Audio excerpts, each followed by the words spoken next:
After 3 days of hard competition in Games of the Future, we finally made it to the last day of Counter-Strike and also physical game. We had 8 teams competing for today for the playoffs. But before we start talking about the playoffs, let's say welcome to our desk. It's Anse in the house, and we have Tox and GT as our analysts. Welcome, guys. Good morning to everybody here in ADNOC. It's been a memorable 3 days for us, and today is the final day of the playoffs this time around. And looking on the top 4 teams who are going to be playing here, it's going to be rather tough, especially since the rules are different in the playoffs compared to the group stages.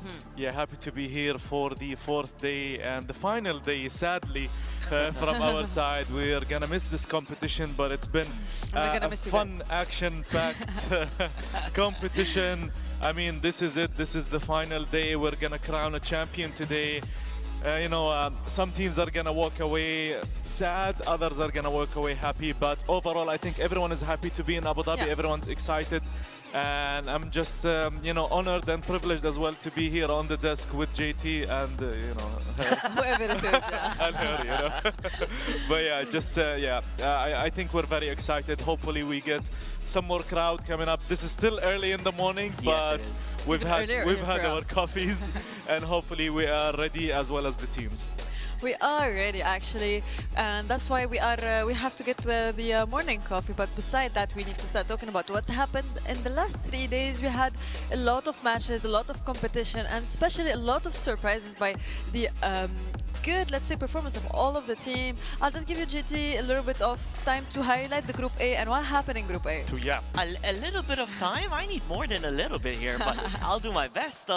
Group A was a fantastic, I guess, part of groups where everything felt a bit more balanced here and there, other than XGOAT just literally winning and winning and winning and winning. Yeah. Like, I don't remember seeing them lose as much other than one map. Oh no, actually not even a map, a one game in laser tag.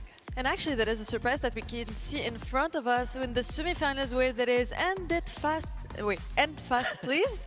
They are today with us, not LPT Liga Pro team, because of what happened yesterday and because of the pointing system. I'll just give you the time to talk about it, and I needed to highlight this when we see it in front of us. Okay, yeah, it's interesting to talk about it too, because what happened was about a molly issue, a bug in the game, which was found out to be abused, and because of that, they had to reduce or deduct the 2 points that they needed to make it to the playoffs here.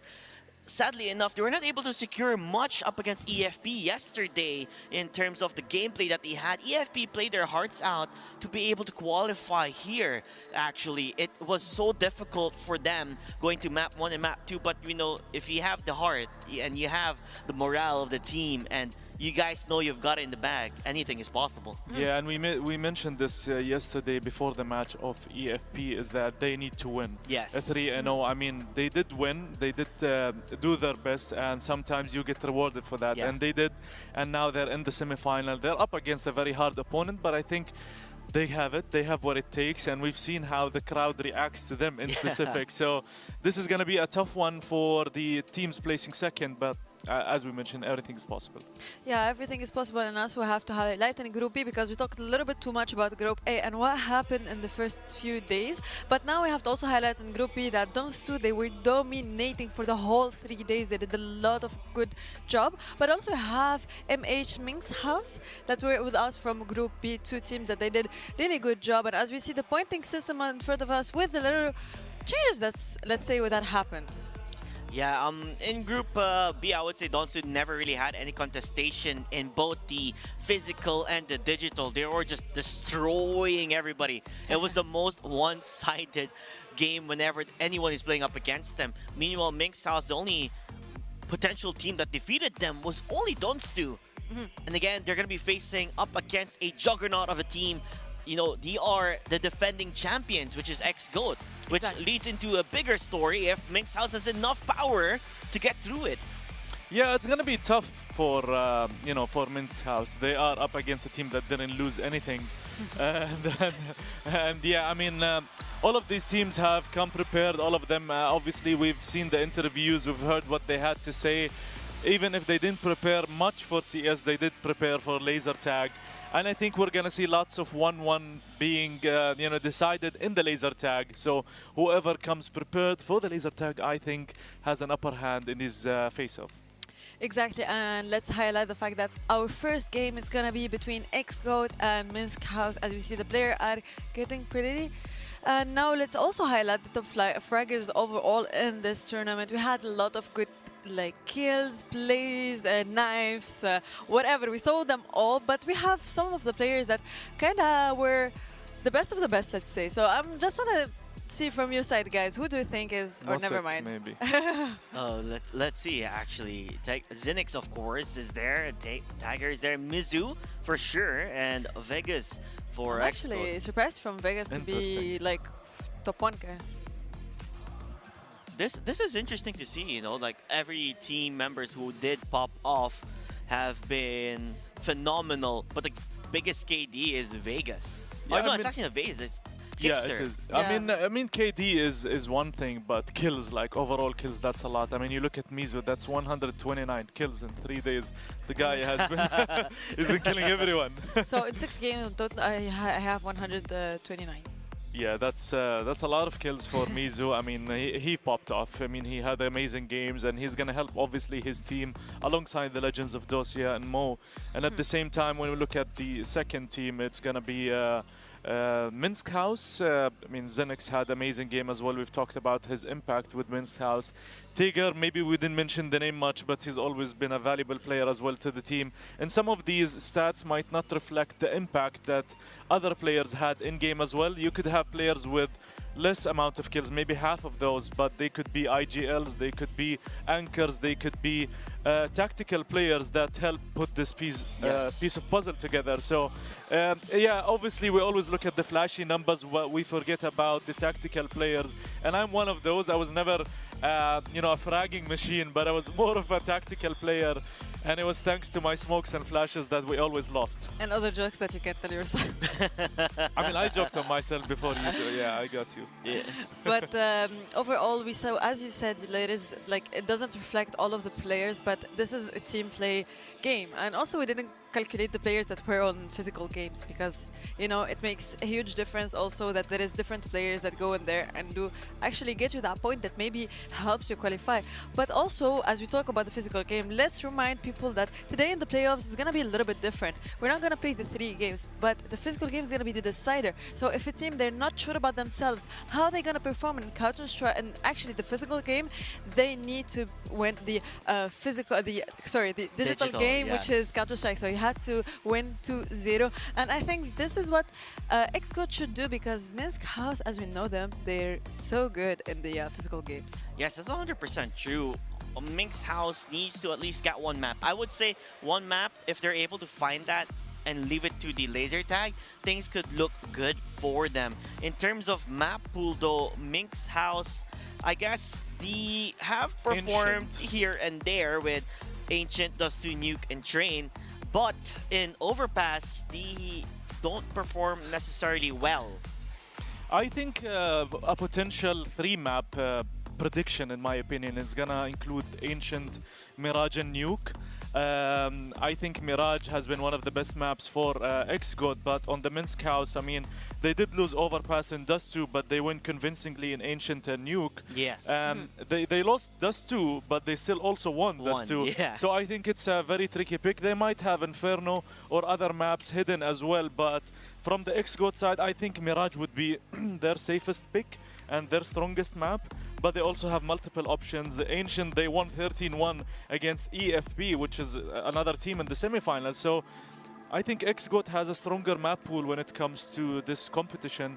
But overall, we're going to find out which maps are going to be. I don't think it's going to be very different from the maps we've seen in group stages. So yeah, I predict Mirage, Ancient, and it could be a 3rd map of New. I mean, it's not going to be a 3rd map, but New could be there. Possibilities, yes, it's there. So I think the maps are already ready. I didn't want to cut you. I didn't want to cut your predictions and what's prepared for you guys. But as you said, it's going to be the first map, Dust2, which is the choice of of Minsk House. The second map is going to be Train, which is from X-Goats. We have two maps that we already saw, especially Train. We saw it a lot of times. We talked about it a lot and a lot. But I think this is one of the best, let's say, decisions that X-Goat they can do. I think X-Goat hasn't played Train, so No, it was interesting that they went for Train.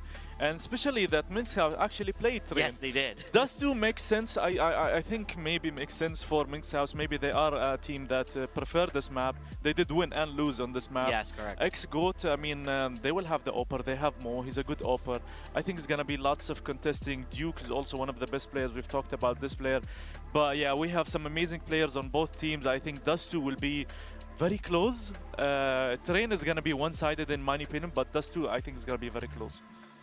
It really depends on how well X-Goat as well. Sometimes they do have a slow start here and there, but yesterday it was more different with Doja getting a 4K and then another 4K in the following round. So if they are starting well and ahead, then it could look bad for Minsk House because they do struggle up against stronger teams in Dust2.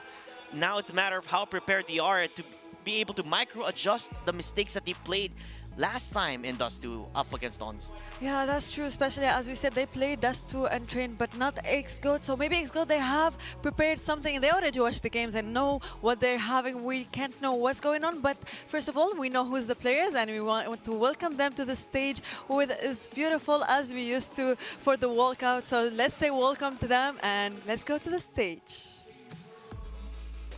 Mascot Falca and so much more. So we are almost ready to bring in the teams now. The first semi-final match of the day. Two semi-final matches today. One this morning, one this afternoon.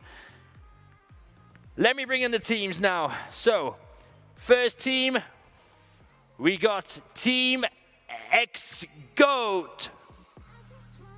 First,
now it's time to bring in the teams. I got a little too excited earlier. So first up, returning back to the stage, please give them a nice Abu Dhabi warm welcome. It's Team X GOAT!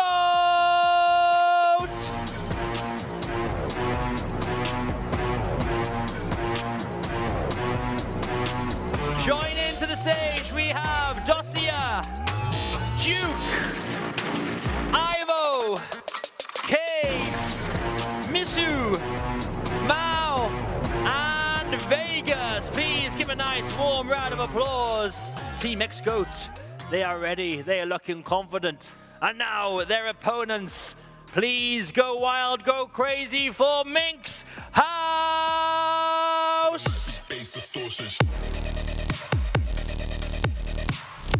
Joining Minx House to the stage, we have Lollipop 21K,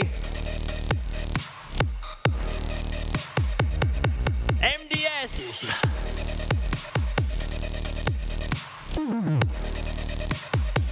Mendel, Sphinx, ZenXXX. Please go crazy one more time. Minx House, welcome. And the game is over to you, gentlemen. Best of luck. We'll see you very shortly. The first semi-final, one of the most wanted games in this series, honestly. I am so excited to see X-GOAT versus Minx House, as we didn't see them play against each other at all, but we saw Minx House playing Dust2 for so many times. Once they won, once they lost. I'll give you the words, so we talk a little bit about this map that we're gonna see first. Well, to be fair, it's not much of a big data that we have out there, right? Because they played up against Mexico. We saw how that went yesterday. It was brutal.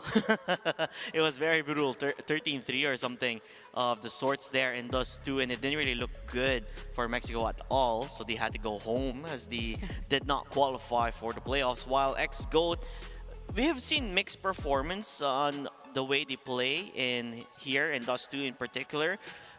It didn't really show much dominance, I would say. It's not like how we saw Dons2 play. It was rather close. So going into this and knowing that in the match that Minx House lost against Dons2 in Dust2 was actually close, I think we would have definitely a map right here. I think this veto, I'm not, as you said, we don't have too many information about both teams, but I think with the current format and the current competition, this veto slightly favors Minx House, just for the fact that we haven't seen X-GOAT on train, but I know Minx House, I mean, they did play train, they won on train, and Dust2, you just said, they barely lost like 13-10, so I think knife is very important. CT side, obviously, is something they would want to pick, and by the looks of it, it's going to be X-GOAT. I think it's X-GOAT, and yeah, they went for stay. So they're going to start on the CT side, and that's an amazing start for X-GOAT on this first map. Yeah, as always, we say the team that wins the knife round, they always go for the city side. Or most of the time, let's say that's what we saw for almost the whole tournament. And X-GOAT, now they kind of have the upper hand in the map that they didn't choose. Yeah, definitely. But it's not a map that's unfamiliar to them, right? They have been playing and competing in multiple different tournaments, so it's almost like second nature on executing. But the question is if they're going to be able to play the game that you want to play here. As Minx House, I feel like the pressure would be more onto them to do well on the T side, as it could set the pacing for the team in this entire map on how things will go during that first half. It's rather crucial, I would say. And this is one of the maps where I think that there's not much anchoring in it, but it's more about the oppers and how strong and impactful they are, especially in the mid area. So any last word? Who's the team that's going to win this first map? I'm going with Minx House. I'm also going for Minx House. I'll go with X-GOAT, as they are the GOATs. Maybe yes, maybe no, we don't know, but let's watch the game to decide who's the team that's going to win the first map of the semi-final. Enjoy the match.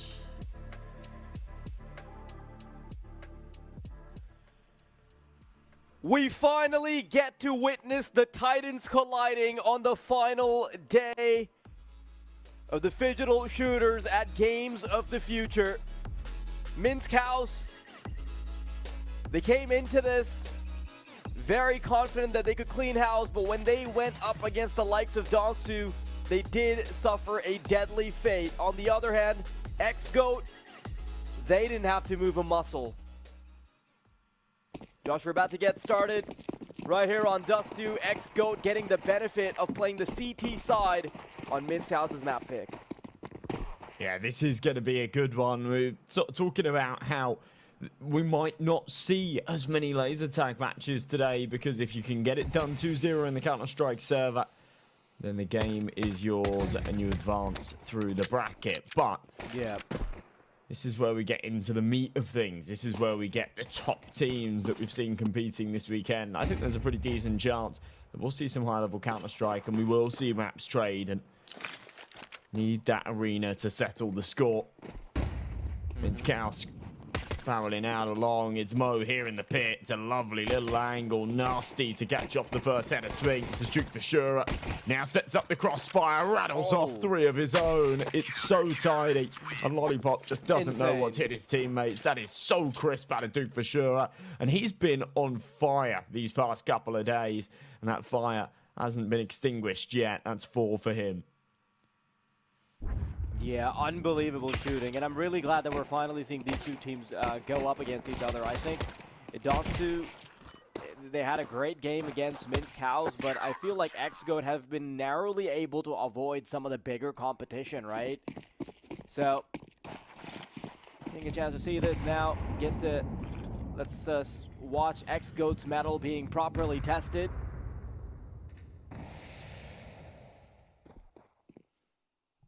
And when you boil it down to the individuals, like there's so much talent, right? If you look at the right side of your screen, it's as ZNX and Lollipop are looking so good. We had insane rounds from Sphinx. On the left side, I feel like everyone's had their little moment. Everyone's had their balls to the wall performance where they look unplayable. I feel like Mintzhouse did have a rougher run to get here, though. The hardest opponent that they had to play was Dongsu. On the other hand, X-Goat, they went through LPT, EFP, and Interstellar, so they haven't played against any of the top dogs yet. Yeah, other than that match against Dongsu, they've had a couple of easy ones, I guess. The other thing that they had to worry about was it sort of hanging in the balance of neither of the other teams in the group performing well against X-Goat, and that was a big fear when they then lost 2-0 in the Counter-Strike server to them. And I think they actually lost the laser tag map there as well, if I'm not mistaken. Sorry, against Dongsu.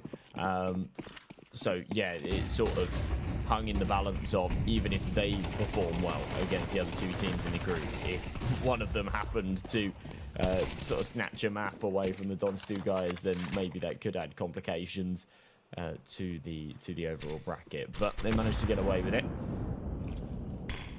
Are they going to get away with anything here, though? Backing themselves a spot in the grand finals later on. So far, X-Goat making this really, really tough. Even on the Mintzhouse map pick, it's 2-0. 4v2 here in the first buy round, even with the bonus weapons in play. Kado is coming in from behind. It's an MP9 at range, so it's a little bit tricky, but still lands the head of MDS. It's Mendo lost alive. 1v4. It's not going to make it happen. Mizu shuts him down. X-Goat onto 3. And they'll upgrade those weaker rifles for the AKs. That is a big result.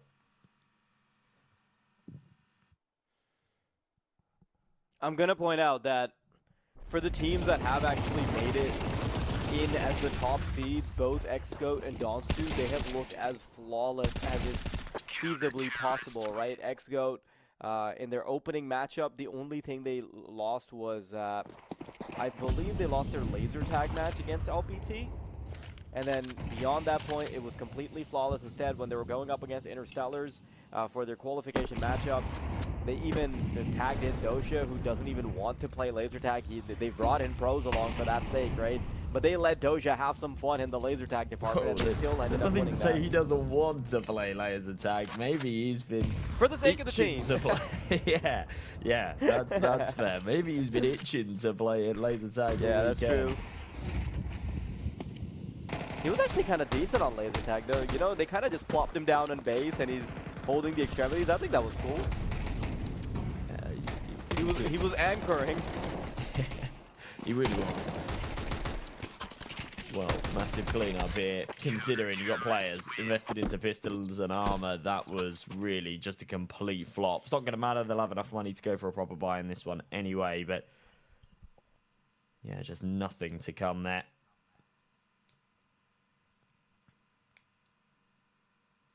Look at this start. Took for sure us at 12-1. We've seen performances like this out of him over the weekend, but generally against the weaker opposition, the teams that they're supposed to just absolutely steamroll.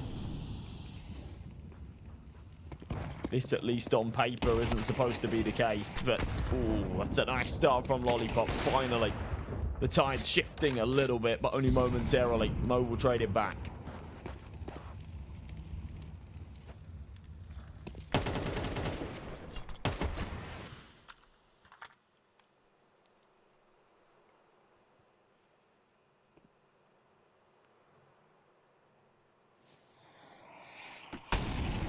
Molly's going to keep him back.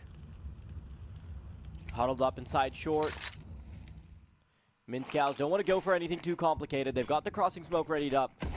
Won't be giving much time for XGOAT to be able to react by the looks of things. Just trying to scale up. This Molly is going to impede their progression, though. There's a secondary smoke that offers them a little bit more mobility. Mo holding the angle. Mizu tucked into Goose. Going to have to pull up a big game if he wants to do anything to stop them. That's one down. Keeps giving them haircuts as they move in. Clothesline them with the M4, and he doesn't even need the offer to step in. MVS tasked with a 1v3, but he will quickly be put down. I cannot believe XGOAT are shutting down Min's house like this.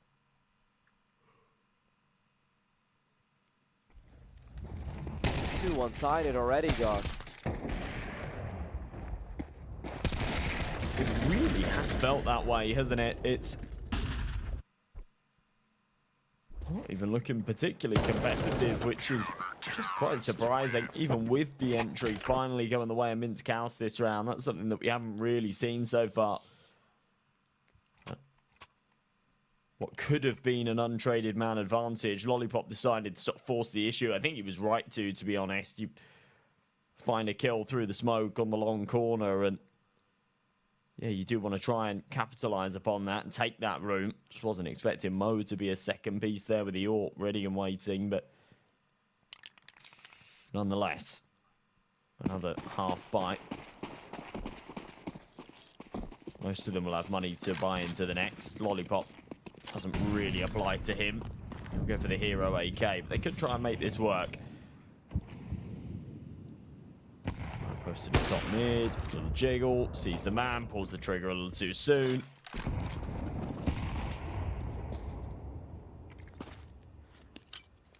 His timing's just a little bit off. So missed the smoke cross as well.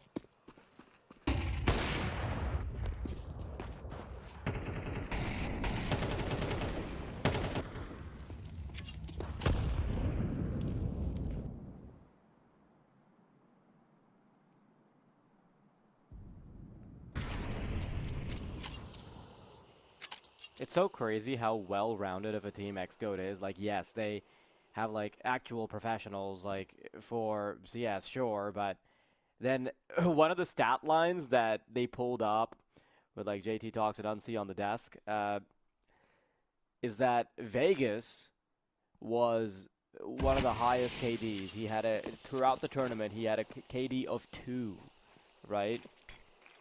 Which means he's, like, considering he's not playing CS, He's dominating at laser tag. Yeah, he really is.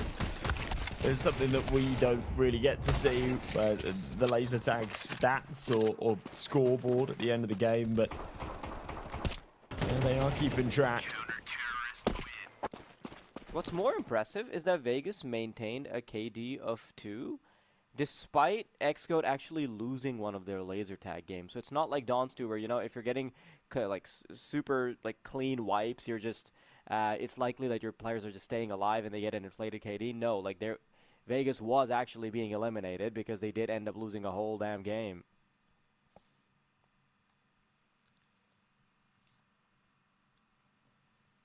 Yeah, actually, I forgot about that.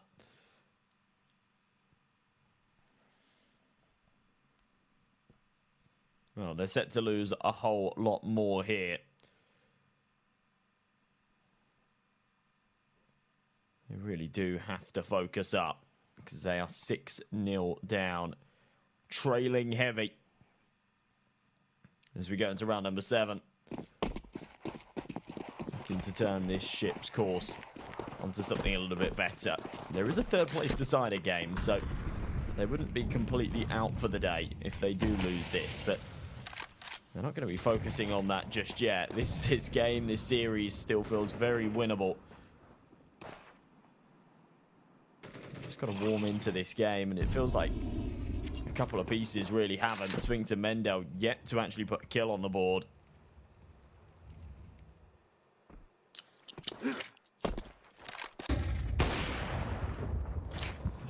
Top goes for a pot shot, smokes the doors. Just routine. Ooh, that was close.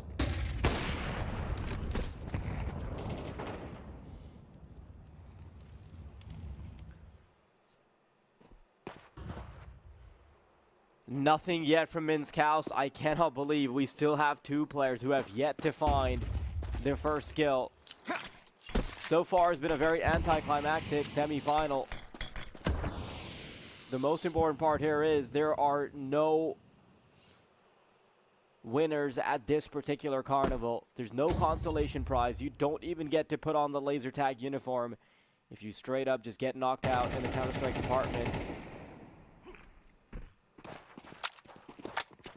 And that's why teams cannot forget that as fun as laser tag is, as important as the physical part is, you do need to qualify for it by being good at Counter-Strike. Mizu to put down Lollipop. Come into B. This is the one time Minsk House will finally be able to break through. Nice little 2-prong push. Mid to cut off rotations. As they break into B, this should be a comfortable plan. And I like the fact that Doja and Mo aren't contesting it. They know the importance of keeping these weapons alive. It's been a pretty solid accumulation in the bank account, so whatever you can keep adding to it, make that CT side easier, it's worth it.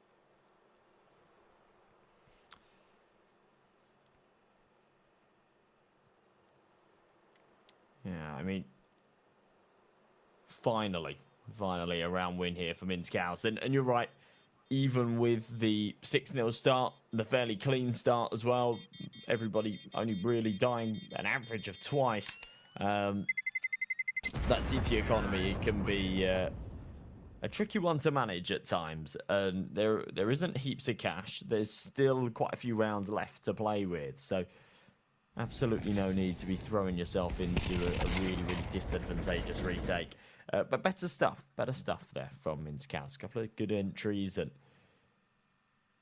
you can see me. So it's always him on the reaction cam, right? Everybody else is ice cold, so we just don't get anything out of them when they do well, when they do bad, when they lose rounds, when they win rounds. But yeah, we do get a little bit of emotion out of Mizu.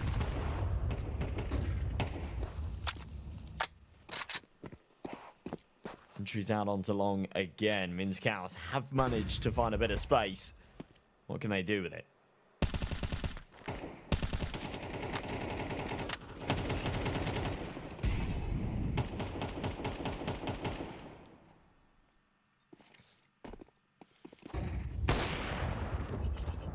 Look at how Minsk House are getting most of their space. Like the one round that's worked out for them, they went for a 2-prong push into B and middle, but this time, considering they've completely abandoned any prospects outside of the initial presence they have on long, this is going to allow Xgoat to clear out tunnels, and it's such a comfortable clearance that this is where you can just start to buckle down on A. You don't need to commit to B anymore. The only missing piece of information for Xgoat will be the fact that They haven't gone all the way through to T-spawn, so there's like this 5% chance that they're all huddling around there. But now, as the utility starts to come in, it becomes obvious that they don't need to be confused anymore. All the pieces on A. Swing out from Lollipop is going to find a double. Mizu and Dosha both spotted. Despite having the pieces in the right order, there's still a difficult round. He's sneaking through the smoke. They're not ready for it. And the person supposed to protect them has an AWP. Zinx found by Mo. And that is a messy round after it looked like such a Minsk House breakthrough. It largely boils down to just this sort of weird long smoke. Obviously, you have the one on the cross is fairly routine, but playing through that one there, the fact that it's still established just means that, yeah, there's no instant trade potential when we do see that smoke push out of Kado. And Mo having the Tech 9 as the secondary as well does him a lot of favors, means that when he's in the duel against the rifle, he's not spamming with a USP. He actually has a weapon that packs a bit of a punch.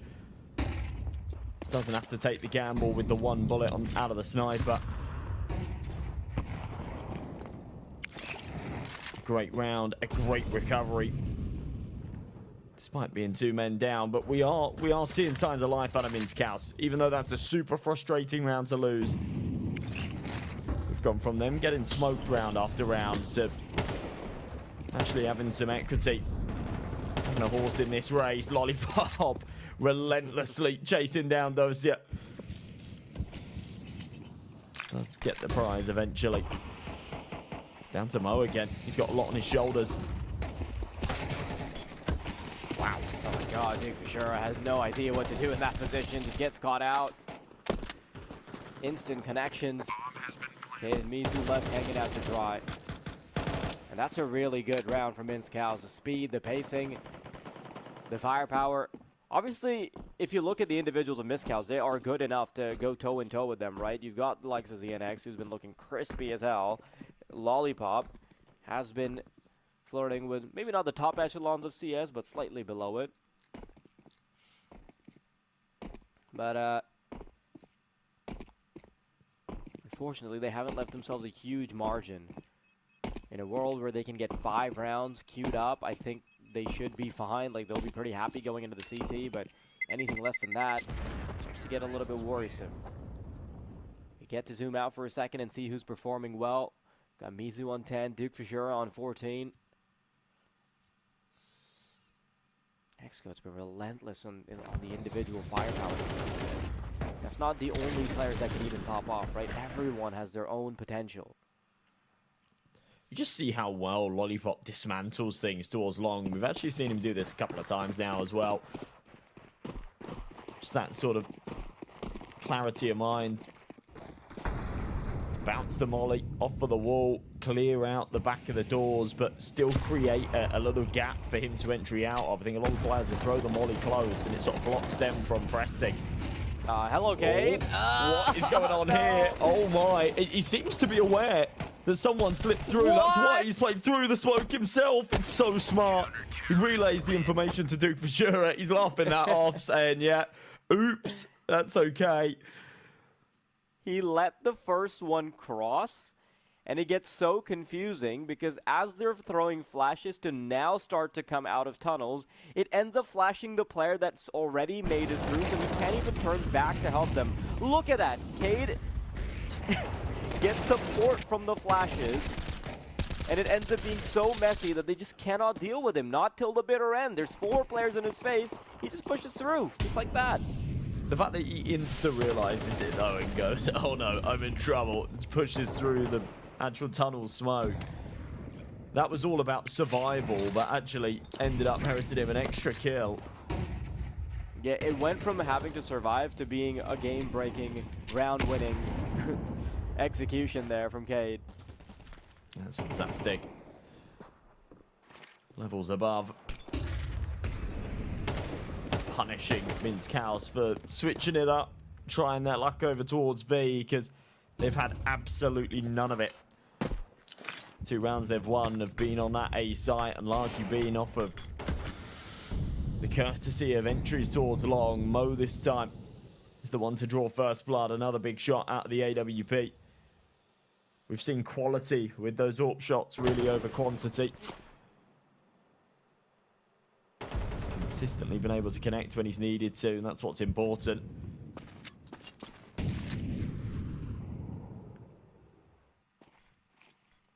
Giving up control of these mid doors.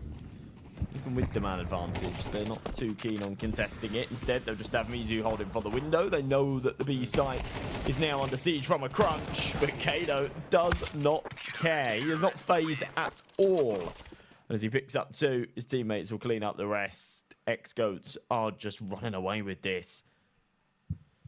Yeah, this is just a total slappage. Like, I didn't come into finals day wanting or expecting this at all, Josh. X-Goat are genuinely making it look like a warm-up for the finals. Reclined, comfortable, and a great time for all of their players to be popping off. I like how they're playing so well individually that Dosha has only gotten 1 kill, and it literally does not matter. Yeah, there was one game today that I was thinking had the potential of being one-sided, and that was Donstu against EFP. Obviously, sort of first versus second seed in that second group, and yeah, it did just feel like there was that potential on the basis that I feel like Group B was a little more top-heavy. Ooh, Sphinx. Yeah, it doesn't get more than just a single there, but I sort of came into today having the thought that that one could be a little more one-sided, but the other matches would be super close and super contentious. Okay, I underestimated the X-Goats a little bit here because they are looking levels above Minsk House. On the Minsk House map pick as well, a Dust 2. It's just cruel.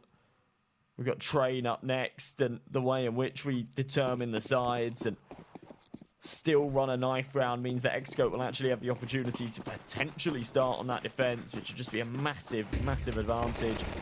ZNX flies up middle, wants to try and get stuck in for the pistol round. They are desperate for anything here, and they won't get it.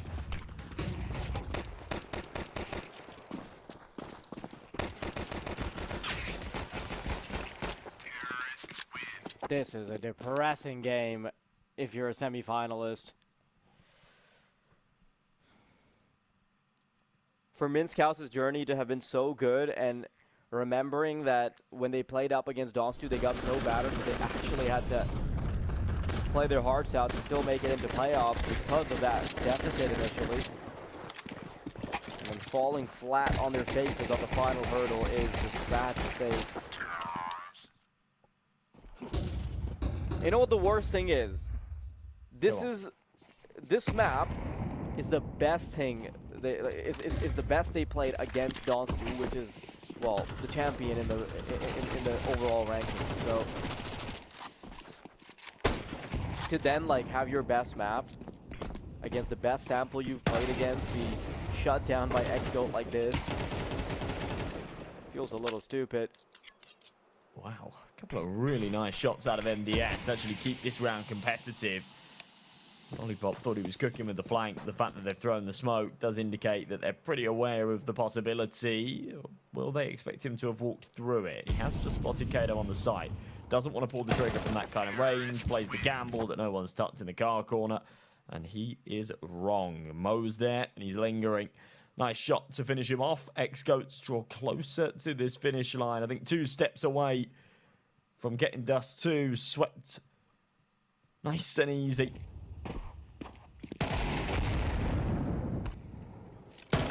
In fact, it'll just be the one now. Here we go. It's only 3 MP9s, a scout and a 5-7 to try and prolong this one. They did manage to find the first, though.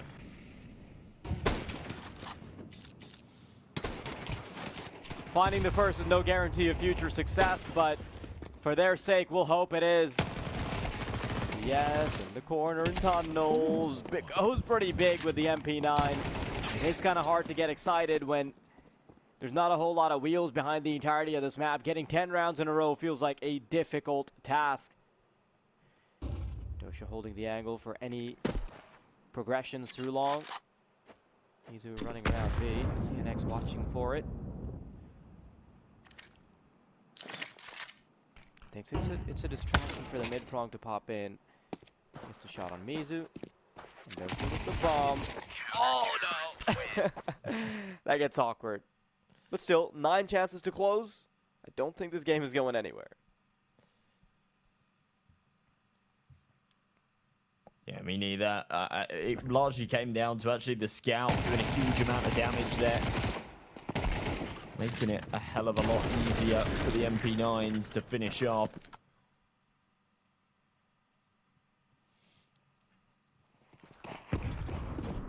We go 12-3.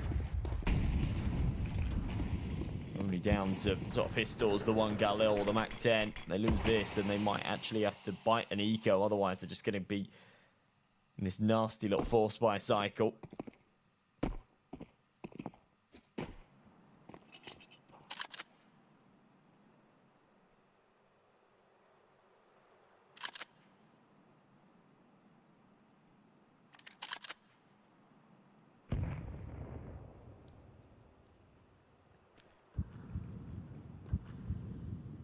Spinks could be in trouble.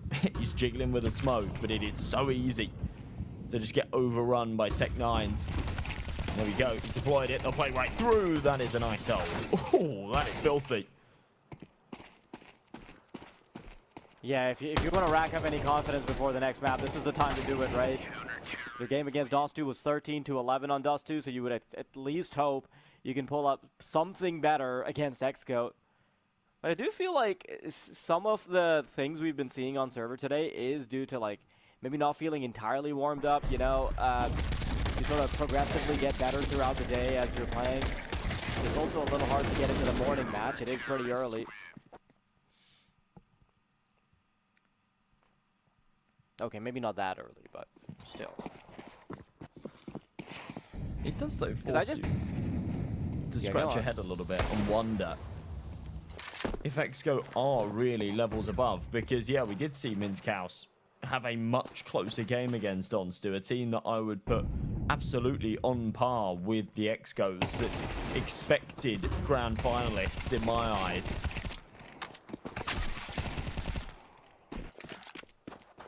Just making such light work of this match so far. Obviously the little hiccup at the end, but yeah, as we've established, comeback prospects are very slim at this stage. I don't know what is going on. How have they not killed Dossier yet? That's ridiculous. Get there eventually. But yeah, however you look at it, I guess these are just some feel-good rounds. It's never nice to just get swept 13-2 in a match. So yeah, take a few extra ones at the end, boost the confidence a little bit before going into the second map.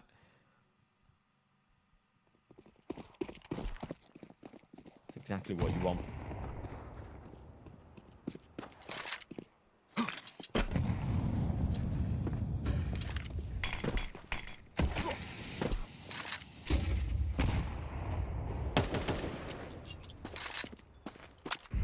I do think the next map's going to be a lot better, though, because I just don't see ZNX hitting any of the shots that I have gotten used to seeing him hit. Like, he's often one of the players leading from the front, so to see him sitting on 4 kills and 12 deaths while MDS and Lollipop are flirting with almost, well, hovering around 15 is fine.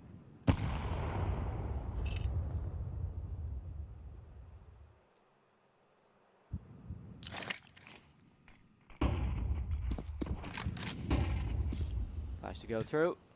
CNX holding the cross. Flashes do keep getting him off the angle, so I do appreciate how careful Xgoat are being. I think the Lollipop's gonna have to go big here, Josh.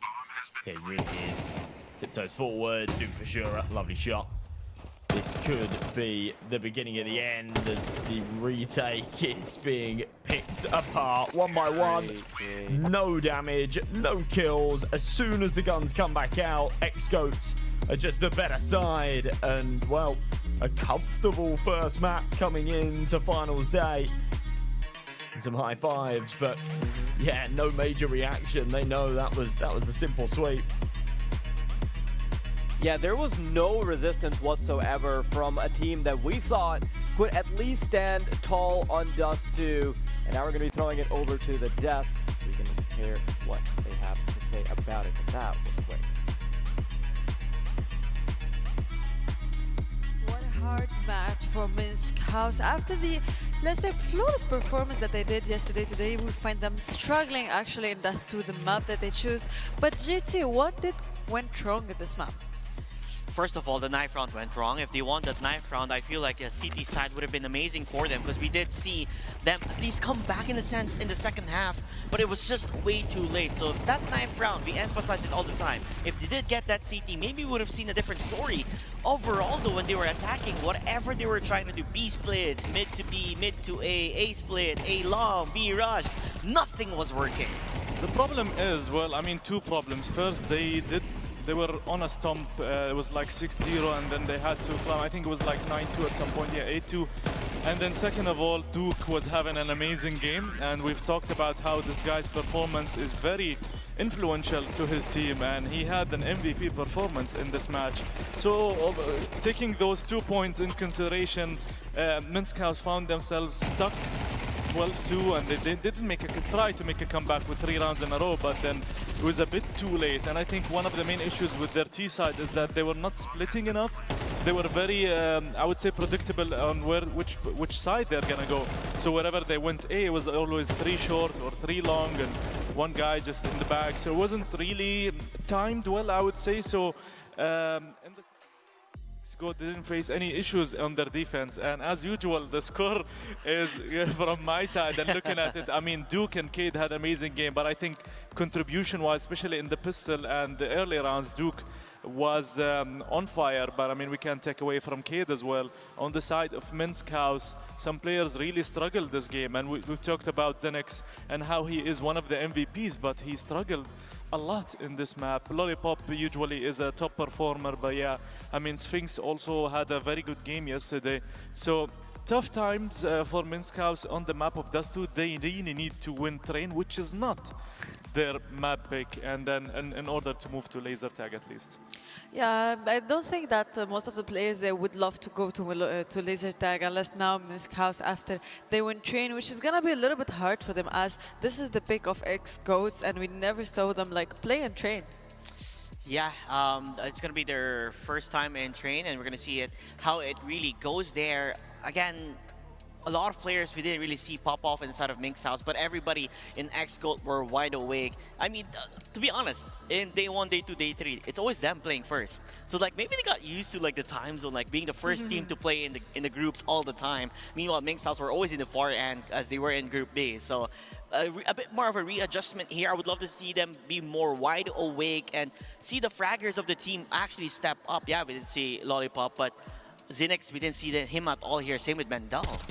Yeah, and Duke is, yeah, I mean, I mentioned how strong he is, and just MVP performance. In the beginning, the pistol 4K, and then just little tappy in the short.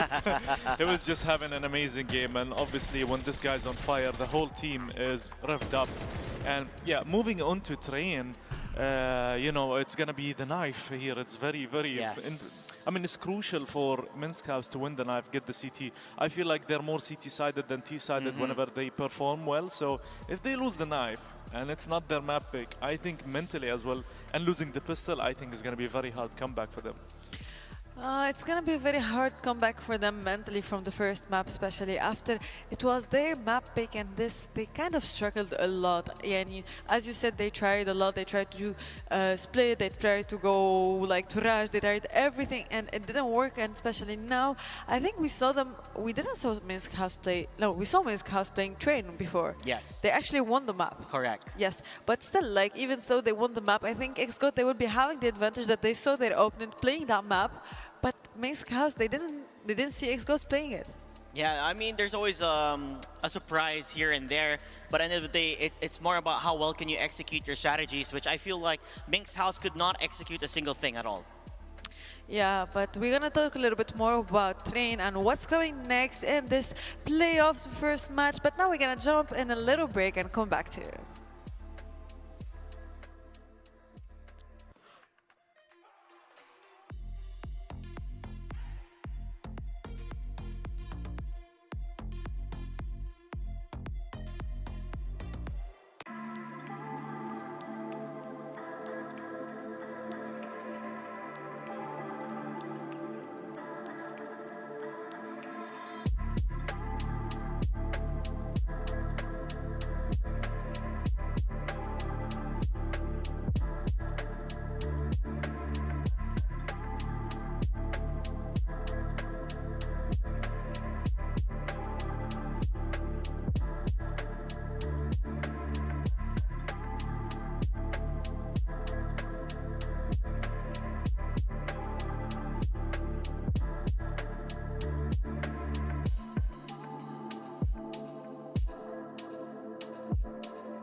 We made it to the second game of this semi-final, first game of semi-final. We made it to the second match. Train is what we are expecting from XGOAT and Minsk House, the choice of XGOAT. And we're kind of excited to see this map as we didn't see them before playing in it.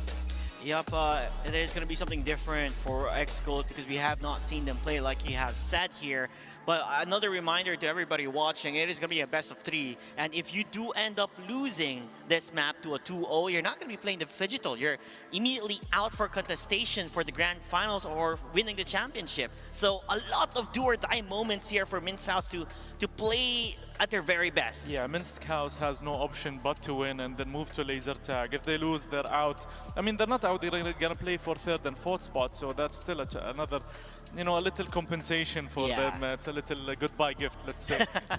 But obviously, they do want to win terrain. They did play terrain. They won it, but it wasn't convincing as well. It was 13-10. So they need to... I'm not sure what they have in store for this map. XGOAT, we haven't seen them at all on this map, but we do know Mo is a very good opper, and if Duke is having the same performance and Cade as the first game, I think is going to be very tricky. Dosia could be an anchor here because he likes those maps where he could anchor like Mirage and Ticket Box Train.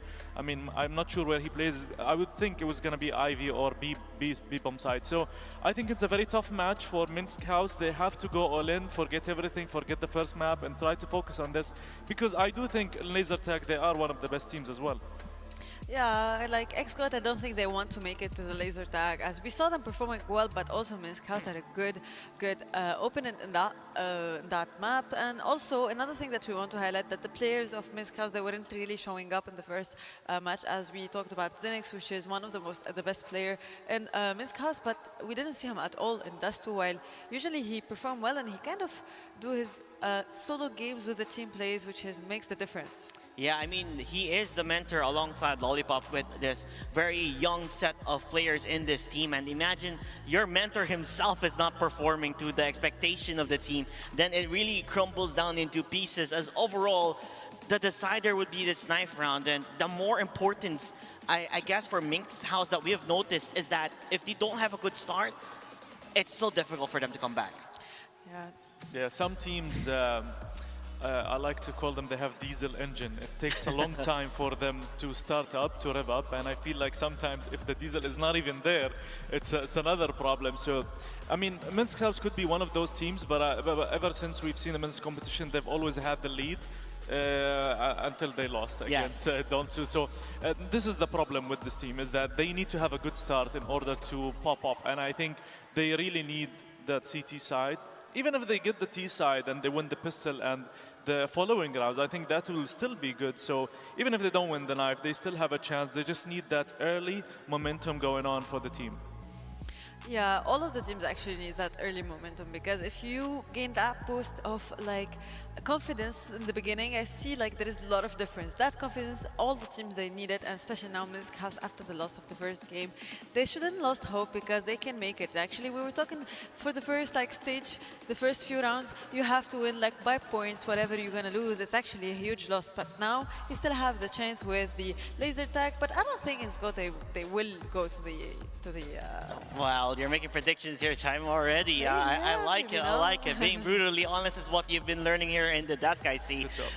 I'm not just a girl anymore. Brother Tux is happy. He's been teaching us different ways here. But honestly speaking, yes, it's not looking good. I mean, they are the defending champions here, XGOAT. You want to go and defend that title again. You want to be the first back-to-back, games of the future champions. And the only way for them to do that is to dominate this match again up against Minsk House, which, like we said, they are a momentum-based type of team. They need to keep the ball rolling for them to start off, because if they don't, then it's an uphill battle where they have to keep climbing above, which, gravity will defy you from doing that. Exactly, and now I kind of see the knife round is starting, and we're gonna know who's the team that will be starting in City side, or maybe also T-Side, whoever is gonna win, who will choose the side that they're gonna start with. And I see the players going straight away. Oh, they're Yeah, I mean, you want to trap him in the corner, right? That's the game plan here. And it looks like they are going to get trapped in the corner. This is not really ideal for them, as they're going to get chopped into pieces. 4v2. It's a 4v1. My God. That did not look good. Yeah. This was the hardest knife round I'd ever saw. Yeah, XGOAT are winning this, so they are gonna probably choose the CT side, and that's gonna give them that boost of confidence that Minsk actually needed. So if they could borrow that, that would be good. But I mean, starting on the T side, there's gonna be a bit of struggle for Minsk House. But I mean, winning the pistol is everything for them. Whatever they have in mind, whatever plans they need to have that, triple A type of plan that they need to guarantee that pistol, because it's gonna change a lot for them coming into this map. Exactly. And we want to see actually a best of 3. We want to see a best of 3 till the end, because all of the best of 3s that we watched, so just 3 games straight away. That doesn't make a lot of difference. But today, playing to win, playing to qualify for the finals, actually with the laser tag, is gonna be a little bit actually tricky to watch and fun also. Yeah, I mean, we are being hopeful. It goes 1-1 in certain maps, in certain matches, but last year it went 2-0. And prediction-wise for you guys, do you think it's going to be 2 again? I'm hoping for a 2-1. Okay. So in the end, they are 2-1. We hope for that Minsk House will do something now, but it's going to a little bit hard. Last word? 2-1. 2-1. Hopefully. Everyone is hoping for 2-1. Everyone wants to watch the fun of the laser tag in the end, but we won't know until we watch the game, and that's why our game is ready. So let's jump in the game and enjoy with our casters. Total domination on map 1 and a chance for redemption on map 2. Remember, there's no laser tag for losers, so you've got to lock in now. Yeah, and that requires a big old lock-in. This has been a stomper so far. Even the scoreline on Mirage was somewhat superficially close. It could have and maybe even should have been a 13-2. Now we move over to Train. Xscope getting the luxury of starting off on their CT side as well. This is going to be a massively uphill battle for Minskaus, but they've got to get it done if they want to find themselves in the laser tag arena. It's a place where they looked pretty strong over the past couple of days. ZNX with a lovely headshot to get this started as well. As KDO dropped, that's going to pull the rotations over. Leaves A little vulnerable if Minskaus decide to head down Long Dog, which they will. They've got a good shot at this with that man advantage.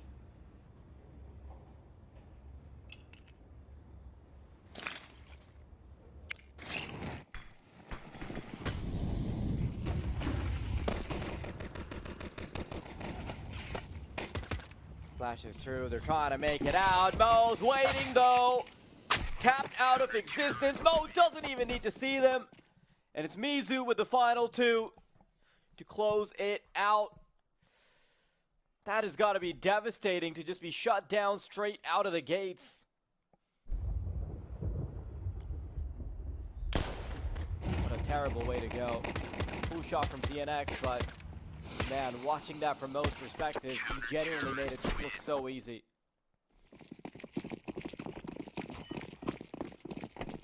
What a recovery. A triple kill out of Mo as well. It's always these multis that come out at the most important of times. Heavy buy into the second. ZNX. Just the Deagle. He's got a little bit of Kevlar behind it as well. It's a really quite interesting investment. A couple just down to the Glocks, but obviously that couple of kills he was able to find in the pistol round did facilitate somewhat of a purchase here. Mo, nice headshot through the edges of the smoke. This should still be an easy round to pick up. Mendel and Spinks unlikely to be able to kind of cause any kind of waves.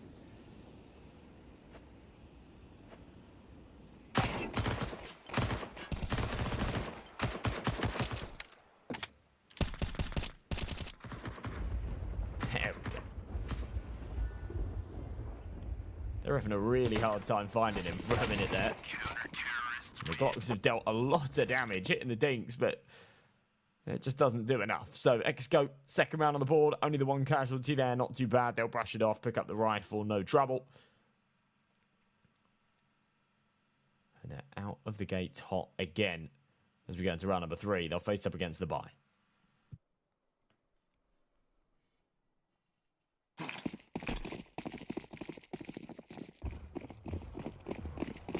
Nice and easy so far for Xscope.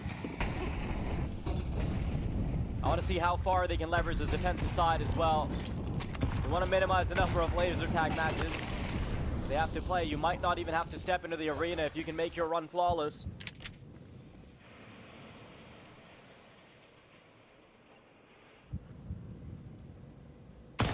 Lollipop already down. Dosha around the corner. This Molotov is going to make it so hard for them to progress, though. It only goes a little too far, or they've made their way in front of it. Duke Fishura to shut them down as they come. Mizu prevents the transgression through the smoke, and ZNX, damn, that is some good shooting with an unorthodox weapon.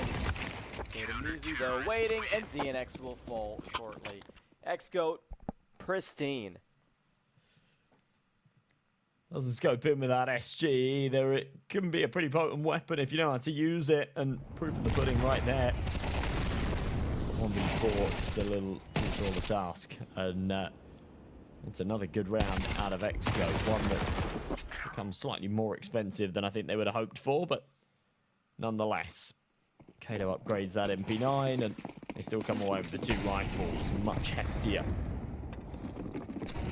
with the buy here. A strong Arsenal, a great nade as well. Kado sponges them up as they come his way. They'll play through the flames also, so they're all just so low on health. And it's not even him to find the lion's share of the kills. He does the damage, but it's Duke for sure to finish off. Getting an early tally going once again. He was 12-1 just a few rounds into that first map. He sat 8-1 here. Matching that same kind of freak over and over again is Lollipop by himself. 1v5. Yeah, I'm not sure how easy it is going to be to replicate when you go against Donstu or Fastplays in the grand finals. Now, I think there's no doubt that it's very likely that Donstu are more than capable of making it to the finals. So I think that kind of match is going to be really fun to watch. But this tournament has ended up with so many one-sided games because the 2 or 3 teams that are really good have just been unplayably good. Yeah, there's been a real disparity. And I think assuming that we get the finals that we expect, it will be a very, very good one.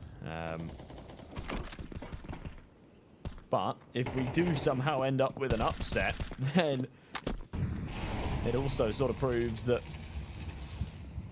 yeah, either Minskows, if they're able to pull this back, or Fastplays, also very capable on the day. And a lot of the time that has a huge amount of weight behind it. It's not always about who's the better team, it's who's woken up on the right side of the bed. You can't be consistently great all the time. Sometimes you have bad days, sometimes you have really good ones. That coincides with... Definitely having a really good one. Yeah, they are. Especially Duke for sure. Like, he's been popping off. Like, if he can somehow put this form into a little capsule and take it into the finals, I think he will elevate his team's chance of winning by at least 50%.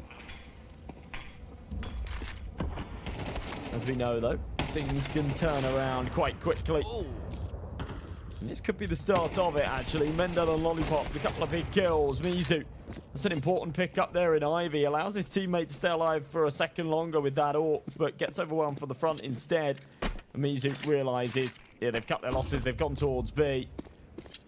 This retake becomes a whole lot harder. 8 seconds left, though. Might allow them to isolate these 2 fights as one was planting the bomb, but they get off of it. Sphinx finds the headshot. Good round from Minskows. And as I say, could be a little bit of a turning point here for these boys because, well, they really need it to be, frankly.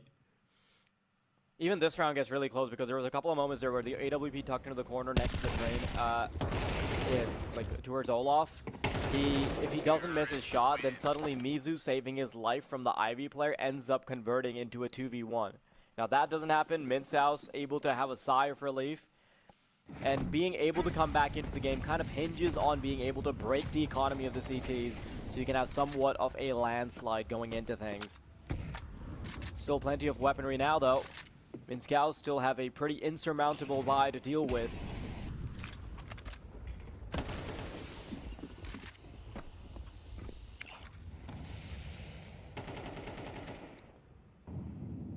Now, the one thing that we haven't really mentioned is, obviously you have the potency of the CT side here on Train.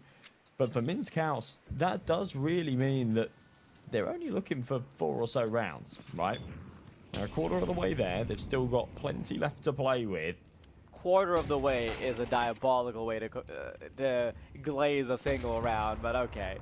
I appreciate your effort. Fine. It's a step in the right direction. And, yeah, as I say, the benchmark isn't too high. There isn't a huge amount of pressure. They might be able to pull off a second here as well. Mizu, once again, called upon in the 2 versus 1. This one seems a little bit easier because 1 is low. And for whatever reason, they decide to line up and allow him to get it done with a single spray. They peek from the same sides. I don't get it. Like, peeking from the right of E-Box and coming out a long dog at the same time, just lining up, ends up becoming a freebie kill for him. We'll get to see it again in the replay. Look at that. That was poorly poised. Yeah, There's 100 ways to play that round, and more often than not, it'll go in your favor, but that was absolutely a losing recipe. Lollipop, just like we were seeing him do on the T side of Dust 2, flying out along, getting these entries. He does it again here. A main pops the head of the first. That's Duke for sure, a big hitter to go down early. The problem is his teammates are only stacked up with the pistols, so this is still going to be a big ask coming out onto B. Ado drops back. Ooh, Oh, should hang on. have been an entry, doesn't get it. Now they're in trouble. Wow. MDS is making this Tech-9 look like a shotgun. He's scaling up, shooting them right in the face. And if only they knew how low 3 of these players are, then they might have still given it a crack, but they know that they've let this round be absolutely cooked. And Josh, if you're still feeling hopeful for Minsk House, now you can say that they've gotten halfway there in regards to getting the appropriate number of rounds on the T side. There's no need.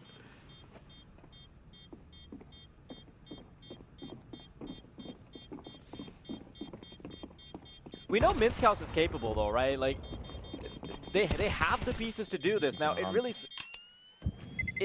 really sucks that they're going up against Xcode not only, like, specifically on a day where Duke Fishura is having the time of his life and everyone else is also hitting their shots. Like, they are just lined up in synchronicity, all cylinders firing. But I guess that is the type of energy that you save for finals day.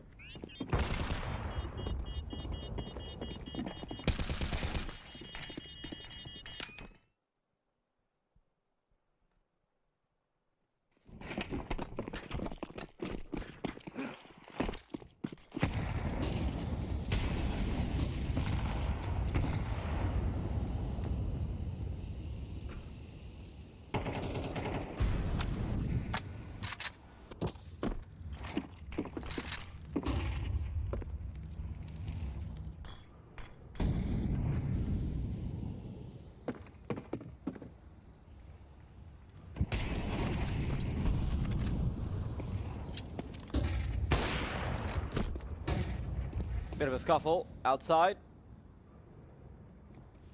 MDS scaled up towards Long Dog. They're going to have to be very careful with how they pull out the utility. They're playing a very triangular setup here, so they can help each other out. Very focused on making sure they can't make through the doors here.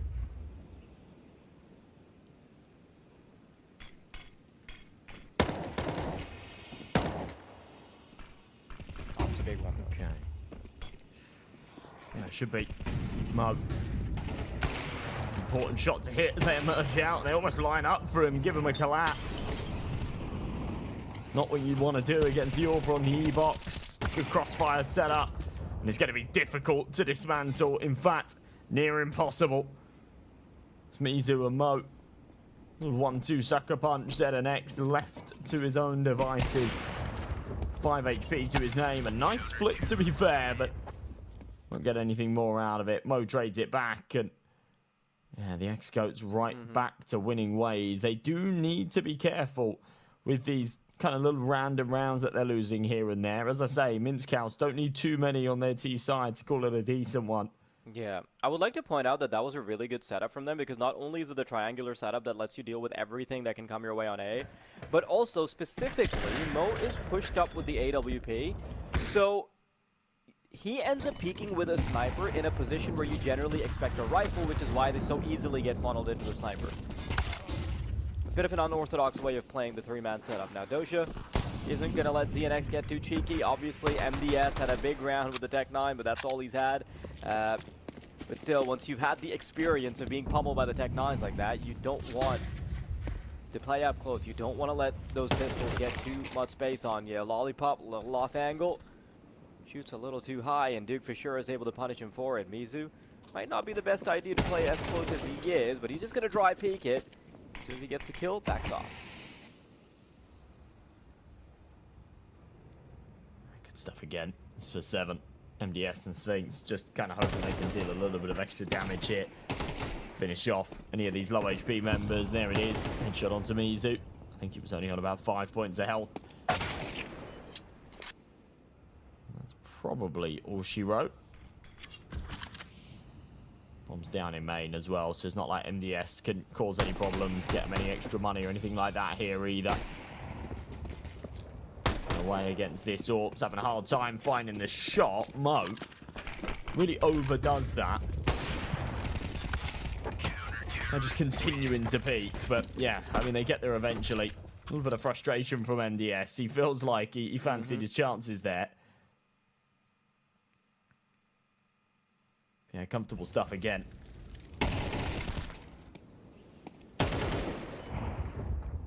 There's obviously just a major mechanical disparity in between these players. I'm not saying that Min's Cows on some of their better days, they can't get it done, right? Obviously, we've seen the tippity top of what ZNX is capable of doing. Those are the types of days where I think they could actually draw a fast one on the Xcode, but today is not that day. At least it doesn't look like it so far. And the Op v Op duel consistently being won out. Not that ZNX has been able to pick up an AWP many times, but still, Mo dominating. Cade and Dosha barely having to move muscles. Two of the two M's, Mizu and Mo, responsible for a lot of the heavy lifting, and Duke Fishura barely needs to be mentioned. So they're continually going for a pretty aggressive AWP setup. That's the elbow spotted. Duke Fishura goes forward, creates a little bit of space as the Opera goes down, so they still have A-side control. Just man advantage again. Min's Cows have to pull away. They'd have known coming into this match that it was going to be a tough one. I'm not sure they were aware it was going to be this tough. This has been brutal. Kato on the tight angle. Needed one there, to be honest. Doesn't actually end up with anything. Mendel with a fast shot. MDS in a good position as well, holding for the flank. They've now actually got the man advantage and the C4 down on the side. Mendel still firing on all cylinders. Duke Fishura is able to trade it back, puts this into a 1v2 clutch, and one that honestly you think he might just be able to pull off only if he can catch the time in there. And Sphinx is just perfect with a peek out. Lovely headshot. Big round out of Min's Cows. And this is what I was saying before. You've got to be careful with these little ones that they're able to poke and prod here and there. A third puts them close to a decent half. They've got a couple of chances to extend that further.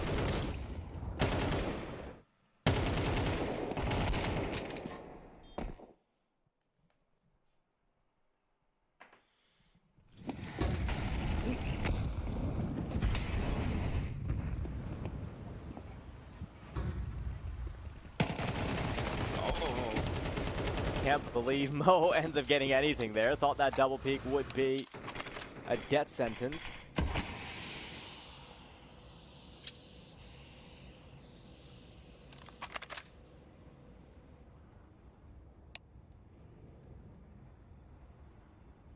I hear ticks in the chat. I wonder what that's about.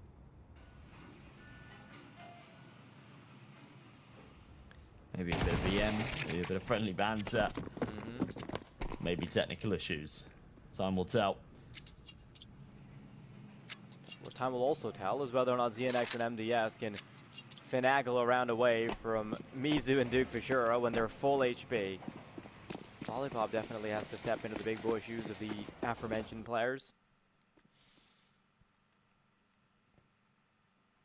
The fact that Mizu has cleared out B entirely suddenly makes Duke Fishura certain of what is about to come. Now he starts to get an idea of what's happening. Reaction time's on point. MDS will drop.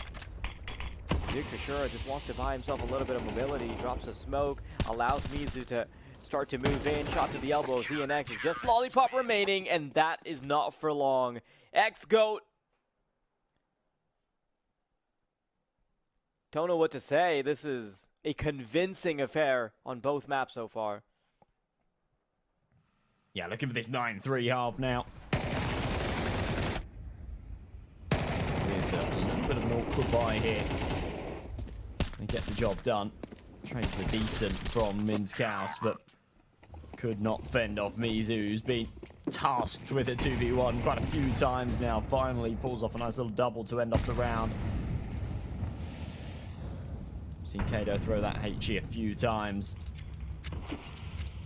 It's dealt a lot of damage to Minskaus when they've tried to change the pace, head towards B a little bit quicker. This time, they tap the brakes, and Kato's nade is premature.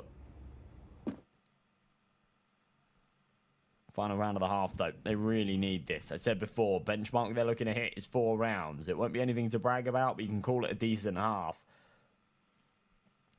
3 is not enough. Thin margins here in CS2. Yeah, it's very clear that Minskaus are starting to drown. If they want to put on that laser tag uniform, they're going to have to put on the life vest first. At least keep yourselves afloat just far enough for laser tag. They go down. This is a very decisive push straight out of low way. Most going to try and keep it contested, but trapped in between two sides. Stay pulled, and Dosha will be left all alone to try and clutch this. Minskaus, 4 was the benchmark you set, and I think 4 is what they're getting away with. Unless Dosha is able to pull off something magical here. He does take 2, but yeah, you're just playing off the concept. Z and X had to whiff massively to allow that one to go the other way. The chicken. What are they feeding that chicken? It's getting it's getting a lot bigger. He's just growing up, man. Mm-hmm. They grow up so fast. Yeah. Over 4 days. Turns into a T-Rex. You know, there's theories that's essentially what a T-Rex would look like, because I know all the archaeological photos or like drawings we see of T-Rexes are like they look super mean, but no one knows if they had feathers, so it's real. Maybe that's what they look like, just big old chickens. Look at a platypus skeleton. Yeah. That's always the one, like, you look at it and you think, oh, like, his tail would be like a lizard, but it's not. It's like a big, weird bill thing. Exactly. Yeah. They don't know jack shit. They don't know. Mizu's missing a lot. Oh, God. That was awkward to watch. We've actually started to see a few of these sort of sloppy gunfights and awkward moments from XGOAT. They went from being incredibly sharp on map 1 and at the start of train here to being in a position where this could really close up. And it does boil down to just sort of 1 or 2 moments. They should have taken a little bit more. You can see it on their faces. They're starting to worry a little bit. I'm not sure how well versed they are with the T side of train. And you got their opponents snapping at their heels, just 3 rounds behind, and probably 2 in just a moment. Yeah, full eco. A nasty start.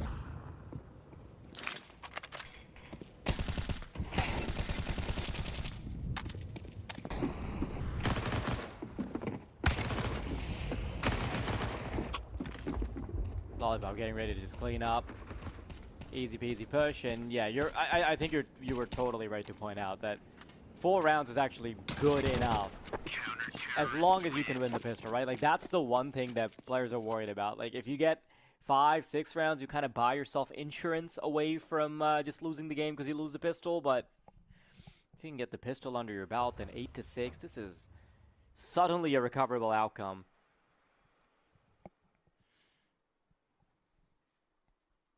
And I'm really liking the uptick in performance here. ZNX finally starting to show us signs of life. Everyone sneaking past, almost everyone sneaking past double digits. Mendel and Lollipop are going to need a moment to recuperate from some of their losses. Dude, Fisher comes right out of mid, and he's going to look pretty crisp on the first, but cannot connect on the second. Mizu, though, comes out mid. 2 kills found. Cade in from Ivy, and it's Mendel left alone in a 1v4. XGOAT unwilling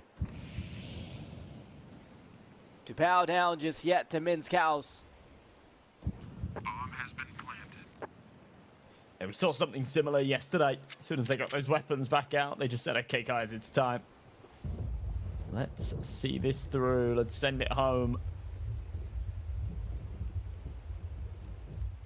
They've got their eyes dead set on the grand finals, and they will not let anybody get in their way. Mintzkaus have been a firm blockade. One that Exco should still be able to squeeze their way past. It's going to be a 9th round. They'll draw closer to the finish line. Just 4 rounds now separate them from a spot in the grand finals. A chance to play for the glory and the lion's share of the prize pool.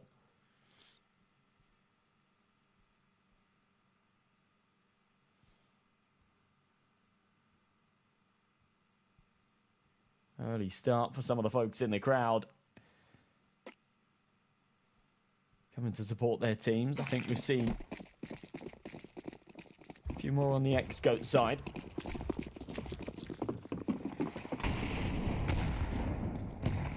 Back on the way, round number 16. This is super important for Mintzkaus.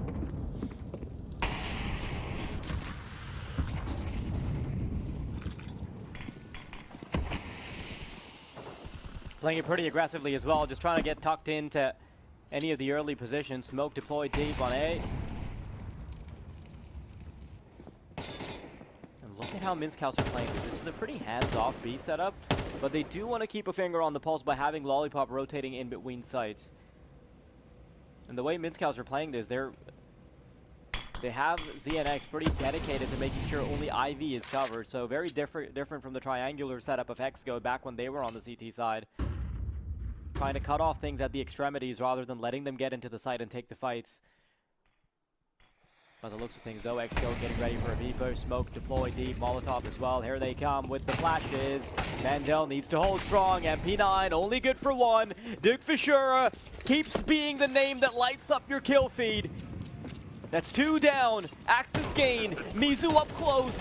He's supposed to stop them. It's a 180 spray down from Mizu. Mo stops in.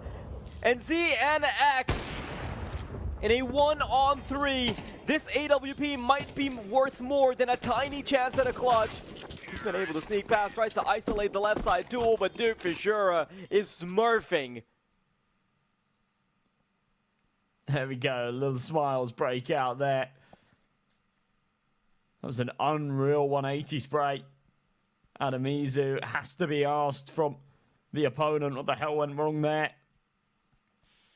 No excuses on not getting that kill. I would love to see it from his perspective, honestly. Like, yes, we saw it from Mizu's perspective, but Sphinx. Yeah, I just don't get why Sphinx doesn't get the kill there. Like, I wish we could see it, but we don't.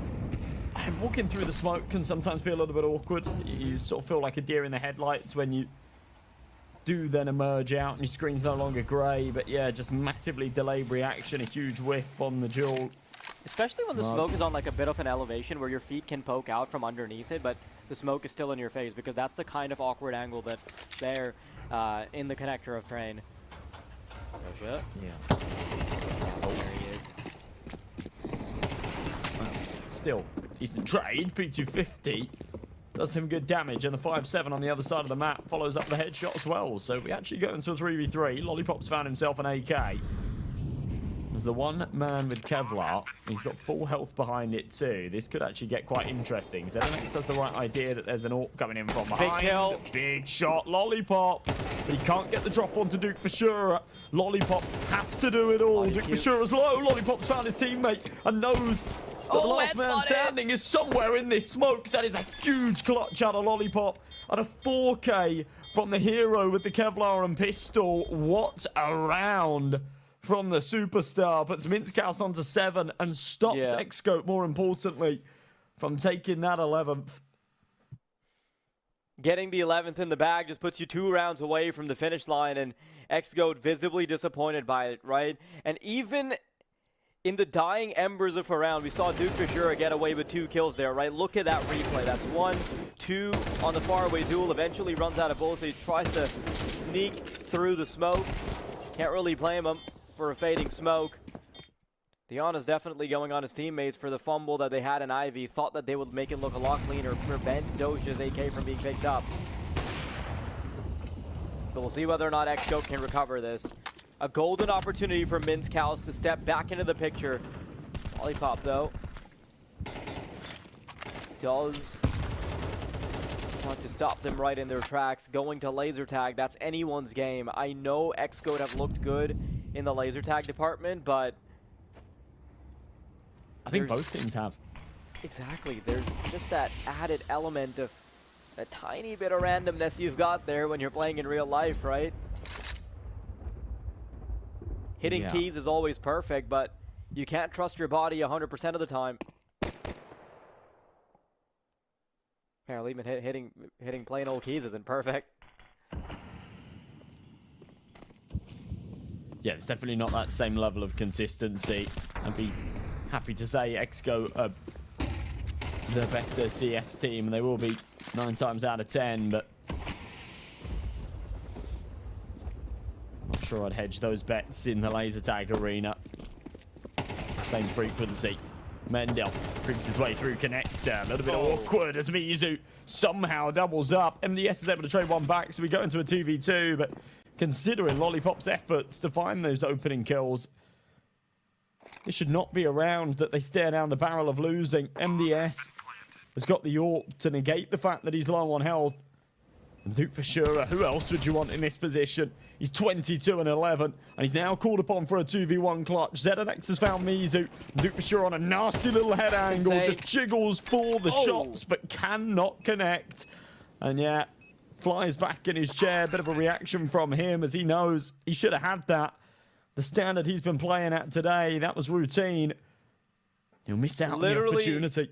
The reason they win that 2v2 is because they follow Bogdan's law right there. They switch weapons. They go back specifically to exchange hands. ZNX is put on the rifle, and that's why he can find the kill on the right side towards Olaf, and then also go into the site while using the AWP as bait. If ZNX was the one wielding the op with more HP, it would be so hard to get a multi-kill there, so I love that they pay attention to details. XGOAT could actually be threatened. In fact, with broken economy and the disadvantageous side, I would be favoring Minskaus a little bit more. 10 rounds should pretty much be a guarantee as long as you don't fumble big. Weapons bad. Missing utils. You have one chance to get onto a site because you cannot scale back. You cannot pull back when you've got nothing else in the chamber, Josh. Smoke goes out of heaven. It's actually going to make ZNX's job quite tricky.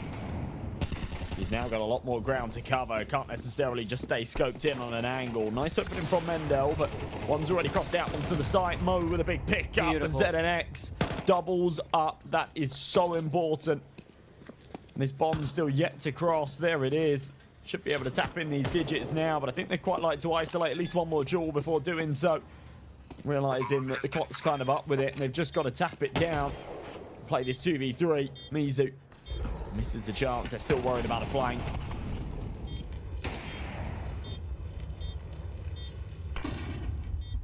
Mizu wants to go big. He knows that leaving your tournament life at the mercy of a laser tag game is hard to digest, but he's playing this perfectly. Circling around, that's one shot to the body. There's one player remaining. It's all about who hits the shot first, and he's sticking the defuse. There's the swing from Mizu, and he'll keep them going. Oh, massive work. Frustrating for MDS. There's no right way to play that. I think he's gone for the right call of just sticking the defuse and hoping that Mizu doesn't call his bluff. If he taps it there, he's so low on health that he's very unlikely to win that gunfight. Just look at the 6th gear that they've been able to kick into, right? We had Mo popping off, we had Duke Fishura, and now Mizu's the one with 20 kills and almost a KDR of 2.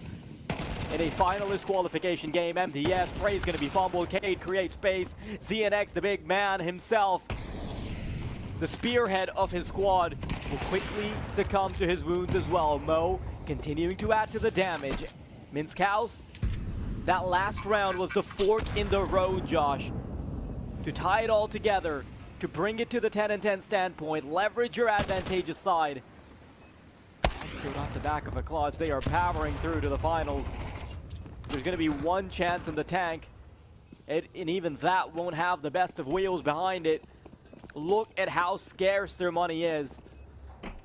Less than $1,000 across the team, and even with the loss bonus, they are down to 2K. Yeah, honestly finding some really exceptional last-minute form here. X-Goats dig deep. After losing a string of rounds that really did put this game in contention. Minskows being on their CT side, there was a moment in which I started to favour them.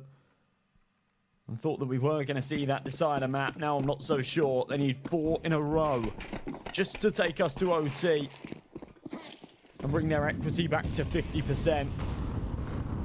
They got 2 MP9s, 3 upgraded pistols to try and take them there. This is looking like a real shot in the dark. Dozier kicks things off with a good nade.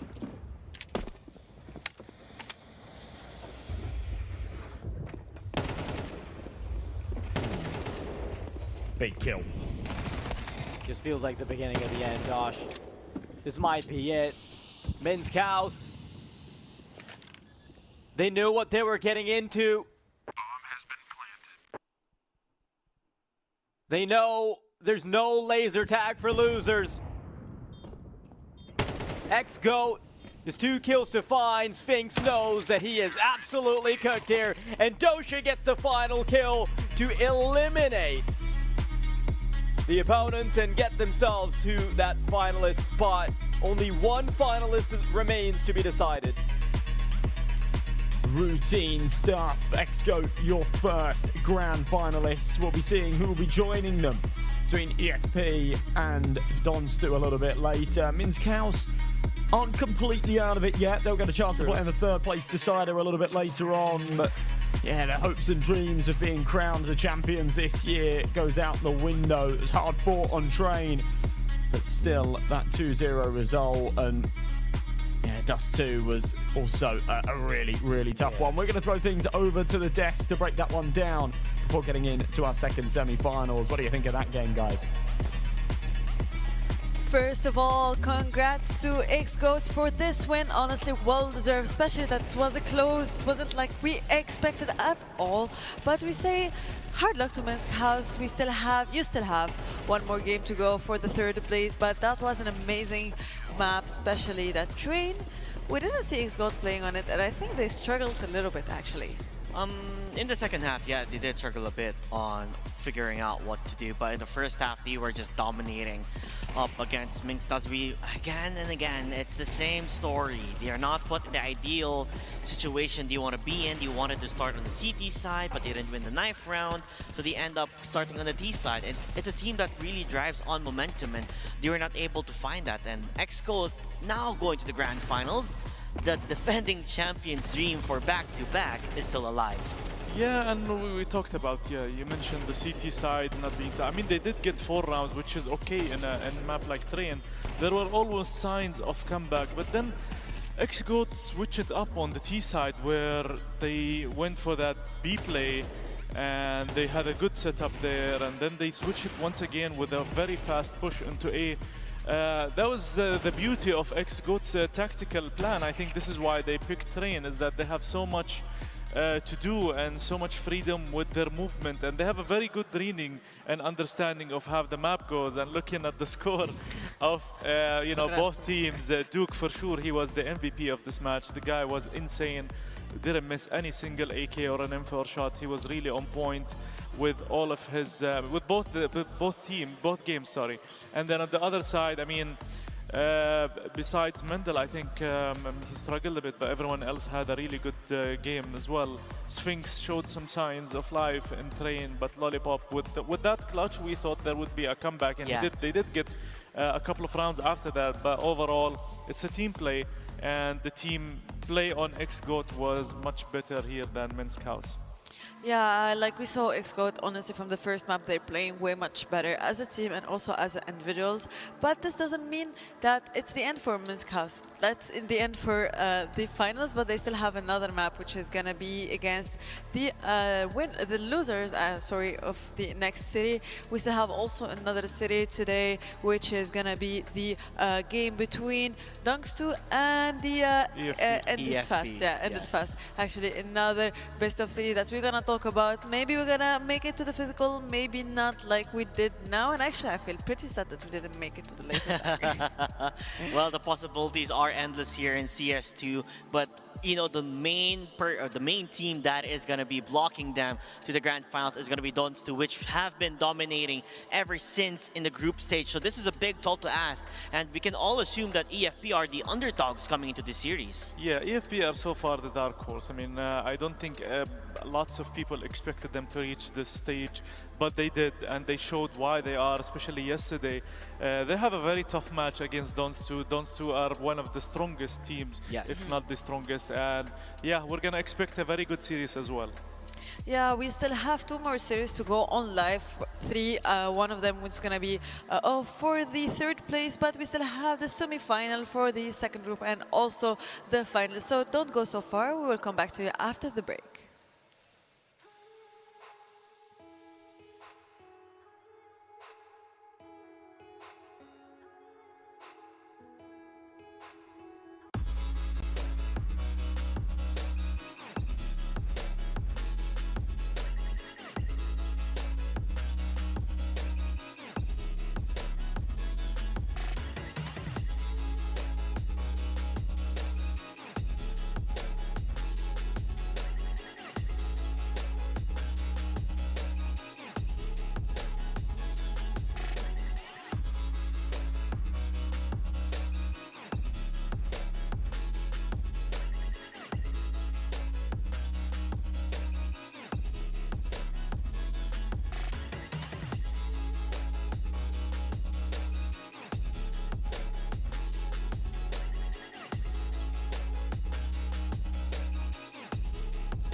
Abu Dhabi and UAE at the moment seems to be the epicenter of autonomous robotics and many other activities.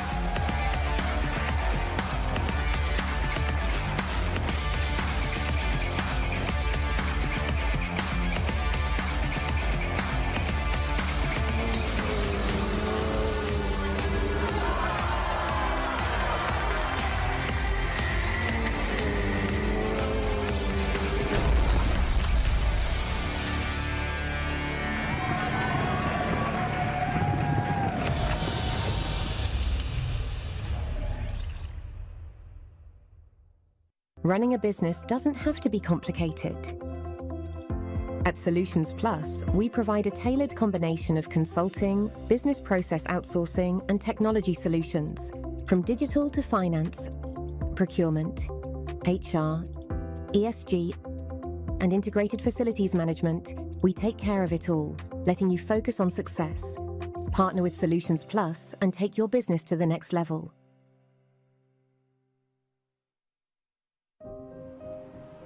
Health is the essence of who we are.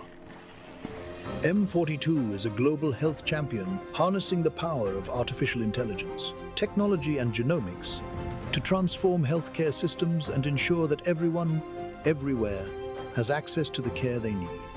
Our dedication to health knows no borders, and we serve with the belief that health is not a privilege.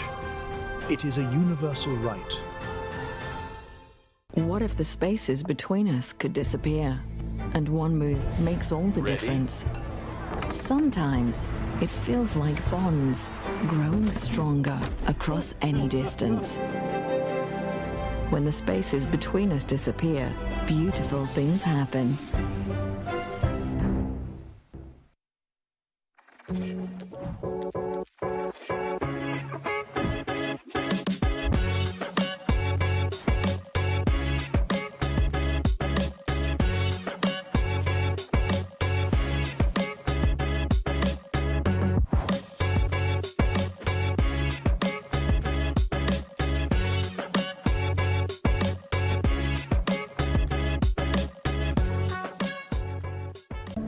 Looking for car, health or home insurance? Don't waste hours calling around. At insurancemarket.ae, I bring you quotes from the UAE's top insurers in seconds. Compare, choose and buy instantly, all in one place. Over 200,000 policyholders already trust us with a 4.8-star rating. Join them today. Insurancemarket.ae, where insurance gets smarter.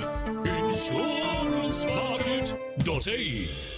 Energy is life. And today, life is happening in two worlds, physical and digital. In Abu Dhabi, where source energy powers innovation, a new kind of energy rises. An energy that unites worlds through intention and action. Where physical skills meet digital mastery and next generation of champions are born. This is where talent meets technology. Where strength meets strategy. Where energy amplifies through action and powers the future. The games of the future, powered by ADNOC.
who's gonna be the winner or who's gonna be the finalist actually in this tournament, Games of the Future, Counter-Strike and laser tag. This is the question that we've been asking, and we're gonna know now after the second series of the playoffs. Okay, I was like wondering what you're gonna be throwing into me, but it was air. Donstu up against EFP. That is the match that we're going to be watching here.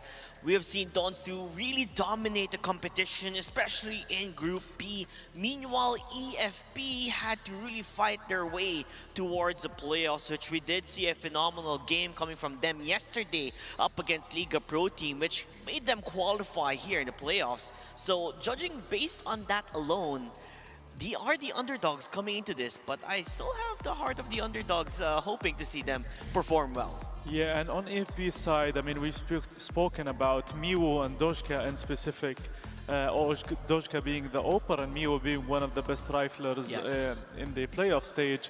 And as well as Consume had some good moments as well yesterday. So I think if these players pop up, then there is a chance, a very high chance for Enfast, please. On the other side, we have Donstu with very, very strong players, and these players are gonna be S7 in specific with AWP and Nosik. We can't forget his crazy KD 8. I think it was 8 KD yesterday. If these guys have a good game, then it's gonna be a bad news for EFP.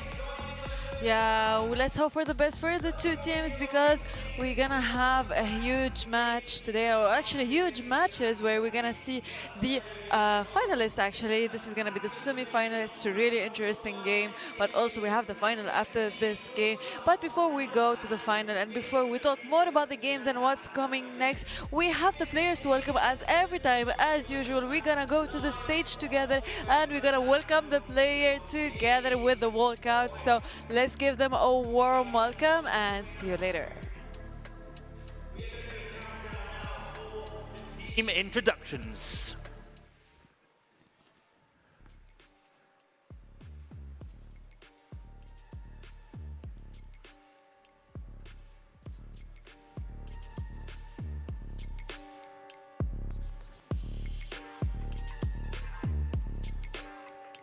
All right, so first team, make some noise. Give an Abu Dhabi welcome for Donstu Esports.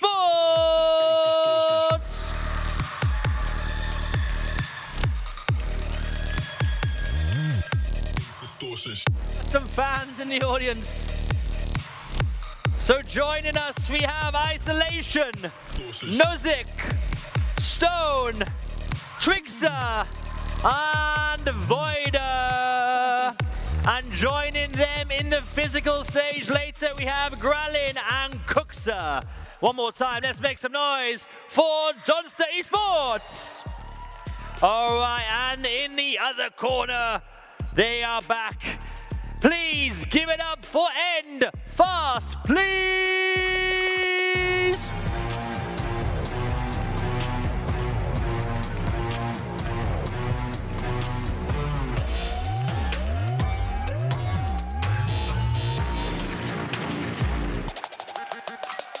All right, joining us, we have Consume, Deutsche, Kima, Miwo, and Scorpion on the digital stage. And on the physical stage later, joining those gentlemen, we have Wabaki. All right, so who's gonna win? Who's gonna win the semi-final? This is a knockout stages now, so whoever loses this is out. Whoever wins is straight to the final.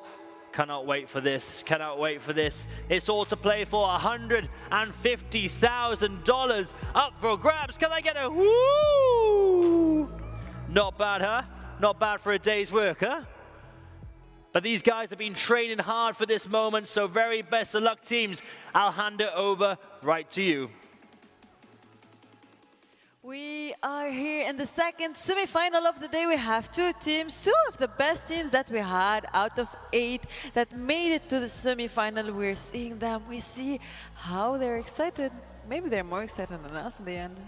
Yeah, but you better calm down the emotions, right? You don't want to be too up there when you are in the server. You have to put your game face on, you know, hardcore. But going on forward, Tux and I were actually talking earlier on during the break about map selections. and basing it on the performances that you were doing yesterday in the side of EFP, I would say mostly one of the performances they did really well was in Dust 2 up against X-Goat, which was fairly close as well. And Ancient is one of the things they are also performing. But Dons 2 have an amazing Ancient, you know, play there. So I don't know. It's all up to air on what the maps could be. Maybe a Mirage per se. Yeah, I mean, also like EFP had good games on Inferno. They played it twice. So I think it's a matter of what they are more comfortable and what they because sometimes even if you have a strong map pool, you need to think about your opponents, because you might have a strong Mirage, but your opponents might have a stronger Mirage. Whether you want to play on your strength or their weakness, that's up to you and your homework. But as you mentioned, I think, yeah, Inferno could be there. Ancient and Dust 2 were some of those maps that were played a lot. And Donsu obviously have maybe more one-sided matches, so they have more options here. They did play crazy games yesterday. They did struggle on Overpass and Dust 2, so I'm not sure. I mean, Overpass maybe more struggle, but Dust 2 was something that they were comfortable on, so yeah. We have actually a little spoiler from the cameras to the screens of the player where we see there is a Dust 2, and let's say that Dust 2 definitely is... Dust 2.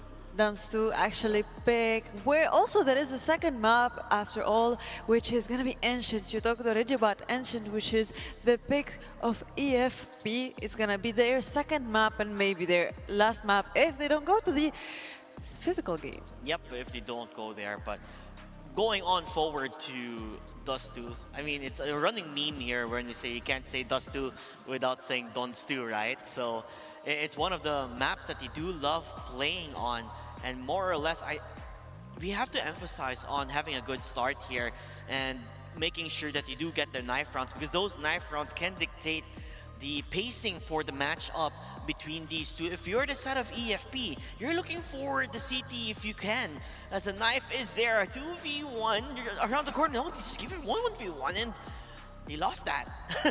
Yeah, those two won that, so they have their map and they have their pick offside, so that's gonna be bad news for EFP.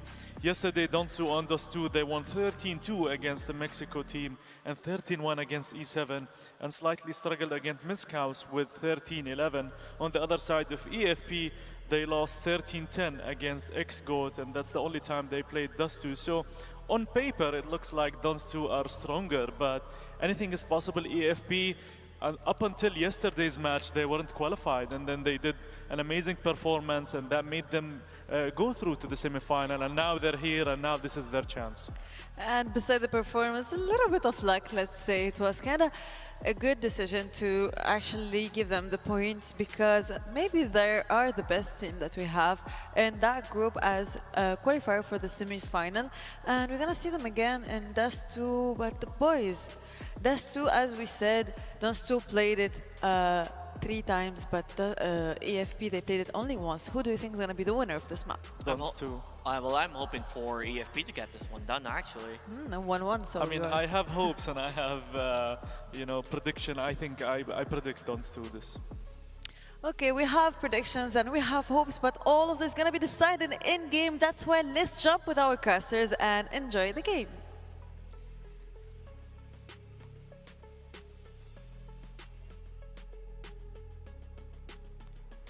We've got EFP, the dark horse of the tournament, who started at the bottom, the least known but one of the most feared, against the reigning champions of the world ranking in the Phygital realm, and that is Dons 2.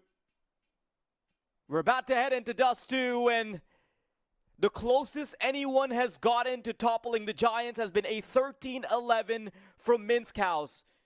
Josh, do you think EFP can upgrade that scoreline?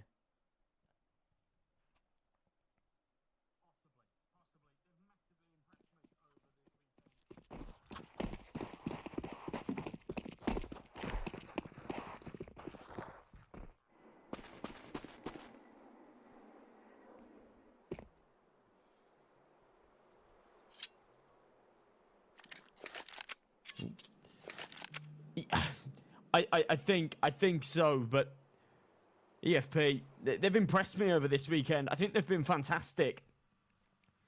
But this might be too tall a task. Don Stu, they've been amazing in and outside of the server. They're the only team that made it through the group stage with 9 points and no losses. And here in the pistol round, kicking things off. HG's going to blow the smoke open. Doshka's already crossed, and the Glocks actually find the entry and do a lot of damage. This bomb's going to go down. Bomb has been planted. 7 down. Mevo and Kimar doing well to put down the players of Donstu. And I don't think we've seen any underdog come out of the gate swinging like this on the pistols. EFP holding strong on the side itself. Donstu, they're going to have to wait a little while if they want to make themselves relevant. Because EFP looking comfortable to start. Wow, this would be quite the upset. And yeah, not the kind of force that I was expecting to see EFP come into this match with, to be honest. I expected this game to have the same kind of energy as our first semi-finals of the day. A heavy favourite, a one-sided performance, but EFP, as they've shown all weekend, are here to surprise, they're here to play, and they're here to be crowned the champions. They won't take anything less.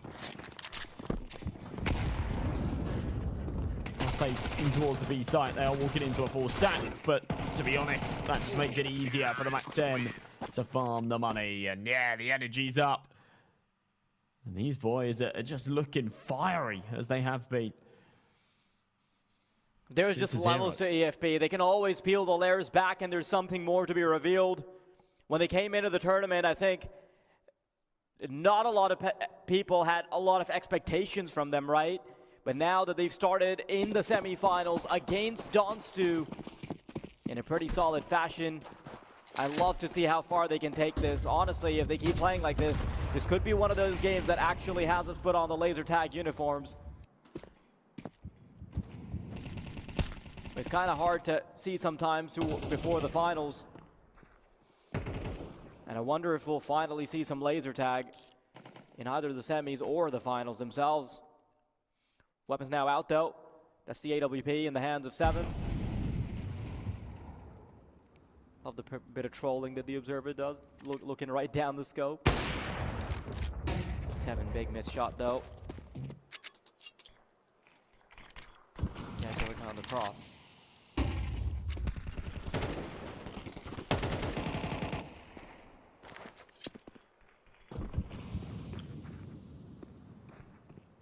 Wow.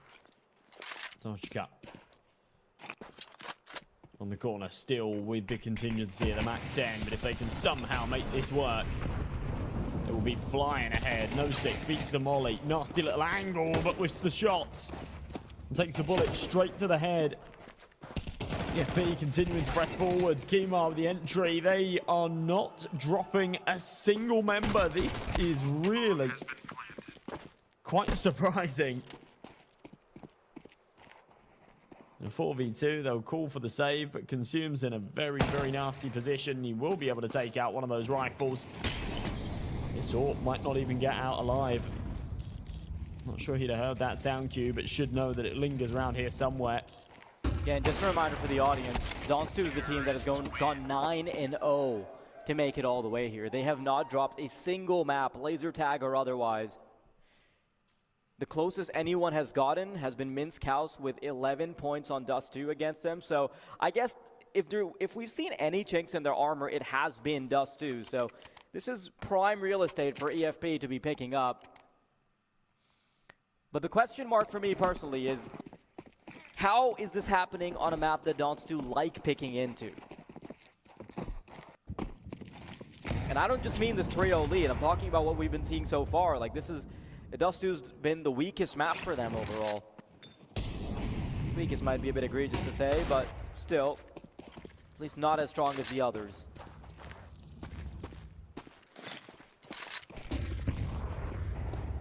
EFP poised, taking care not to transgress without utility. Oh, that can happen to the best of us, Doika. Just a little edge on the windowsill. Molotov comes flying right back. Bottle hits you in the face. Don't think it'll affect anything. Minute and 10 on the clock. Did that happen again? Did 2 players miss their molly off the same windowsill? Oh man, that is awkward, and it's awkward because it would have landed as well. They're not up against much here, so it probably shouldn't matter, but yeah, not good signs. NoSick going to play through the smoke, dealt with by Miro, who's just holding patiently.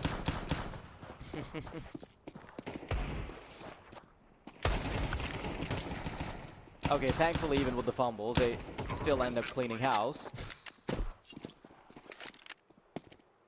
5-7 can't seem to get much action from behind.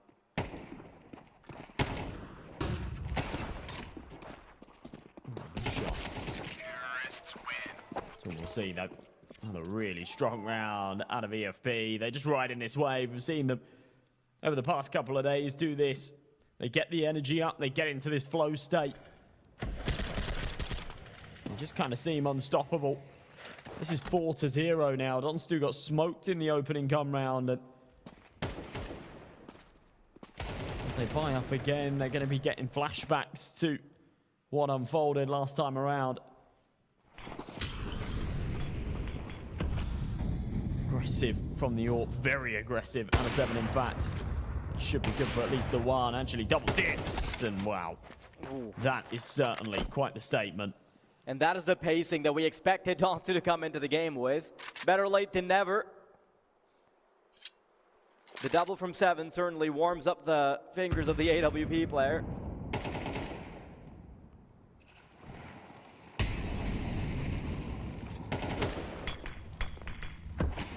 Saw this happen to ZNX in the last game, where it took him a while to adjust to the AWP, adjust to finding his fragging potential back. Unfortunately, it was just a little too late.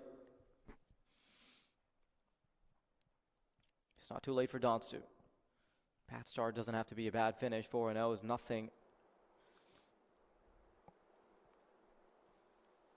Miro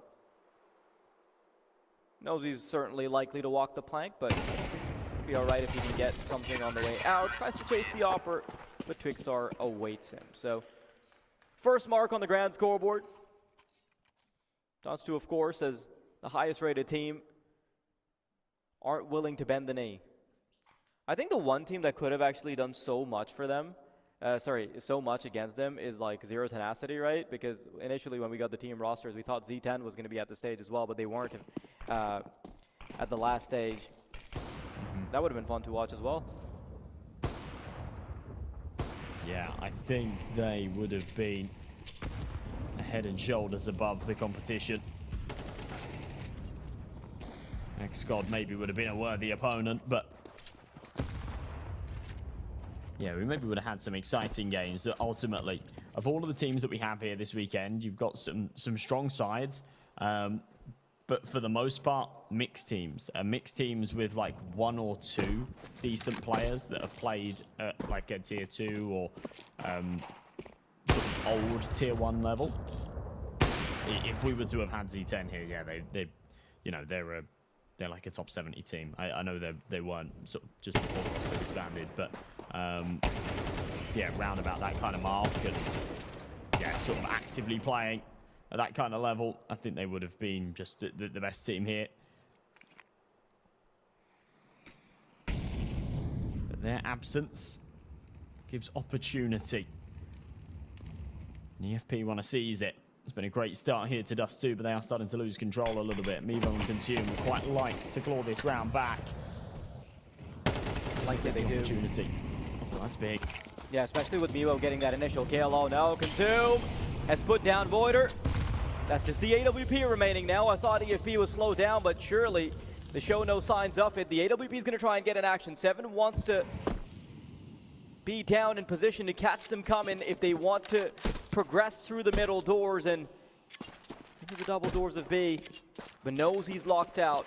There are several gauntlets he must clear before he makes it through. The first challenge of which is making it past the middle doors. Audio cue's given up, so the player responsible for cutting off the rotation can get to that in just a moment. Bomb already a quarter of the way ticked down. So he's not really making too well on time. As he starts permeating through the gates, though, that's it. He finds a card player. No, he had one shot to get it done. Second shot missed. There's the second player, and Miwo to put him down. A much worse performance from Seven here than it has been in the rest of the tournament.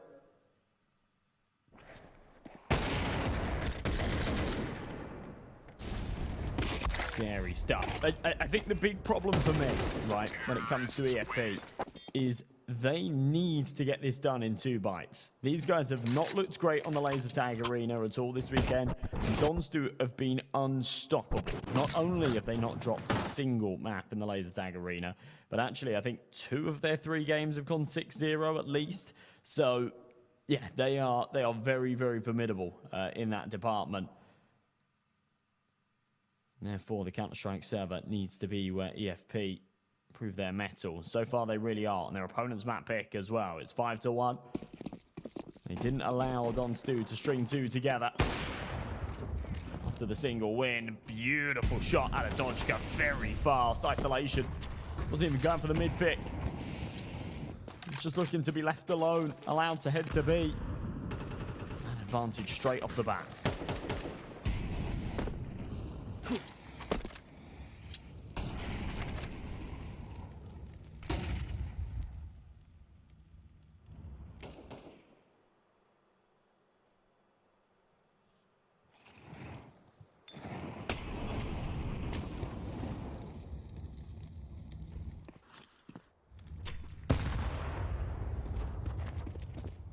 Trixar takes a big nade. EFP. I cannot believe they are walking Donstu. Nozick though. It was his superstar potential that got them through so many of the games that they've previously been in. But look at this from Doika. Tries to play the shotgun sniper. And with 7 being as low as he is, there is still an olive branch for Scorpion to try and clutch this out. Bomb recovery is going to take a second because it's dropped over on short. It would take a single bullet through the body of 7 to get rid of him. Scorpion. If he waits a little while here on the mid doors, he might get the opportunity to do just that. But the missing info is the problem. Look at how he could potentially find a timing for the short player. He's got his cross replacement right, but Nozick's just a little bit faster. So a big sigh of relief for Donstu. These rounds are starting to come a hell of a lot closer. And yeah, big sigh of relief indeed. Could not allow these buy rounds to just continue slipping. It's an unbelievable shot from Dodgka. They're unable to convert off of the early man advantage. Money still here for the T side. In fact, the buy is actually looking a little bit better, arguably. Nah, maybe not, actually. See the 2 Galils in place to the FAMAS. Fairly even stuff, let's call it. Good HG. Get Scorpion down low. Returning the favor with a little bit of spam damage. Voida on the angle with a FAMAS. Flashed through his Scorpion. Across to the blue box. Kima out of the mid doors. Somehow finds a gap. Ignores the cross for the A site. And just picks off one towards B. Slips away. Another man advantage that's untraded for now. 7's got to hit these shots. Oh no. The amount of time 7 has been responsible for letting go is just inexcusable, but maybe, how is this happening? Every time the camera is on the superstar Opper, he seems to miss through the bodies. But thankfully, his teammates are able to clean up after him. They won't be able to do that every single time, and even this round might not be fully packaged and ready to go. Bomb dropped an LT, though, makes things a hell of a lot easier. Whether with shoulder peeks towards suicide. Couple bullets escape his FAMAS and find consume. And Scorpion is just way too far for it to really even be possible. And he drops into CT. 7 is quick with the trigger. But that could have been so foiled, Josh.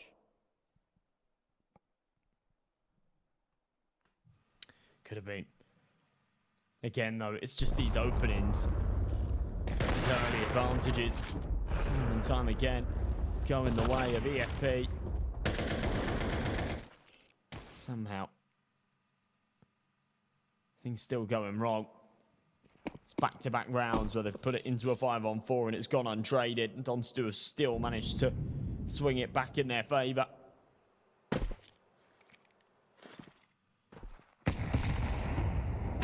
Oh, that does massive damage to Ixar's. Also, shotgun follows up as well. We actually saw this weapon purchased a couple of times from him yesterday here on Dust 2. Likes to get aggressive in the lower tons with the shotgun. It's a little bit more out of it here. Doesn't get it. Taken out by the Glock, but maybe a blessing in disguise. We probably won't see it come out again in the next. They start to wake up and warm up here. Perhaps CFP's reign of terror has come to an end.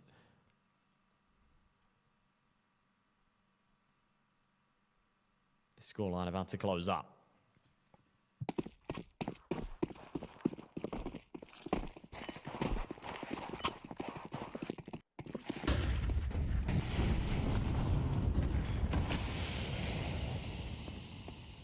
The thing that really scares me is that EFP were on the cusp of getting like 7 to 8 rounds even, right?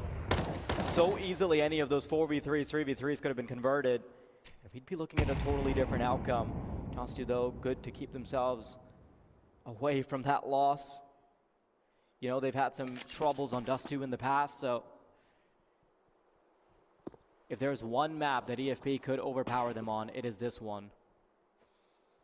Now, I'm not sure how much faith I have in EFP to be able to take the laser tag, but getting to the laser tag arena at all suddenly puts you at a huge risk of losing, not on the basis of the game you've been practicing all day, Counter-Strike, but one that needs you to excel in physicality.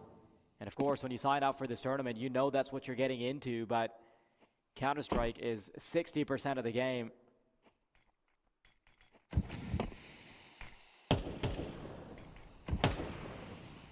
Very slow approach from EFP. A lot of their faster pushes not being met with any early aggression this time, so they don't get an open opportunity. Twixar is going to be in a little bit of trouble if they can scale up on him. Knows he's going for a couple of jump spots. Here's the utility coming. Now they need to be crisp. Smoke deployed to try and buy themselves a little bit of space. Twixar to stop them. That's 1, 2 with a FAMAS. Eventually refrag. Doika with a wide swing. Voider to try and fight back, and he doesn't get chased by the bullets as he turns the corner. Now on a 2-on-3. Very, very winnable here for EFP. As Dodgecut decides to force the issue, jumps up onto the boxes, takes the fight into the CT spawn, but Void is able to trade right back. It's on to Consume. Last man standing, 2 to find, and he just can't seem to pop the head. Eventually gets there, however. Sees him. And against the AWP, spots him coming up the ramp. You're looking for the timing, adjustment. And it's beautiful. That is brilliant. 7 takes out the molly. It's a bit of a mistake, and Consume pulls off a massive clutch to keep EFP ahead. I love the micro adjustment from They've definitely lost some of that mojo, haven't they? But they're still looking strong. I'm not sure if you noticed what he did there. He feigned running away to short, and as soon as the Opera brings out his utility, right there on the unpeak, there was like less than a second to make the adjustment, start running right back. That's why he gets caught out in the open. Look at this, first kill from Consume. He feigns that he's going away. That's the jump up right there, and he just fights it right back. Normally you'd think Galil versus Op, surely the Galil tucks away, right? But no, he's large and in charge, faces his fears. Donstu might actually be in hot water. This was certainly a solid dark horse run so far, but I thought maybe they finally fall flat when it's time for finals, when you're up against the strong favorites, but EFP are making a fan out of me. Definitely the right thing to do. Last thing you want is either A, the AWP posting up on your angle, or B, trying to commit to the defuse. The bomb actually wasn't planted for short, so it wasn't really an option for him to play the timer there. Pretty masterful though, out of Consume. You don't see Dodgka hit the cross shot this round. That's crazy thing to expect of him, but we've seen it a couple of times now. Either he's found the kill or been able to inflict damage. A dry push out along, but it's silent.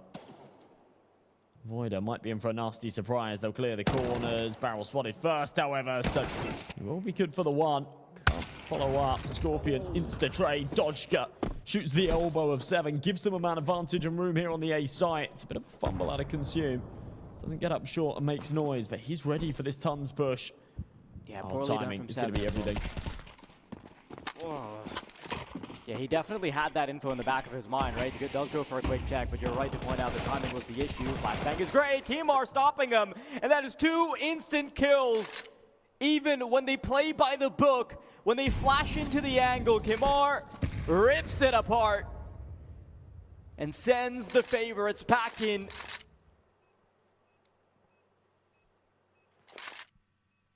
I'm loving this. This is a game that I was looking forward to. This level of competition, this neck-and-neck fight from the underdog that we have yet to see in the entirety of the tournament. Now finally coming out, Josh. Wow, 7 rounds here for EFP. They'll win the half no matter what. They'll have a chance for 8 here too. Twixar cowers away and holds on to his rifle, knowing it's going to be a necessary tool in the next round, as they're not going to have heaps of cash to work with. Just being dismantled here, though, being given the early long control. And therefore an opportunity to cross into the corner next to the pit, somehow still losing control. Look at this buy. Twixar's back on a shotgun. He's dropped the AK over to Nosik. Alongside there's a Mag 7, an MP9, a Scout on 7. This is really quite awkward. Could definitely yield an 8th here for EFP. Door going to open. B is empty. Anyone that could even fathom going for a flank has quickly been punished. So now you've got an odd collection of weapons to try and take this retake with much worse numbers. 7 does manage to get one of them off. Makes the retake a little bit easier, but this might be the hardest bomb site in the game to retake, so let's not count on it. Even 5 rounds wouldn't be anything to write home about, but here they come. It's a firing range that they're playing against. Consume takes out the tunnel sprung. Nosik is still trying to show us some of his mechanical brilliance, but he'll be put to bed by someone equally potent. Kimar to get the last laugh and get the 8th for EFP. Wow, wow, wow. Showing that they're mortal at Onstu. We were talking about how they've gone unbeaten throughout the entire competition so far. 9-0. And now they're struggling. And the frustration setting in as well. You can see that on Twixar. We've never seen this before. Yeah. What's so weird is that even when EFP have been losing, they've looked charged up, right? They were celebrating like every one of their comeback round wins when they were being pummeled. But you don't see that same level of energy from Donstu. I love how Kimar is able to rally the troops, right? You have one player or the other that can always pop up to make sure the energy is still high in the communications department. Now this pistol round is going to be of the essence as they scale into tunnels. Things get messy, but 1-for-1's not bad for either team. This pistol round is worth its weight in gold for Donstu. They really do need to be winning it, and Mevo makes that a whole lot harder. Single bullet required. Pops the head and Nosik as it emerges over the short box. With 1:10 on this clock, Donstu seem to be pretty dead set. Trying to take a bit of room up short. Mevo's still alive on the corner. He's actually going to aggress off of that contact too. He's got Consume here with him. Molly goes deep. They're playing ahead. Mevo follows up for one more. 7 can't trade it. Consumes there. It's all on to Twixar. 1v4. He gets nothing out of it. Doika follows. And look at the energy. Screaming, shouting, fist bumps, high fives. And that's got to be so frustrating to hear when you're on the receiving end. It's just perfection out of the defense. And it's down to the details, right? It feels like the team is playing better. It feels like everyone is hitting their shots. I cannot believe that today I'm watching 7 be completely outplayed. And the crazy thing is, we were criticizing how 7's been missing so many of his crucial shots, right? But he's like the 2nd highest fragger on their team. There are players who are playing much worse than him. 5 kills for Twixar. 9 for Nozick. 2 for Isolation is a bit egregious. Especially when he was one of the big men leading the charge. The crazy part about this, and I don't want to get too far ahead here because it still is only map 1, but EFP, if they were to make it to the grand finals, and of course they'd be facing up against the X-Goats, we saw these two teams face up against each other in the group stage. X-Goat took it 2-0, and we didn't really think much of it. I think we were both sort of under the impression that the... Ooh. These Glocks are doing a little bit more damage. No, okay, all right, they'll get a bomb plant. I think that'll be about it. Yeah, we were sort of under the impression that the rounds that EFP were able to take were a little bit of an anomaly. But that game, despite going 2-0, was actually back-to-back 13-10s. So you kind of add in the fact that it's high stakes and the energy's up here for EFP. They've kind of climbed over the last couple of days into quite a scary side. If we did end up with that rematch, I think it would be a very fun one. Oh yeah, for sure.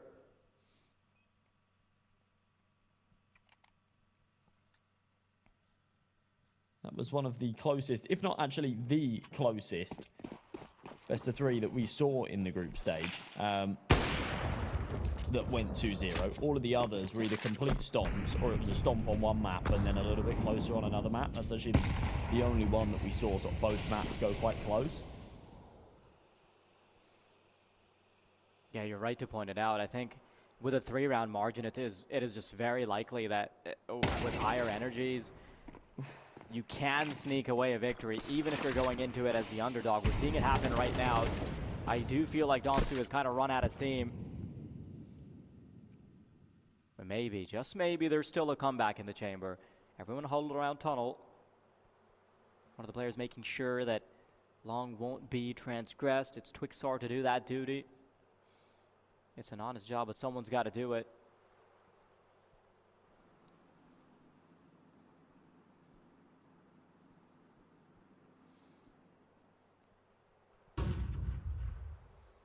Complete slowdown this time. Yeah. Donstu not wanting to make a mistake, kind of hoping that somebody on EFP does instead. Perhaps tries to get aggressive or play for some info. Now group up and head towards short either way. Scorpion and Mevo to defend this A site, but both split up a little bit here. Mevo's got to go big. He needs a multi. There's the first, but Flash means that he can't instantly repeat. He still pops heads a triple, and no one can trade it. The AWP doesn't hit the shot either. And Mevo, even before the round is over, is celebrating. He knows just how much work he's been able to do there, but let's not jump the gun. Twixar's still alive. It's just not going to happen on the rotation. The pick from CT, that is huge from Mevo. Look at that energy. Of course he's celebrating, right? Because they know they've done it. They know they have them by the ropes. They have them psychologically. The energy is up. The scoreline is up. You've got the anchor shutting down a push like it's nobody's business. Insane triple to stop him. And of course, with no time, there is not a damn thing that Twixar could have done. Energy exuding from their side of the stage. You can see, and I think you've definitely experienced this at times as well, when you play competitively, you play at that kind of level, when you're fired up, yeah, and the adrenaline is flying through you, and you end up in a position like that, you get a 4K to win a key swing round. You just, you know, it's almost jittery. And you see from Mevo, as soon as he dies there, he sort of pushes back in the chair and just starts celebrating already. He starts sort of clenching his fists and going, let's go, boys. There's no stopping you when you're in that state. You become a true force to be reckoned with. And right now, Donstu just don't have it in the tank to contend. Looking defeated already. And the map's not done yet. We need to see a resurgence out of them. We know that they're capable of it. They've shown us all weekend the level that they can play at. They didn't have the hindrance of the early morning match. Had a little bit of extra time to sort of wake up and warm up. No excuses here. Technical pause apparently down to the same issue as we were having yesterday, a crouch bug. Is that what we were having with the sticky key? Yeah, I don't know. Maybe. I think that was EFP that were having that issue, wasn't it? Yeah. No, wait, that was LPT, I'm pretty sure. Ah, was it? Right. Yeah. I mean, I get the confusion. EFP, LPT.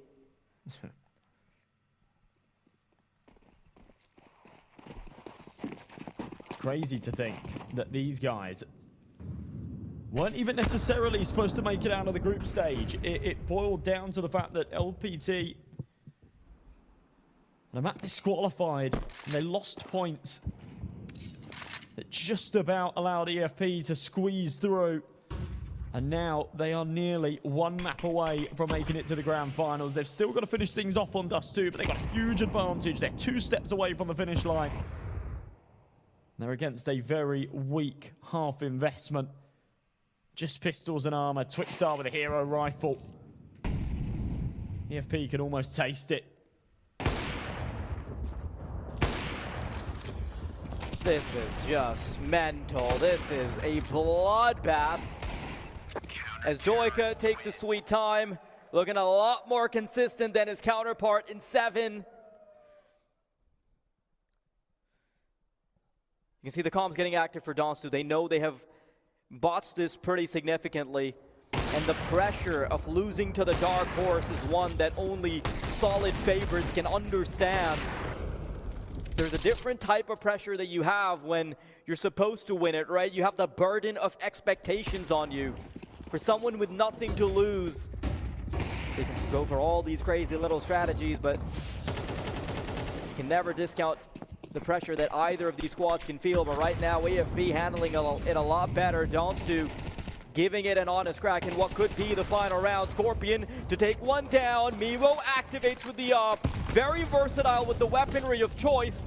And they're burning up as they get onto the site. They are falling like flies. They're still trying to fight back. Isolation on top of the site. He has the vertical angle, but he's punished by Scorpion. It's 2 players remaining for Donstu to drop the first map in the entirety of the tournament. But Voider still wants to hold on. Fingers turning gray.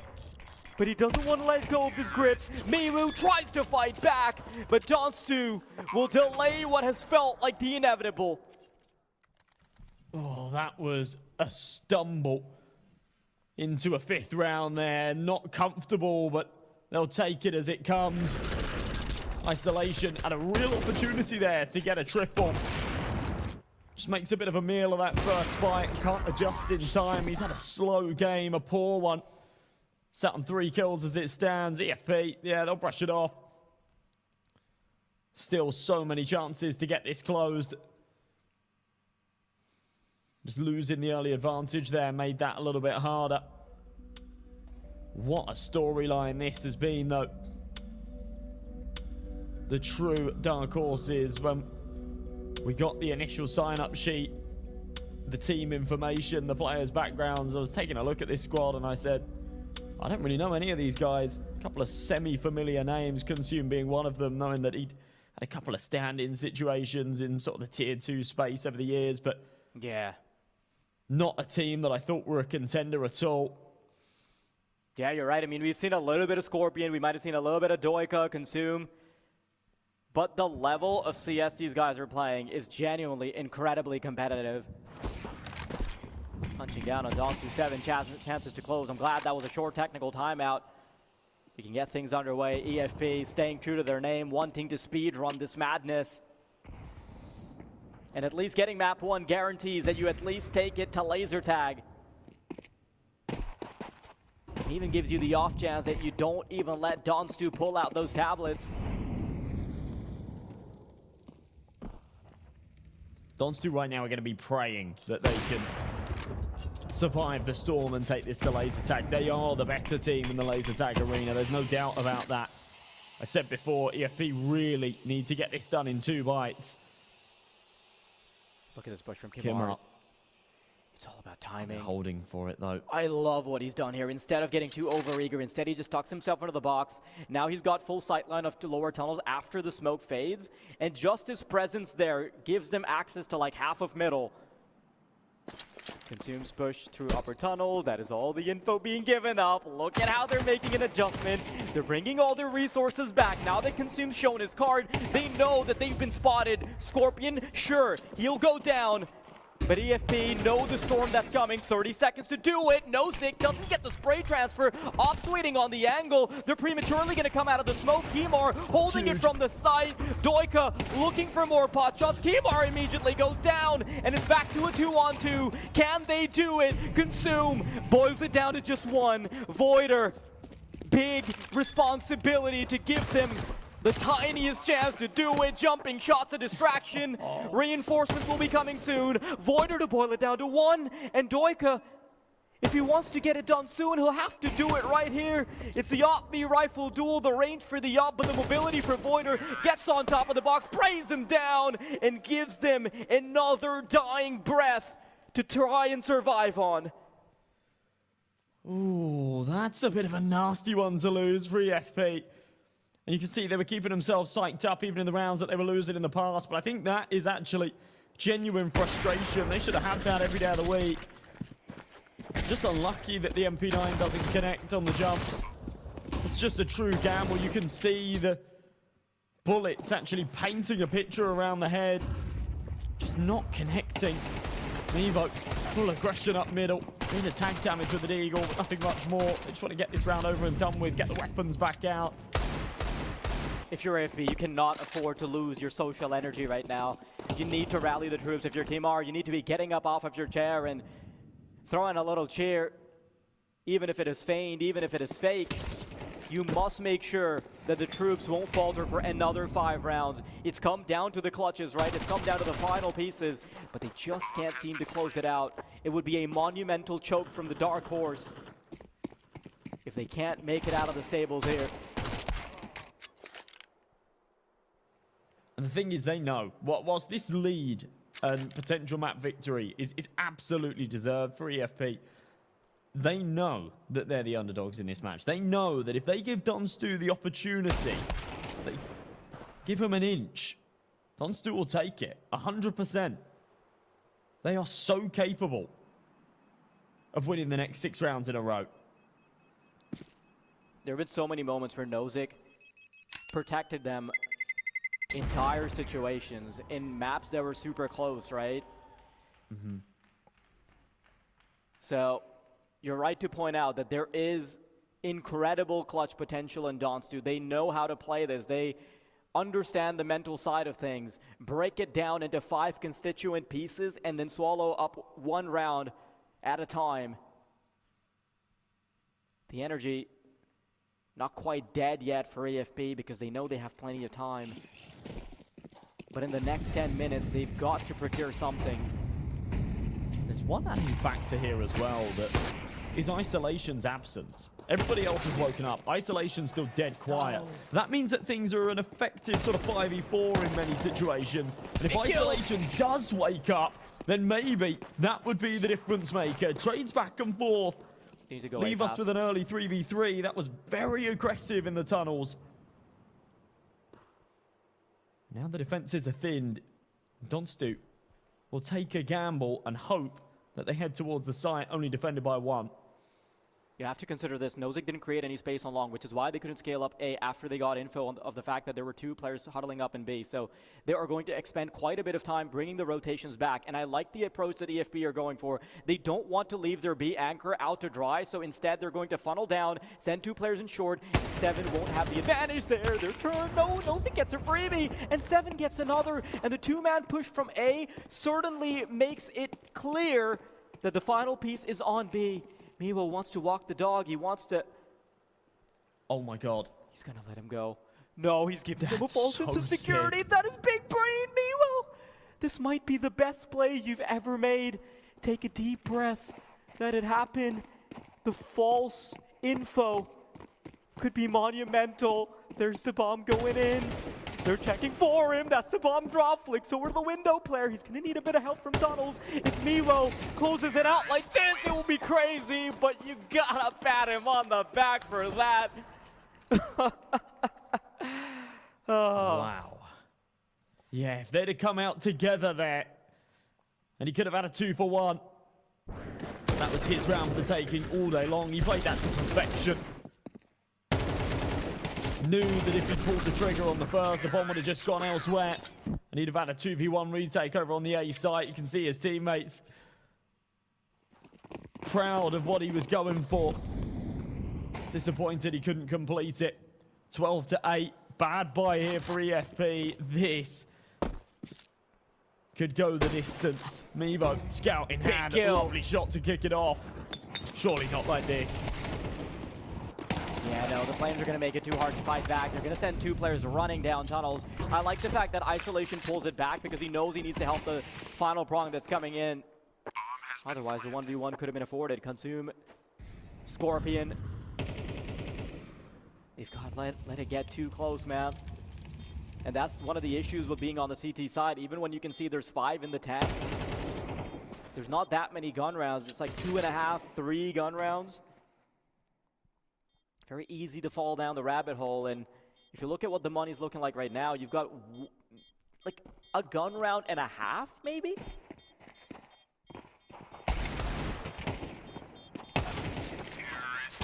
Yeah. Honestly, yeah. At least they've got the loss bonus. Make things a little bit easier. But they're going to be casting their minds back to those couple of opportunities when they really, really should have closed it. Saw a 2v2 not go their way. We saw a 2v1 that was in their favor not go their way as well. York just taking a little bit too long to wrap around. They have seemingly lost that energy. Something that they really needed to hold on to bring into map 2. Maybe they'll get it back again if they're able to convert out one of these next 3. But yeah, what was a huge advantage is now really closed. Yeah, you can see the energy being drained from their faces, but I do still think there have been a couple of things that have let them keep the engine going. Look at how they're playing this differently. They aren't going to stall. They don't want to plateau, so they go for a double op setup, but Miwo is just not quick enough. The interesting thing is, it was the secondary op versus the secondary op, right? Nozick had to pick up the op because he had a spawn. Now he's going to give it back to 7, and Miwo had to do the same. Toika still has 1 op in the chamber, though. Scorpion has crept up into car, hoping, praying, fingers crossed that his teammates can serve enough of a distraction for him to not get checked there, but I highly doubt that's going to be the case.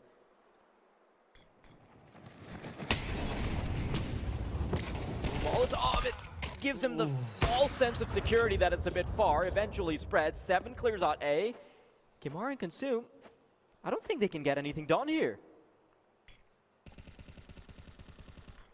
Well, Consume's still in a position to contend it.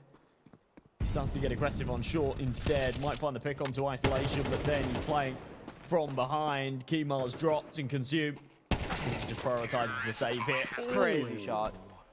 Yeah, that's nuts from Isolation. The man who I called upon to wake up a little bit. He's been dead quiet in this game. But if he's heating now, it is a deadly time for it. He's gone from 3 kills to 9 in just the last few rounds. He's a monster opening shot from those 6. So quick with the fast long spawn. 12-10. There is 1 buy round left for EFP to try and hold on.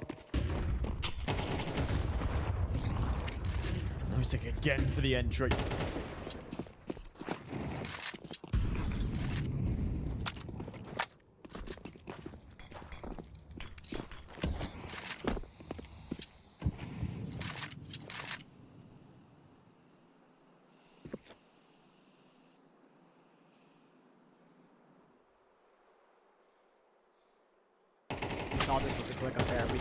Done.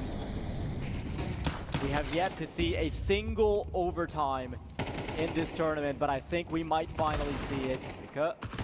Trying to play the trigger discipline that Mevo has been pioneering this game. Don't expect something to happen this round other than consolatory damage. There's one gun round in the tank.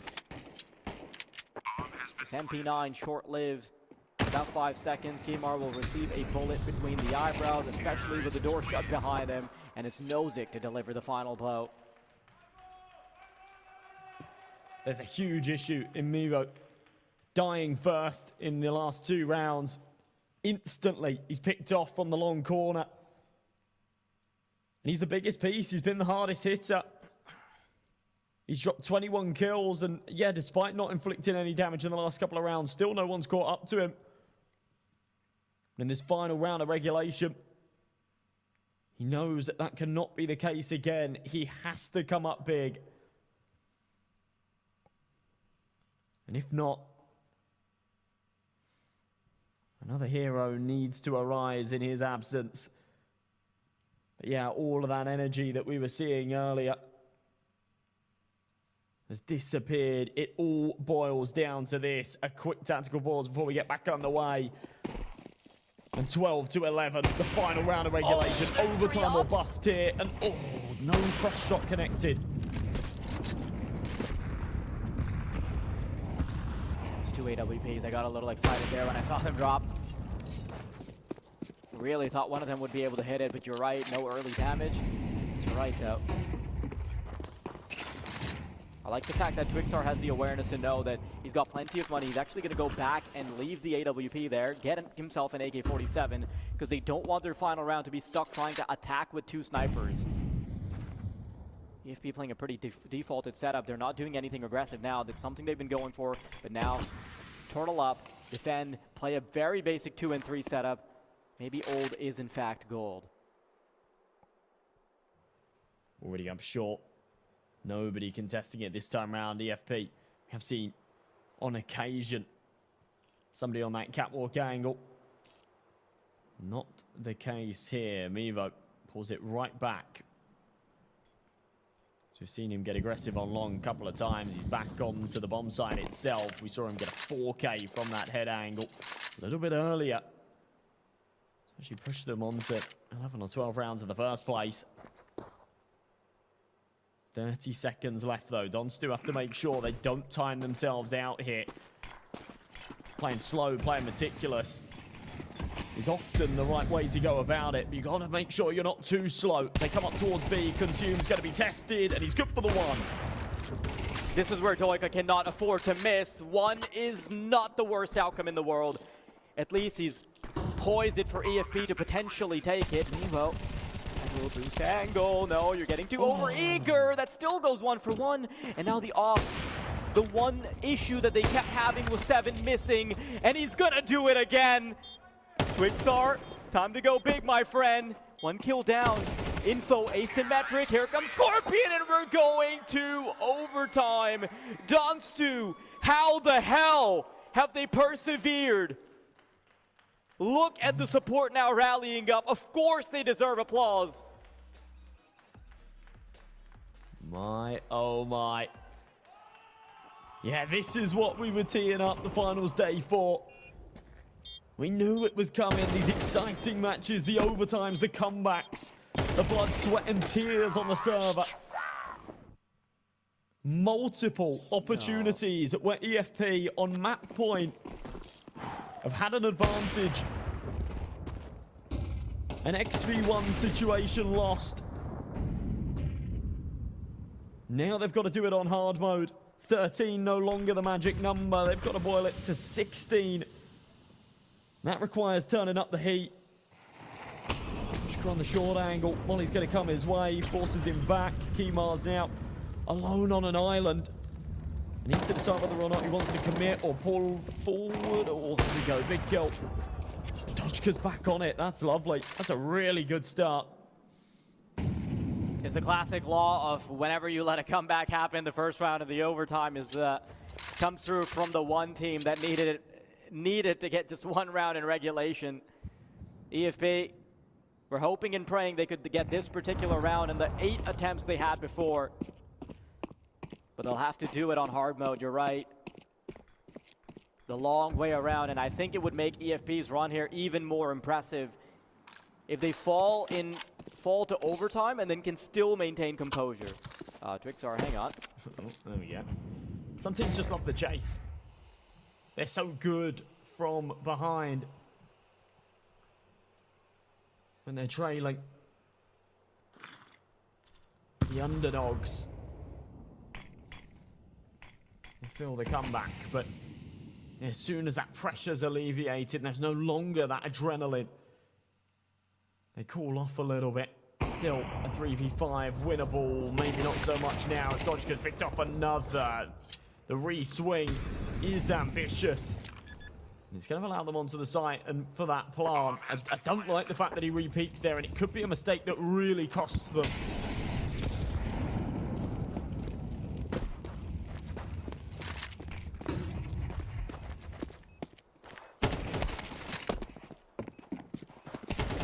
Just one player to find. Isolation was a real problem for them before, but maybe this is where they finally shut him down.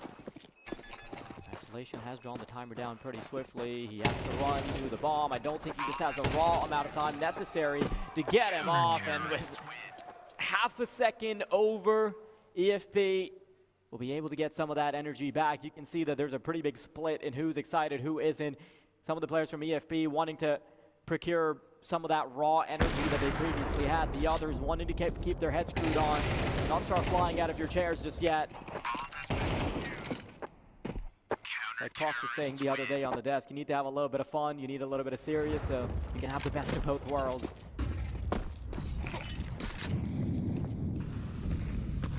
You don't want to get complacent.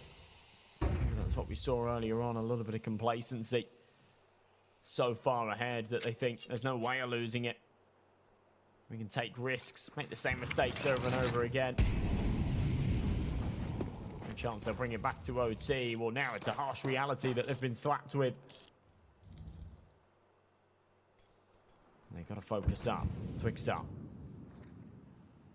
Clearing the whole tunnels, nobody's home. Big shot out of 7. Talked about some of his brutal misses that have cost them rounds. It won't be the case here. Kemal's able to follow up, however, so we do go back into a 4-on-4. Donstu's game plan is to group up and hit B hard. Massive entries.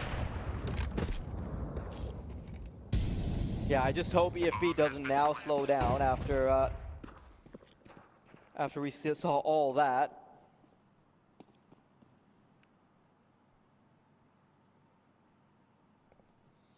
Gonna have to be the save though. Even in overtime, you can't get too heavy-handed with your purchases if you're on the CT side.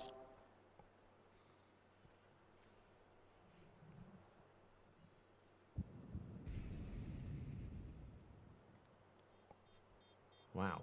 The fact that they actually ran in dry to the B site is what completely screwed Consume there. He was ready for the flash to come over, so was already playing anti, and they just flew out. Just caught him with his back turned. Really quite smart mind games here from Donstu. Nice shots being hit, but yeah, ultimately, that's exactly what I'm talking about. Isolation comes in way before the flash pops. It's a frustrating way to go. So we're tied up, 13 apiece. Donstu still keeping this going. My worry is when the sides switch. Are they still going to be as proficient on that CT side? They weren't at the start of the game. But I don't think it means much. I think they're just warmed up now. That was the only issue. No doubt looking like the better team in the last 20, 30 minutes. So we move into another brief technical pause.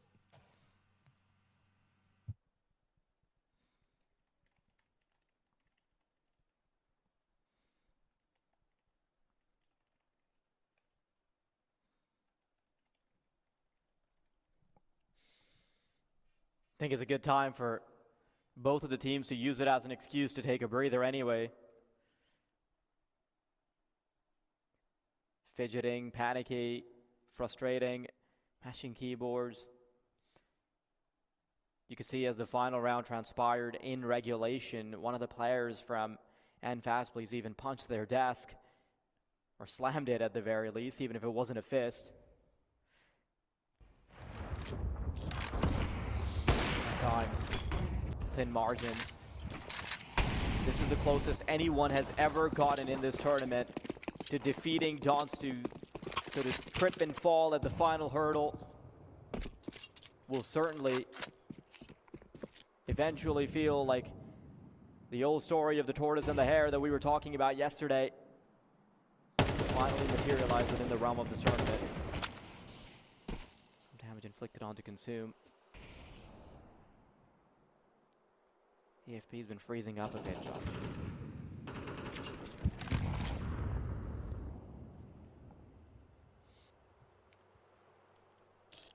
Slower. Minute already burned on the clock, and actually just nothing really gained yet. Donstu has inherently been given the mid control round after round. EFP haven't really wanted to contend it.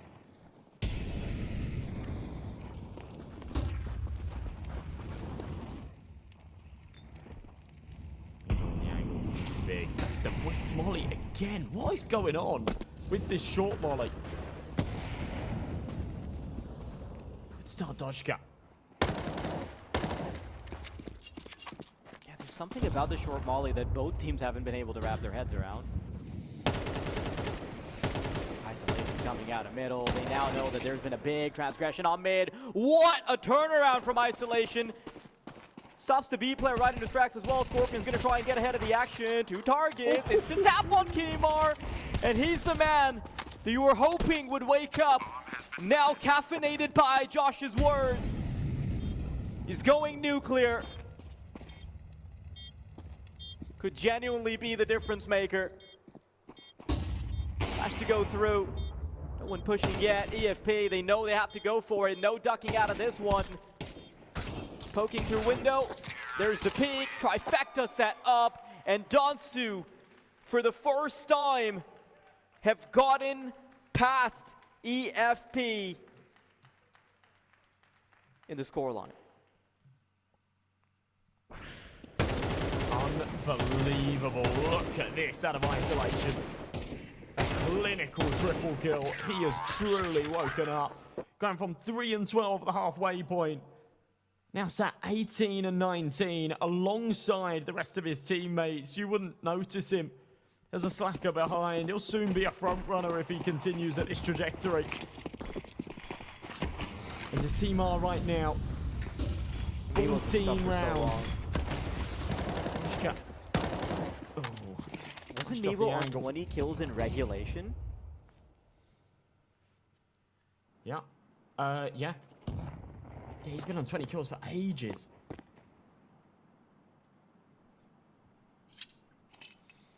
Now, I will say, though, EFP found most of their success on the T side, right? So maybe you can still keep your hearts open for an EFP victory. But it'll be tough to digest a loss like this. Nosik, you generally see him on the rifle. So to suddenly encounter a double op setup when Donstu haven't done it the whole game is going to be surprising. Missed shot, however. Send the CT players packing now. There's a little bit of info available from both sides. Heading exploratory towards lower tunnels. The EFP has spent a lot of time not getting a whole lot of space. This will be the heartbreak of EFP's careers. They cannot see this through. This is a really important round. You mentioned before, the emphasis on that T side, they were great with it. At an 8-4 half. Gotta find that form again. Out onto short. 7. Cracks things open with a big shot. Doesn't even double dip. It drops the util. Buys time for the rotation to work their way over and through the smoke. Ends up with a second. Not quite the third. But he's done his job. He's done it beautifully. Here comes the cavalry. But Consume's gonna be pulling back. This is a tug of war that has not been decided yet. Here comes the flash, tucked behind the smoke. Voider, now they know there's at least one in long. You've got to diagnose where the other two are. Previously one seen in CT, but now they're going to double up on short. trying to make sure that they can get rid of the long player first, but that's going to allow the short players to start scaling up. Voider had to stay alive for a little while longer. Isolation creeping up. That's one down, still spraying. Mivu finally activates again, and can he persevere? Of course he does. Eventually, the giant that had been put to sleep will awaken from his slumber. That is what was needed. Sleeves rolled up and a lock back in. Mevo, who has not found a single kill in overtime until this point, delivers a monster 4K and a huge clutch at a crucial time.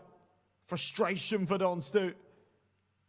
That was their ticket onto map point and a couple of chances to close. Instead now, they'll take a pause, a little breather. Actually comes from end fast, please. That's surprising.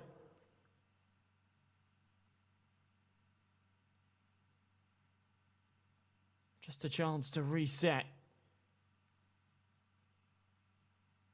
This now becomes quite literally a best of 3 rounds. One of these teams take it 2-0. We go 1 apiece, and the decider isn't a laser tag map. It's more OT and more dust too. Dodge gets to crack things open with a big mid shot. He's been great with it. Twixar. Oh, it's a shotgun again. This is wild.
Twixar left alone.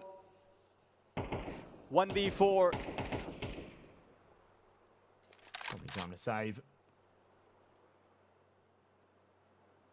Not what you want to see in overtime, but of course, he's got 5K in the bank. That is down to the fact that he only went with an XM this round. But rocking a double AWP setup, there's got to be a couple of other pieces within the team that aren't heaped up with cash.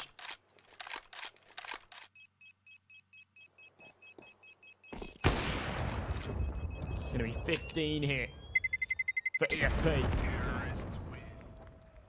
1 map point to get this closed. Now they choked, what, 7 of them at least. Maybe even 8, I think, in regulation. All of the weight boils down to this. Donstu, this would be painful if they've brought it all the way back and can't see it through, can't close it out. What is this setup? 4 AWPs, vintage Fnatic. Yeah. They're desperate for the cross shot and, well, they won't actually connect it. It goes to naught. Let's swap back to the rifles. 7 is so scared, like he just didn't want to peek it, but eventually does slowly reclaim some of that ground. EFP. They say it's the hard way or the highway. And all it took,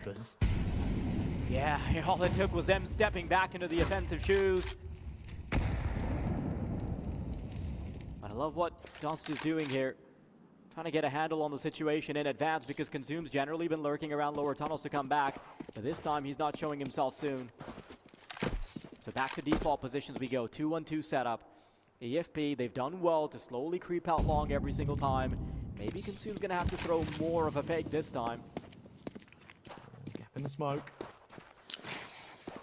It's up. Deploy a little bit of util towards short. We'll get back on the angle just in the nick of time. Sees the leg, can't flick up. That's okay, that's info.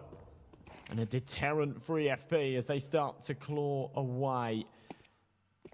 Consume will now be activated. He's been sat outside the B tunnels this entire round.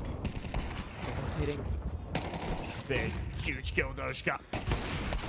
Yeah, but now it's becoming obvious where they're going because I see a bunch of players towards middle. Mew in the meantime, scaling up long. This is still such confusion. Seven trying to hold the cross, wants to get advanced. This time, it's important, and he's gonna hit the shot. Look at the time. A couple players already inside the B side. Yes, you need to get the bomb down soon. Seven with another casualty. Voider coming in from behind. It's gonna be the two-man spray down. There's not a damn thing the Scorpion can do. It doesn't matter if he gets the kills because he just can't punch those numbers in. Donstu, keep it going.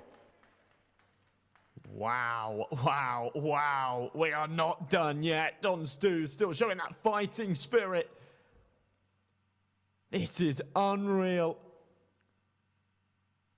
I don't hate the call to back it off and head to B, but yeah, just not enough time on the clock to do so. Not when Donstu was so snappy on the rotations. They rotate through mid as well. Just slow it all down. Deal a lot of damage, 15 apiece. Now 19 is the benchmark to hit. If there's ever going to be a dark horse victory, this is the type of hard-fought defeat we would want. To beat the Titans at their best. It wouldn't feel like a great victory if you just win when Nozick isn't performing, when isolation is dead. Look at how they're lined up like soldiers. Shoulder to shoulder. Not more than 5 kills apart. And that can be said true for both teams.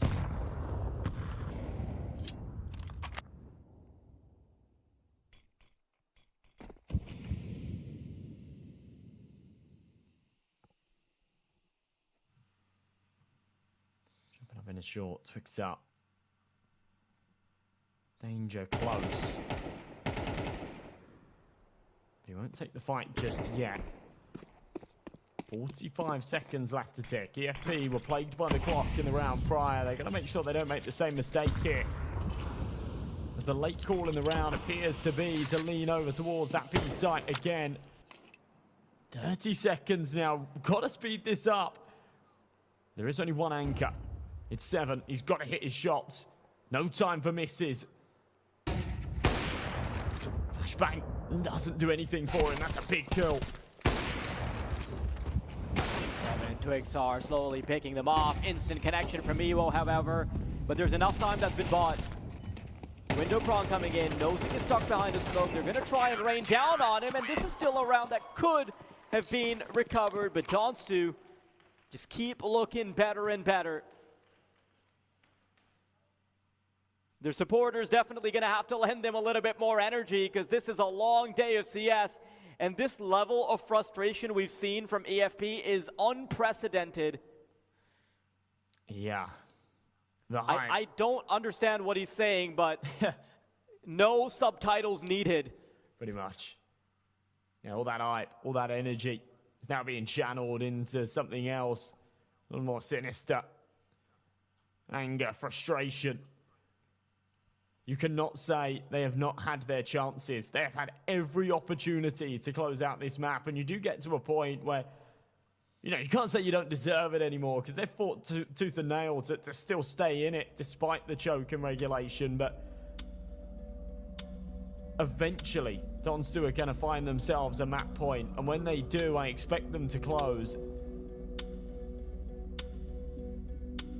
EFP have done a really good job at sort of fending it off.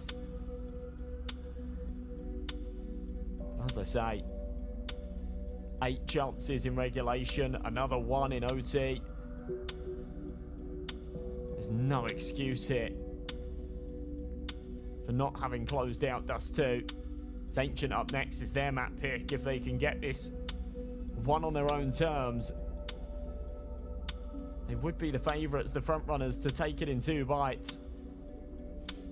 If they don't, I can't help but feel that that level of frustration and the what-ifs will carry across into that second map and might just plague them.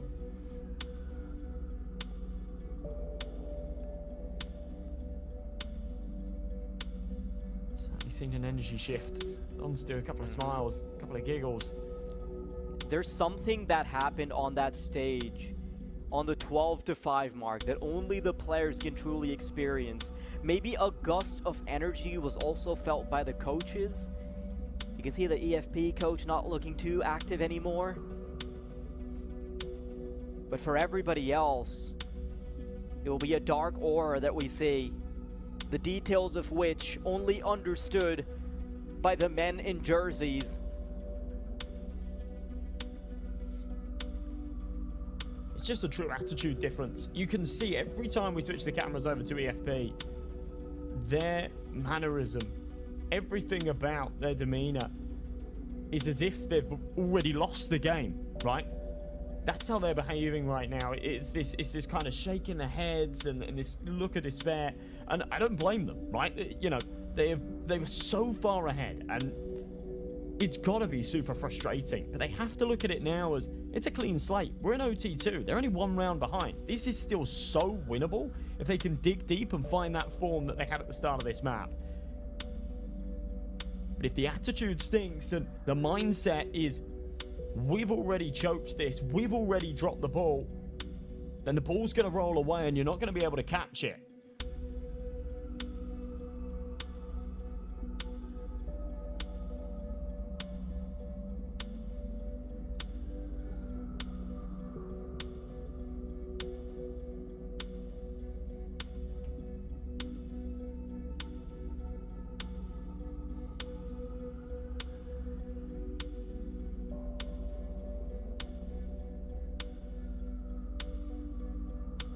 There have been multiple 2v1s, 3v1s, things of that nature, where EFP just had it. You would think at some point they'd be able to overcome Twixar. They'd be able to overcome Voider in the 1v2 that he had on the A site. They'd be able to stop isolation. But if you look back, there is one superstar moment from every single member of Donstu right now. Can you say the same for EFP? Yes. But that's what makes this game so exciting. That is why this game is in overtime, 7. Get up, see the shoulders, Scorpion tag. And I don't know what physics it required for him to survive that. But he got off easy.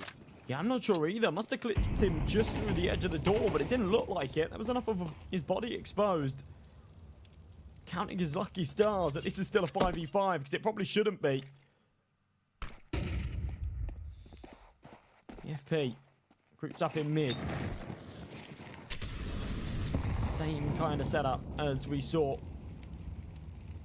last time around, where the CT is very happy to give up this mid control. They've not got anybody contesting the doors. They've not got anybody aggressive short. It tailors towards a mid-B split. Opportunity for the spray down missed. Consume with a big kill. They've got to find the next 2 on the B site quick.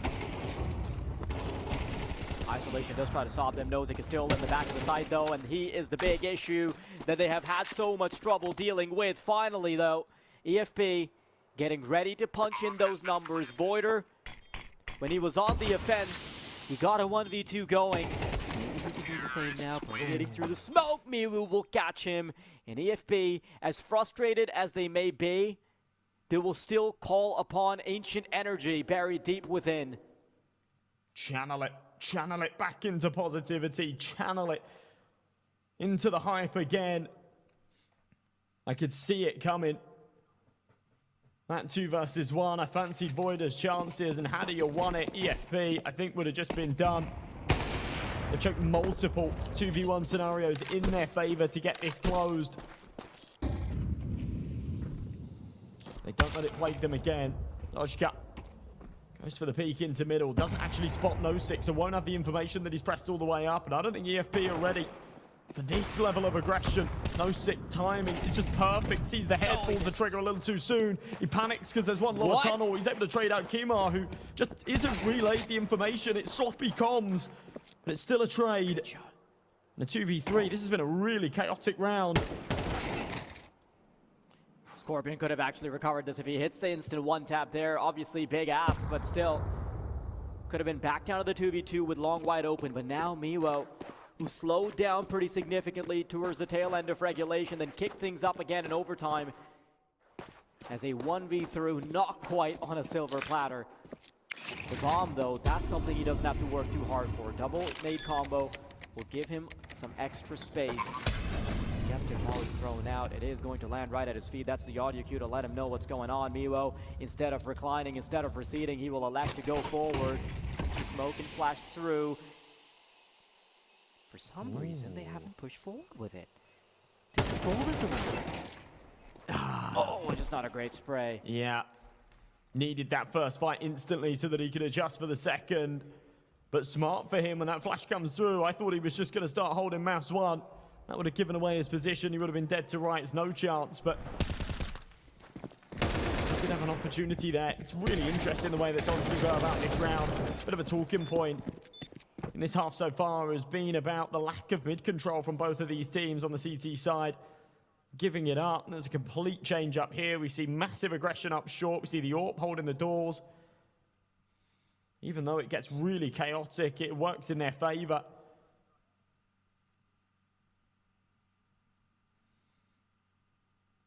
Just not able to close it out.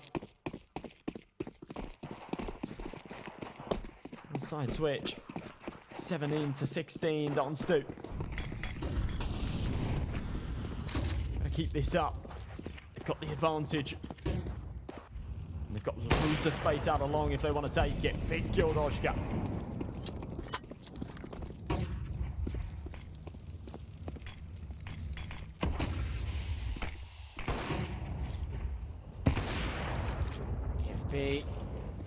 They're gonna need Doika to keep performing. If he overcommits to any fight, he will get picked off by 7 certainly. He's moving such a narrow angle. He's only waiting for the head.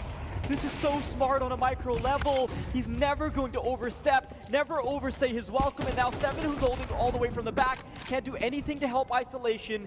He will, in fact, be individually picked out. 7 now. Near impossible clutch.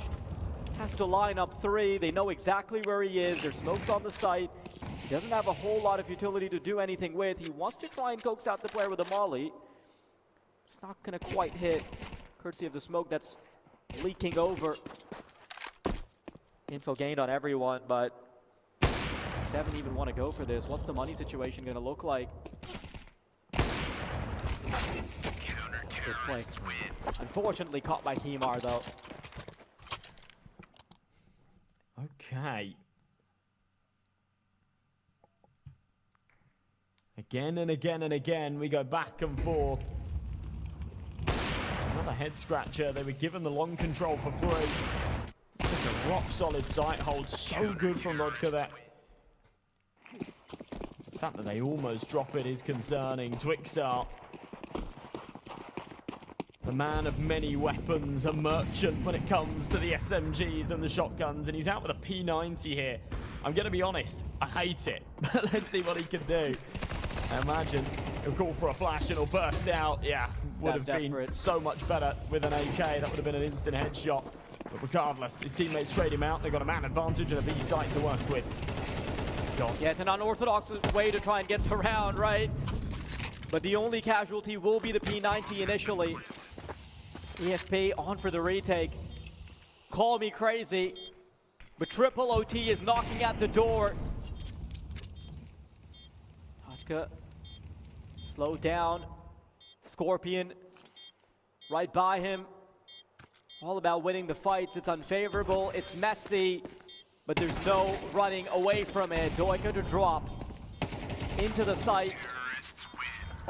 7 to get the final kill. And as hard as it may have been, Donstu have done well. I said before, eventually Donstu would get their chance. They get that map point and an opportunity to close out Dust 2. And here it is. They get one shot at this. Otherwise, we go into another overtime. Frustration is getting the better of EFP.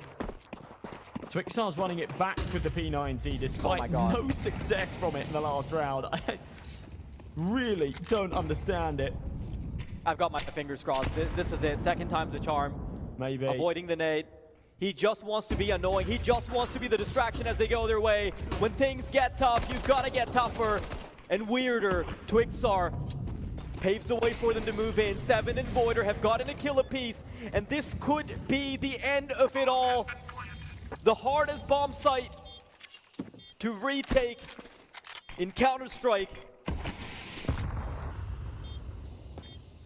Toika trying to find an inch, but they won't give him even a centimeter. Twixar making it complicated. If there's an SMG that you're looking down at, it's just so damn hard to make it out of the window. They're all lined up. They're certainly getting confused. That's the flash to try and usher them in. The tech now's been brought out. It's the final player. Doika know that ESP can't do anything about it, and they've been foiled at the finish. The Dark Horse will stumble at the end of the race after giving us false hope. Unbelievable comeback out of the boys from Donstu. 8 map points choked by EFP. That has got to be incredibly frustrating. An opportunity for the grand finals in touching distance. They have their heads hanging as if they lost the entire series. This cannot feel good on a psychological level. And let me remind you, 1917 as a loss is not a bad scoreline in totality. When you consider that it wasn't even their map pick, they need to rally the energy now. And I'd love to hear what the desk has been cooking up for that one. Tell me your thoughts, fellas. What an amazing game. It's the longest game that we had in this tournament, and actually it's one of the most enjoyable games to watch. 1917, this was the end, but we started with 12-4. Yeah. This was crazy comeback from Dansu and well-deserved win, actually. Yeah, I was like looking at this in the predictions earlier on. I was like, EFP got this. They have a very strong Dust 2, and then I saw 12-4, like, oh, it's in the bag, it's in the bag. And then those smiles went upside down from EFP when they were start losing rounds after rounds, and some of those rounds were supposed to be won by them. Yeah, I mean, we've had like 4 or 5 rounds where it was an advantage for EFP to close out the match. At 12-4, they were 2 against 1. At 12-5, they were 3 against 2. At 12-9, they were also 2 against 1. At the last point, it was also they had an advantage of 2 against 1. They lost all of those. Voider was one of those players that clutched so many rounds for Donstu. You can see him, he has 30 frags this game. He is the actually, I mean, 2 of those clutches have to go through him. He has to be the MVP in my opinion. S7 went crazy with his AWP. Overall, and Endfast, please, everyone had a good game. I think it was just, I remember seeing how they were like, it felt like they were winning. Yes. At 11-4, they were all cheering like it's done, the game is done. But boy, man, CS can be so brutal. It can, I mean, we took a look as well how they, the moral after they lost, like, I mean, they were face palming and some of them had their faces on the ground. It was just devastating to see how that shifted from, you know, moments, little moments of victory to losing their map. Yeah, especially that we said at the beginning that they're the dark horse, but they showed that they're not the dark horse at all in this tournament. They have a lot to show off. They have a lot to prove, and this is not actually ended for them. They still have another map. They still have Ancient, and it's actually their map pick. So if this is what they did in the map that they didn't choose, I think Ancient's gonna be a good chance for them to come back. Yeah, about that. We'll talk more about it later when it comes up, but it's just disheartening just seeing what has happened to them. You can tell, like, you know, like, guys, we're okay, and then guys, they're coming up, they're coming back, and then guys, it's overtime, and then overtime again, and you know that it takes a lot of mental fortitude to get through something like that. Like, you can tell how much that will play a toll to them coming into map 2. Yeah, actually coming into map 2, but before we go into map 2, we need to jump in a little break for all of the players actually to take a breath and to prepare for the next map. Ancient, don't go for so long. Yep. Stay here.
after that amazing game, we are going into another one. Let's just see a little recap of the players' reaction after what happened in that 15 or 16. I don't remember anymore. I already forgot because I'm already ready for the next map. You should put all of what happened in that map there. You leave it in Dust 2, and we go straight away to Ancient with a new energy and a new mindset. That's what we want from the players, and that's what we're expecting from them. If I was EFP, I would be as forgetful as you. I would be okay then the next map. I have nothing to think about what happened there. A lot of, like I said, they have to recover their morale. They have to recover, you know, your fortitude, your mental. You know, it takes a toll to you, physically, mentally, emotionally. And it's not easy to just recover from such an upsetting loss right there in map number 1. And the thing is, we talked about how, you know, EFP's scoreline wasn't, before the match, we talked about how they didn't necessarily have a very good map in the group stage, but then they also had a very good Dust 2 in the beginning, but then that didn't mean anything because their opponents were a bit different. But now coming into Ancient, it's probably the same thing. I mean, Dons 2 played it once, they won 13-2, and they won the Dust 2 13-2 as well in group stage. But now EFP won one and lost one Ancient. It was 13-11, 13-10. But that doesn't mean anything.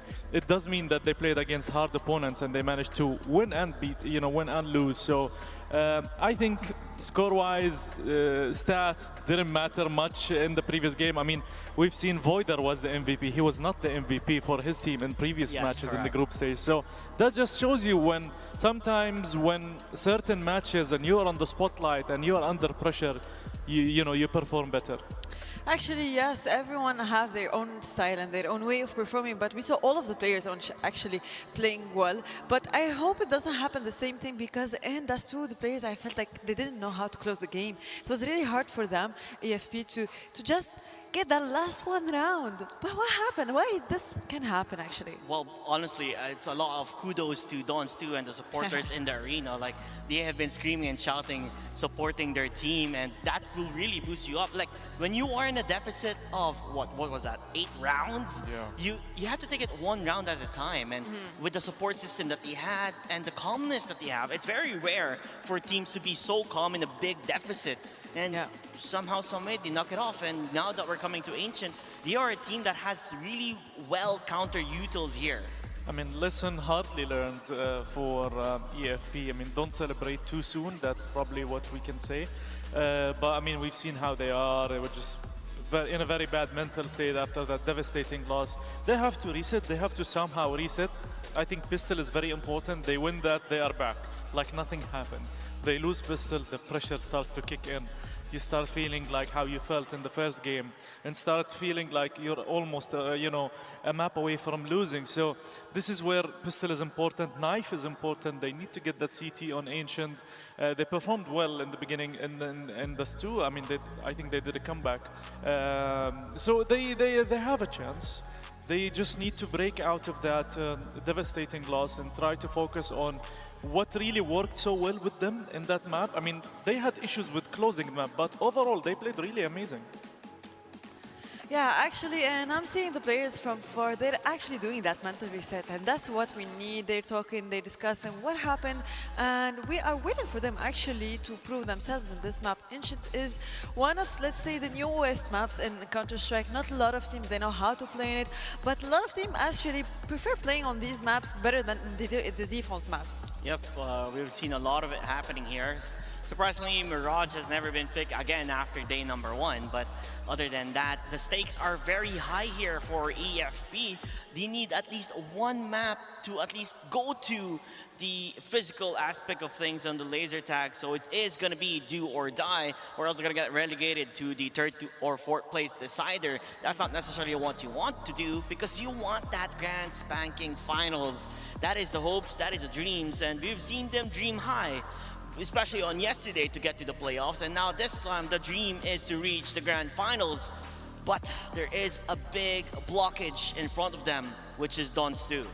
And I mean, this is where the coach comes in play as well, and your team support, whoever came to support you. Because sometimes, if you travel alone, even with a coach, but you don't have supporters, managers, friends, family, being present with you, you might not have that mental support that you need. We've seen Donsu, I mean, they were down, but the crowd were cheering. We've seen so many people that came and flew in with the team. You see the flags. It's like 7 or 8 people that came with the Donsu squad, and they were always cheering for their team. And this is the importance of having crowd cheering you on, and friends and family present with you. And you know, everyone's welcome as well to come to Abu Dhabi, to ADNOC, and support their favorite team, or support us if you want. We are also nice people.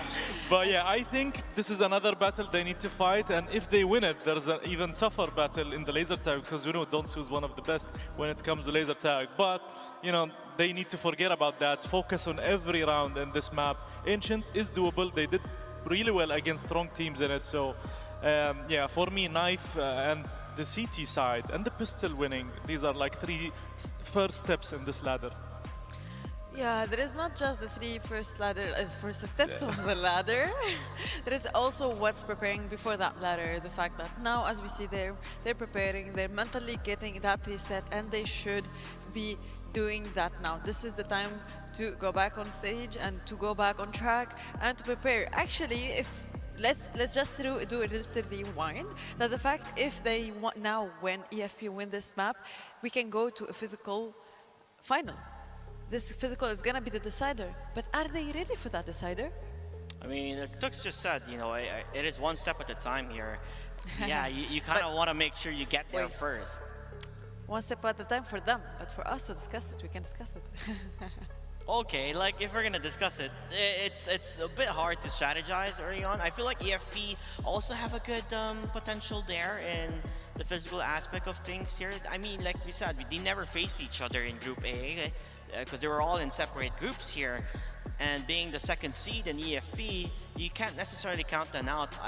Because if you do, like, yes, they were saying they are the underdogs, which they are, but they have proven themselves why they're strong, what makes them special. And maybe here in Ancient, we get to see that, you know, shines of light that they did in map 1, and hopefully close it off.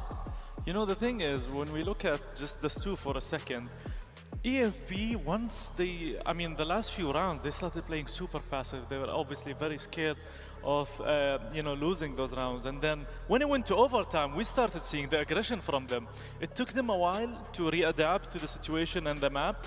And Ancient is going to be a similar situation in Dust2, where I think Dust2 will start very aggressive, especially if Dust2 go on the CT side. They will always try to take middle. We've seen amazing flashes and anti-flash strats coming from their side. So EFP need to adapt very quickly to that. Otherwise, they might have a bit of a trouble here.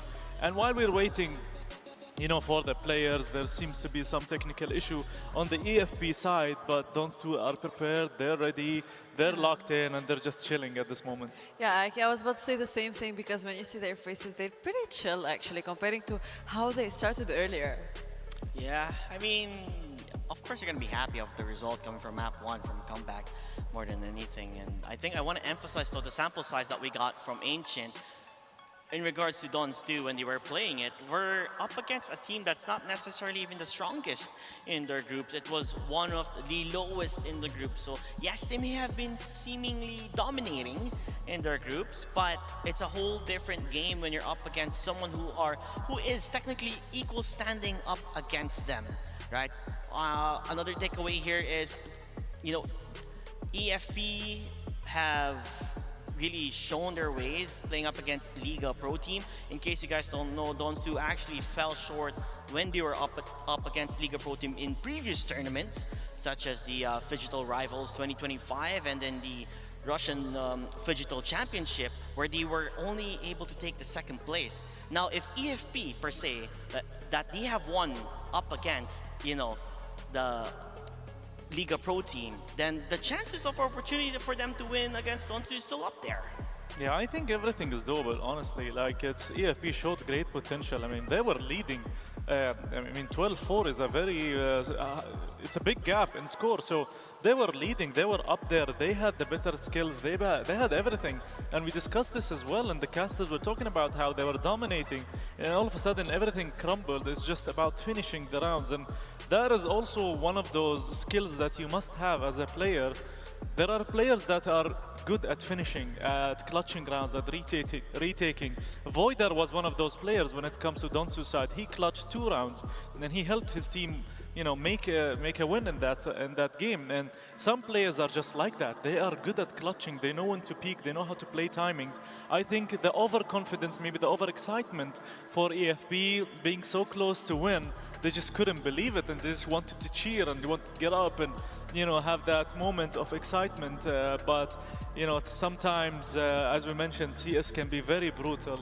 And yeah, they just need to forget that, flip the page, start a new one, and then hope to have a good start in Ancient.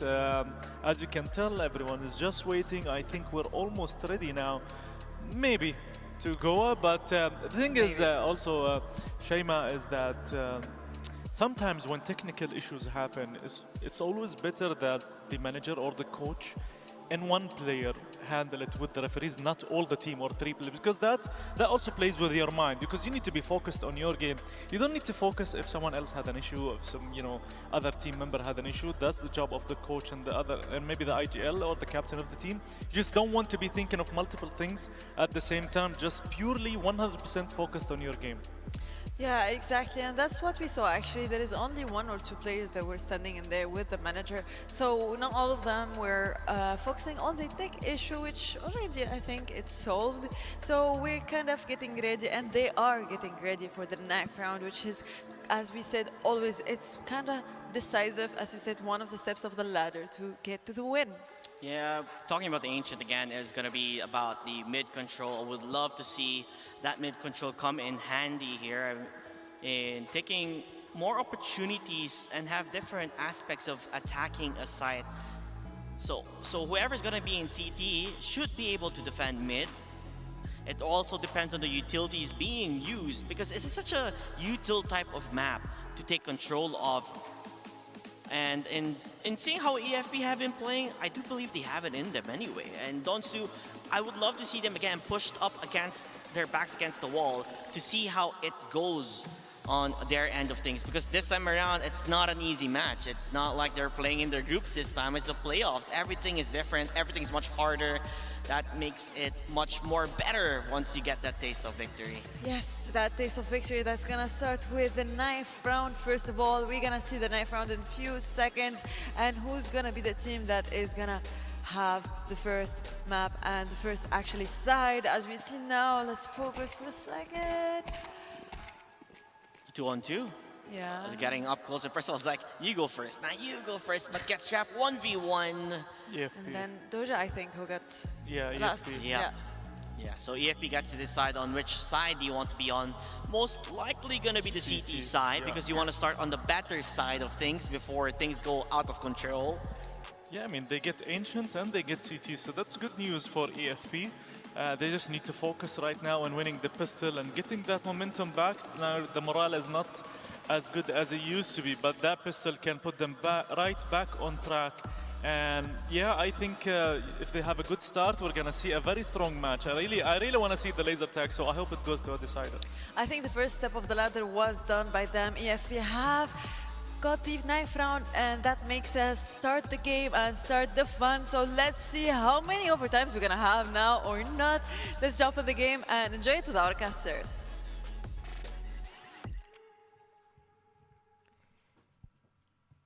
If they're disappointed by that first result, I can understand their pain. But honestly, getting that far on a map that you haven't picked into is still something to write home about. So going into the second one, Josh, I think EFP still have some stake in the matter. They certainly should, yeah. The problem is just the morale, right, after such a crushing loss. You can't help but feel that they are going to be feeling brutally disappointed. And they know, as we mentioned before, that even if they're able to overcome here and win Ancient, the laser tag arena is going to be such a tough ask. Twix up. Good start. Kimar returns with 2. Voider follows up to put this back into a 3v3. It's all getting very chaotic. And the trades actually convert. Leaves it all down to Twix up for the clutch. He's got the info. Those where both reside. The elevated angle might, yeah, it might give him a little bit of an advantage. Could possibly find one freebie and then have to play for the 1v1, but he's just not being given a single inch. There it is. That was the window being opened. Fortunately slammed on his fingers, so he's trying to approach from a different avenue. The bomb is just in no man's land. He can be peeked on by 2 players. Being super conservative about it. The problem is the one player from Temple just has never shown his cards. Eventually, he's getting ready for the wraparound, and Twixtar's spidey sense is tingling in advance. Now, they're going to choose to abandon this because they don't want to get wrapped around from CT. So the timing on these players is pristine as he starts to scale back. That's a shot waiting for the back of his head, but he can choose to back away, but instead he holds his ground, and they nearly mess it up, but Miwo to get the kill.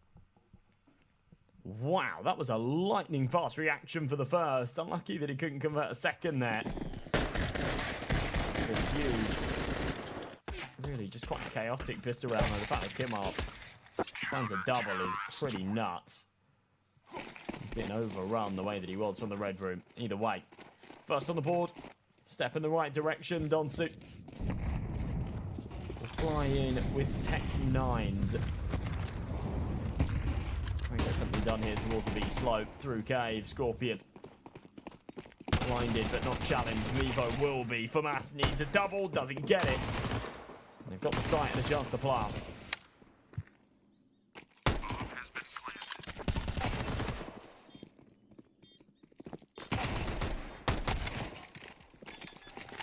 EFB, a lovely little start. The bunch of confidence they probably lost from that comeback being forfeited. Now, if you do well on Ancient, going into the physical arena, you can at least have a feeling that you might still be able to scrape it away. And this is what we were talking about, Josh. The fact that in these final few moments, it could come down to laser tag, right? So many teams have overlooked the physical aspect of the Phygital games, and it could be even the deciding factor. And you know, EFB still have a lot of heartbreak to potentially look forward to, because if they win this game, they'll be thinking, damn, we messed up a 2-0. If they then lose in laser tag, that would be a whole different new can of worms. Miwo to find Nozick early on, keeps consistently getting aggressive in ramp. That's 2 off the back of a flash from Doika. And the cleanup duties come in soon as well. That was quite the commitment in the weaponry department from Donstu.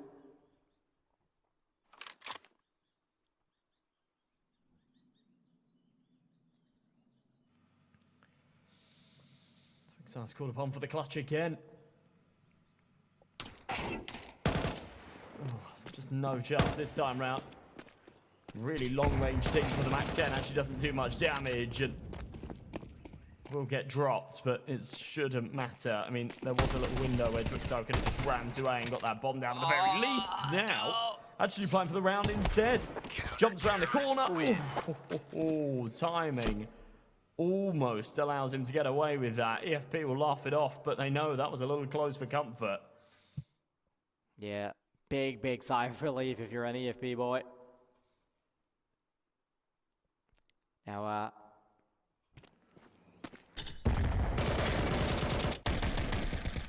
for Donstu, this is coming into this map, knowing they've been able to recover Dust 2 is such a big insurance policy, because laser tag is their forte.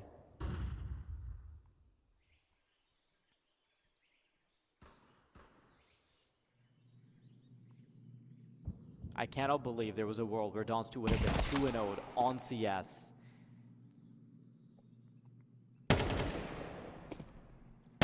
And I don't want to get ahead of myself. I'm not saying that Ancient is done for, but clearly there's been some secret sauce added to the breakfast of EFP back at the hotel today. Yeah. Really surprising to sort of come from behind the brutal loss on Dust 2, and you think, yeah, there's no way. They dig deep and pull it back for Ancient, but actually, they're looking fantastic. 4 rounds on the bounce. fairly comfortable. Kimar's had a fantastic start. Mevo's got right back to his fragging ways that we saw at the start of Dust 2. Dropped off a little bit towards the end. Hopefully won't be the case here.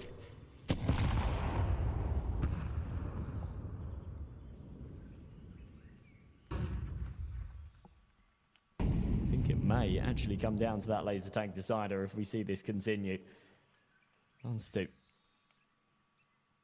will creep their way forward. It's only Consume here towards the A site, and he's about to be really heavily pressured.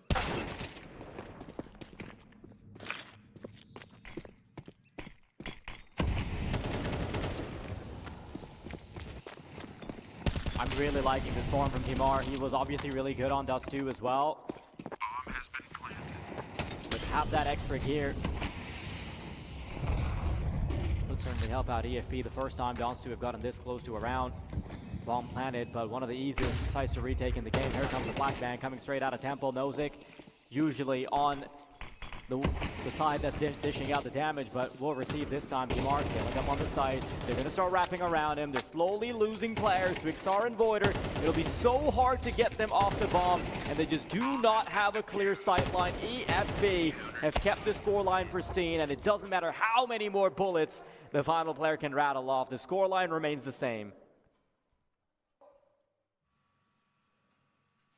Oh, a little bit of frustration coming in now. Not, you know, not anger, not at that point, but you can just see Twixar getting vocal. Saying, guys, what are we doing?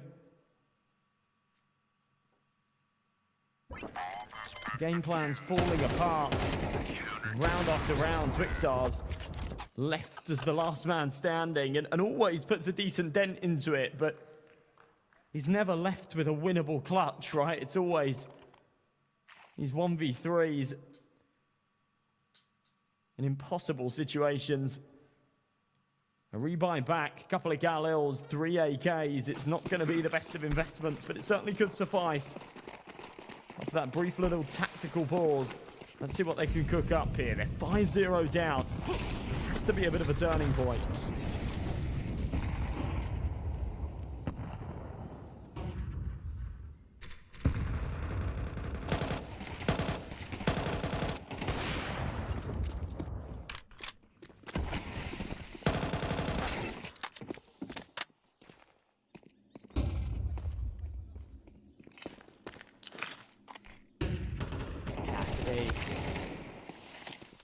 The one player tucked into the cubby will try and fight back. There's still a pretty big HP differential that they can take advantage of. Nate and Molly combo takes out the bomb planter, and he gets it down in just the nick of time. Nozick has been consistently faltering in these duels. Isolation is on 0 kills, much like the start of Dust 2. The time outcomes. Creeps up. Now you've got a swing. Nozick in between 2 duels. He's missing shots. He's running out of bullets. It's all about who hits the other first, and Consume lands a bullet right between the eyes of Nozick. A little shush, a little bit of showmanship. A round that comes a hell of a lot closer, but still no cigar here for Dostu.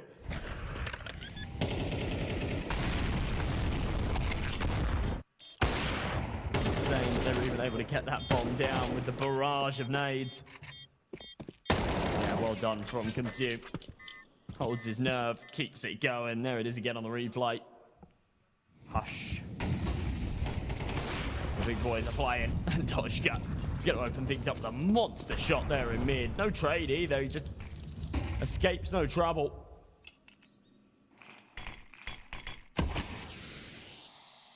Scorpion drops the smoke. He's still going to play close to it. He needs to be careful here going for these spams. For now, we'll be let off.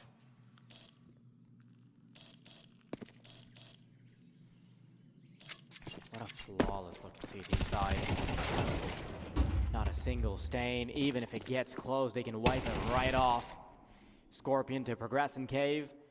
Kill collected on Isolation, who has yet find any presence on the big scoreboard. Voider tag teaming up with Twixar to find the only success they have in terms of kills, still not in terms of rounds. There's a really nice flank coming in from Consume, which will either find them a kill or give them info. Now they know that if they've scaled up, it must be closer to Cave's entrance. Doika takes advantage of that info. There's a second in the chamber from Mevo, and that's the final kill right there. Josh, unbelievable mental recovery from EFP.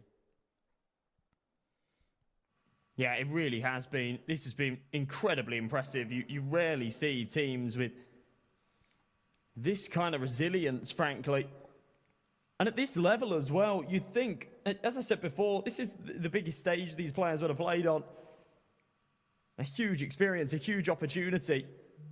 And you'd think after sort of fumbling it on the first hurdle, that would just be so mentally taxing, draining, that they'd check out. But these guys are playing this as if they're hardened veterans, as if they're used to the pressure of a major finals.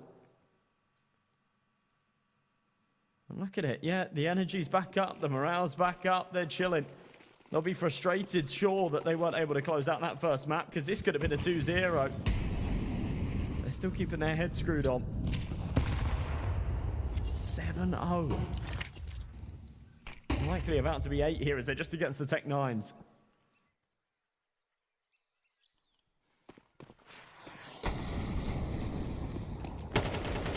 Still looking for a breakthrough.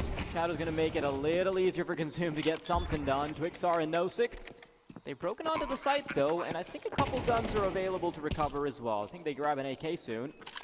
Off the back of the boost position, no, they still haven't gone for it.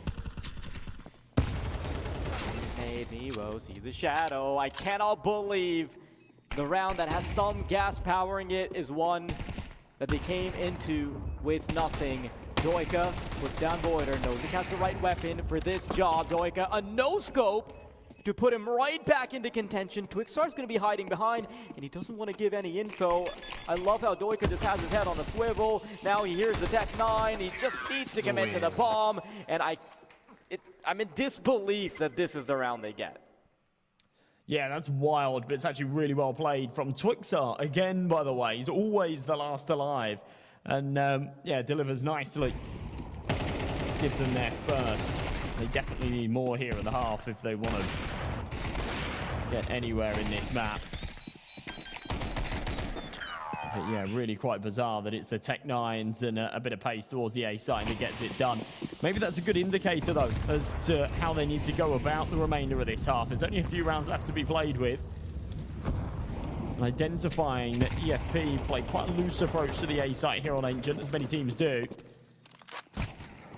And at the faster pace, caught them off guard. Consume, yeah, again, sort of same outcome as the last round. Under pressure, falls away, and I think he should be taken out here. Yeah, there it is. Very cool little recovery from Donstu. Because a 7-0 might look really bad, but if you can recover it all the way, get 5 rounds, and that can be swept under the rug. Doika, his op has been hard to stand tall against today. Lovely little bait out of the shot 7. The movement looked crispy. And it's high time that Donstu refused to make any mistakes. Support being rallied once more from the crowd that came alongside him.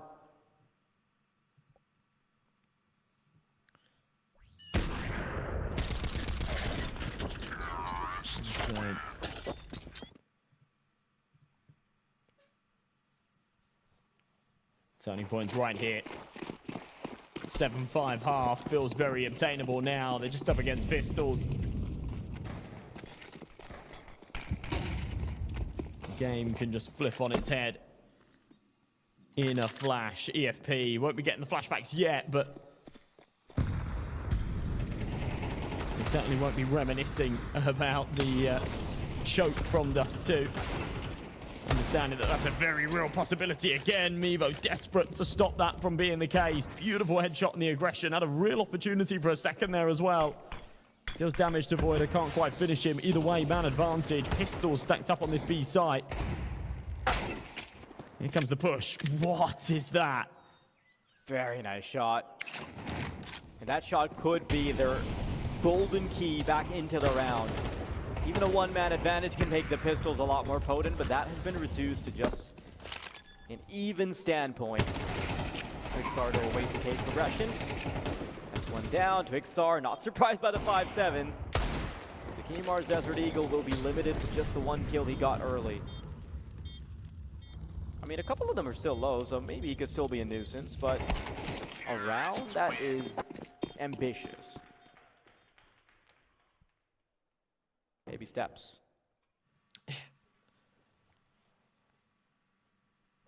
Baby steps indeed. A couple of really nice shots being hit here, but it's first from Mimo.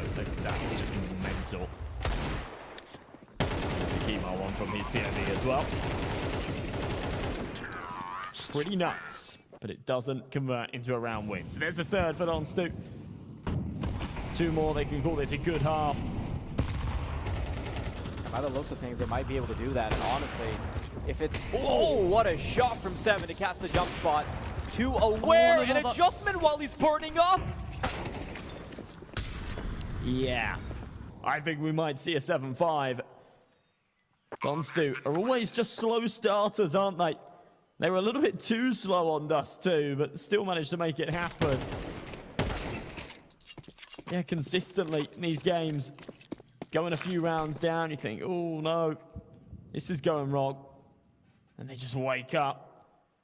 The hard hitters start smashing down. Twixar's 15-7. Now, I'm going to point it out. I'm going to address the elephant in the room. Isolation's yet to find a kill. He's 0-9. It's exactly the same as how things kicked off on Dust 2. But remember how fierce he was at the end. Finished with 20-plus kills. Had a huge impact when we went to OT. Yeah, Donstu. Hit in the trunk. And that generator is isolation. They're only gonna rip that cord once they need him. And my God, does he produce a lot of energy when he's inactive. Yeah, look at that. Just stands in the flames and shoots back. And he's not Liga Pro team, so he doesn't need the mollies to not damage him to do crazy things like that. You could see actual sort of genuine anguish there on the face of Kima. Could not believe he'd been picked out of the sky like that. So, final round of the half, and an awkward investment. 3 MP9s. Open an M4, flash into the B slope, but it's not going to blind Isolation, who wasn't deliberately playing anti-flash, but was just looking the other way. He goes 1 for 1, gives the info, there's another that resides there, but Twixar's not quick enough to the head. Mevo connects. He's going to pull the rotates off. Donstu are going to play into Donut instead. 7 on the right angle. I'm sure he's going to get the opportunity though. Doshka with a big shot. Recovery at the end would be real nice, but listen, Nozick, this is what he's a specialist at, diagnosing some very tricky scenarios and being able to bail them out of it. Wants to play on an advanced position, wants to creep up into Donut, take one of the fights as they come. And it becomes so much harder, elevated angle, and you can't deal with Mevo. I don't hate the attempt, but maybe a little sloppy around the edges, which makes EFP the decisive team in the first half. 8-4 is pretty difficult to surmount. It's a very good half, and there's no discounting it, but they are going to feel a little bit disappointed that they didn't take more at the end there. They went 7-0 up. That could have been numbers that are unsalvageable. They could have found 10, maybe even 11. You see Donstu just checked out of this, but as we've already seen in this match, an 8-4 is very recoverable. And if Donstu were able to win the pistol round, give us a decent CT half, which Ancient is notoriously somewhat CT-sided. Not as much so as some of the other maps in the pool. We're not talking about Nuke or Train or Overpass. Still falls into that bracket. No sick. Oh my goodness. What is happening here? So much weight on this pistol round as well. And that's what we get. I took a sip of my tea, and as that was happening, I nearly spit it out. I had to restrain myself because I didn't want boiling tea all over myself.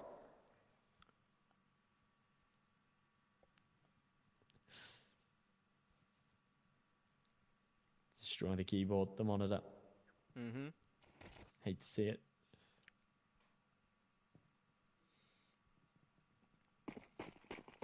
So there was a possibility that we would see Donsu get 2-0. That's what you're telling me. Got it. Yeah. You know, a possibility feels like you're underselling it, doesn't it? It's actually very likely. And yeah, more probabilistic. Just this sort of 1 in a million comeback Donsu were able to pull off to allow them the room to take us to the laser tag arena.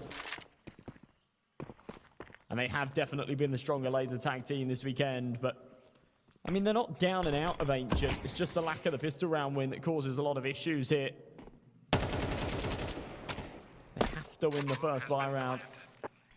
Kimon's identified where the last is. No Sick, no Kevlar. Oh, does actually still catch him through the smoke. This is a round I guess he has a go at. He knows just as well as we do that there is a slim chance of him taking it. Pops the first head, however, and he fancies this. Bomb's halfway gone. He doesn't have a kit, but he's tapped it to try and draw out the last. The thing is Mevo knows he doesn't have a kit, so he can just play loose. He can play slow. And catches him at the end. Lovely stuff from EFP. A little close for comfort, given the fact they were against an eco, but they'll just be happy to get it going their way.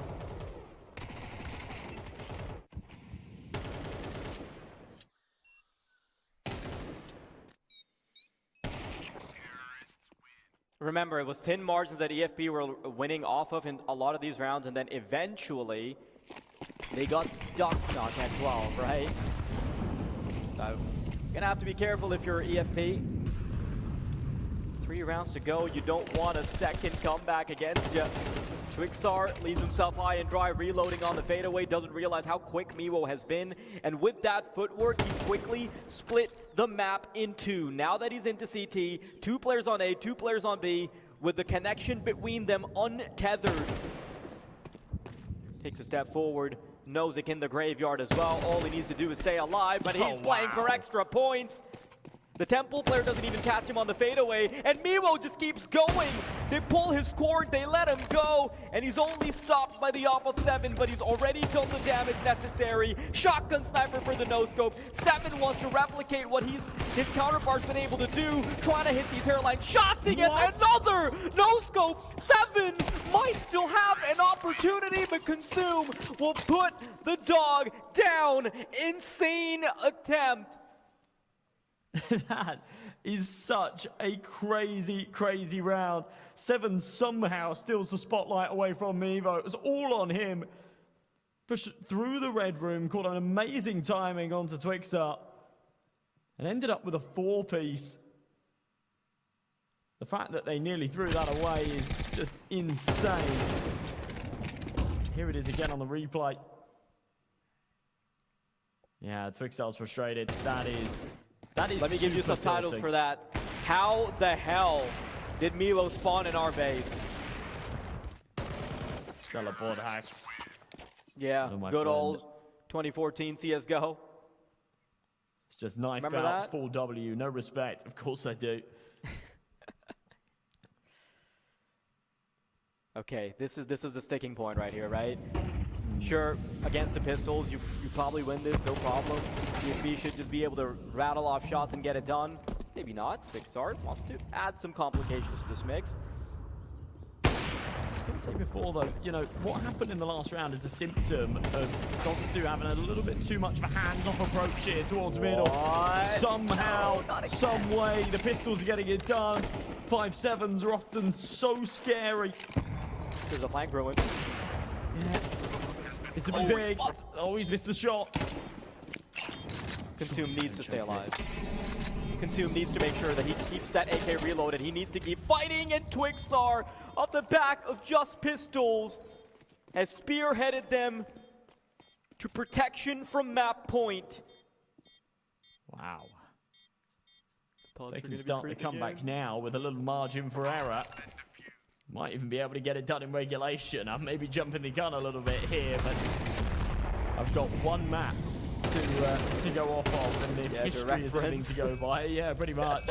That's my reference. Dude, the problem is that I'm less worried about Donstu's ability to come back. I'm more worried about the thoughts that are probably already creeping up for EFP. There's 100% likelihood that someone on EFP has already started thinking about it. They know the wall that they faced in the past game.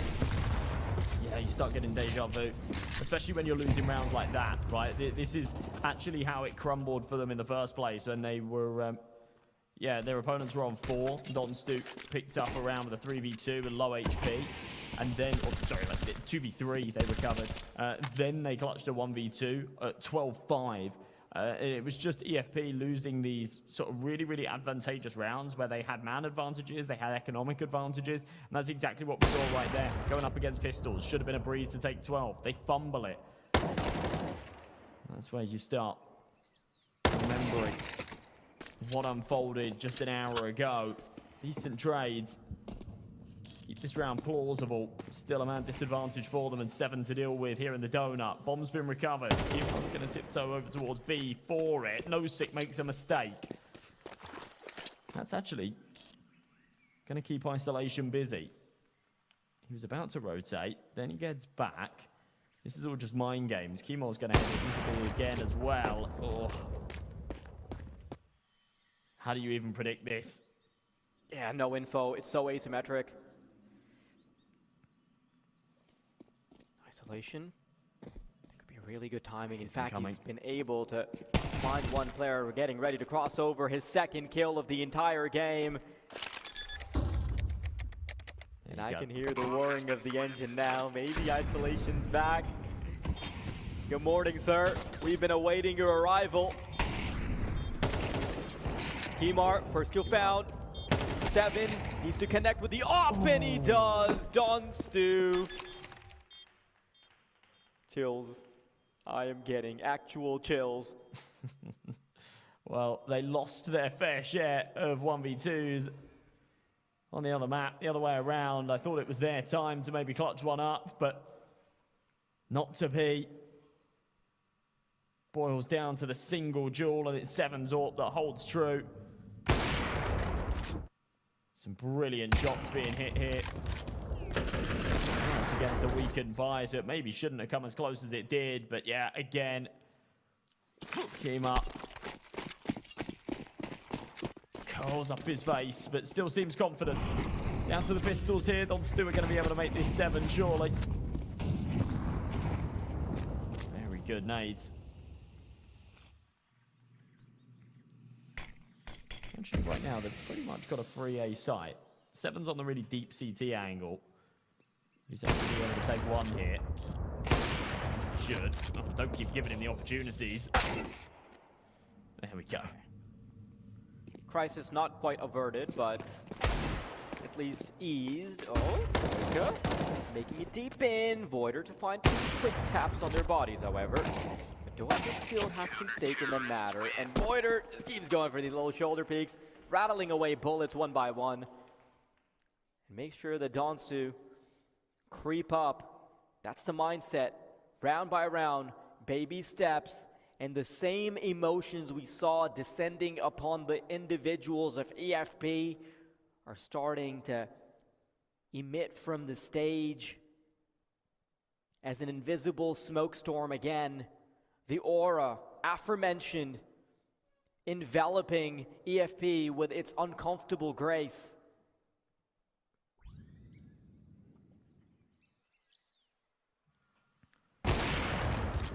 Has been very uncomfortable.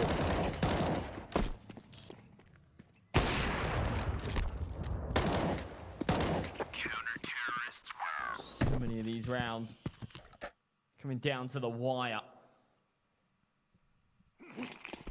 EFP just praying that the scales tip in their favor, that one can go their way.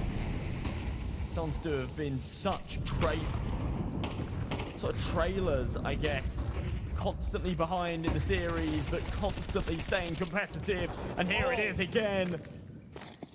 The lack of mid control in many of these rounds. Yeah, pretty much. The lack of it has caused them some big problems in the past, but just changing it up, conditioning EFP into being allowed the elbow control in so many occasions, and then saying, let's flash and double swing it. It's beautiful. And it's round winning. You're right, that conditioning has been perfect. There is just a different level to what Donstu can produce when they're up against the ropes. Their strat book truly unveils itself once they're in trouble. Kamar and Scorpion quite low. They're gonna walk into the crosses. Kamar doesn't expect another one to be right there. Uh-oh, things are getting complicated, but Voider disallows him from getting any worse. No chance that the bomb gets picked up. Might as well save that AWP. Much better used in the next round rather than abused here.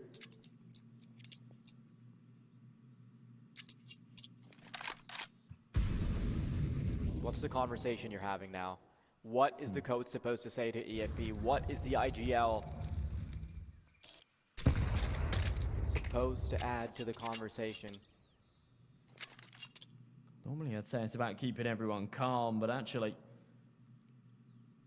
I believe that trying to get them back to that former energy is the way to go about it. 2 rounds, it's so close. It's so little in the grand scheme of things. If you ask for 2 rounds at any other point in this series, it would just come so swiftly, so naturally. This feels like the longest 10 minutes that EFP's coach has ever experienced. She's pacing back and forth. I mean, when you can't directly hold the mouse and keyboard or do much at that point in time, right? You're just praying, damn, I really want this game to go in my favor. I imagine that's how Dosha would feel if they end up playing laser tag in the finals.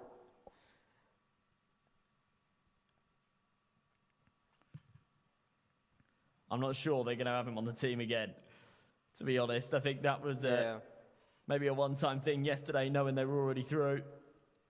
What's the conversation about? I'm not sure. I mean, there's laughs and smiles. Someone's gotten off of their PC.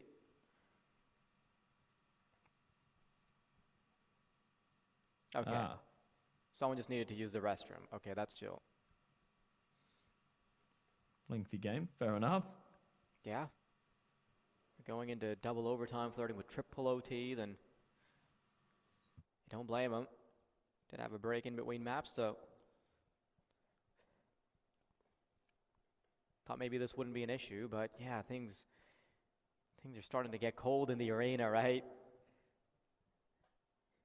You know, when the nerves are hitting, the aircon's hitting good, and you're on the stage, you're being watched by fans, supporters, people who might have come to just view the finals and see you succeed, people that might have tagged along because they're with the org.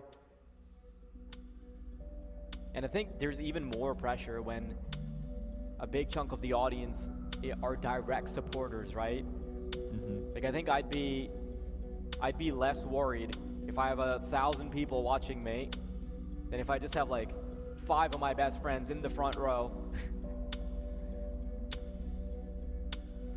Yeah, no, it definitely adds extra pressure, doesn't it? Sort of start to feel every movement.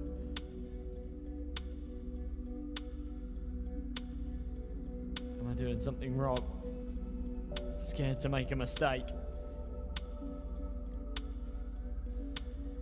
I'm so happy that the semifinal is delivering, though. Dude, I was a little disappointed on the first one, but here we are. Yeah. Yeah, me too. So good.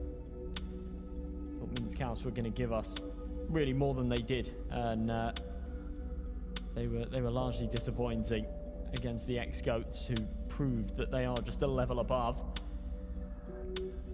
But yeah, after a couple of days of pretty one-sided CS, this has been a joy to watch.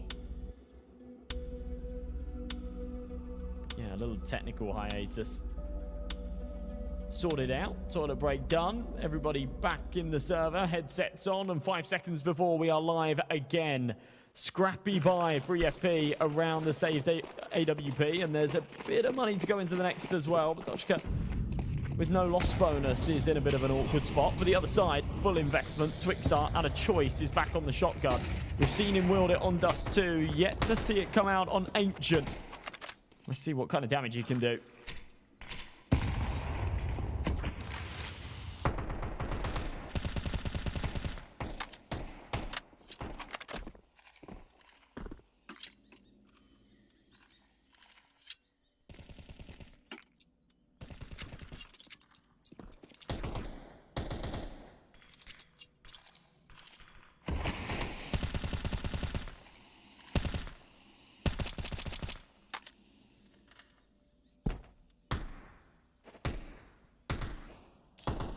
Quadruple boost set up.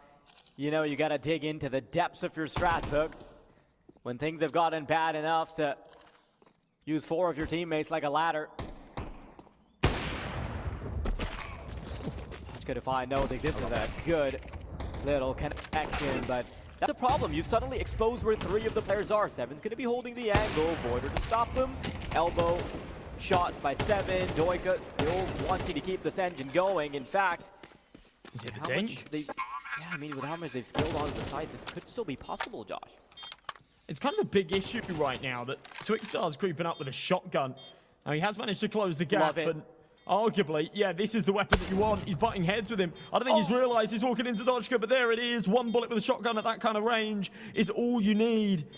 Voider's low, but Scorpion is also 1 shot away from death, and the Tech-9 here in Cave holding on for dear life. Insta-dink, but it's not lethal. Oh my, he does 91 points of damage to both of them, but kills neither. And it is going to go the way of Donstu, but that was very close and a good attempt for a low buy round like that. You know the "this is fine" meme? Dog's just sitting out in the open with a burning building around him. Of course. Yeah, that's genuinely what the expressions on EFP look like right now. They're just going through the 5 stages of grief. They're now finally at I think it's acceptance. I don't know what stage they're in, but there's a lot of emotions, okay? One by one. Like, they were super sad, they were getting angry. Now they're almost happy? I don't get it. They're laughing it off. They're like, yep, it's happening. Yeah, I think it's important to remain positive, but maybe just boils down to the fact that they know they have the short straw when it comes to the laser tag. Dodgka on the angle. Needs to connect that shot. Not an easy one to hit, but gives 7 a bit of room to start working his way forward. And on the angle and ready, spams through the smoke or at the worst time. And we'll go back into a 4-on-4. That's one of the higher HP players down as well. So Mevo's still vulnerable. Dodgka's on 5 HP. Re-smoke into Cave is going to delay things further. Big shot out of 7. And despite the early man disadvantage, they're recovering this nicely. Yeah, hang on. There might still be something that EFP can do. Information missing for both squads. Eventually they will butt heads though. Mewo, big kill. Now focused on the fights. Isolation to take out Mewo. And Scorpion does need to go big here. Tries to adjust his crosshair. But the big thing right here is that they've brought it down to the 1v1. Why did you rattle your shots? I mean, I guess you have no choice because there's only 10 seconds you need to scale up on Voider. He's gonna labor his spray, and EFP have found the breakthrough. Nearly looked like the choke. But there is one more round that you must digest, or Donstu will make you throw up. That slight margin for error that I was talking about earlier. Donstu being able to win it with the pistols to actually start this comeback campaign meant that they left the FP on 11 instead of the likely 12 that would have been had they have started it going on the buy round afterwards. So still a possibility for 3. Isolation needed to deliver there though. Fast kill from Dodgka. They're looking fired up after winning a round for the first time in a while. Twixar returns it. No 6 still alive here in the cave as well. Big. He rocks up for one more. 4v2, unlosable surely. No 6 still popping sharp. Scorpion running out of bullets. Voider's there to trade. Double digits hit from Donstu. The money looking awkward again for EFP. This is the worst time for that money to get complicated. Not necessarily to run out, but to get complicated. You start questioning, what do we go for here? What kind of buy do we manufacture? Oh, hero rifle on Dojka. Half buy on the rest. See what they can do. Voider just shuts them down on middle. And Twixar's positioning with the shotgun is going to be swift and damning. 27th kill collected for Twixar. He stays on that shotgun. But EFP still have an inkling of a chance. The AK away. Seven's gonna drop like a bag of bricks. And in a 4v2, this is not an outcome you wanted. Nozik's gonna creep through though. And now, if you're Doika, you've got to deal with 2. Doesn't get a chance. And Donstu once again will be breathing down their necks. A second choke. Surely not. That is so well played from Nozick at the end though. You've got mountains of pressure on your shoulders in the 2v2.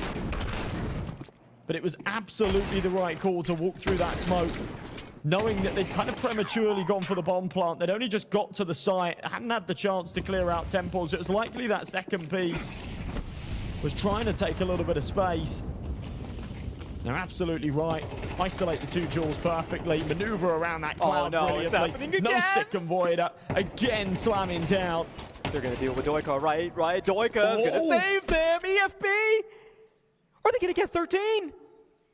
So far, they've had massive fangs. They've had the teeth to bite down and chew their food. That is Donstu. But whenever they've tried to swallow, they've thrown it right back up like rat poison. But Donstu, yeah, inkling of a chance. Consume, scaling up, missing shots. Not the time you want this to happen. Doika and Miwo, they'll get to reset. Numbers pushed in. And the Dark Horse must fight back. It must end it in regulation. If this goes to OT, I lose all hope. Retake's on its way. Full belt of util here on Twixar. We'll do them some favors. Second smoke established, so that'll leave a little gap in between them to try and maneuver their way through. But you're kind of the worst weapon to have for this job, and the bomb is already so far gone. No one has revealed themselves, and Dodgka's in the perfect position. Someone's got to just jump on this defuse, stick it, and hope for the best. Swing out from Mevo's a little bit messy, but they have no idea that Dodgka's there on long. They will convert 13-11. They don't go down without a fight, and it's gonna boil to the laser tag arena to see who prevails and grants that grand final spot. What a crazy series this has been. That was an unbelievable avoidance of the choke. It was Doika to save them from what looked like certain elimination when the pushes started to come in. The 2-man crunch, I really thought that was the end of the road for EFP. But they've delayed what has seemed like the inevitable, and now that you're even, now that you slip into the laser tag uniform, suddenly it's gonna be all down to what has been fun so far. Laser tag will have everyone on their toes. And we're gonna be throwing it to the desk because I'm sure they've got their hearts pounding and they can't wait to let out all of their thoughts. Over to you, Ansi. Start screaming about what's going on in that match, what's going on this best of 3. It's crazy. This map was insane, but the thing that now we're going to decide which is a laser tag, and we don't know what's gonna happen in this laser tag. Besides that, let's talk a little bit about what's going on here actually now in Ancient. Yeah, there's a lot to digest. We started as 7-1 during the first half, then somehow, some way, Donstu has this freaking magic coming back into the fray, going in first half 8-4. But when the second half started, pistol rounds were looking good, the bonus rounds were looking good for Donstu. We went to 11-4 and they got stopped there for so long. It was crazy. They pulled out some crazy strats. The triple boost with Dodge getting a kill is cool and all, but he lost that round because of Twist having the bodyguard duty. He had the shotgun. For some reason, he made it work out. It felt like deja vu at some point for EFB. I mean, they were holding their hearts out. They couldn't believe what was happening to them, and it was almost a comeback. But I do like the switch up that came from EFB side, especially in the last 3 rounds. We've seen a different strat every time. We've seen the aggression. We've seen, you know, sometimes they would go very fast into B. Sometimes they would push into A. They did switch it up with many strats towards the end. And this is the scoreboard in those 2 maps. It's crazy numbers we've seen. I mean, honestly, there's no MVP in this series. It's like everyone played so well in both maps. And literally, there's just Isolation below 30. Everyone else is just, you know, and Isolation had a great game, especially on the switch here. But so far, this was the best game we've seen throughout this whole competition. And the best part about all of this is that it's gonna be decided in the laser tag. And this is something I've been wanting ever since day one. But yeah, this is gonna be another, like we said, I mentioned in the beginning that there is 3 steps to the ladder, which was the knife, and then the CT side and the pistol. They managed to get 7 out of these steps of that ladder, but then a comeback almost happened. It was scary, so scary for AFP, but they managed to clutch it in the end with a 1v1 as well, which is so, you know, it was like being on the stage, being there, and the crowd, and hearing it, seeing it. It's just a surreal feeling, actually. It's an amazing feeling for us, for people that are watching, and also for the players. Personally, I feel like Ancient was kind of a test for their patience, because they almost lost it, but in the end they knew how to close the game, something that they didn't know how to do first in Dust 2.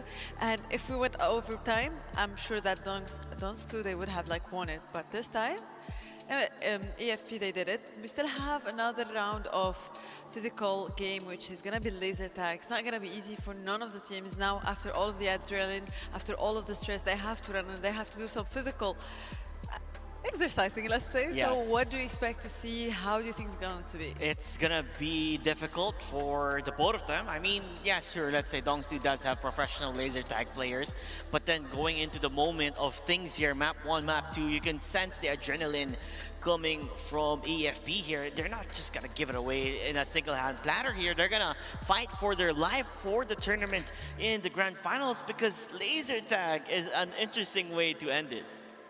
It's an interesting way to end it, and we are looking for it. Actually, we want to see it. We want to see how it's going to be, but we have to jump in a little break and come back to you.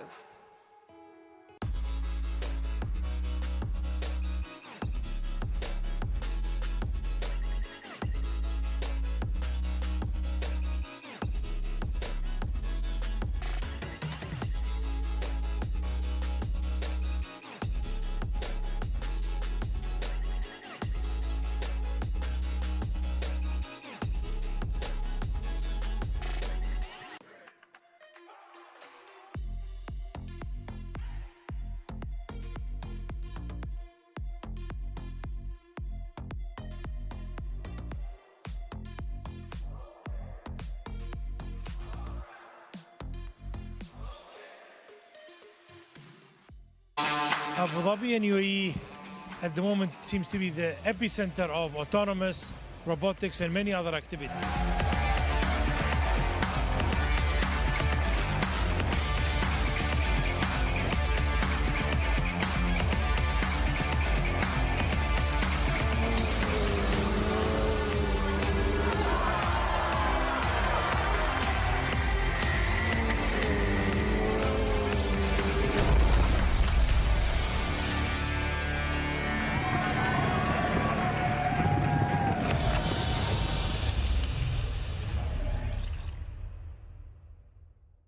Running a business doesn't have to be complicated. At Solutions Plus, we provide a tailored combination of consulting, business process outsourcing, and technology solutions, from digital to finance, procurement, HR, ESG, and integrated facilities management. We take care of it all, letting you focus on success. Partner with Solutions Plus and take your business to the next level.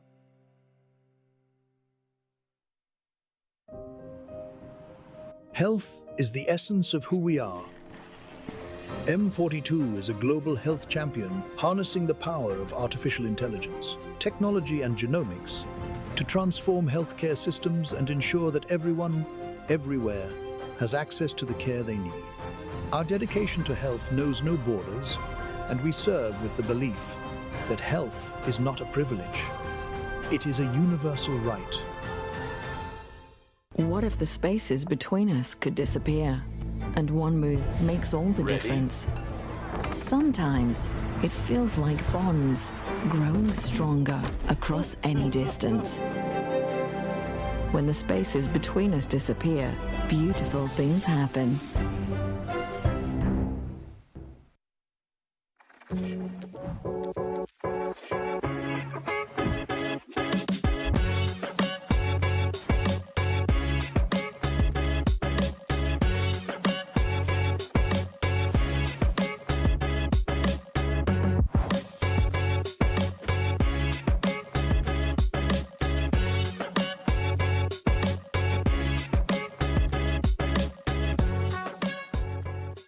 Looking for car, health or home insurance? Don't waste hours calling around. At insurancemarket.ae, I bring you quotes from the UAE's top insurers in seconds. Compare, choose and buy instantly, all in one place. Over 200,000 policyholders already trust us with a 4.8 star rating. Join them today. Insurancemarket.ae, where insurance gets smarter.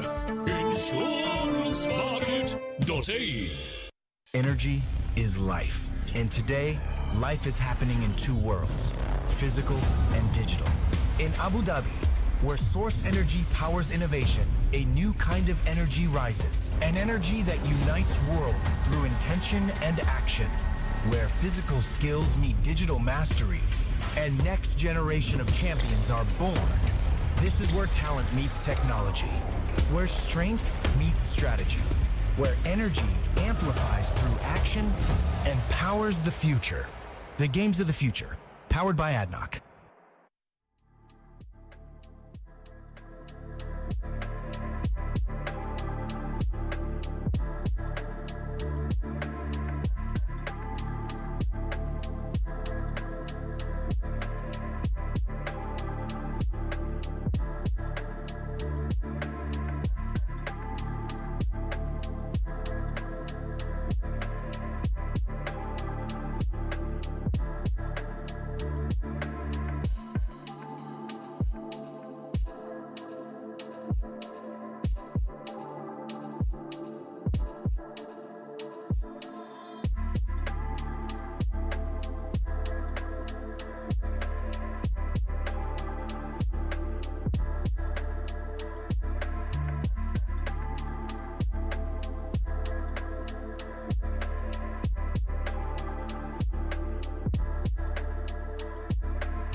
Abu Dhabi and UAE at the moment seems to be the epicenter of autonomous, robotics and many other activities.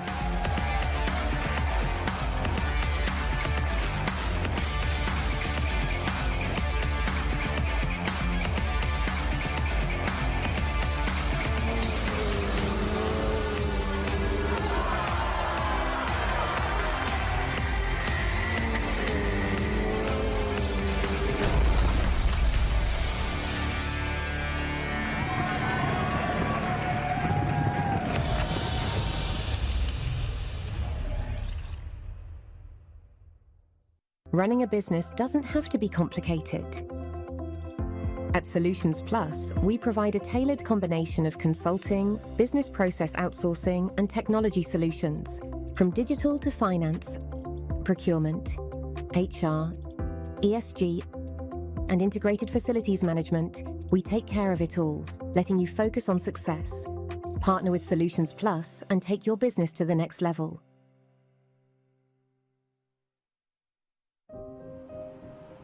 Health is the essence of who we are. M42 is a global health champion harnessing the power of artificial intelligence, technology and genomics to transform healthcare systems and ensure that everyone, everywhere, has access to the care they need. Our dedication to health knows no borders, and we serve with the belief that health is not a privilege. It is a universal right. What if the spaces between us could disappear? And one move makes all the difference.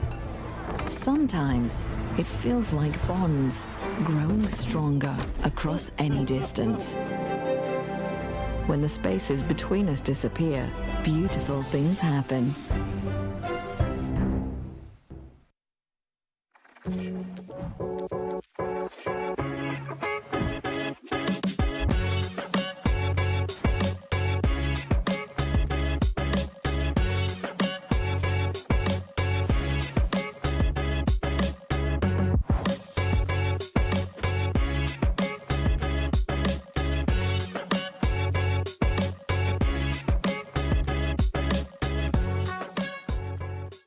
Looking for car, health or home insurance? Don't waste hours calling around. At insurancemarket.ae, I bring you quotes from the UAE's top insurers in seconds. Compare, choose and buy instantly, all in one place. Over 200,000 policyholders already trust us with a 4.8-star rating. Join them today. Insurancemarket.ae, where insurance gets smarter.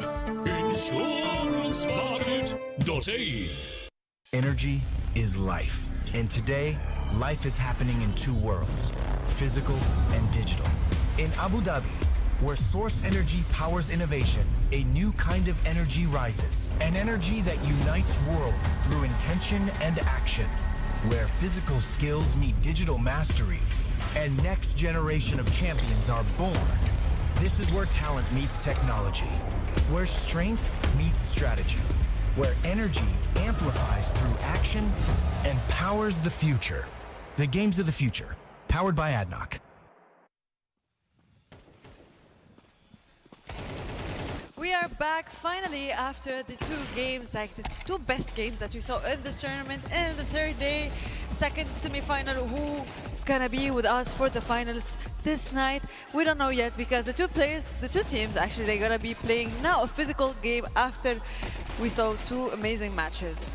I feel like it's fairly heated, like it's like on a pressure cooker and how hot this game is gonna be, especially it being the decider here on who goes to the grand finals. We've seen EFP play well in laser tag, and I have yet to see Dons2 play bad in laser tag. I think they have only lost a couple of rounds.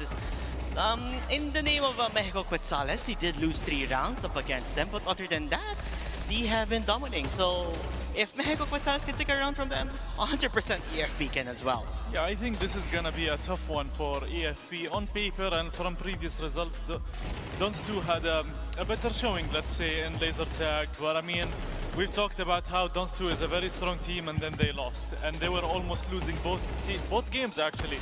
EFB are very underrated, I think, when it comes to the physical aspect, digital aspect, and now we might be also underestimating, or maybe their opponents will be underestimating how good they can play in the physical stage, because, I mean, if you reach this far, you probably have practice, you put in time and effort to reach this stage. So I think I am no longer gonna predict anything, because at this point, teams are showing us their, secret cards, their hidden talents, and they reach the physical stage after almost being eliminated from the tournament yesterday. So this is a great comeback. It's a nice Cinderella story for this team, and if they do actually beat Dons2 in physical, then that just makes it amazing. Yeah, I just want to also say about this physical stage that this is the first time in the 2 editions of the tournament that we make it to the decider, let's say, of the digital as a physical. So it's going to be a lot of pressure in both teams. So as we saw the pressure on stage for the digital, it's going to be even more on the laser tag. Yep, all eyes on the laser tag for sure. And it's the first time you've seen Dons2 actually take a shot down in terms of points, as they've been playing perfection. Now, with that said, laser tag would be interesting to see how it goes. Yeah, and actually it's already the game. So let's see who's going to be with us for the finals in the next series. And good luck to both teams. Here it comes. This was the nightmare that EFP were trying to avoid, having to play laser tag with not a big sample size to have a bunch of confidence. They could have closed out Dons2 in 2 bites, but that one choke will mean they might have to throw the whole damn thing and let Dons2 get to the finals. The round will begin in 3, this is getting 2, tricky. 1. Go, go, go! Oh, yeah. We were talking about it before. They were desperate to get that CS game done in 2 bites so that they didn't have to play here in the laser tag arena, because Dons2 have been so strong on this turf in the last couple of days, and we already see it come into fruition straight away. Scorpion taken out, a lot of damage dealt early. Dons2 not even breaking a sweat. Yeah, problem is that Dons2 just have these pros on their team, right? Even though EFP did also have a couple of players, they have one player that is dedicatedly coming here for the laser tag. Having like Brawlin, having Kickser, it certainly helped out the case for Dons2. Yeah, I think even the players that aren't the pro, they're still playing pretty good. Yeah, I was about to say the same thing. It wouldn't surprise me at all if the CS players actually put some time into laser tag outside of it as well. Return to the bases. But there's a reason that these guys are the #1 Phygital team in the world, right? Because they're clearly not the best team in the server. We saw that in the last series, right? We saw them drop the map to EFP and nearly lose 2-0 to them. They're still very formidable in the server, but it's about having that balance of both, right? It's about being good enough in the Counter-Strike server and dominate in the laser tag arena. As I say, they have that perfect balance. Really light work of that first round. I expect this team to kind of continue. I think EFP know that they're cooked here. They're going to need a miracle to dig their way out of it. Man, this whole time, as they're jumping around, bunny hopping, trying to get away from this madness, they're just going to be thinking about how close they were on Dust2. Like, genuinely, I was willing to call it out. I was willing to just say, it's over. It's GG, right? But that last-minute resurgence from Dons2 for everyone, all hands to be on deck. Love that little that recovery from isolation. Attention, the round will begin in 3, 2, 1. Go, go, go! Second time. What the hell? Yeah, definitely. You know, it happens once, and sometimes you can sort of shrug it off a little bit, and it's painful, but you accept it. When it happens twice, you start to realise that maybe it's actually a bit of an issue, and it's not just that was unlucky, and more of a problem with the nerves and the ability to close some of these bigger matches. Need to go again, though. Only damage already dealt. There's that first contact. Kemar drops. Just super aggressive here. You can actually tell that the sort of stronger laser tag players always keep their gun, always just walking. Attack team wins. You've got EFP kind of jumping Teams around. return to the overdoing it bases. a little bit with the movement. Yeah, the pros seem to just stay very, very still. This is something I pointed out in... It's like a crosshair placement thing, right? Yeah, like it's something I pointed out yesterday, that jumping around to make your hitbox harder to hit doesn't seem to be worth the cost of having your gun move around so much that you can't fight back. And also, having your hands up kind of covers part of your jacket. So that's like hitbox mitigation on its own. So you're choosing between two types of hitbox mitigation, moving or covering your hands. So it's like, I don't know, I feel like might as well pick the one where you can keep your hands stable. Did you see that on the replay? One of the power packs fell out. It was just dragging along like a little dog. Yeah, no, my bad. Didn't catch that. Again, reattaching it. Yeah, they're screwing it in.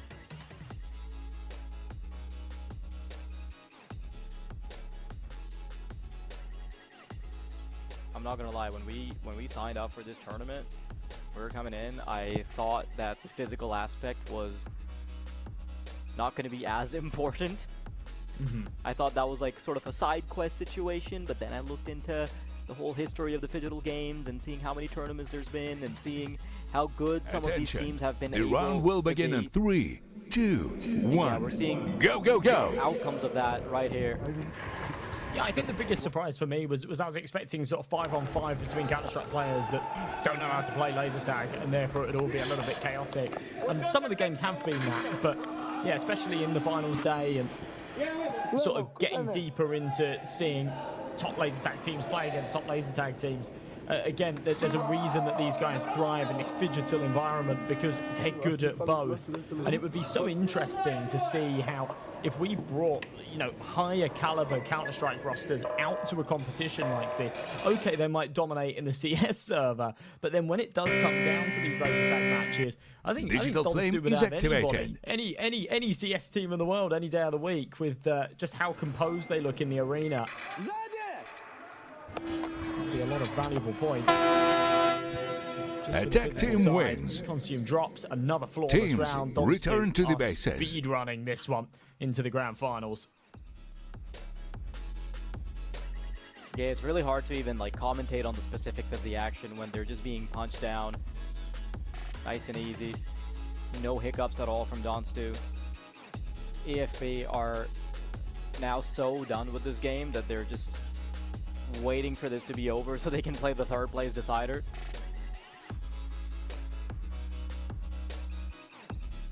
I can't imagine being in the position of a team that has just like fumbled a massive lead and then having to play for scraps, like having to play the third place decider, right? And even if you're having a great game, then you're thinking, damn, why couldn't I have done this in the match that mattered, the one that would get you to finals? I think an EFP Minsk House decider would actually be a pretty interesting game, to be honest. A third place decider, I mean, but yeah, it does just feel like you're super deflated, you're disappointed that you've not made it to the grand finals, and then attention, the round will begin in 3, 2, 1. Go. For that bronze medal, but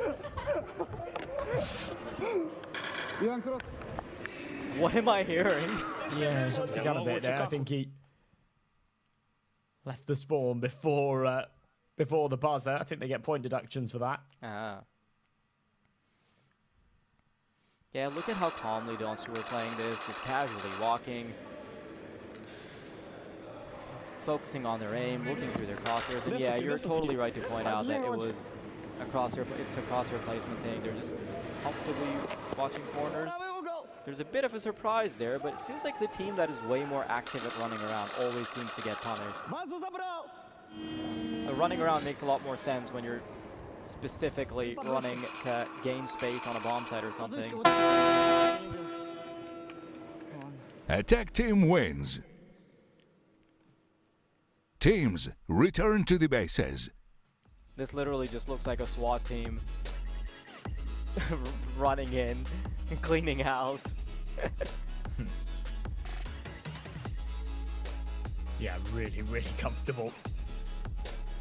Yeah, they do just look pro, don't they? You see just the way they handle the weapons and everything. It's even, you know what I'm kind of impressed with? I've seen a couple of times where it's like switching between left hand, right hand in actual CS, where when they're clearing corners, rather than having that kind of disadvantageous peak where more of your body is exposed until your gun goes around the corner, they're like seamlessly switching hands, so that then when you're peeking around the corner, it's, you know, you're going for a left hand peek and then a right hand peek and things like that. And I guess that's definitely applicable in sort of any physical shooter kind of environment, whether that be airsoft or paintball or whatever. But yeah, especially here in laser tag, just making sure less of your body's exposed, really important. And you see like a good example of that not coming in for EFP there is, yeah, peeking around but still keeping the gun in the right hand, so exposing a lot of your body. Keep an eye on it every single time for Donstu. When they're peeking around a corner, they're switching the gun. They're switching the gun. The round will begin in 3, 2, 1. Head, not the go, body. go, go! Seems to be an important factor.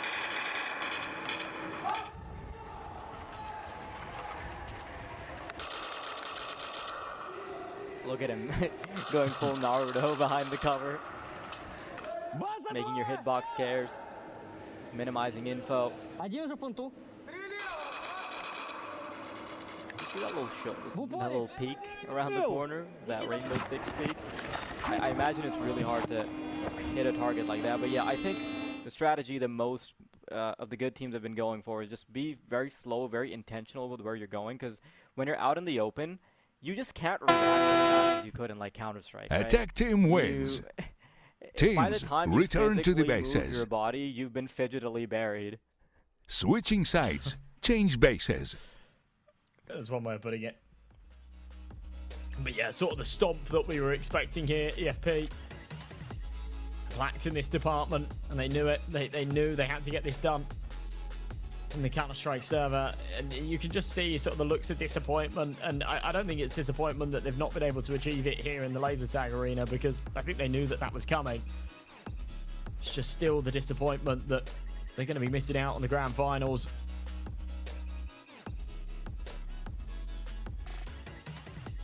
To still sort of show up and still put the energy and effort into the rounds, but yeah, just every single one getting blasted out of.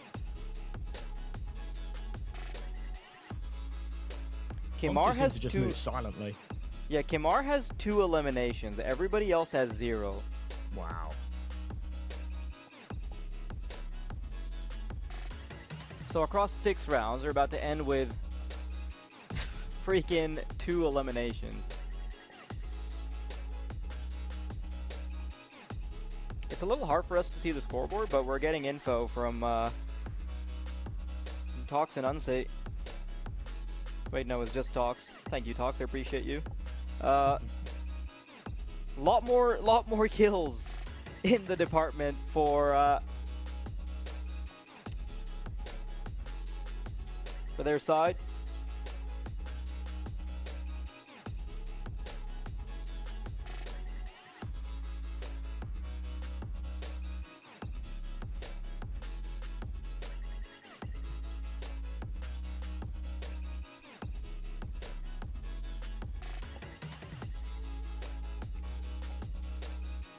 Right, well.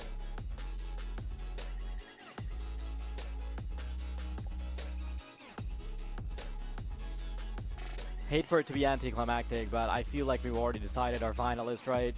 Yeah, yeah. It is kind of a shame, because when it happens in the arena and it's a big sort of CS, or to be honest, even if we have like a 5-5 scenario here with a laser tag and you heat it up and it's, you know, big excitement to announce our second grand finalist. But yeah, we knew as soon as that first map concluded and EFP weren't able to win it, and you know that regardless of the outcome on map 2, it is going to be that laser tag decider, and Donstu are just far too good here. The fate was pretty much sealed all the way back then. It was like a long time ago. It's been a couple of hours at least.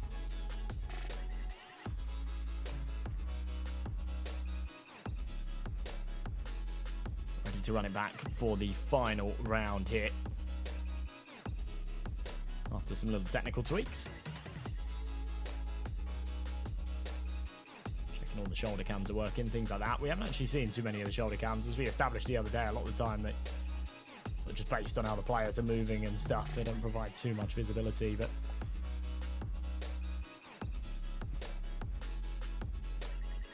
nice to still see some smiles. They're enjoying themselves. They know they well, I'm not gonna put it down to luck, because I think they've proven today that they absolutely deserve to be here in the playoffs, but they got a little bit of a lucky break yesterday. Gave them the points they needed just to squeeze ahead their opponents.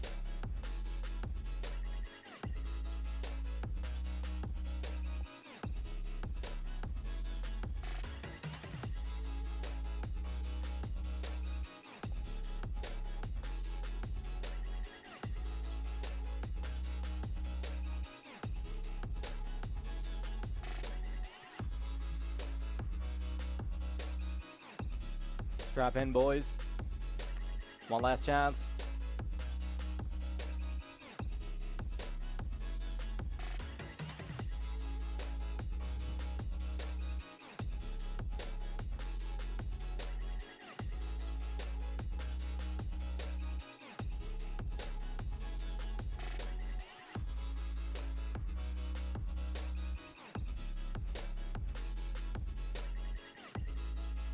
Third place decider it is then, huh?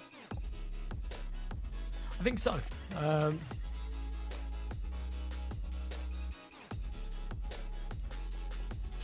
And you've got to try and do your best to motivate yourself for that, because as we've both established, I think both teams are going to be feeling pretty disappointed they didn't get there. For Minskaus, there's less of that to some degree. I think, you know, they probably came into today knowing that the X-Goats were going to be the better side, and yeah, they didn't really stand a chance in the server. We didn't even get to see it go down to the laser tag arena. Kind of a bit of a shame when you're like the laser tag experts that have been flown out, and it gets to the round will begin in 3, sat on the sidelines praying that your teammates go to get it to a point that you can then have a say and experience the action today. But yeah, got to get yourself motivated for that third place decider. Take home a larger share of the prize fund. Yeah, you can just see them dropping like flies again. The HP deducted. Wabaki, the laser tag expert on the side of EFP, cleaned up. One of the very few rounds where we actually see any health points being deducted from the side of Donsu.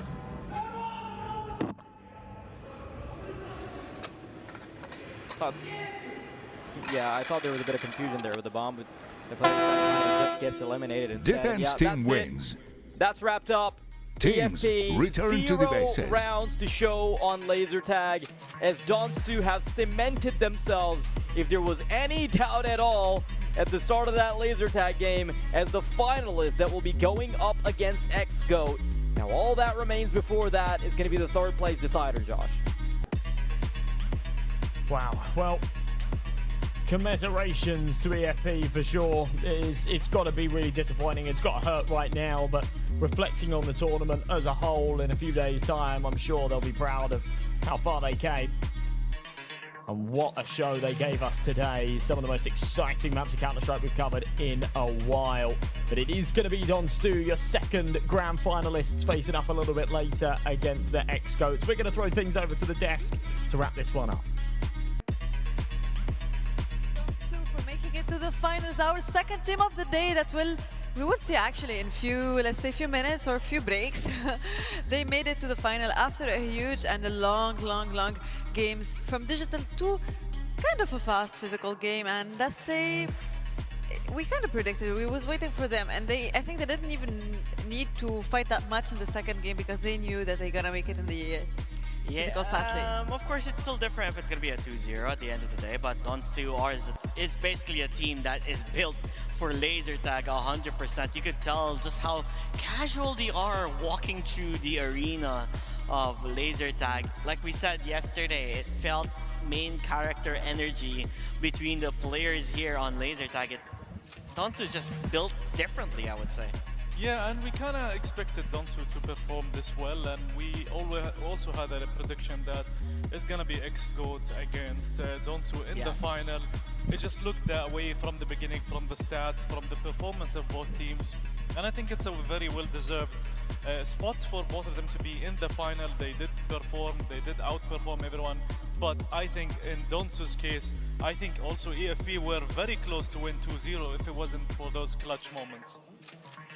Yeah, actually, well-deserved to Donsu, as again we say, but EFP, they will be having another game offline, probably. They're going to be playing for the third map, for the third spot between, for the third spot, actually, against MH. So now, before we're going to talk about the next game and the next final, we're going to go to a little interview, as always, with one of the players from Donsu. So stay with us and enjoy the interview.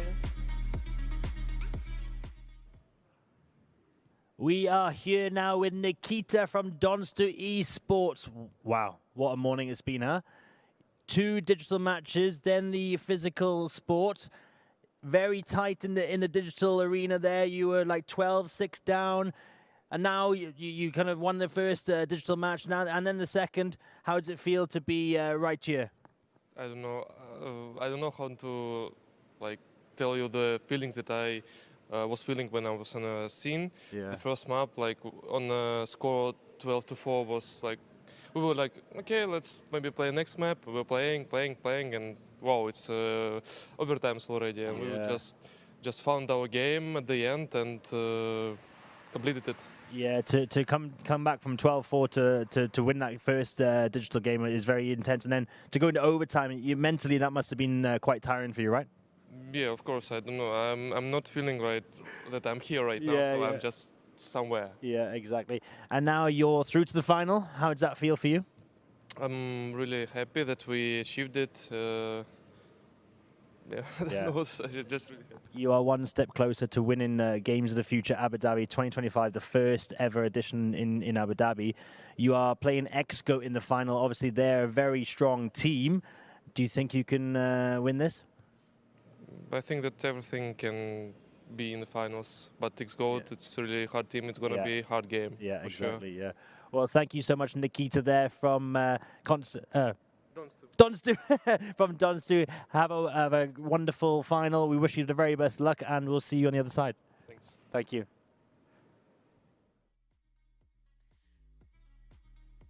We are back after that win that we saw. It was an amazing game, honestly, from both of them. But now we have also the finals coming soon. So how do you feel, boys, about what's going on? I think before we go to the finals, like we said, we predicted it. Third place decider. You know, Mingsao's played their hearts out up against X-GOAT. It just didn't go well in the end. EFP gave Donsu a run of the money, and it almost looked like it would have been a duo if they finally won the first map there. But you know, you can't have any more regrets going forward. Still, there is third place decider. Yeah. It's crazy that EFP were just one round away from winning both games, actually. I mean, they did win the second map. They could have won the first, and we wouldn't have this conversation at all. We wouldn't even see laser tag, but it's a competition, and if you don't, take those opportunities that come to you, you will regret it very heavily. And they regret it now, and they are playing for the third and fourth spot. I mean, it's still a good way to leave if you get third spot or even fourth. I mean, still, that's 8 of the best teams in this competition. You placing fourth or third, that's still a good achievement to have. Yeah, and we're gonna see them in a few minutes playing on stage again after all of that exhausting games from the first match. They had 3 games of the best of 3, the physical one and the digital one, and now they have to go under that again on stage in a few minutes. I don't know what you're expecting from them, honestly. I don't know. I feel like either they're gonna give up straight away and they're not gonna perform well, or they're gonna outshine themselves and gonna get the third place. It's a mixed ball here, I would say. Both teams are frustrated with the results. They didn't get what they wanted, but still on the third place decider. If I'm in the side of Mingsao's, I'm going to be like, don't give them Dust 2. Don't give them Ancient, because these guys were amazing in that map, regardless if they won or lost it. Yeah, definitely. You'd want to avoid these maps, because even if it was close games, but at the end of the day, there's so many rounds, so many strats were revealed. So you'd want to hide that. And I think overall it's just Minskow's probably rested more. Now you don't forget that these guys are coming from the physical onto the stage once again, and I'm talking here about EFP, so this is going to be a bit tiring to them. I don't know, maybe if they have time to shower as well and come back into the game, because you know you put so much energy into that physical game. But yeah, I think Minskows have the edge a little bit when it comes to just being more relaxed and comfortable. But EFP, they still have the momentum from last game, and you know, even though they lost, but they still were very close, so they are still believing that they are one of the best teams. So that's a very good sign. I mean, it's not like they lost 2-0 and it was a single-digit type of score. So they still feel like they are the better team here. And Minskows, I mean, they struggled in their game against XGOT, so they have a lot to prove. They have a lot to redeem themselves with this match. Yeah, and especially that we were talking about EFP as the dark horse, but they show they're not the dark horse, and we're gonna see more about this later when it comes to the third place map. So let's jump in a break and prepare for the next game and come back to you.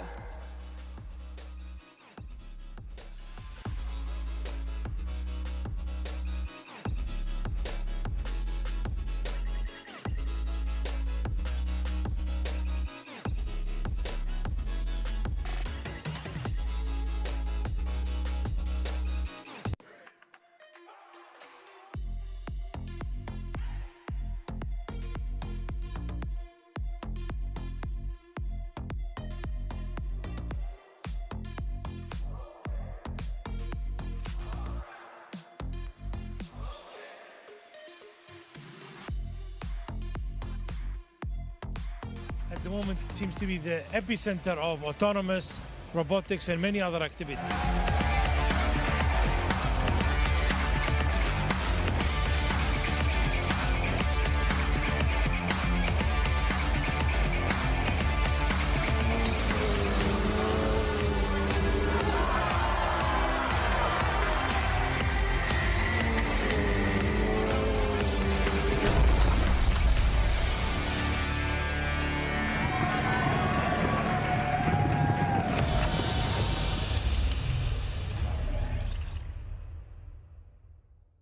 Running a business doesn't have to be complicated.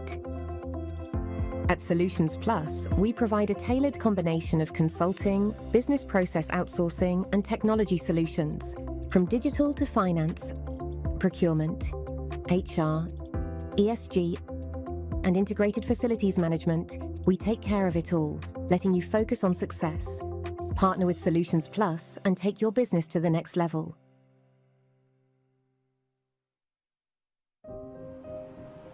Health is the essence of who we are. M42 is a global health champion harnessing the power of artificial intelligence, technology and genomics to transform healthcare systems and ensure that everyone, everywhere, has access to the care they need. Our dedication to health knows no borders, and we serve with the belief that health is not a privilege. It is a universal right. What if the spaces between us could disappear? And one move makes all the difference. Sometimes it feels like bonds growing stronger across any distance. When the spaces between us disappear, beautiful things happen.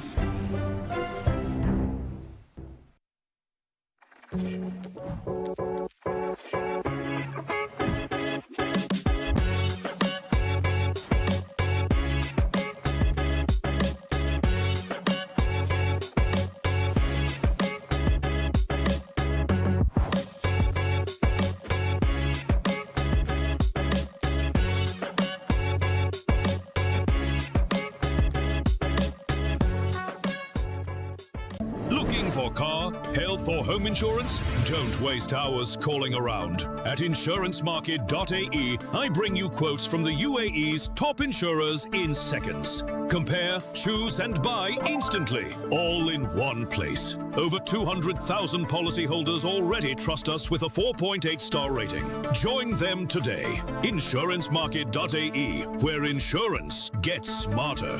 Insurancemarket.ae.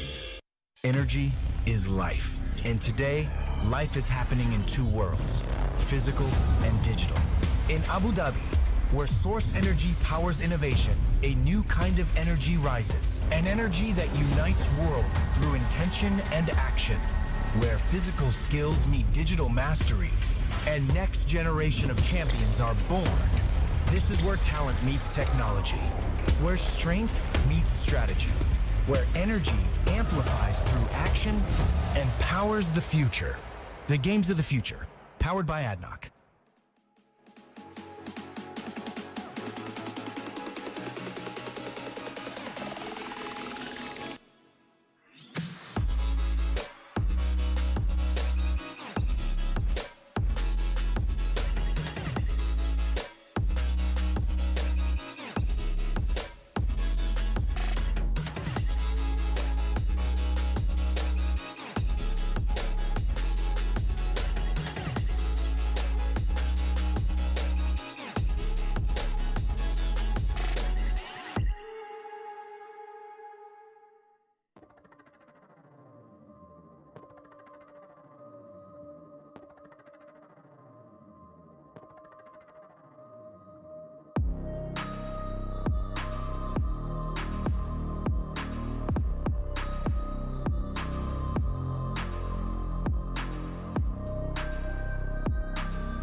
team came back after the break, and we're gonna watch actually the game that we're not actually the most excited about, but it's actually also an important game, which is the third place and the fourth place, who's gonna be in there. Either MH or we're gonna have also EFP that we saw playing a few minutes ago. They're gonna be a little bit exhausted after what happened to them actually, but also they should play for the third place. Yeah, 100%. I mean, I don't know about being excited. Maybe I'm excited. Maybe you're not. I don't know. Who said this? I'm not gonna say it. Okay, we can always roll it back. We have the clips here. But 100%, it's gonna be very fun to see on who actually will be the third place decider. We've had the top 8 teams of the world to compete here. Now we are deciding who will be the top 3 and who's gonna be number 4. Of course, you would like to be number 3 in the world rather than being the 4th instead. Yeah, I mean, the bronze medal hits different than 4th gets nothing usually. Exactly. But again, like both the teams showed up, they played well. MH maybe had a weaker showing against XGOT, but I mean, EFP, they have to feel bad after everything that happened. They were almost so close to winning them game 1, and that would have changed everything. But this is Counter-Strike. I mean, if you don't take these chances, you're gonna miss them. And you know, their opponents, they took the opportunity. They, you know, the comeback they did is also like, you gotta give, you know, you gotta give them that. They did a crazy comeback, and it was amazing CS, honestly. But yeah, hard luck to you know, EFP for that loss. And this is the bracket, as you can see. We have the third place now happening, which is Minsk House against EFP. But the score, I mean, first game was straightforward. Second was more exciting, and now I think these teams, as you mentioned, they really want that third spot. It makes sense in terms of the recognition and the prize and everything. So yeah, it's gonna be, I think it's gonna be a fun one. It's gonna be a fun one for us to watch, but I don't think that EFP are kind of ready for this match, especially after that they lost in the decider, which is a physical game. If I was them, I would be so sad, honestly. And actually, I saw the players; they weren't really happy about what's going on. I mean, but yeah, this is understandable. You were playing to be the second, and now you're playing to be either the third or the fourth. Back to back, it's not gonna be easy. And yeah, so now like let's start talking about what's gonna come next, which is first of all the maps. What do you think the maps that we can see now? Well, I'm hoping they're, you know, Minx House were watching and they were deciding like, let's not give them the Dust 2. Let's not give them either Ancient as well, because they were just amazing on those maps. Like, if you give them that lead, they will close it hopefully out. So if you're looking at that, maybe we're gonna see some Inferno and Mirage instead. I would go for Mirage, but I mean, it depends also like on Minsk House, like what do they feel comfortable with, and maybe they know their opponent, they know what they're playing. So I think I would agree with you. Like you really don't want to give them the map they just played. They are still, like their memory is still fresh on these maps, and they know what was their strength. But if they do, if somehow it ends up at the Stu and Ancient, then they also understand how they play. So maybe they didn't adapt to the mistakes, so and they can you know, push onto them and find the weaknesses that they've had. But I don't know. Like if I was the IGL of Minsk House, I would also, like you said, I would avoid them. Yep. Yeah, they should avoid them. But if they avoid these two maps, who do you think? Like, what do you think actually they could choose? Because don't forget that also EFP, they can choose a map, so it's either this or that. So. Well, I gave my thoughts already about it, so Tux, what is your thoughts about it? I would go with Cash. Cash. Where are we gonna get Cash? Wait a second. I just wanted to see your faces. I was like, I just wanted to see. Is it even in the just map capture now? this very beautiful moment. Could you imagine, like, he's gonna say Vertigo? Like, where is? Do you remember the Cash times? That was such a fun map. It's. But you know, I will ask actually a question for real. Is there Cash in CS2? I don't even remember. I mean, they took it away. There is a map that's available, but it's not competitive. And I mean, back in my day, Cash was also one of the favorite maps of everyone, because it was a very small map, very fast map.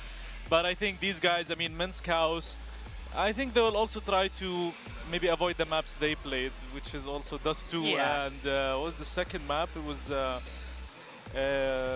Wow, we really have bad memories. Wasn't it Ancient as well? Was it Ancient as well? It was Ancient. Wow, yeah, thank you, Pro. Hey, I had a good memory too. I figured Ancient as well. So I think we want to see more maps. I mean, for them it's a competition, so they don't care. They just want to play what they're comfortable with. But we really want to see new maps. Surprisingly, Yeah, Mirage what's the is map that we didn't see at all, actually? We saw everything. Yeah, but we we didn't saw see that everything. much. Mirage. Mirage. Anyway, This is the least. It's true. So, it's okay. Thank you so much, guys. We're gonna just go for a little break and come back to you.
you doing? My name is Elias, and I will be hosting these two incredible last games. Are you excited? My friends, let me tell you something. Now you are witnessing the most interesting games in the entire competition. Today and now, we're gonna start with the third place match. But what's going to happen after is the final. Are you ready for the final? That's what I'm talking about, and that's the spirit, my friend. Ladies and gentlemen, the teams been competing with each other for the last couple of days, and the best of the best reaching to the last. So now, we are going to the third place match. Are you ready? That's what I'm talking about. I want to feel the energy. I want to feel the excitement. So prepare yourself, my friends, because the first team, they did an incredible job and they had a lot of challenges in the digital and also in the physical. Well, trust me, it's not that easy as it looks. It is hard. And trust me, they are the best. So all together, I want to feel a big round of applause to our first team. Are we ready? All right, mi amigos. Hands in the air. Let me see some hands in the air. And on my count, we're gonna give a big round of applause. Do we agree? Aren't you entertained? Oh, yes, indeed you are. So come on, everybody. Let's give a big round of applause with a big sound. Make some noise. Make some noise. Minsk House.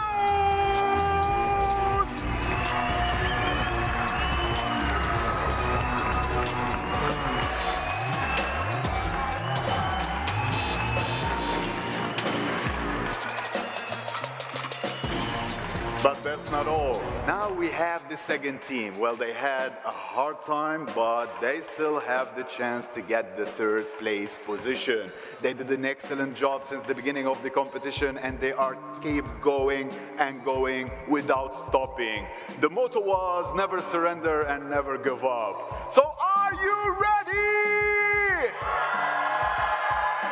Yeah, that's what I'm talking about, everybody. This time we have to give them a big warm of applause, a big welcome to this team. Doing a great job, and they're getting for it. Hands in the air. Hands in the air. Make some noise. And fast PLS!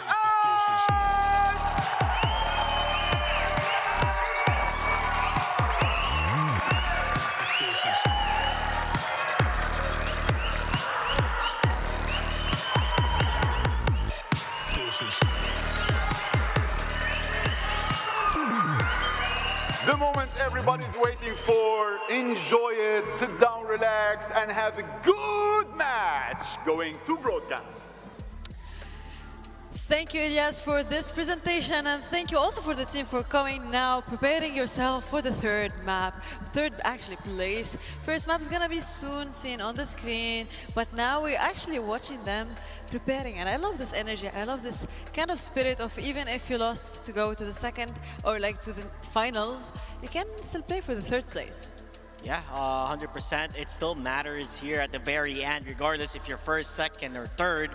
That is what you want to be in. The top 3 in the world is what we're looking for and what we are fighting for here. Yes, it wasn't a good job, or it wasn't necessarily what they wanted in the first 2 series, but you know, it is what it is, right? That's the saying that they usually do. And again, we did talk about the maps that EFP is really good at. Dust 2 and Ancient. Maybe this time around they ban it out so that they don't give EFP the place that they can perform really well on. Yeah, I mean, you would try to avoid these maps, but if I was EFP, I would also go for one of these maps, whether it's Dust 2 or Ancient. On the side of Minsk House, they're probably going to go for some new map, which they might be more comfortable with. And this could be, you know, it could be Overpass, it could be Inferno, it could be Train, it could be Nuke. We've seen Nuke only once, I think, in this competition, or twice. Actually twice. Yeah. So I think we've seen most maps twice, but yeah, I think Minsk House has to go for one of those picks. Otherwise, I think they will be in trouble. Yeah, actually, they should go for one of these picks, but also don't forget that they did an amazing job, honestly, to make it to this point. They didn't have to do any, like, they didn't have any problem actually to get to this stage. So I think they're gonna be fine, even though they don't have, let's say, different map pool or anything. But I see actually the maps that they're gonna be in front of us in a few minutes. We're gonna see, first of all, we'll be having Inferno with MH, and then we're gonna have Dust 2 from EFP. Okay, so they get one of their favorite maps here, of course, Dust 2. But Inferno, I was thinking about it would pop up here and there, and it will be, as the knife are starting. If you do want to win, you still want to get CT. You do want to get CT. This is one of those closed maps, which means if you have a very strong CT side, you are most likely going to win in the T side. This is going to be a one-on-one situation with score. Okay, we haven't seen anything. I mean, it looks like EFP won based on this reaction. Yes, EFP won. And yeah, most likely they will go for the CT side on the map pick of Minsk House. So that's good news for EFP. I mean, they're continuing their streak of knife winning from Ancient. But yeah, they have to be careful. I mean, I think EFP had some time to rest. It's probably like half an hour maybe from their last physical game. So they probably took some time, took a breather, maybe took a shower, because we do have shower rooms here for all the physical games. And I think they will come with a new mentality. But one thing we pointed out, JT, is that we do have a sub player, I think, from the side of Minsk House. And I do believe that is... Oh, okay, it wasn't. No one's there. I thought he was gonna. Yeah, okay, he just walked in with them, but he's not actually playing with them. But yeah, that was. I thought they were gonna have a sub with them. Yeah, we're not gonna have sub with them. We're gonna see the same team competing again, but this time for the third place again, a match that we are waiting for and waiting to see who's gonna be one of the third games or third places with us. So let's jump into the game and watch Inferno together.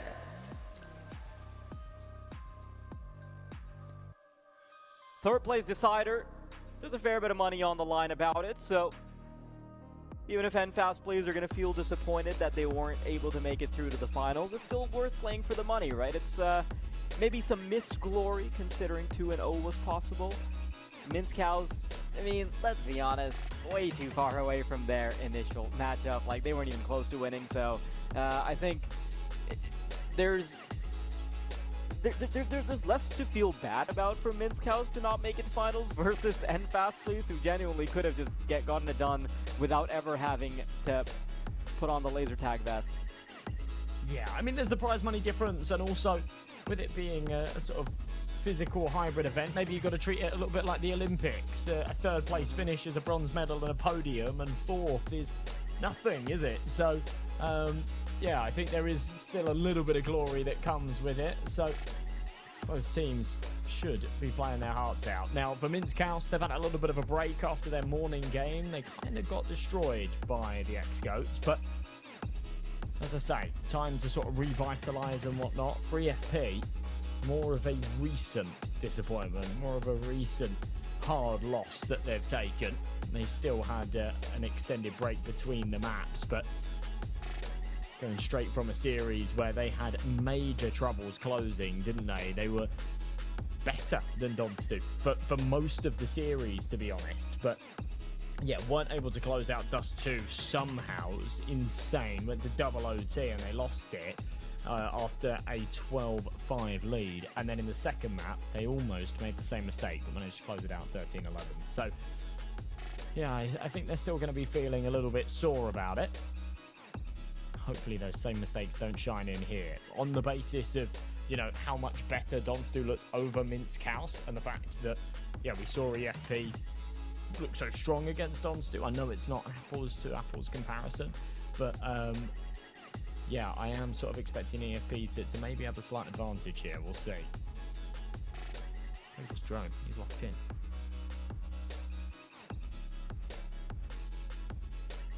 Oh yeah.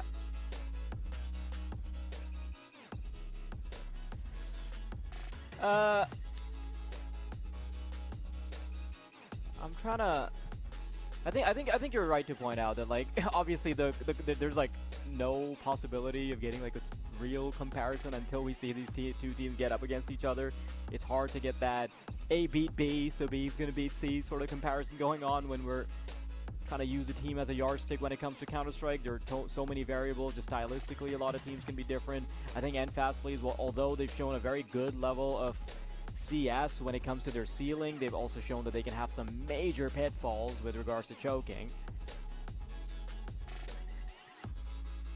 I do feel like we didn't see the best of Minsk House in the previous map, though. I think if we see Xenex play a much better game than we've sort of gotten accustomed to seeing, this could still be a pretty close matchup. Problem is, I don't think EFB would want to go to laser tag again. Like, they are hopeless at it compared to any of these big dog teams that have actually dedicated time to getting good at laser tag or having players employed for the specific reason of playing laser tag. Yeah, they'd absolutely want to get this done in 2 bites for sure.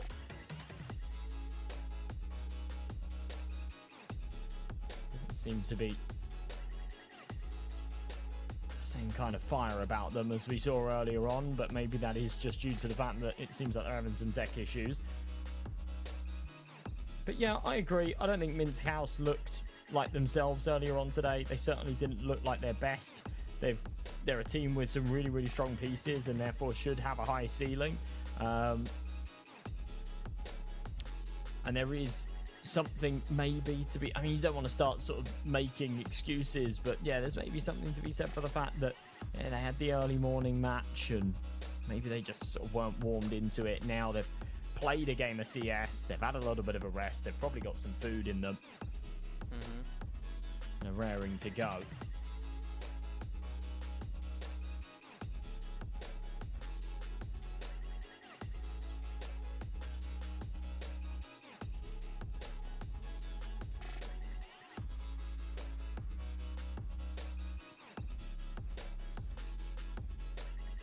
We're back to this little kind of digital arena thing. I love it, all the little like bean guys jumping up and down. That's what we need to get our crowd doing.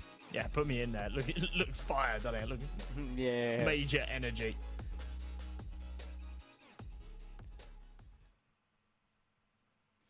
I remember a lot of organizers used to do like the virtual crowd thing where they would genuinely just have a bunch of fans that have been, you know, approved beforehand on like Discord or something so that they can have people viewing from home still be supporters. Obviously that required a little bit of vetting and muted microphones because people can go crazy sometimes.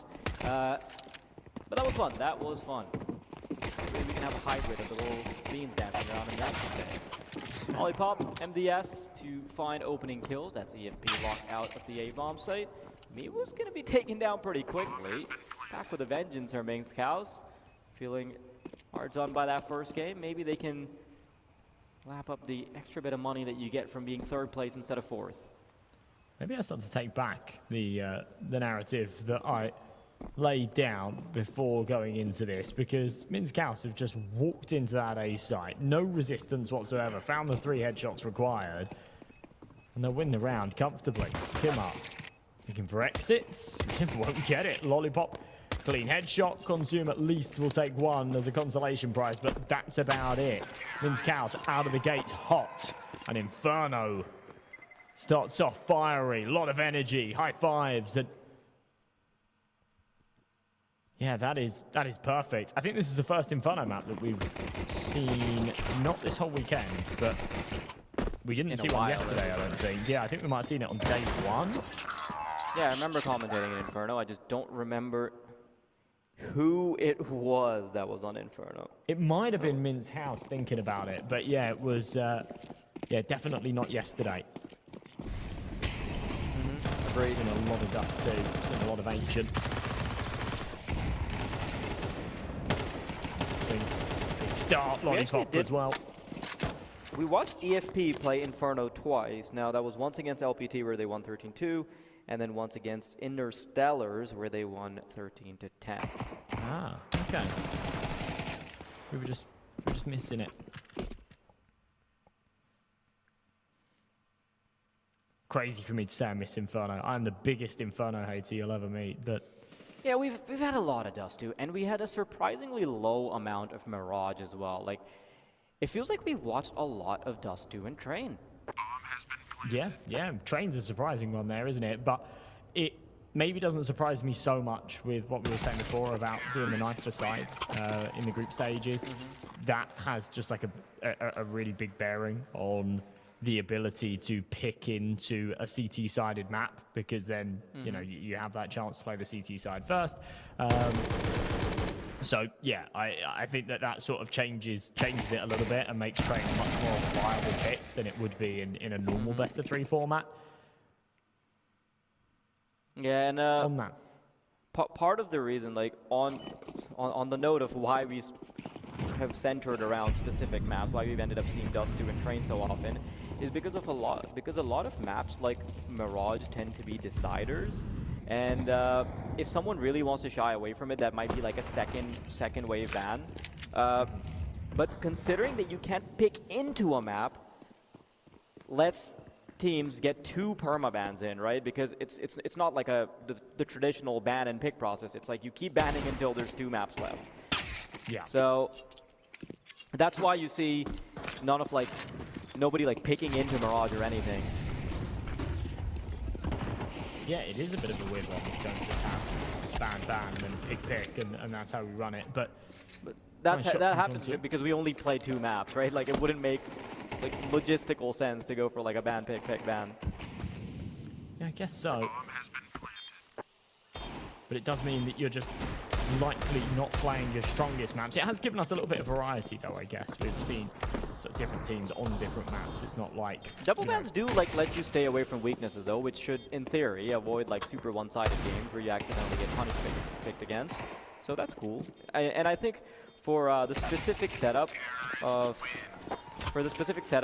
like having a mix of like local talent, maybe you have like some tier 2 players, you have like people who are like down in the trenches in tier 4, it ends up producing better CS, because obviously people who are in the upper echelons of CS specifically, and not just like the Phygital space, they end up only playing against those weaker opponents on the weaker opponent's best map, so you don't end up with like too many 13-0s. Although like they did try their best. We ended up seeing like 1 13-0, I think. Right, yeah. I mean, the thing is it's just sort of, as you say, having these mixed teams and very unknown teams and players and whatnot, it kind of throws the vetoes out of the window a little bit anyway. Once you get the maps that you don't like playing out of the way, it's not like you're going to have maps that you've been like cracking and scrimming and have loads of drilled strats on, and it's not like as an opposition you can necessarily pick and ban into your opponent's strengths and weaknesses either, because there's just no data on a lot of these teams, and especially as a collective, it's not like you can dive back on HLTV and look at the stats and whatnot. As we get into like the later stage of the tournament today, obviously for the finals day, you can maybe look back at what maps teams have played in the current competition, but again, the opposition has just sort of been so mixed that there's nothing to say just because they beat one of the weaker teams that you'd have any kind of struggles against them necessarily. Consume down in pit, wiped out by MDS, but Doshka at least is able to take one back, keeps these numbers plausible as they stay relevant in the round. Bomb's going to go down. And they're just going to grab the AWP and run away from this. Yeah, this is kind of Inferno in a nutshell. Save Central. Retake not viable. Let them have it. 4 rounds early, though, for Minskaus. And honestly, not really what I was expecting.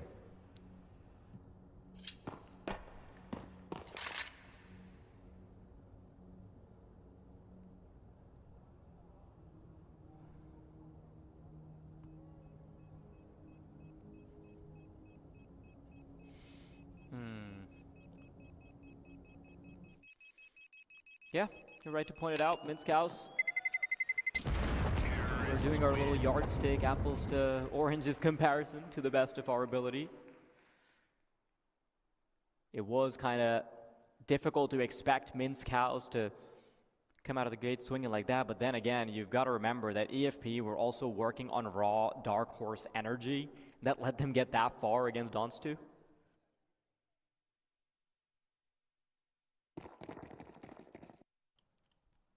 I think they've kind of run out of it though. For a team that was relying so much on their vibes and so much on the excitement of the competition, some of it does dry up when you're no longer competing for first place, but the 3rd place decider. The last spot on the podium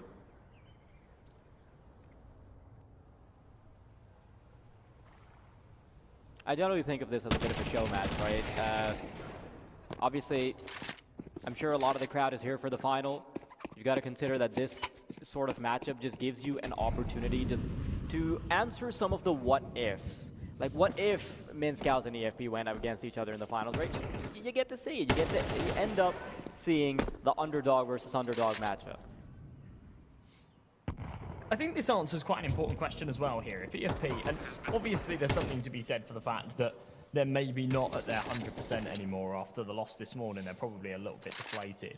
But I think it answers the important question of, earlier on, it felt like they deserved to make it to the final. It felt like with the dominant performances they had against Donstu, you know, and then the chokes and the inability to close it, we'll be feeling like, yeah, it probably should have been them in the grand finals. They'll be feeling like, yeah, it probably should have been them in the grand finals.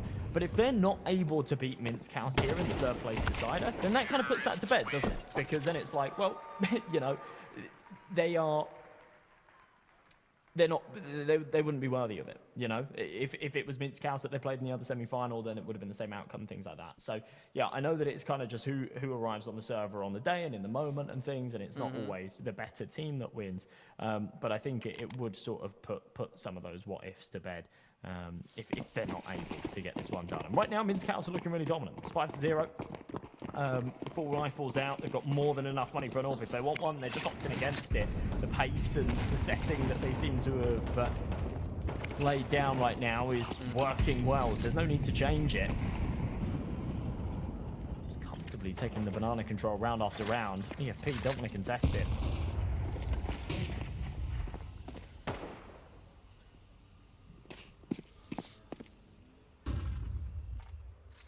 Playing a pretty passive game here. Haven't seen too much aggression, too much exploration from EFP.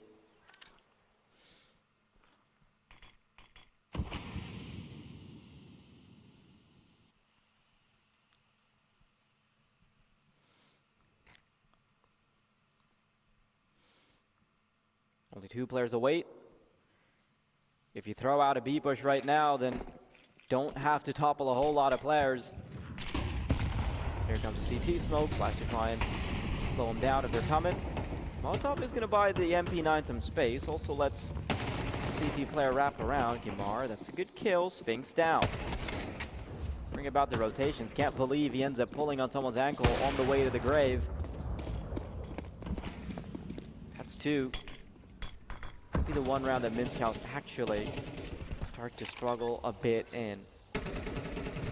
Well, either way, this plant is not going to be interrupted, and the damage through the spams actually comes from Minskows instead of the other way around. ZNX will cut off the blood supply, which is that wraparound from the banana flank, puts his back into a 3-on-3. Dojka's got the wrong weapon for this retake. The AWP can be really difficult to maneuver into this B site. They've got a bit of util, 2 flashbangs yet to be deployed, and they're actually going to make the contact without them. MDS lines them both up, and Scorpion, with no chance, backs on out. I have no idea, with 2 flashbangs and a smoke in his hand, why he's not popped them over before they take the contact from the coffins. I think they wanted to go in silent, and it just didn't work at all. They went straight into a crossfire. And Minskows recover, even with the disadvantage, to keep this clean sheet and make it 6. Yeah, and this is where the conversation just goes back to what you pointed out, that it's less about answering the question of who out of the underdogs would have won, but rather, hey, if EFP had even made it to finals, could they have had a good game twice in a row? And yes, you also pointed out that energy is a lot more different when you're playing for first place versus when you're scraping by to not finish last in the playoffs. But still, and Minskows, they get an attempt to show us that, hey, maybe they're not that far from Donstu. Maybe they can go toe-in-toe against a team that almost beat Donstu 2-0. This really muddies up the power rankings, doesn't it? It does a little bit. It does a little bit, but that's sort of the raw element of the competition. It's there's no clear favourites, right? Especially here in the elimination day, maybe in the group stages, there was a couple of teams that definitely looked like they were behind in the skill department, but here, honestly, with how the games have gone so far, this could have been anybody's grand finals. It could have been anybody's trophy to take. Now we know it's going to be either the X-Goats or Donstu now, but from what we've seen, I mean, Minsk House have been fantastic against EFP. EFP very nearly beat Donstu and had the bracket of sort of reshuffled a little bit, and we saw different matchups at different times. It could have been a very, very different grand finals environment. Only time will tell who actually pulls ahead and dominates or wins in the grand final later, as to sort of deepen that question even further. You know, if Donstu were able to comfortably beat the X-Goats, for example, then you beg the question of would either one of these teams, or maybe not either one of these teams, Minsk House lost earlier, but would EFP have been able to beat the X-Goats and whatnot? So, yeah, it definitely sort of gets deeper the more you think about it. But right now, dominance out of Minsk House. They're at pick, they're 7-0 up. And EFP aren't really used to playing on the back foot. In their match earlier on, they were very, very dominant at the start. They were taking the lion's share of the early rounds, and then things started to go sour. I'm not sure what happens if you reverse that and flip it on its head.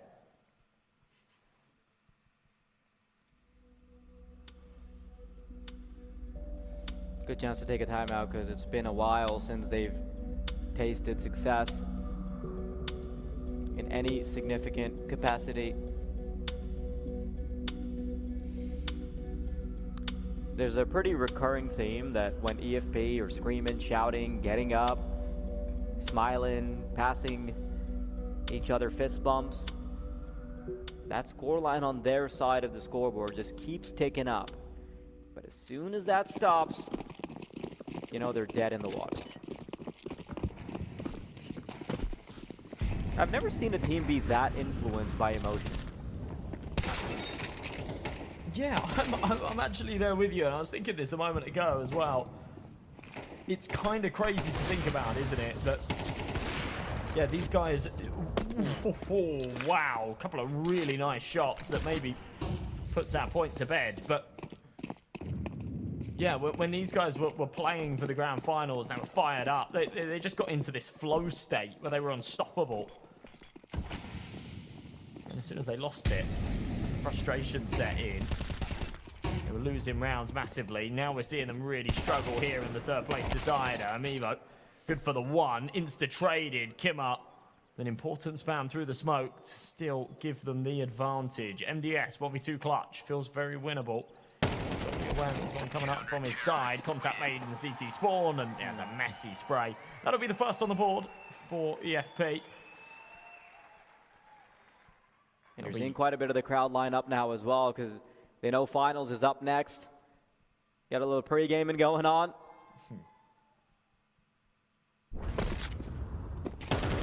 I'm going to point out that as much as we've been talking about using this game as a yardstick, you do have to consider that EFP playing back-to-back games on the stage while they're probably quite tired from having a very extended affair on the first two maps and then having to go into laser tag and not having a crazy long break. Minsk House get a slight advantage in that front. But that's okay. That's one of the things that can happen in a third place decider, especially when these teams are no strangers to playing at least 2 BO3s when it's an online context. Stage is a little bit different, sure, but being limited to 2 maps certainly helps manage fatigue.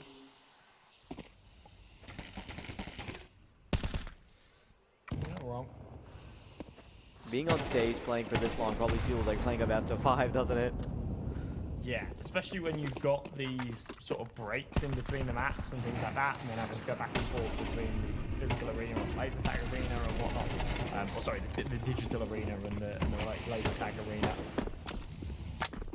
There's definitely lots of sort of breaks in play, and you get back in the server and you've got to warm up and heat up again. Seems like EFP have gone cold after that single round win. Decent spam through the smoke from Consume. At least we'll give them a little bit of say back in this round. They've gone for the wrong call. They've rotated off. Timing. Big kill. 3v3. Oh no, this is all going wrong. Consume's just single-handedly done it all. Yeah, genuinely just swings out, holds mouse 1, and has their number, and continues to put them in the graveyard. That certainly inspires a little bit of confidence back. Nice to see. EFP not totally out of it yet. Minskow's getting vocal, knowing that that could be a problem.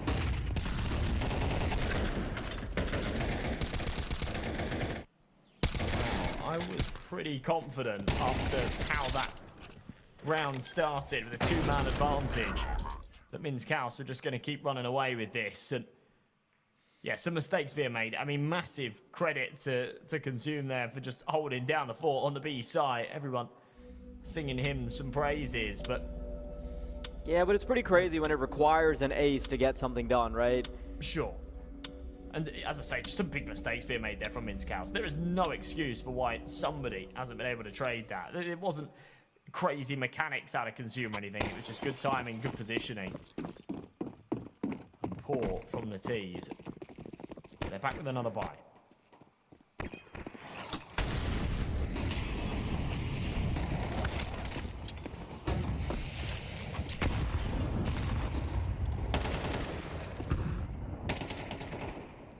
Lollipop and Sphinx. Opening kills found, and yeah, this is just back to the regularly scheduled show of EFB being punched out. At least as far as it has been on Inferno, right? Like, this is one of the weakest games we've seen from EFB throughout the entirety of the tournament. They've just been looking competitive straight out of the gates. Have they been beaten one-sidedly in any game yet? Who, Minskaus? No, EFB. Oh, sorry, EFP. No, I don't think so. And I'm checking back to score lines, and for the audience, bear with us. Sometimes it's easy to muddy the details when you're looking at 4 best-of-3s a day. Across 4 days, that comes out to about 16 matches you've got to keep track of. Can't remember every single... They were pretty competitive throughout. I'm pretty sure even their game against the X-Goats in the day 1 when they got 2-0, it was still 13-10, 13-10. So, yeah, they've not been stomped at any stage. We've actually watched a crazy amount of CS, like, in the past couple of days, like, or just, like, games in general. Like, if we're throwing in the laser tag map as also just, like, you know, part of the best-of-3, which it is, then per day, that's, like, 12 matches. You break it down to the maps, comes out to, like, 48 across the weekend. No surprise, it becomes a little bit of a blur. Yeah. Sometimes it gets a little hard to remember the specifics, but we know who's dominating, I'll tell you that much. Consume should be able to catch an exit here. SMDS just drops down and back. It's pretty crazy. Oh, it doesn't even need to. It's just ready for it. Another big round, 8 on the board now. And considering the really dominant start and 7-0 scoreline, this is that point that we were sort of talking about in map 2 of our second semi-finals of the day as well, where it's important to kind of see it through to a good half. It's so easy to go 7-0 up and then stumble a little bit, lose control of the economy, and it ends up being like an 8-4 or a 7-5, and all of a sudden the game becomes very competitive quite quickly. Ooh, that is a nasty nade stack. But yeah, so for Minskaus, the goal right now is keep this pressure applied, finish off this half as a 10-2 or a 9-3, and see it home. Kemar, massive triple spray down, but can't escape before succumbing to the burns. So a 2v1 still. Pushka's got a big clutch on his hands. He's missed the shot on the cross.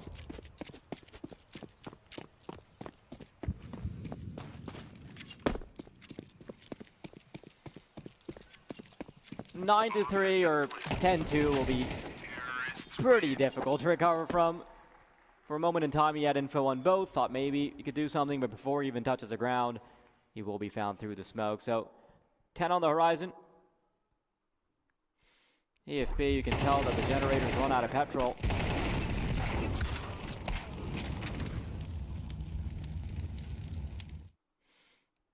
Even with kills like that, even with multis, nothing seems like a guarantee. You can see them shaking their heads. Not sure what the holdup is. Not sure what the timeout's for, but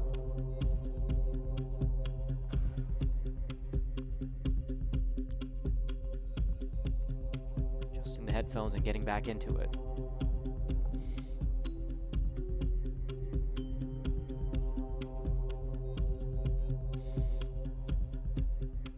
Min-Scouts were pretty decent at laser tag, so Yeah, they were. 2-0 required, so a couple of good pieces. But with how this is looking so far, I'm not sure we're even going to see the laser tag arena. This is incredibly one-sided and unexpectedly. Said at the bottom there, technical pause, but it was wrapped up in 30 seconds or so, and we did see Lollipop getting quite vocal, calling the strats for the final round. Banana is actually on the menu for EFP. Often they're happy to give it up and sort of play deeper from the sights. MDS, a filthy shot onto Scorpion, who thought he could take advantage of MDS spamming the right-hand side. Two-man advantage quickly here in the round. It's surely going to be 10.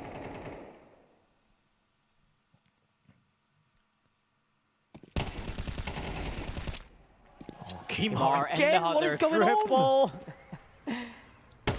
But call me crazy. Do this. Yeah, I still don't feel convinced that this round ends up going to EFP. We'll wait, we'll bite our tongues, but watch out. Min-Scout still 2 healthy players, full HP, AK-47s. And the problem is, the lowest HP piece is on B. So if they had actually gone for it, oh, never mind, Doika catches Mendel. MDS does have a 1v3 on his hands, 30 seconds to go as well. That's the info on the AWP player. No reason to contest it. Angle being held, 9-3, pretty much guaranteed. Doika does manage to give some cushion for them to fall on, but frankly, 9 rounds, getting to play the CT side. Don't cross your fingers, folks. Yeah, I just can't believe that Kimar is allowed to get away with these multis over and over. We saw him line up these triple spray downs on Banana, just really bizarre.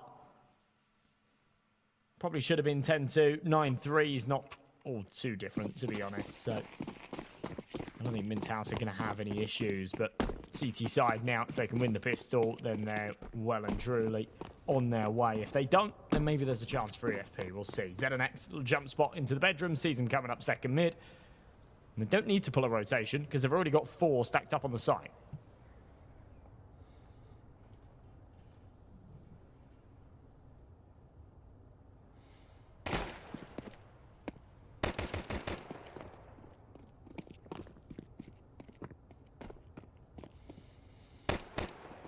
Yeah, walking into A is a bloodbath that awaits you. EFP, maybe they second guess themselves. They do have Mendel. Sorry, what am I saying?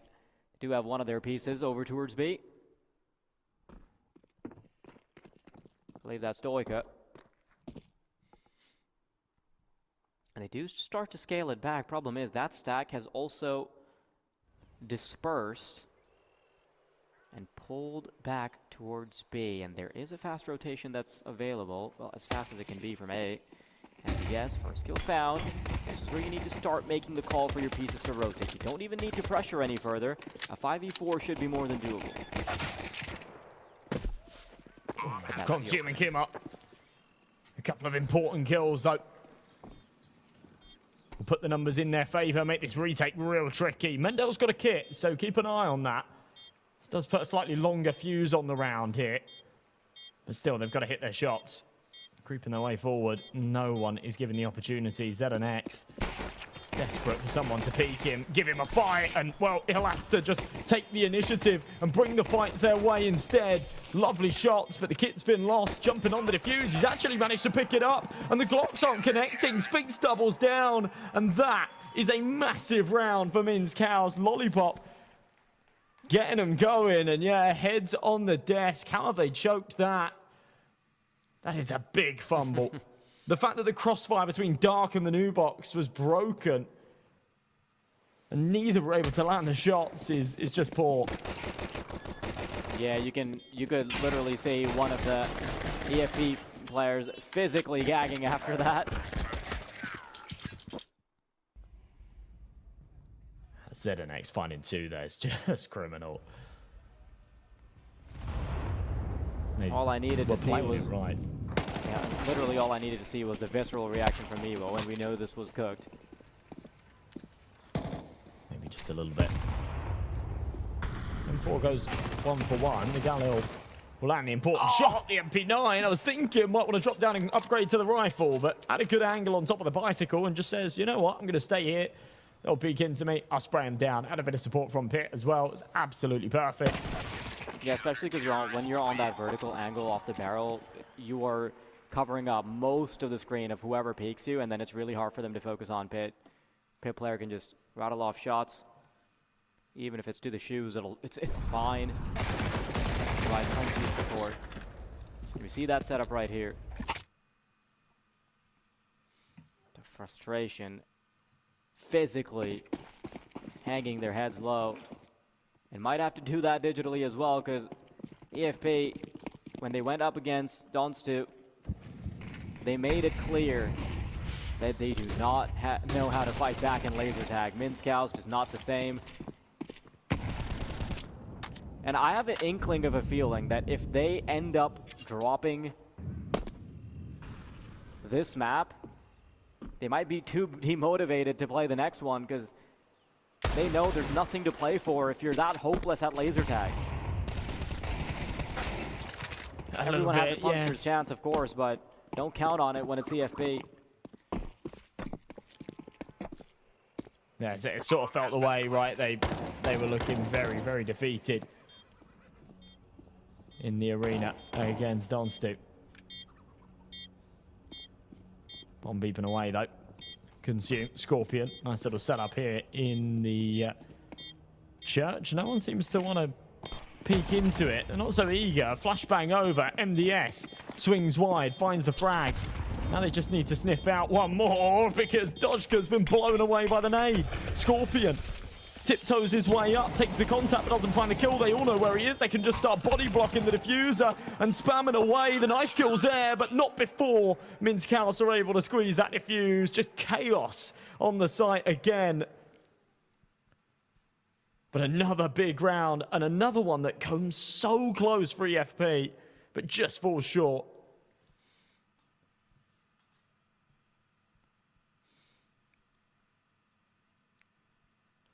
Sad state of affairs for EFP.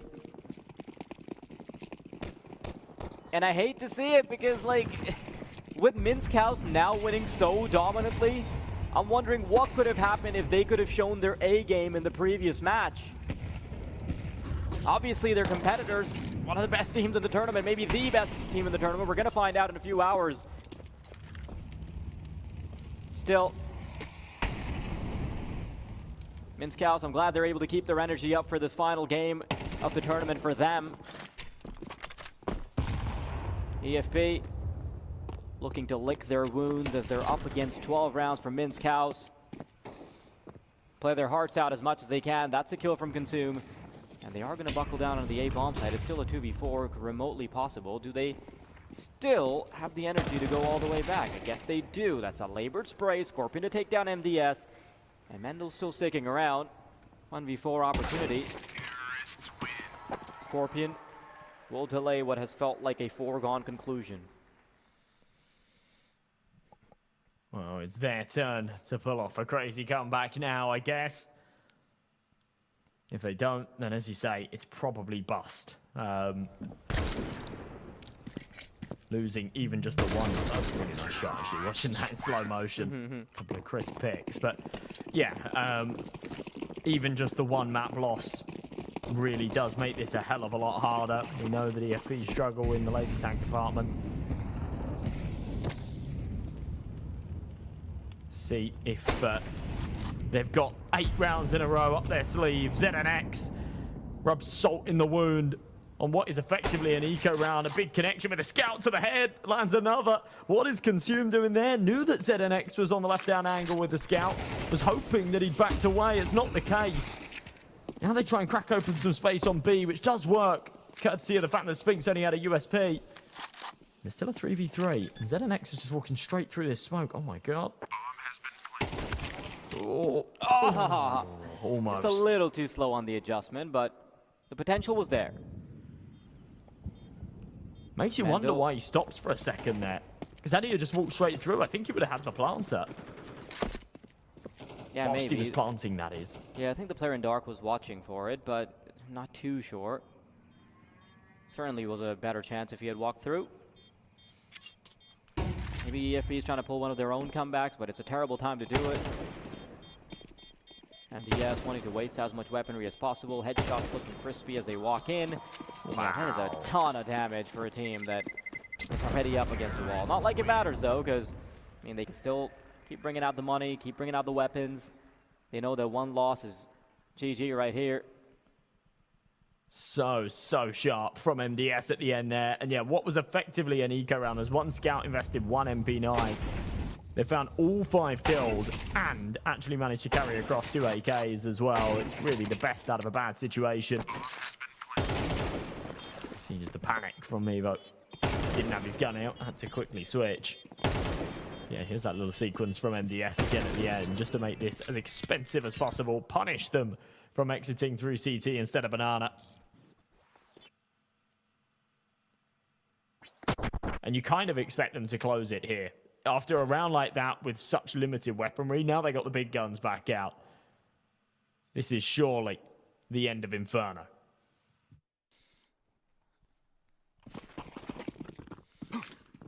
Yeah, I don't know what it is, but I'm not feeling too optimistic about EFB's chances here. I know what it is. It's probably something to do with them only being on 5 rounds. I wouldn't be too optimistic either. Fair. Doesn't mean it's impossible, just improbable. And especially so now. And the window of probability is just continuing to close. Scorpion will try and stick his finger in and try and still open it up. But Consume and Doika tasked with a pretty tall order. Getting ready to walk the tripwire. That is the crossfire that awaits them. MDS. The audio, that's him right in there in the crosshairs. Consume somehow still able to sneak away a kill. Doika, he has been a pretty big piece for AFP. A 1v2. Definitely more probable than the 5v3. Just punch in those numbers. Smoke set up. Has some time for repositioning, but can't loiter around too much. Lollipop coming in from apartments. One too short. He's being given 2 1v1s, but that is it. Minsk House over to 13. And EFP done, cooked. Because with what we've seen from their laser tag, Josh, I don't have a whole lot of faith in them closing it out in 3. Yeah, me neither. Honestly, not the result I was expecting. Minsk House made that look a lot simpler than I thought. Really solid performance, though. That was their map pick of Inferno, so maybe there's better to come from EFP in map number 2. But yeah, falling very short of the mark there. A rough time.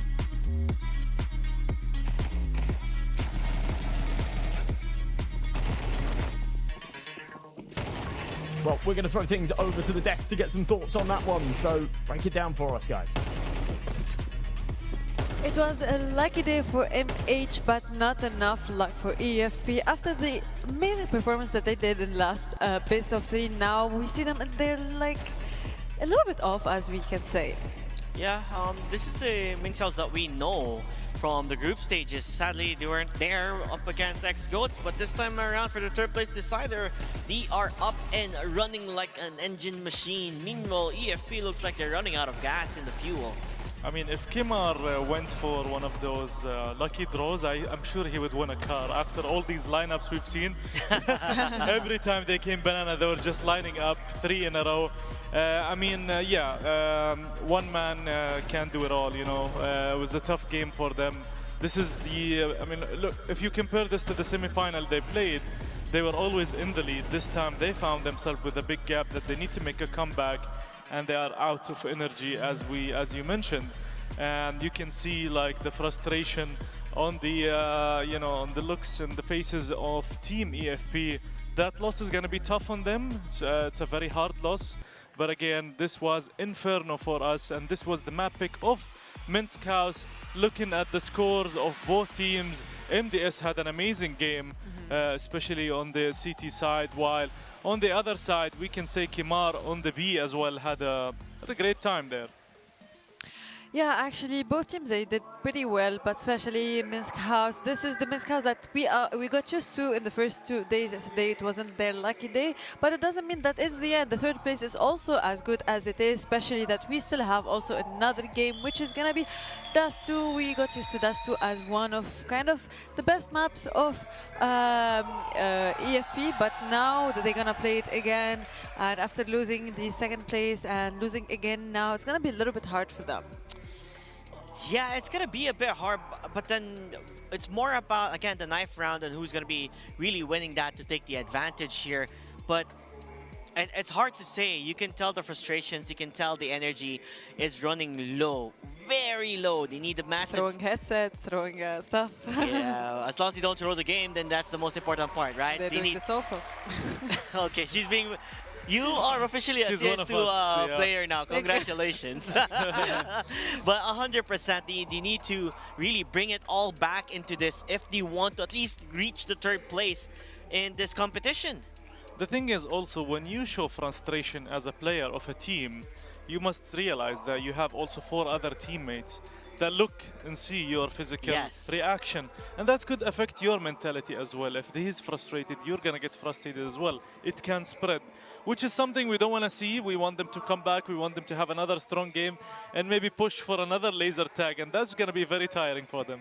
Yeah, and actually we just can also say that they're trying to push for a win, but it's not going to work for them. They're going to keep with this mentality, with this kind of how to say it, frustration way. But I understand that someone get mad that they lose and everything, but at some point also Minsk House, they lost for the second place, but they're still trying for the third place. It's a good thing also. You have to play till the end, and also I don't know how to say it in English, روح رياضية. Sportsmanship. Exactly. So we have to see a little bit of this also, but before we're gonna see this, maybe we're gonna have a little break and come back to you.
back again with another game in another series. We played and we watched actually an amazing game in Inferno, but it was a hard luck for EFP, but it was a good luck for Minsk House. Now we have another game. Maybe it's in the end, maybe it's not for both of them, but we're gonna watch Dust 2 again. You know what would be really nice? A stress ball. A stress ball for all the players. I don't know. I mean, when you think about it, right? You have your mouse, your keyboard, and you hit that. It's like kind of expensive. You have a stress ball. They usually give them hand warmers, but it's not the same as a stress ball. Close enough, right? You can squeeze onto something. You know? Yeah. There is like that thing that you can buy and put aside and like. The enter button. They need that. Yeah, I but, think you need that. But what? It was your idea. I was like, what did? But actually, most of the players they need this because they're going like through a lot of stress, and that's kind of normal to see in this type of stage, especially after losing for the second place and going again for another round and then for another game, and it's a lot of things going on, physical and digital. But still, this is what you signed up for, so you should know what you're going into. So doing all of that kind of a drama is not going to help neither you or your teammates. So in the end, just you have to always reset your mindset. And have fun. And enjoy. Enjoy and have fun. And enjoy and have fun. But this time around, I believe we'll see more life from EFP coming into Dust 2. It's one of their favorite maps. It's one of the strongest maps that they play on. And no doubt in my mind, will they be able to show... Yeah, I mean, definitely, yeah. So Dust 2 has to be, I think, in my opinion, right now, Dust 2 is one of their strongest, and this could be a safe map pick for them. And if they lose this, then I think it just shows us that Minsk House are actually very strong, because, you know, playing Dust 2 so many times and even almost, I mean, beating them also in this map is something to be proud of for EFP at this stage. But they really need to focus. They need to come up with a new mentality. Losing first map, it's fine. Doesn't matter the score. We need to fight for that third place spot. And I think they have a strong chance in laser tag against Minsk House. I mean, Donsu is another beast when it comes to laser tag, but this time around, I think it's doable. Yes. I think this is the first time we might see two back-to-back deciders being, decided in the laser tag. So hopefully we do see that, and we see amazing Dust 2 by them. Yeah, but I'm not really optimistic for EFP when it comes to the laser tag, especially what they had in the last game. Like it was 6-0 straight away with Dust 2, with Dust 2. But it's still like, it's still doable for them. But still, it's super hard. Like I'm not really optimistic for them. Even though if they win Dust 2, it's gonna be super hard for them to get the physical game. Well, lucky for them, they're not thinking about it anytime soon yet, because they need to secure a map win before we can even really go into the... But what we were talking about, that they have a huge, like, they have a good experience, let's say, in Dust 2, especially that they played it so many times, and they just played it like earlier. As you said, Tox, it's like, and they still have the fresh memory about the game. Yeah, and I'll go back to my rule of thumb here, the 3 steps in the ladder, which is winning the knife, picking CT, and then getting the good start in the beginning, the pistol round. They get that, they build momentum. This is what they did in actually their semifinal. They built the momentum, and eventually they won. So hopefully they get to do that, and we see a third map. Otherwise, if Minsk House really outperform, then we can only congratulate them. Yeah, and I see the players coming to the stage. Finally, they're here and they're getting ready to start the game, and we are also ready to watch them. But before that, we need to discuss with you, who do you want to see in the third place today? Or maybe if you want to see a decider or not. I mean, I don't know if it's a trick question, but I do want to see I feel I think like whoever deserves it will eventually get it, but I do want to see the decider, the laser tag. 100%. I am on to that as well, as the knife round will begin to decide who will be on the CT and who will be on the T side. 3 for 3 left to find it out. Make it a 1v3. Man is running away. He wants so far. He wants it to be a 1v1. Really well. It's like, just knife me. Just take it away, guys. Like, there's no way of winning. No waste my time. Actually, understandable, because even though you don't, like, you keep running, they have the better number of the people, like more numbers, so they're gonna win it anyway. So it was, thank you for saving us time, for saving time for everyone, actually. But here we are. Because they won the 9th round. They will be the one choosing where to go and how to start the game, the first step of the ladder, as you said, Docs. They slipped on the first step, but they have, I mean, yeah, now they have two steps to climb, which is getting the pistol on the T side, and that is still doable. I mean, they've had good pistols in the past. I think they can build on it. Dust2, they played it so many times this tournament, and specifically today. So, yeah, I think if I was Minsk House, I would at least prepare something, because I know how the opponents play by now. With the amount of games that they have been playing in Dust2, and it's been back-to-back action after action, maybe Minsk House was able to see something that there are weaknesses in EFP's, you know, strategy, but only time can tell once the game begins. Exactly, exactly. And actually the time is here and the game is here. The game is ready. We're gonna jump straight away to watch finally another Dust2. Who's gonna be 3rd place? We don't know. Let's watch.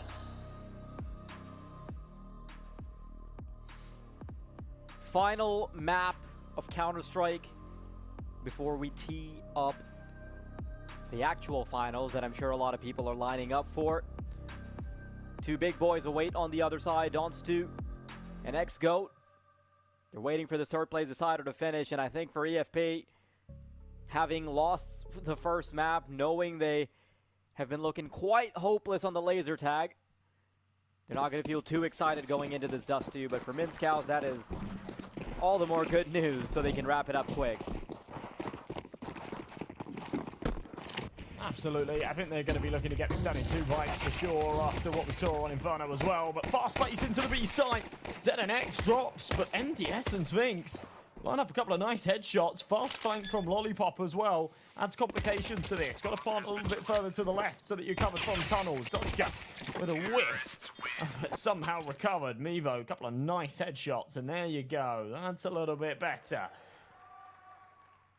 Pistol round goes their way, and some smiles. As maybe we will trade maps and take this to the laser tag arena.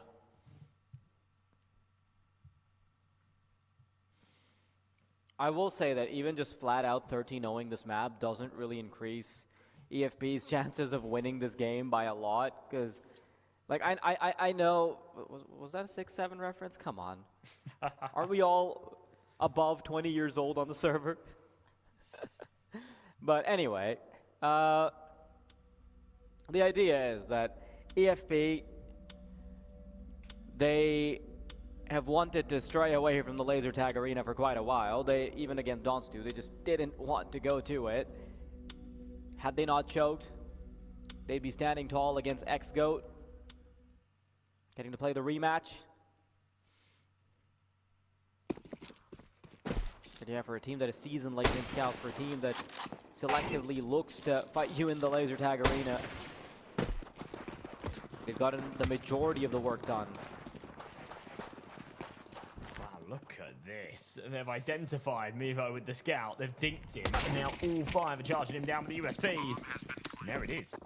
Opening kill. I mean, they've given up all other map control on the B site in the meantime, but ZNX, of course, the scout expert, lines up another. Might be able to retrieve this rifle if they're lucky. But it was never about winning this round. It was about just inflicting damage. Don't give them the kill reward bonuses with the MAC-10s either.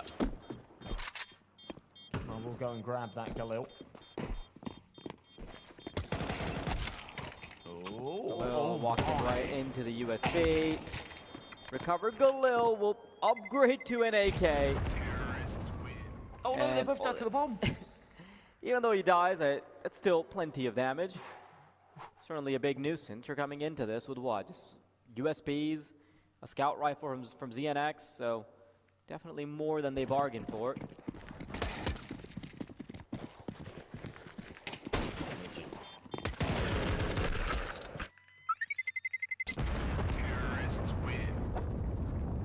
Bizarre round. Very, very bizarre round. Of course, it goes the way that you expect it to in terms of the result, but maybe not in the journey to get there. Mendel will crack open the first. That's Mevo dropped by the MAC-10 that was recovered at the end of the last. Upgrades into the AK. No space to be gained here on Log, at least not yet. Contact made by Lollipop. Goes for the bounce back. Doesn't actually take any damage. Bullets are absorbed by the wall. Ooh, nice pick out of Scorpion.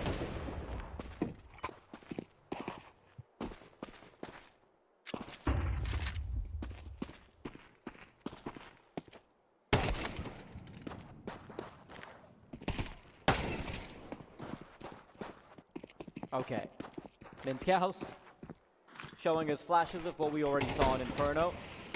Was mechanically very good. ZNX just tries to create a distraction with the scout rifle as his teammates pick up the slack. Scorpion 1-on-3.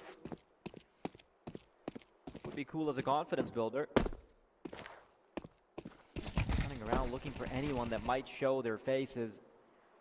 But he knows that the bomb is in no man's land. He has to go to the depths of the ocean to try and get it. Hopeful that someone comes in for a flank so he can at least have the 1v1. I love how annoyingly Minskouse are playing this. Zinix is ducked into the corner, barely showing himself, eventually peeks, and Scorpion will go down. So right back on the board, not letting EFP get the same level of lead as we saw from Minskouse. This one's going to be more competitive for sure. DFP do start to pull away. Minskouse is going to be snapping at their heels quite quickly. ZNX is just unbelievable with this scout. I can't believe the amount of damage that he's able to consistently do with it, either when he buys one or picks it up. Consume can't match his free. The AWP, of course, packs a much nastier punch. Lovely shot. Another sees the shadow. Flicks down for a monster headshot through the door. EFP just have no say in this round whatsoever. Just being picked apart limb by limb.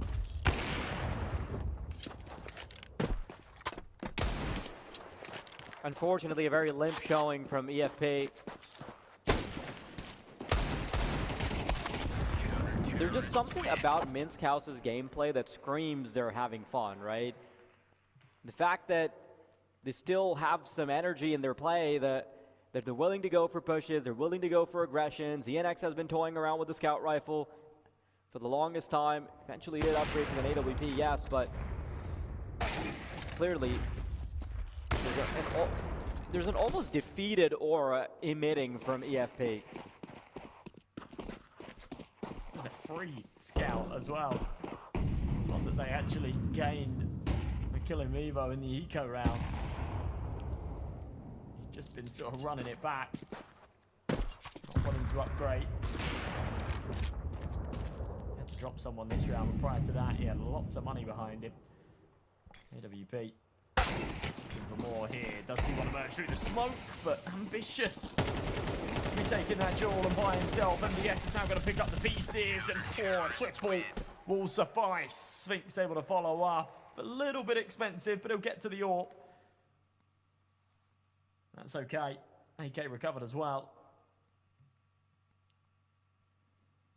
Not bad from Minskouse at all.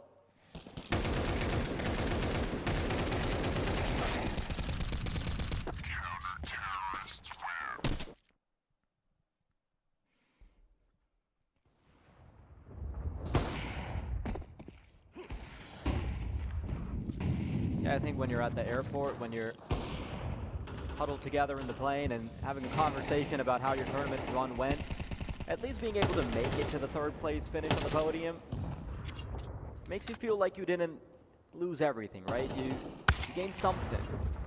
Fourth place is a different story. And for EFP, they were so close to being finalists. So close to getting to play another game against a team that initially bested them. Mendel, by the way, just creeps up behind him. Easiest frag of his life teed up. Bomb down, unrecoverable, ZNX waiting, tripwire set. And if I sound a little unenthusiastic, then it's because EFP aren't really fighting back too much.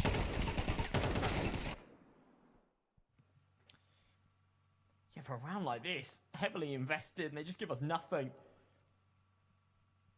It was a really strong start here to Dust 2, but yeah, they've gone really quiet. Doika left for the 1v5. There's 40 seconds. He knows that staying alive here, especially on the A bomb site, is a bit of a task. They'll probably come hunting soon. Sees the leg. Oh, misses the shot.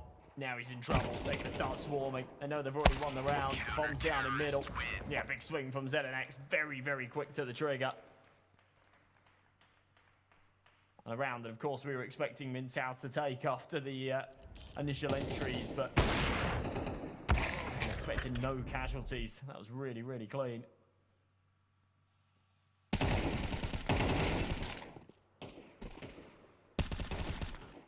Counter-terrorists win.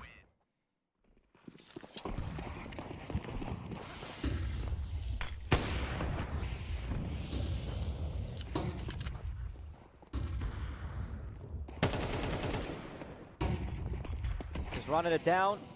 Taking full advantage of the CT side, controlling the pace of the game.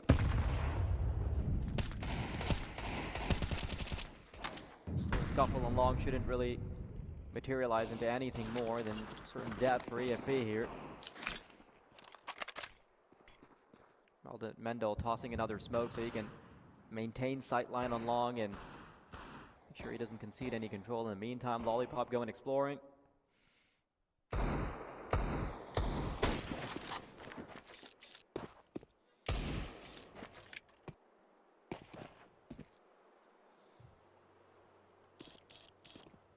Any kind of damage that they can inflict here would be good. If they can get a bomb plant, they're laughing, but they're locked in by Lollipop, who's just not aggressing yet. I mean, when they take the contact, I think they'll start to walk through the doors and get a bit of a backstab going, but for now, it is just about making sure they don't back off to B.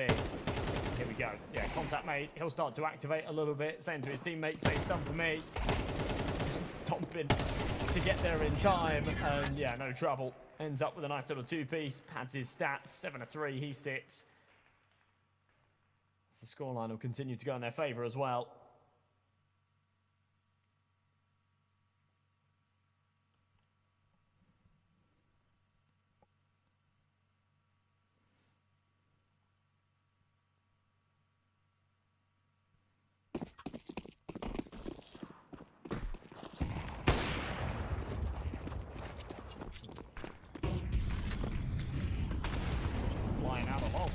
Good night. Wow, there's just no chance for him there.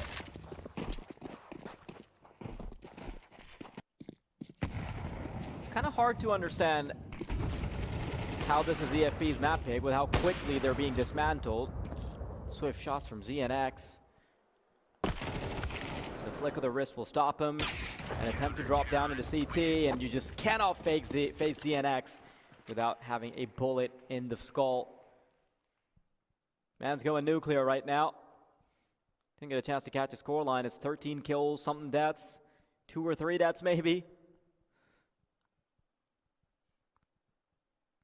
Look at how chilled out they are. They're totally mellowed. Yep, there it is, 13-2. It just goes straight back to this, and again, not apples to apples comparisons, but it surprises me so much that EFP gave Donstu such a hard time here on Dust 2 earlier on, when Donstu were able to just sweep over Minskows, no trouble. They made that game look really easy as well. Doesn't feel like you can even draw these comparisons, just such different teams with different play styles, and it seems like Minskows really do enjoy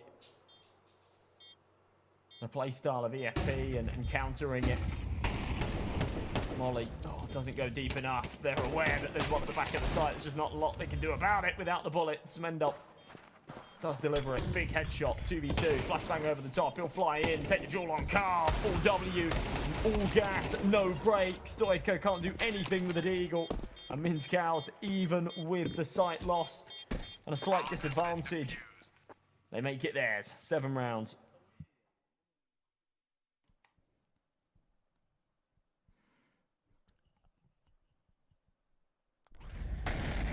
Painstaking for EFP.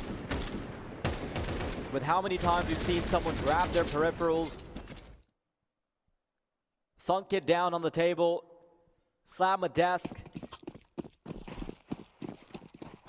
look panicky, nervous. EFP have now just been dealt a defeat that comes way before your actual loss on the server, but maybe not everyone. Kimar going to open well. ZNX still tucked into tunnels, will clothesline Kimar as he comes in, so 1-for-1's quick. Scorpion trying to reclaim space on B. One's already pushed through B tunnels. This wraparound could actually end up surprising them. Mendo, a little bit of damage done. Need to follow through. Consume will take down Finks. Okay. ZNX. Ooh. Overly ambitious out of Scorpion.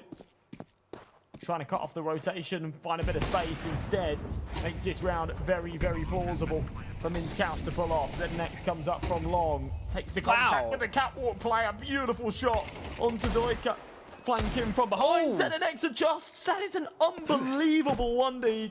And he knows where the last reside. He's somewhere on the site. Mevo, AWP out. This is the shot. Deagle now can't find the head, but he's still sticking around for it. On top of the box, waiting for the smoke to fade. The off angle's nasty. He just can't connect. No! This is such a mess. But the flick, it hits. And the laughter, he just shrugs it off. What a ridiculous round out of ZNX. Comical almost. It's probably better to just lose the round straight up. And it's gone from panic to death slams to defeatism to laughter to now being frozen. Look at that. He wanted to really bide his time for the final bullet and eventually had to pull out the big gun to do it. Of course he laughs about it, right? He knows he has their number. 17-2. So hot and cold this player can be.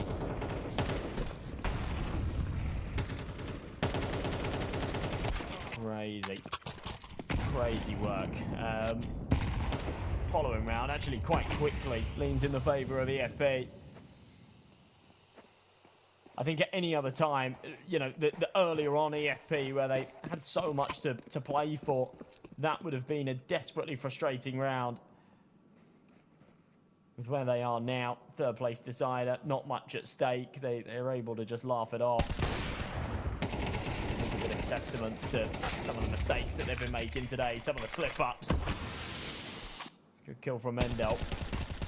It doesn't even things out for long as his teammates falling elsewhere. Doika drops into CT. He's taken out by Sphinx. Triple Boil back to a 2v2. The bomb is still going to get its way out onto the A site.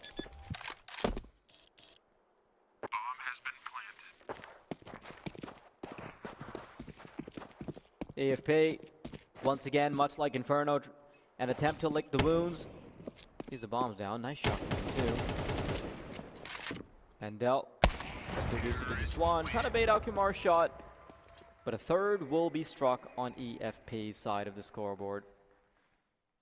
I would love to hear what the conversation on EFP is looking like right now. I'm sure they're just chatting, just vibes. Trying to enjoy their final experience on this beautiful stage.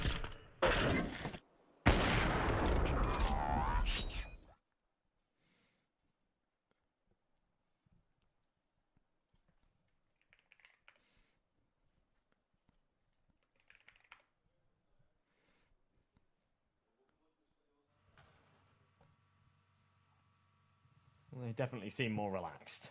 There's one thing for it, just enjoy it.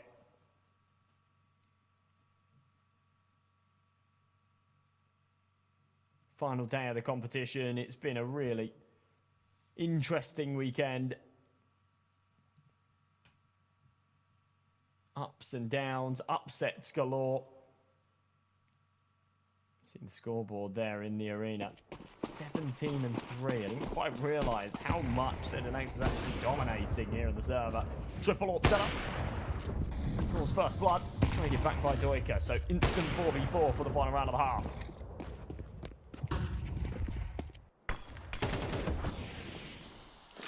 Kimar in, Sphinx down.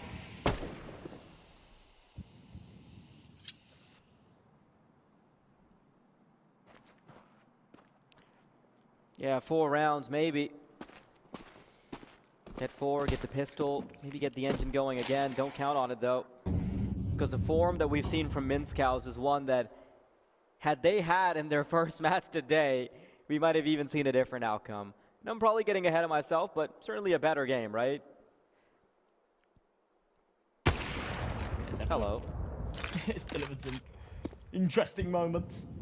Lollipop gets himself a little freebie, almost gets timing, walks into the crosshair of Doika, but Mendel sniffs him out, deals with that threat. Lollipop follows up with another one. But it's just so wildly disjointed.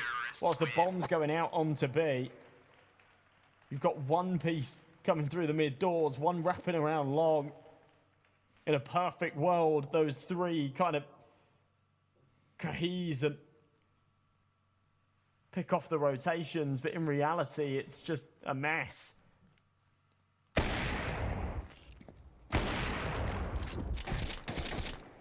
Lollipop makes it look quite easy. 9-3 half, Minskows hoping to just close out this best round and close out the game, but maybe some shenanigans to come first. Lollipop's bought a revolver. Why has he even got it equipped? Maybe especially for this game. He's throwing a decoy as well. To alert everybody. We've got a USP with no silencer. We've got a revolver that hasn't done anything, but I love the fact that he threw the decoy just to alert everybody of the revolver's presence. This game has quickly become a little bit unserious. Yeah, I think as soon as you have a third place decider, you end up making things a little unserious, right? Always fun, always a fun time. I think it's a bit lower pressure. And I think the unseriousness started when EFP realized, damn, the best outcome is probably to just have to play laser tag and get humiliated there. I think they definitely have a better chance at laser tag against Minskows than Donstu. Donstu were just unbelievable. Yeah, I think they smoked Minskows as well in the laser tag server. But yeah, it's still a likely outcome, right? That we would see Minskows take that one. Fully dealt with comfortably. Hey, fully coped. I think a couple players have got Kevlar here. Lollipop out of P250 armor. They'll still have enough money to buy into this next, but yeah, they get nothing out of the small investment that they did make in the round.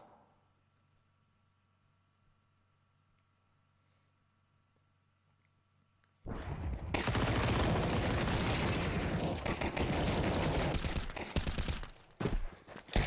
the important one. This is where Minskows can get the guns out.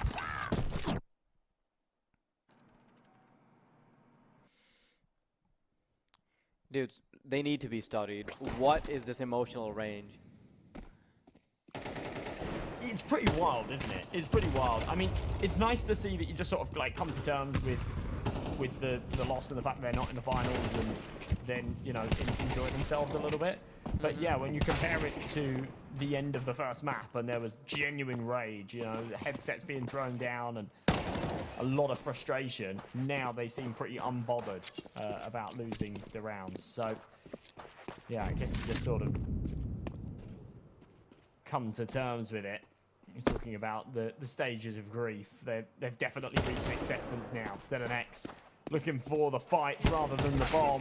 It's dropped outside of long, but he's confident to land the headshot. Just can't do it. Consume a little bit crisper. And yeah, there's one stage. This is getting close. There's one stage of grief that people don't talk about, and it's the beyond cook stage.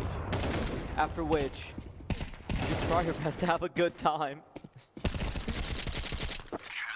You know, there's this, there's like this iconic video of someone who, like a skydiver whose parachute fails, and he tries to pull the cord on his backup, and his backup also fails. And it's a very tragic video, yes, but the final video from his camera is literally just him as he's falling down with no backup parachute, nothing.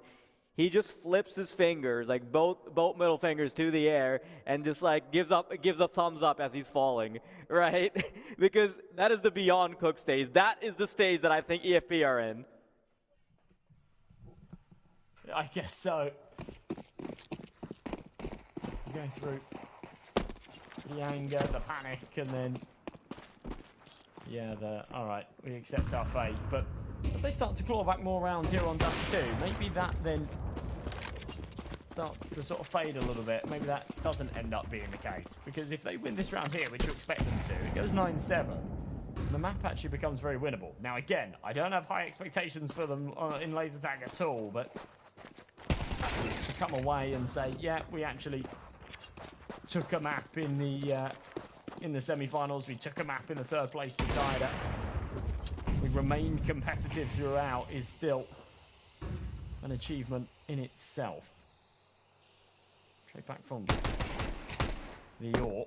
Avenges Scorpion's death, but Mendel's waiting for the smoke push. I'm actually really not sure what Keemar's doing there. Against a low buy like this, and having a man advantage, really just hands himself over on a silver platter.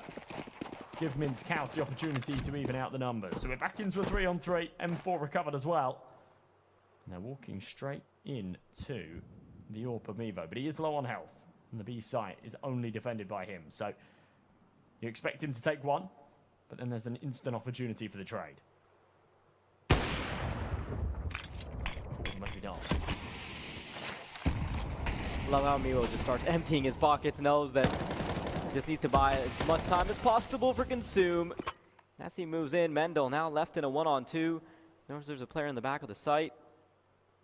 Wants to play it as close to the smoke as possible. Lovely stuff.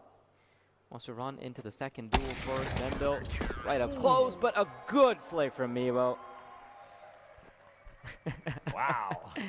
That was probably pretty crisp from his POV. I was going to say he shouldn't expect this close push, but reacts to it very nicely anyway. Not a round that you're really expecting Mintzkaus to win, but there was a little moment there where they could have made that happen.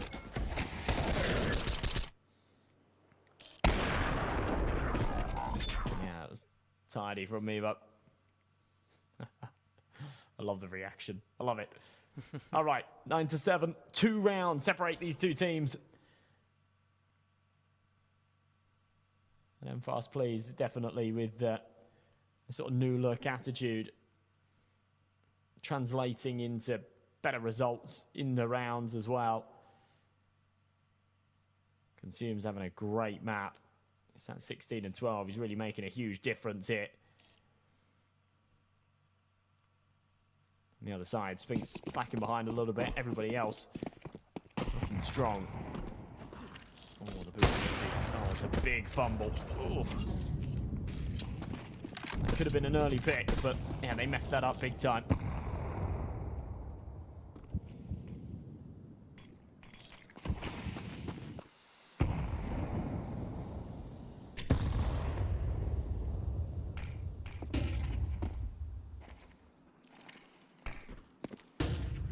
Neat little recovery from EFP.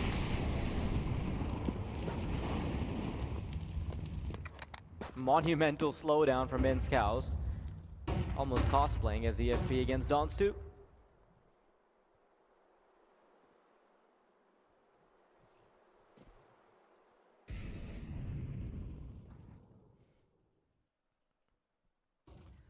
That is a player being about to be put to bed. I think that was Scorpion.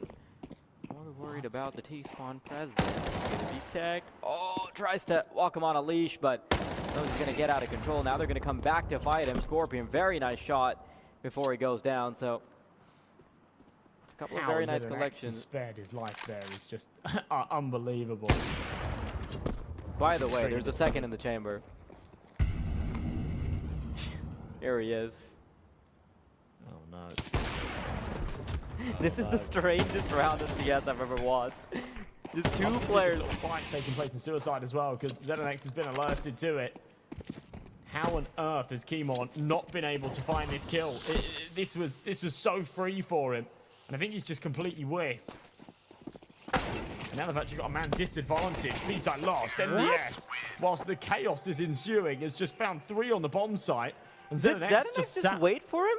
Yeah, he did. He did. He sat next to the dumpster, Glock out, just ready to get him on the drop. These rounds are just not even competitive anymore. This is just wild. This is just mid-pushes and all sorts of crazy stuff. This genuinely does feel like we're not fighting for third place. We're just watching a show match. I love how as soon as ADNOC spots him, Kimar thinks he's just going to follow the rest of the players into the B side. No, he instead pretends that he's following them. Sticks around. Shot to the back of the head was beautiful. And now once again, money's going to be an issue soon. MDS, Scorpion put down. Mendel to add another one to the tally. Body's starting to be racked up. EFP about to be sent to the same formula that we've been seeing most of this game.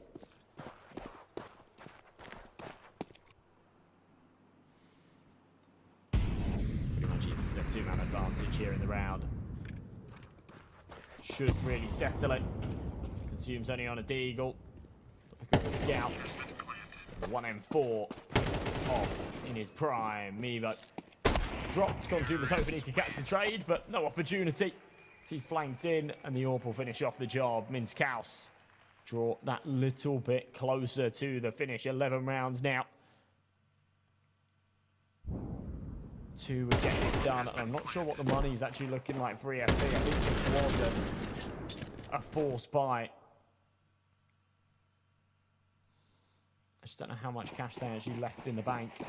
Yeah, not enough, basically. There's going to be the eco here. A couple of pistols in Kevlar. Should be a 12. Scorpion can give us a couple more of those. Oh my. Kimar's going to have some fun. That's what you can get out of it, right? Can't squeeze anything out of the game. Might as well get some fun out of it. 12-7, Minskaus. Although they've been wonderful at the laser tag arena, and I'm sure they wouldn't mind playing laser tag one more time for the road. Just out of how good they are, they might not even get to. Yeah, seems unlikely at this point. When it was 7-9. Smurfing. Yeah, it does. 3 KD. Even more. Oh, shenanigans. Yeah, 3.2 or something. But yeah, 5 chances to get this closed at 9-7. It felt really competitive. It felt like EFP could have brought this back. Now, I'm not so sure. Uncharacteristic miss out of ZNX. It crushes KD a little bit. Not going to matter. His teammates do all the lifting. Lollipop will find the penultimate kill. And the last should come courtesy of Spinks. And it will. Headshot through the smoke. 13-7. And a sweep from Minskaus. A 2-0 as they are your 3rd place team in the competition. A consolation prize, but one that I'm sure they'll be happy with given the circumstances. Yeah, it's pretty crazy that coming into this, EFP looks so strong in all their matches against the big boy teams, right? Against XGOAT, they look really good. They almost beat Donstu to make it to the finals. But when they go up against one of the, I wouldn't say weak opposition, but I would say weaker than XGOAT and Donstu for sure, because they've earned the right to say that, they end up falling anyway. EFP, a team that gave us a lot of fun, a dark horse, one that ran on vibes and energy, that showed us a lot of entertainment value, but unfortunately just couldn't make the cut, missing the podium by a single place. They'll go home as 4th place finishers, and I'm sure there's a lot more to say about this team, but I'll leave it to the desk for that.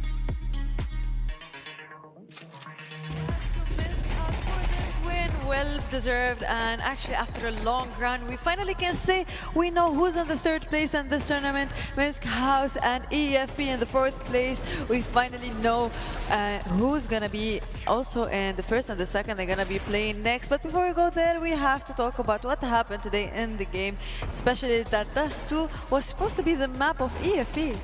Yeah, I believe since map 1 and map 2, it felt like it's a catch-up game for EFP. They were never really the one who sets the pace for this entire series. They've always been the one trying to pull in themselves back into the fray, but when you give Minskaus a very, very big lead earlier on, it makes it harder and harder for them to at least get as much rounds to be the one ahead.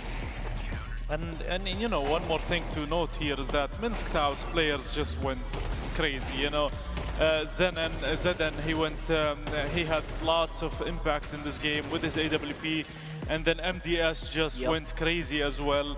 especially in the second half. Just overall crazy performance from Minsk House. I think they deserved the win. They were leading throughout both of the maps, and this was a tough loss for AFP. And looking at the scores here, I mean, Zenex, who was the, he was impactful, but not as much as MDS with 41 frags. On the other side, Consume had really a good game as well. Hard luck to AFP.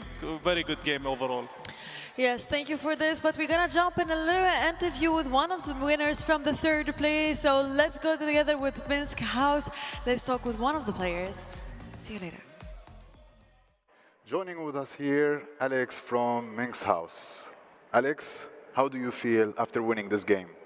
To be honest, not really satisfied because we wanted to make it to the grand final, but third place is third place. It is how it is.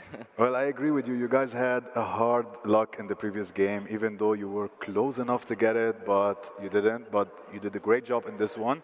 So what do you tell your teammates and what do you tell other teams?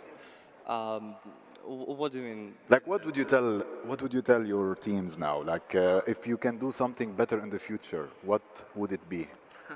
Definitely more practice. Definitely more practice.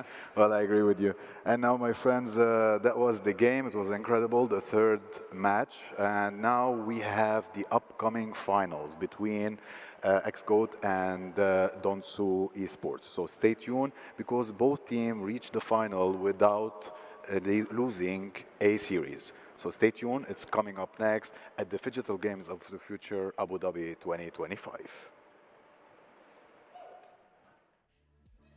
Thank you for this little interview, and we are back to talk a little bit about what happened now and what's gonna happen next, especially. But let's do a little rewind. How Minsk House, they made it to the third place and the whole run for the last 3 days, and now the fourth day, which is the playoffs. Yeah, a big journey from them is from the group stage, where they were able to win up against all of the teams except Donsu Esports. They have a really good showing there, and then going to the playoffs, they fell short up against XGOAT, but still played their very best here in the third place decider with a dominate 2-0 here. It's insane, actually. Yeah, I mean, they had a really good run in the group stage. The finals, I mean, the playoffs were a bit tough. XGOAT, one of the favorites as well.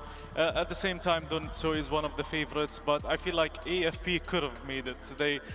That what if is gonna hurt them, especially going back to their home country. They're gonna think about these rounds, how they were up 12-4. Let me remind you, they were up 12-4, and then they lost, and that made them drop to the third place. And it's one of those losses that's gonna either break you or make you come back stronger. So I wish them best of luck in that, and I hope they do make it back stronger and better. And for Minsk House, third place is something to be proud of. These guys put everything they have on the line.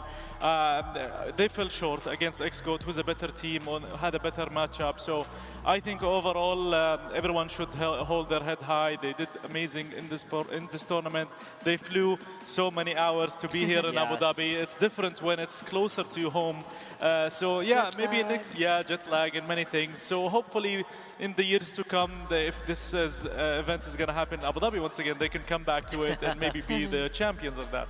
Yeah, and also we have to highlight the part of like the physical games. I know that most of the game they went for the physical, but also it was an important point, for example, for EFP that they didn't make it, because if they made it in the physical game, they could have actually went for the finals, but they didn't, and it was like a huge 6-0 for them. So actually, this is one of the parts that you should think about when you come to this type of tournament, that you should prepare physically and also digitally. Yeah, I mean, that's definitely for next time, for the next iteration of Games of the Future. Now, moving forward, one of the biggest matches that's going to be happening soon is going to be the Grand Spanking Finals. It's, Donsu Esports up against XGOATs.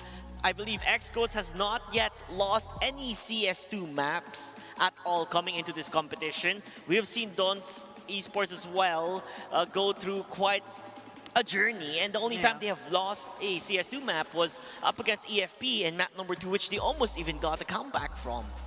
Yeah, if I would X-Goat, I would try to finish this with the CS. If 100%. if it goes to physical, I mean, these guys come up the base walking. They don't even need to run. That's how good they are. That's how confident they are in the laser tag aspect. So I think it's going to be a tough match, but I hope everyone in the crowd can go grab something, because I think we are going to take a little, what is it, Shayma? Little break that I'm gonna get a little nap in it, as always. And that's what we say. We still have the grand finals, the match that we're all waiting for. But now we're gonna jump in a little break and come back to discuss it a little bit before we go.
3 days of competition, 19 game, 8 teams. That's how much it took us to make it to the last day, to the 4th day, and actually the finals. Finally, we made it to the final game where we have X Goats facing finally MH, or let's call them Minsk House. Oh no, wait.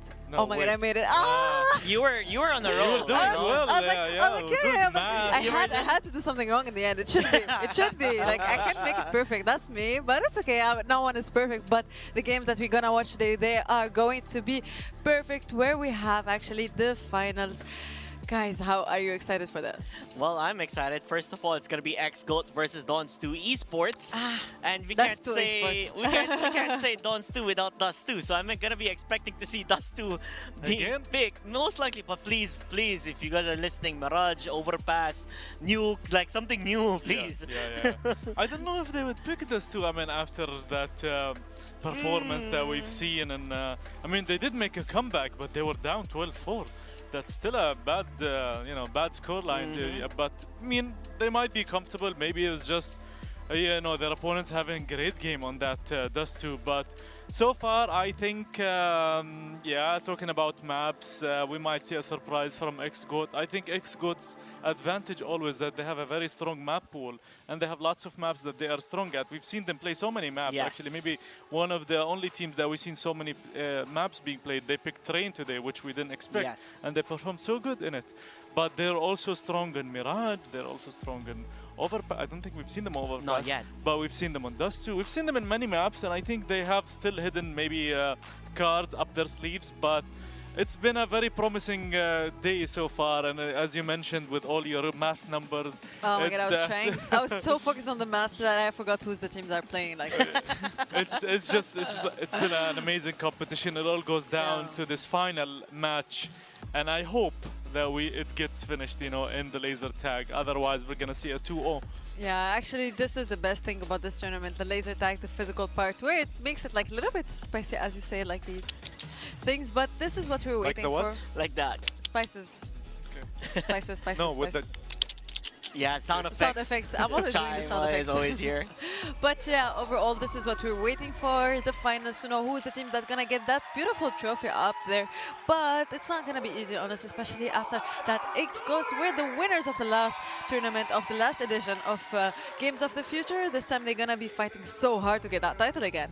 Yep, 100% defending champions. Can they defend it? Can they go back to back? Or will we see here, live in today's event, crowning a new champion? That's the main question here, Tux. Yeah, I mean, it could be a back-to-back champion, or it could be a new champion. X-Goat donates Dust2. I mean, it's gonna be a fun one, and I'm really excited for the matches to be starting. We are all excited for the match to be starting, but before we start the match, we have to say hello and welcome the teams that are gonna be here today and that are gonna be fighting for the finals, for the match, for the trophy. So let's say hello and let's go to the walkouts. Let's go!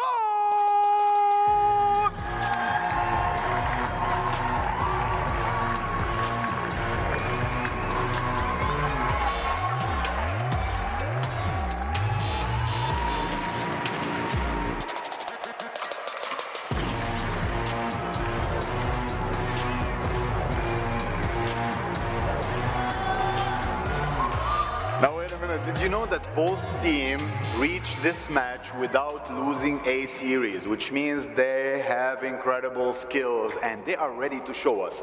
But who's going to be the winner and who's going to leave with this lovely trophy will be determined at the end. And keep in mind, if one of the teams dominates 2 rounds, the game is done. So they have to give their best. And if each one of them dominates a round, then we're gonna go to the physical shooter. So, are you still ready?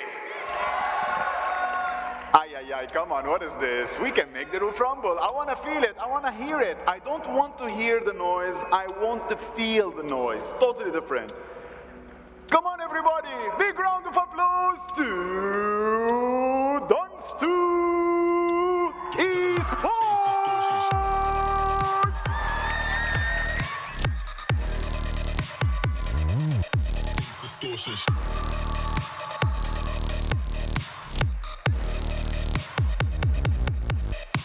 Entonces.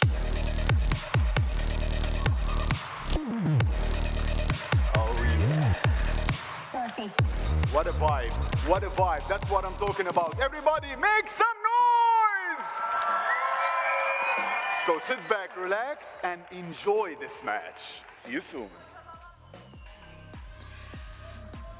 We are back to the desk, and finally we made it to the finals after long, long days. As we said earlier, Dons2 versus X-Ghost. It's gonna be either X-Ghost who's gonna be fighting for their title again, to be again the champions of Games of the Future, or this time we're gonna be having a new champion. We still don't know, but we're gonna know a little bit after we start talking about the games, what's gonna be next, the maps and the tactics, and what went wrong before, or what we can do better now. Well, there's a lot of things to take into account here. First of all, Dons2, they weren't as formidable as they were during the group stage. We saw signs of weakness when they were up against Fast Please. Meanwhile, X-Ghost, from the get-go, from the front door, they were unstoppable when it comes to CS2 maps. And let's not forget, if we're gonna go track by track, they always go 2-0. Always go 2-0 when it comes to the playoffs, especially last year in the grand finals. They went 2-0 again, and this is what they're aiming for, because when it comes to CS, they're the greats. But when it comes to laser tag, I feel like Dons2 has an edge on that Now one. I see Dust2 on Dons2's screen, so that might be the first map, and I think Dust2 is the map pick of X-Goat. Now this is a very interesting choice. They know they have a weakness in Dust2, and they know the weakness from Dons2's side, but at the same time it's just, it's a strength point for X-Goat. So I think they are, maybe it's a good choice going for Dust2, and I think the next map is gonna be Overpass, which is the pick of X-Goat. Sorry, it's Dons2. Dons2, yeah. X-Goats and Dons2, now we're here in Dust2, what they are. Dons2. Dons2, they won the knife round. Exactly. Was that S7? Yeah, S7. Yep, S7 and then got it. So they'll be able to start in the most, I guess, higher win rate in terms of things, which is hopefully going to be the CT. I mean, that's the most picked side of things. But just imagine they go T side. That's just crazy. I mean, I'm looking now. They still haven't switched, so. It's going to be a little bit tricky. Huh? Now, maybe they're just gaining some time to get prepared for the last few seconds, let's say, before going into the real game. And let's see what they're gonna choose. But overall, if you pick a map like this, you know yourself, you know what you're gonna do, and you have your strategy already ready. So let's see what they're gonna pick. Yeah, but other than that, I'll start tossing you guys some... okay, they are on CT. Okay, yeah, see, it makes more sense that way, right? Yeah, so I'm going to be tossing you guys some questions here. Probability-wise, who do you think is going to win for the first map? I mean, probability, I'm not saying pick probability, I mean, on paper, it should be X-Goat. This is their map pick, and Dust2 struggled in Dust2. If it was before today, I would have said Dust2, but we've seen that they have many weaknesses on this map. It's been a while I didn't see a screen with black bars. I was just confused about the players playing with the black bars, and besides that, I think it's gonna be X-Goat that's gonna have this first map at least. As it's their map pick, they should at least be prepared for it. And even though they lost the knife round, we saw that it's not the first time that they lose the knife round and they can't get the map, so it's not gonna be really hard for them. Well, coming into this X-Goat, they look phenomenal. I feel like every player has been popping off in towards their side of things, especially Duke. I mean, heavy emphasis on Duke. This guy is a monster if you let him play to the pace that he wants to be in. And if you do that, then it's so hard to just break him off that, laser on focus in the game servers. He's an MVP performance type of player, and I think if his team wins, he's probably going to be the MVP. He's when he pops, he pops. But at the same time, this is Dust2, and we've talked about the AWP effectiveness, and especially on most side, he plays mid most of the time. So he's going to be one of those players that's going to perform. I think all players on X-Goat can pop off any second. You have legends like Dosya. It could be anyone's game, but at the same time, S7, he's also an amazing oper on the side of Dons2, and it's gonna really take everyone's strength. I mean, Voider was one of those clutchers in the previous match, and he helped his team win that Dust 2, which put them actually in this final. But at the same time, Nozick, he had one of the craziest performances yesterday with 8 KD. So can he keep up? Can he do it again? This is the question. And I think both teams need their star players to shine. And if there is a moment to shine, it would be now in the grand final. This is it. This is what you played for. This is what you practiced. And now you're in Abu Dhabi, and this is your last chance to be the champion. Now, I think that's it for us. That's it for our yapping and talking, and we jump into the game and into the fun, actually.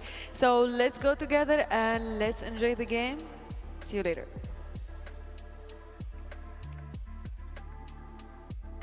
The defending champions of the Phygital realm, Donstu, versus the team led by and named after a major champion, XGOAT.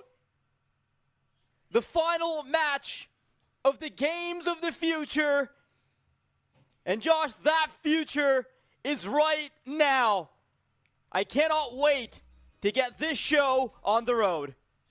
The Kings of Krakow all those years ago looked to take the crown here in Abu Dhabi. XGOAT looked hot earlier on today as Donstu just kind of stumbled over the finish line in their semi-finals match, but they've had a little bit of time to cool down, to reconvene and get ready for this grand finals. And we kick things off on the turf that we have seen all weekend. It's Dust 2, and ADNOC with first contact, eats a dink. Actually, doubles down, really wants this fight, and he will get it. Wow. Yeah, he pressures Duke for sure, but there's a lot more action where that came from. XGOAT looking to scale up long. A little bit of utility to try and stop him. But it's a 4-on-4 when all is said and done, but there's still a lot to be said. A site scaled. 2 players entered already. Someone needs to start focusing on the bomb soon because the rotations are already there in advance.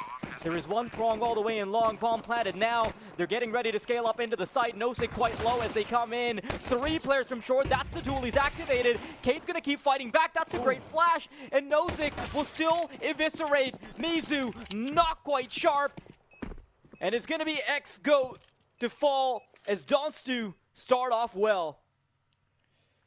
That's a very good retake on the pistol round. I think they'll feel a little sore that they actually gave up the plant. It came as close as it did. They had the man advantage and all the control there on the A site. The comfortable stuff, keeping 3 players alive and exactly what you want. Coming into the grand finals here, get up on the right foot on your opponent's map pick. A real reach for that high 5. Yeah. Oh, might as well get some reps in for... out again. Yeah, might as well get some reps in to go for reaches, right? Because after how close their games have been, winning against XGOAT will feel like a reach in itself.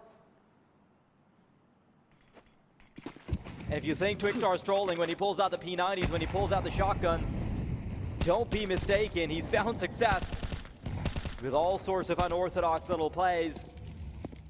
Of course, XGOAT, pretty big commitment here. Bringing out a few pistols, couple Galils. So they do want to make something out of this round. Donstu, by the way, a team that is just coming off the back of playing against CFP, nearly being toppled. So it takes some balls to go into a Dust 2 against XGOAT. You'd think maybe they ban it, but no. Yeah, these kind of weapons for Twixar are really his specialty. We've seen the shotgun come out a lot today. The P90 in 2 rounds earlier on as well. They got it over the line for them in the semi-finals. Regroup back over towards the A site. This is a 4-spy courtesy of the bomb going down in the pistol. So 2 Galils, some upgraded pistols, a lot of Kevlar. ADNOC's going to play right through the CT smoke. And the timing is everything. For a moment, they were looking his way, but now they already breach onto the site and held down. But Kato's managed to trade it back. A little jump spot, sees no one's close. Gives him enough room to get this plant. Duke for sure has got the shotgun, needs to go big with it. Duke for sure can't do much with it. Cade, this is a lot of damage, and this round could be converted. 7 though, much more HP, and he's able to find the final couple of bullets needed right on the defuse. You can see that flag in the crowd from Donstu flying much higher than it has in the past. This is where they're going to need all that support, all the energy from the crowd.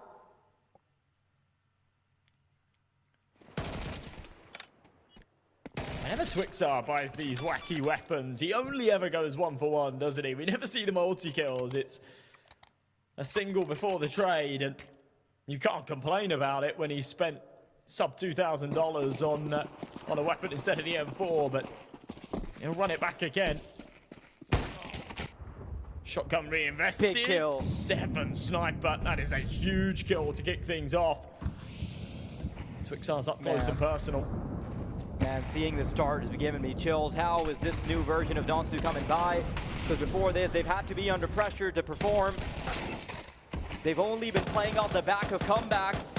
And I think being in the finals is pressure enough. They don't need the artificial... Gonna have to fumble my words there because I just watched Twixar get away with some nuts action. You called him out, right? I did. He had to respond. Yeah.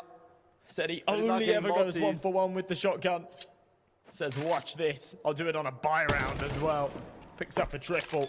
Sneaky stuff from Kado. Might actually still be able to turn this round on its head. He's found the kill on the B site. Bomb gets planted, and he's got loads of room to maneuver. He just doesn't have any info, but he's got a full belt of util. Seven's going to work his way up. AWP in hand. Molly goes down. That's going to delay things further. The Molly's not deep enough for him to try and peek behind it. I love how patiently XGOAT are playing this. As soon as the thing expired, they're going to start to line up. The spray needed to be perfect. But Voider will have Cade's number. 2 attempts at clutches in a row from Cade. And although he can get a couple of dents in, closing the clutch is an entirely different story. Where was this version of Donstu in their previous match? Yeah, that is a question that I do not have the answer for. Maybe taking a little bit of time to warm up. We certainly saw that to some degree with the comebacks. They came into the matches slow, but they came back into them very, very quickly. Right here, they're out of the gate top. It is a new look. 7, he's scratching his head there. What the hell? Elbow pokes around the corner. Where's the bullet gone? Yeah, that's just the fabric off the elbow, right? He's gonna need a new shirt, but doesn't need to go to the hospital for that. Slow down. XGOAT going for slow progression into middle. Nade popping from a teammate for 7. Does give him a little bit of a sight line. The dude for sure has already made his way halfway through and now can usher the rest of the players in. Do Donstu preemptively get all of their pieces on the A side? Remember, if you take control of short, now you have so many avenues you can approach from. Again, you've got the option of a mid split. You can go down to B. The world is your oyster. Oh, dumb bite that they don't have the man advantage right now, Donstu. It was right there. Stripped away. Still a 5v5. 45 seconds left on the clock. 7 posts up on this B tunnels angle. There is not a lot of time to work with here. Duke for sure has been spotted, taken care of. Isolation might be good for a second, not quite. York, gets timing as well. This is all really messy. Cade eventually does fumble his spray down, but problem is, Donstu, they need to tuck their tails and whimper away because they don't have a chance back into the site, and you have to pat Cade on the back for that. Remember, if you look at any of the other kills from XGOAT, any of the other players rather, no one's making a dent. Mo sitting on 1 kill, Dosha on 0. It's Cade that has furnished 9 kills across 4 rounds, and his permeation through the smoke on middle is what allowed them to do that to begin with. A beautiful triple that keeps the game in contention. And something that the desk was talking about, JT and Togs, they were discussing how there can be 1 or 2 players. They can always step up for XGOAT. You will never have an across-the-board flat game. That was actually something that was a little bit problematic for Donstu earlier on. certain individuals popping off and others going a little bit quiet. We certainly saw it with Isolation, didn't we? He had a stinker of a second map. Mo looking for the cross shot, doesn't quite connect it. Bit of a funky buy on the other side. Isolation's gone for a Mag 7. Actually not the first time we've seen that today either. 7 opts for the scout investment. A lot of aggression here on long. You've got 4 CTs stacked up. They're going for a bit of a gamble with this one. Xscope could get right back into the picture here. They win this round. Donstu will have no money in the next. We'll see things tie up at 3 apiece. This is the grand final we hoped for. And so far, it's delivering. Might be delivering a bit too much for the pressure put on Cade at the moment. Let's get those pieces back in order. Let's have everybody on deck, because the kill distribution for Donstu is a lot more favorable. Scaling up short. Donstu, 4 pairs of hands at the ready. Fight back when Xscope start to move in. Double players on ramp. Duke for sure looks sharp. He looked really good yesterday and in the morning. But we'll see if he can keep that going. Nozick only good for the 1. Voider's given up his position. Now they know there's a second prong in ramp. And when they start to permeate through, Twixar will be tasked with big work. Dosha, though, eventually makes his voice heard on the scoreboard with 2 kills found. And that is Donstu dropping like flies as Xscope make themselves known. Yeah, for a split second there, that was a 3v3, and Dosia clearly wasn't happy about it. He responded with a huge double, and a big time for it. Great entries onto the bomb site itself. Duke for sure. See really crisp there towards the car. A nice closer. So not only is that a second round, but it was a bit of a 2-for-1 special. A third's going to come for free here against the Eco. At least you expect it to. Aggression up short and into middle. Mo's just been dinked. Oh my, wow. Some sharp shooting from Nosik. There's another dink. We've definitely seen a couple of rounds where USBs get maybe more than they bargained for, but probably not going to be this one. Okay, that's quite a few dinks. Interestingly enough, look at how little HP is left after that skerfuffle. Nozick, 1 shot each, maybe. We can keep talking. No. Mizu, just a little off center. And Xscope, they've tied things up. Love to see a nice turnout for the finals. That they'd maybe invested in the P250s with the amount of USP dinks we were seeing there.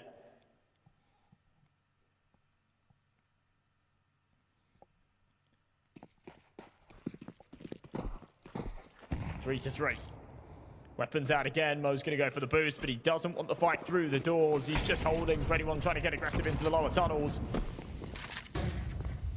Gives his teammates the peace of mind that they don't have to worry about an early fight in the lower mid area. Especially considering Twixar has already conditioned them into thinking he'll go for something crazy with a P90, maybe push up with a shotgun. Yeah. Whenever money is a little weird, they like going for unorthodox buy, so that's when you specifically have to watch for pinches like that.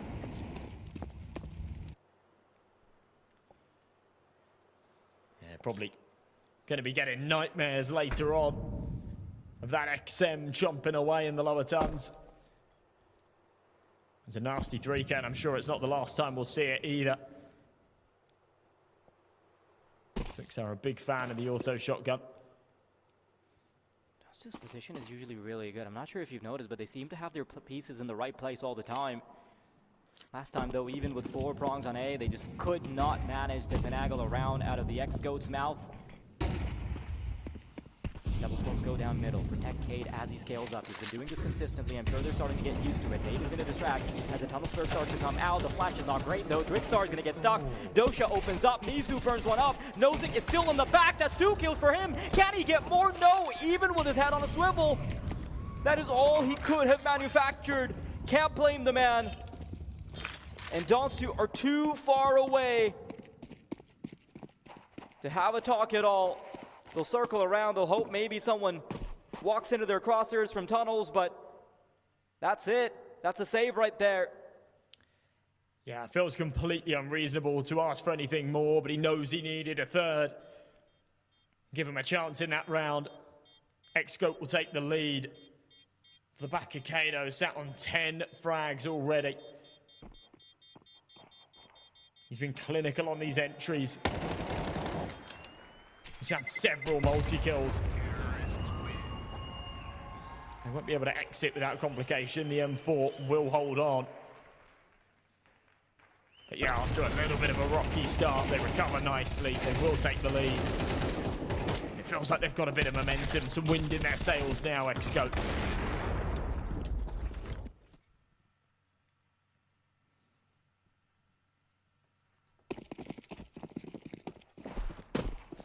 Yeah, the slow start just doesn't phase them.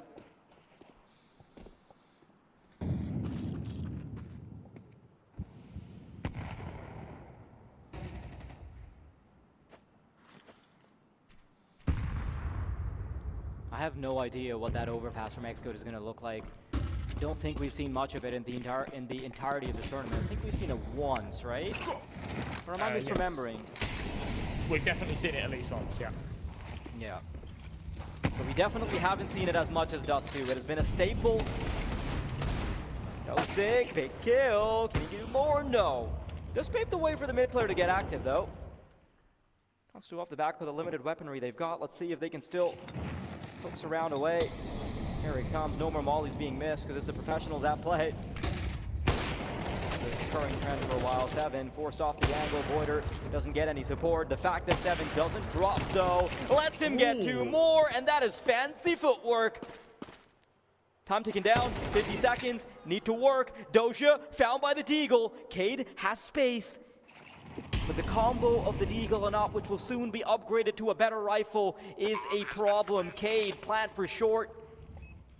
Chucks down a smoke, gives himself space to work with. But he has no idea where they're going to crunch down from. Here's the Util. Now he knows. He hears them coming, trying to unping. That's one down. Cade goes big. No HP left on isolation, and the final few bullets will land through. Cade has been carrying the hell out of Xgoat. The man sat at the top of the scoreboard, solidifies his place there with a 2v1 clutch, and you can see the initial temptation to drop down into CT and trade Dozier, and then he remembers, hang on a second, I've got the bomb, and I've got the info on both players. And just presses up, gets the plant, and clutches the round. That is huge. Frustration for Dons2. They know that should have been theirs. 7 after some big multi-kills in the last. He delivers again. Solo in the lower tunnels, aggressive with the sniper. Whoa. Yeah, blink and you miss it. This round was, it felt personal. Yeah, we're thrust into the deep end of the swimming pool, and it's both the AWPs activating. It's a total slappage from the individuals of Dons2. Left down to just the AWP player, that is Mo. One of the major champions, of course, on the side of Xgoat. The other one being Doja. But they are currently being carried by the active player, that is Cade. And soon enough, there will be a time when the big boys are called upon, right? A time where those who have tenure will be tested. Cade's been able to hold off the Horde for quite a while. But how long can he do it? This is a very solid performance on the T side of Dust 2 already for Xgoat. Even if it's just a couple of pieces performing, it still leads to rounds in the grand scoreboard, and that will be all that matters. He wants to cross, head found, but not clicked upon. Nosik to bring the scoreline within punching distance, inches away.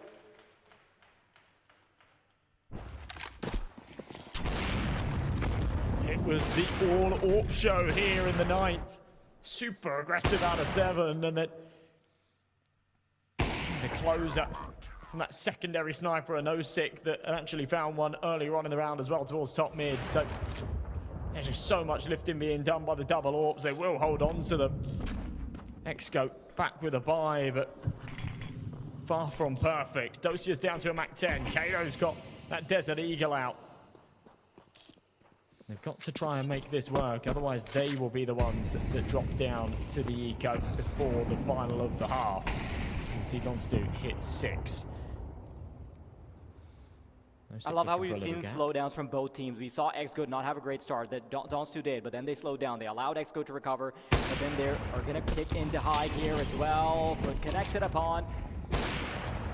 The AWP being brought out from Nozick will continue to stay in his hands. No, Pixar's not being checked for Mizu. His leash tugged. He's going to be whisked away. No one there to support him either. Smoke deployed for mobility from the CT side. And Twixtar is going to be watching these puffs of clouds like a hawk.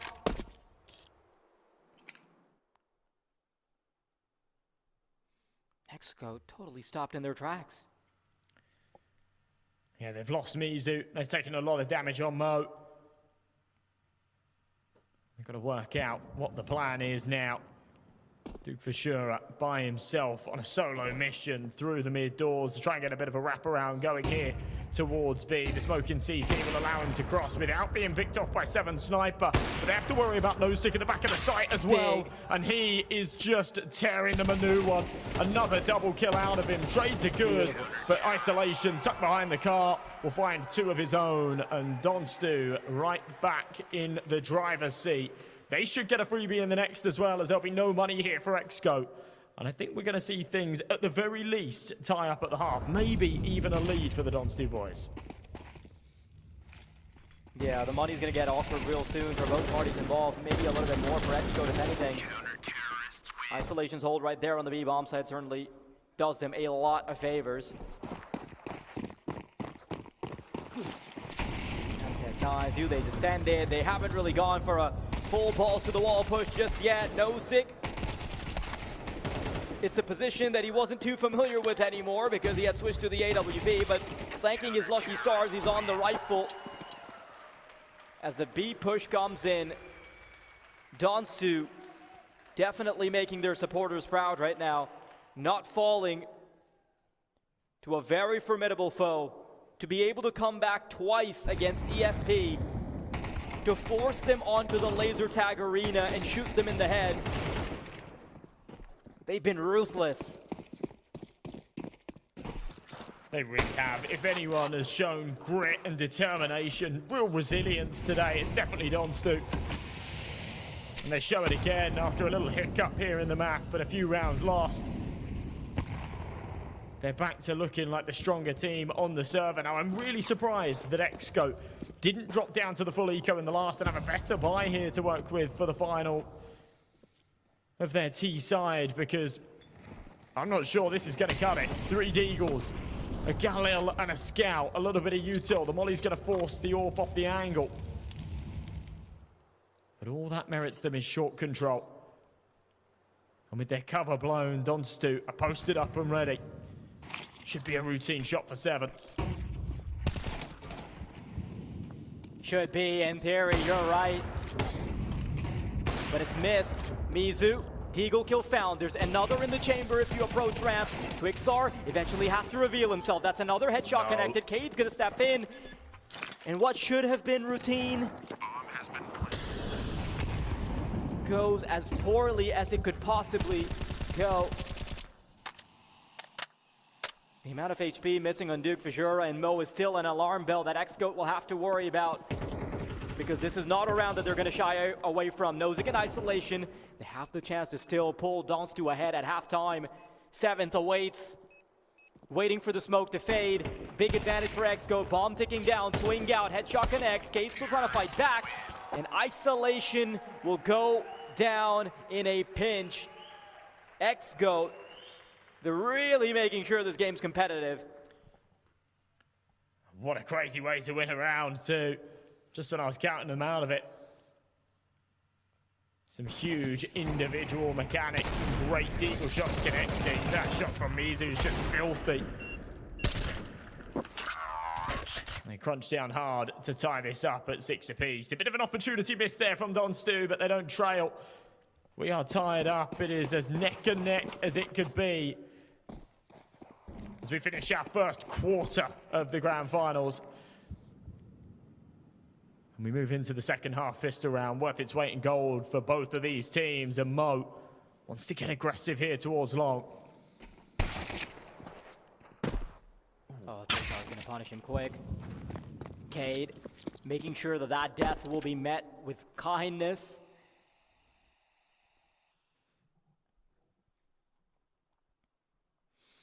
And a quick slowdown. Ball in the court of Donstu. They're the ones that have to make a move. Xcoat. They've got one of their biggest pieces watching for transgression through long. They are going to try and buckle down and force him out of his position. Cade, if he can do anything here, that would be impressive, but of course he can't. He gets a little overwhelmed. How is Duke Fishura taking them for a ride? He makes it possible for Mizu and Doja to activate. The duelie's on the way. Just hold on, fella. Doja says I'm coming, and he does. Isolation put down, and Xgo take away the pistol. What a time for Duke Fishura to step up as well. All weekend, it's felt like this man has been smurfing. Map after map, dropping massive numbers.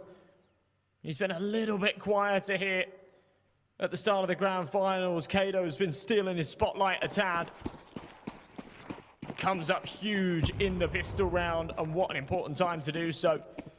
Mo's going to save a bit of money. He wants that AWP in the next. Knows it's likely they're going to be against a full eco. He's absolutely right. So he's going to run it back with pistol round part 2.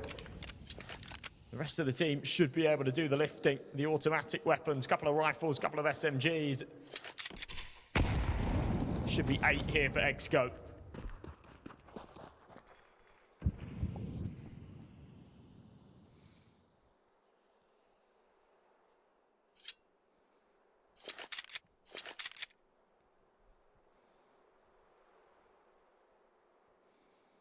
Overpass. Across the Donstu still get to play. The problem is that for Donstu, they just need to win one map. They don't have the responsibility, at least not as much that Xgo do, of winning both. Pistols won't be allowed to go forward. Duke Fishura is particularly good on these awkward angles where it's hard to hit the heads as they're coming in short, where you have to try and plug players out with the A1S. Let's get away with a little bit extra, but doesn't affect Xgoat in too meaningful of a capacity, but that's still a lot of damage inflicted, so money will be hard to come by. Yeah, we're always seeing a little bit more than we should in these eco rounds.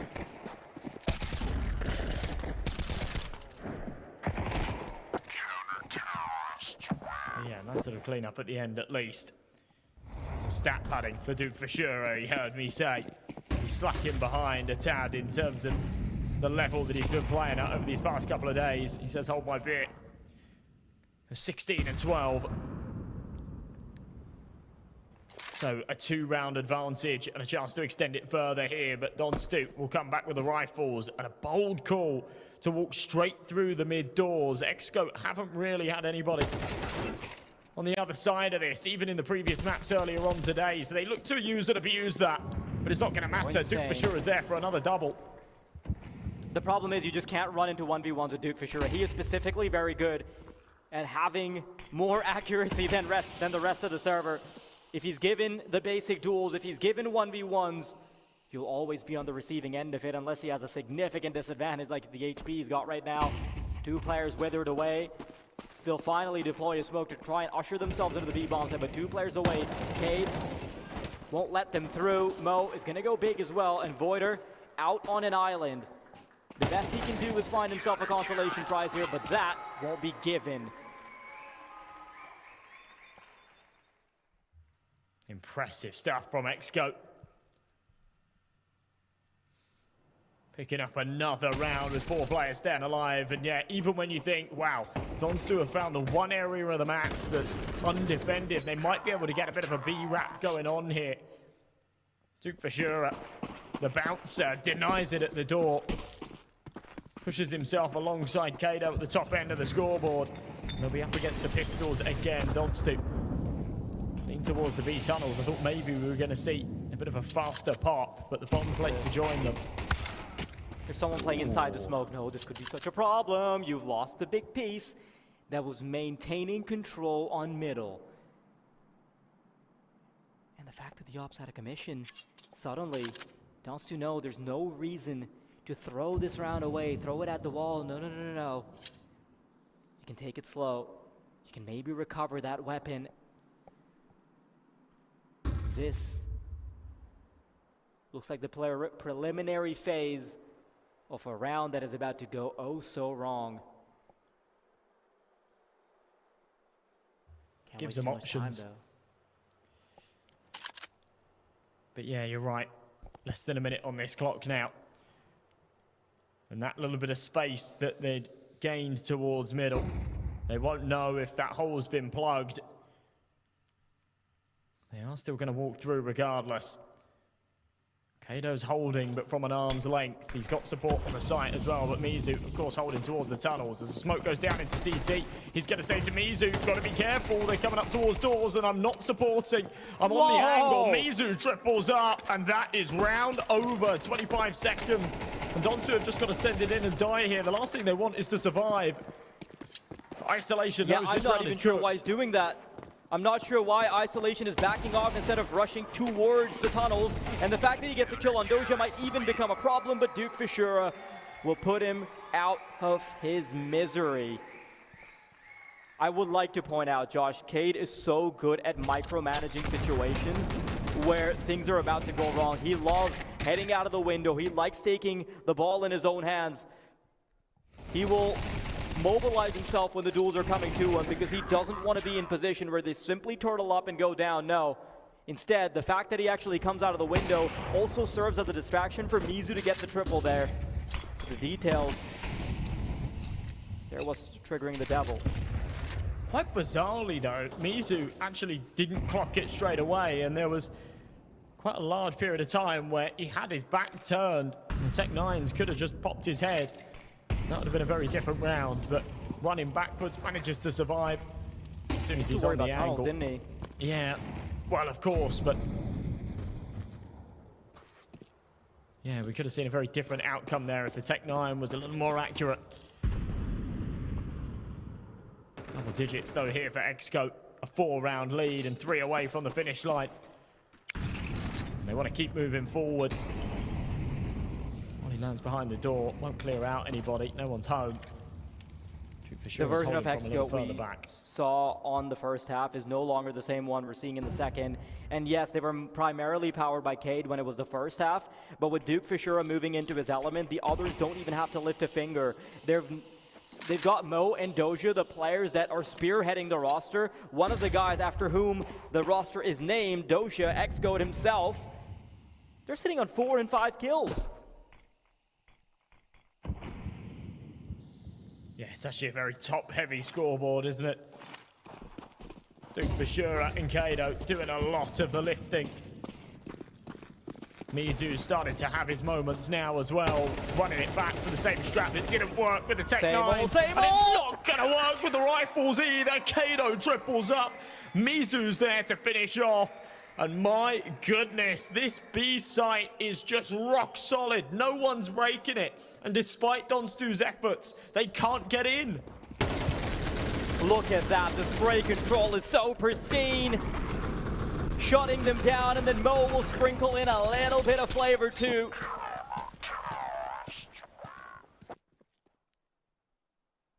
Of course they take a timeout, right? Because maybe when you're coming hot off the back of that half, you think you've done enough. You think you're having a toe-in-toe performance with veterans of purely the digital space. But to be the Phygital champions again, you do need to persevere when it comes to the digital, or you won't even get a chance to express your physical superiority in the laser tag arena. I said this a little bit earlier on, and I'll say it again. The 2 subs for Donstu, the laser tag experts, are going to be sat on the sidelines right now watching, crossing their fingers, praying that the rest of their squad can at least bring this to a decider map. And they will get a chance to play for the glory. Yeah, when you're laser tag pros enlisted by CS experts, you're thinking it's your job to not screw up the laser tag department, right? But what if you just don't get to play? That's the hard part. Yeah, it's a reality they might face if the tides don't turn soon. Just the pistols here for Donstu. with the one hero rifle on isolation. He is fully committed into this round, brought down to $0. The rest, with the loss bonus, will have enough to invest into the next. Giving up this round in itself is a risk. Xgoat will be on to 12. And the timer's still ticking. A minute on this clock, and they're all stacked up on short. The fact that none of Xgoat is actually going for a preemptive push leaves them with so little information. Now they're going to stack up behind the smoke, getting ready to send it pile driving out short. Preemptive smoke deployed to buy mobility for the ramp player. Doja, he's flashed out of his mind, but he'll be able to recover in time. Mo Duke Fishura lighting up the kill feed. No one's responding. Voider will be left alone. He comes in with a deagle, but there's absolutely no way he's clutching this one out. Desperately trying to sneak another mag into the deagle. Ooh. But don't expect it to be more. Oh. Every time you said it, don't expect more, don't expect more. It's got to be it now. No, he just kept popping heads, but yeah, there was no chance it was going to be all 5. That would have been my voice started shaking fumble. a little bit with self-doubt. As those words are coming out of my mouth, the bullets are coming out of his deagle. See it in the replay. Man. Really, really nice shots being hit there. It's not going to change the inevitable. 12-6, Xgoat have taken the reins and truly taken control of their map pick. They've got 6 chances to close this out. Donstu back on a buy, and isolation will be on a Galil as a result of him going for the hero rifle in the last. All or nothing here. Overtime or bust. 6 perfect rounds of Counter-Strike needed. And once again, it's a slower approach.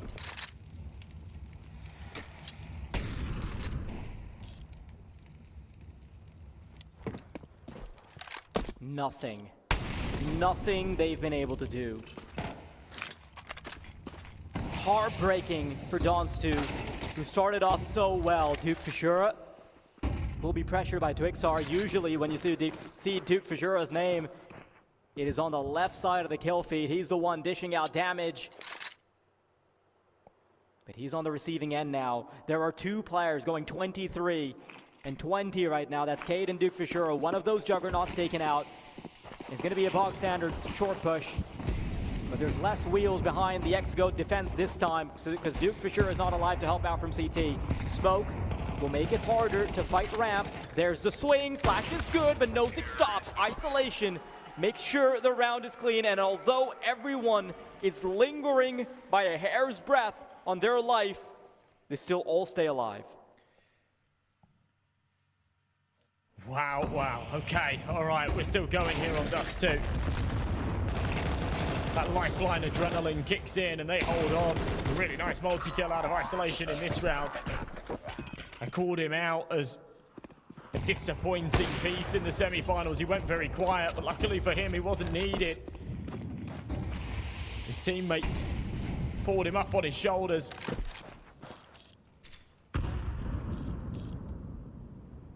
And still managed to carry it through. 5 chances now to close this one out. The bank's starting to run dry. If Xgoat don't win it here, they could be in a bit of trouble. Money's always a lingering threat when you're on the CT side. Maybe given an opportunity here, Mo. He hasn't been too precise with his AWP, the weapon of choice for the big man himself.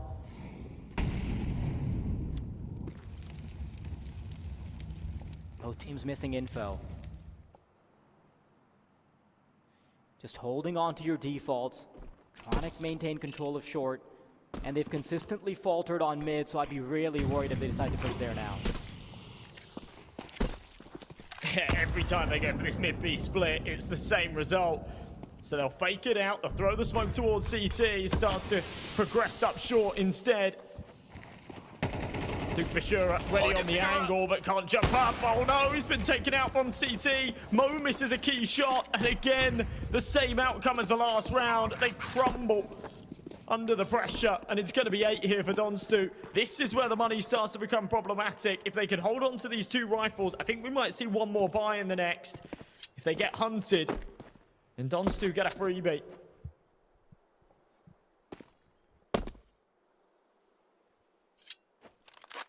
It feels like what EFP offered for Donstu was a chance to practice comebacks. I love you, Mr. Chicken, but not now. This is not the time. Thank you. Yeah, stakes are too high. Arena's heating up. As the bomb goes boom, this gap closes to 4.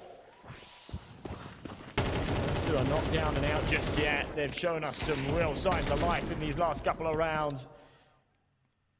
This fighting spirit that we saw earlier on in pursuit of the comeback that got them here in the first place. They were 12-5 down on Dust 2.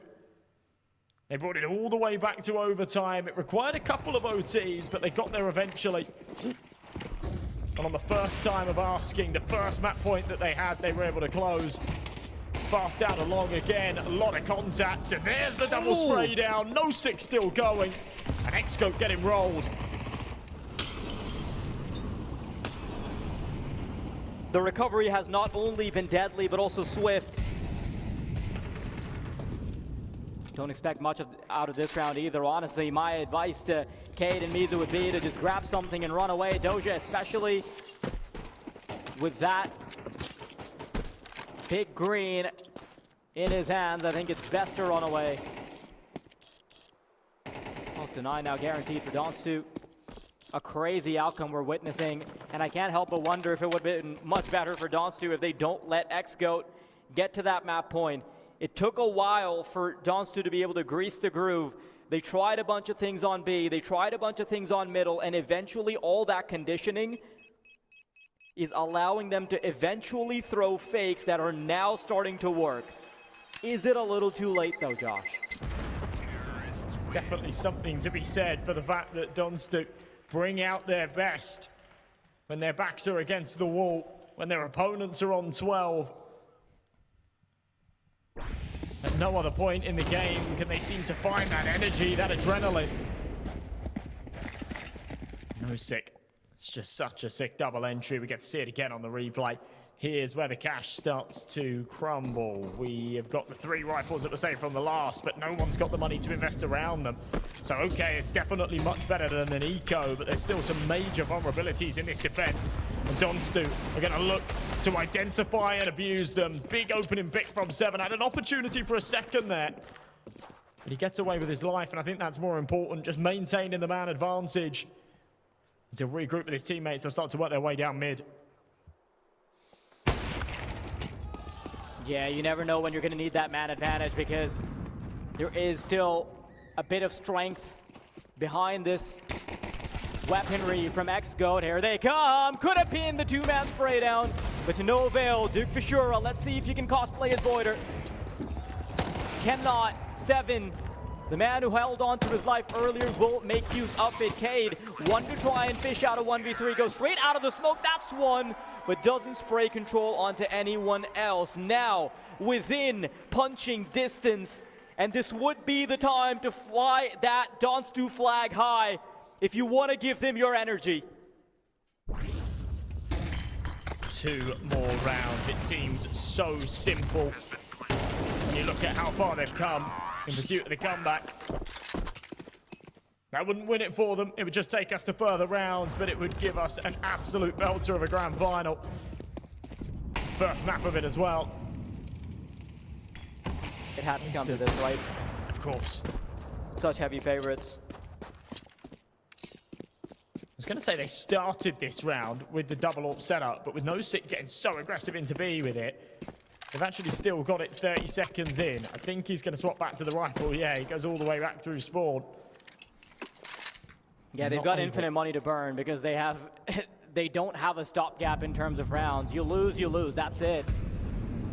The good thing for Donstu is that they only need to win 1 round. They have so much more confidence in their laser tag than they do in their Counter-Strike because that is what it takes to be a champion of the Phygital realm. There's a reason why this club is rated the highest in the world rankings for this particular sport.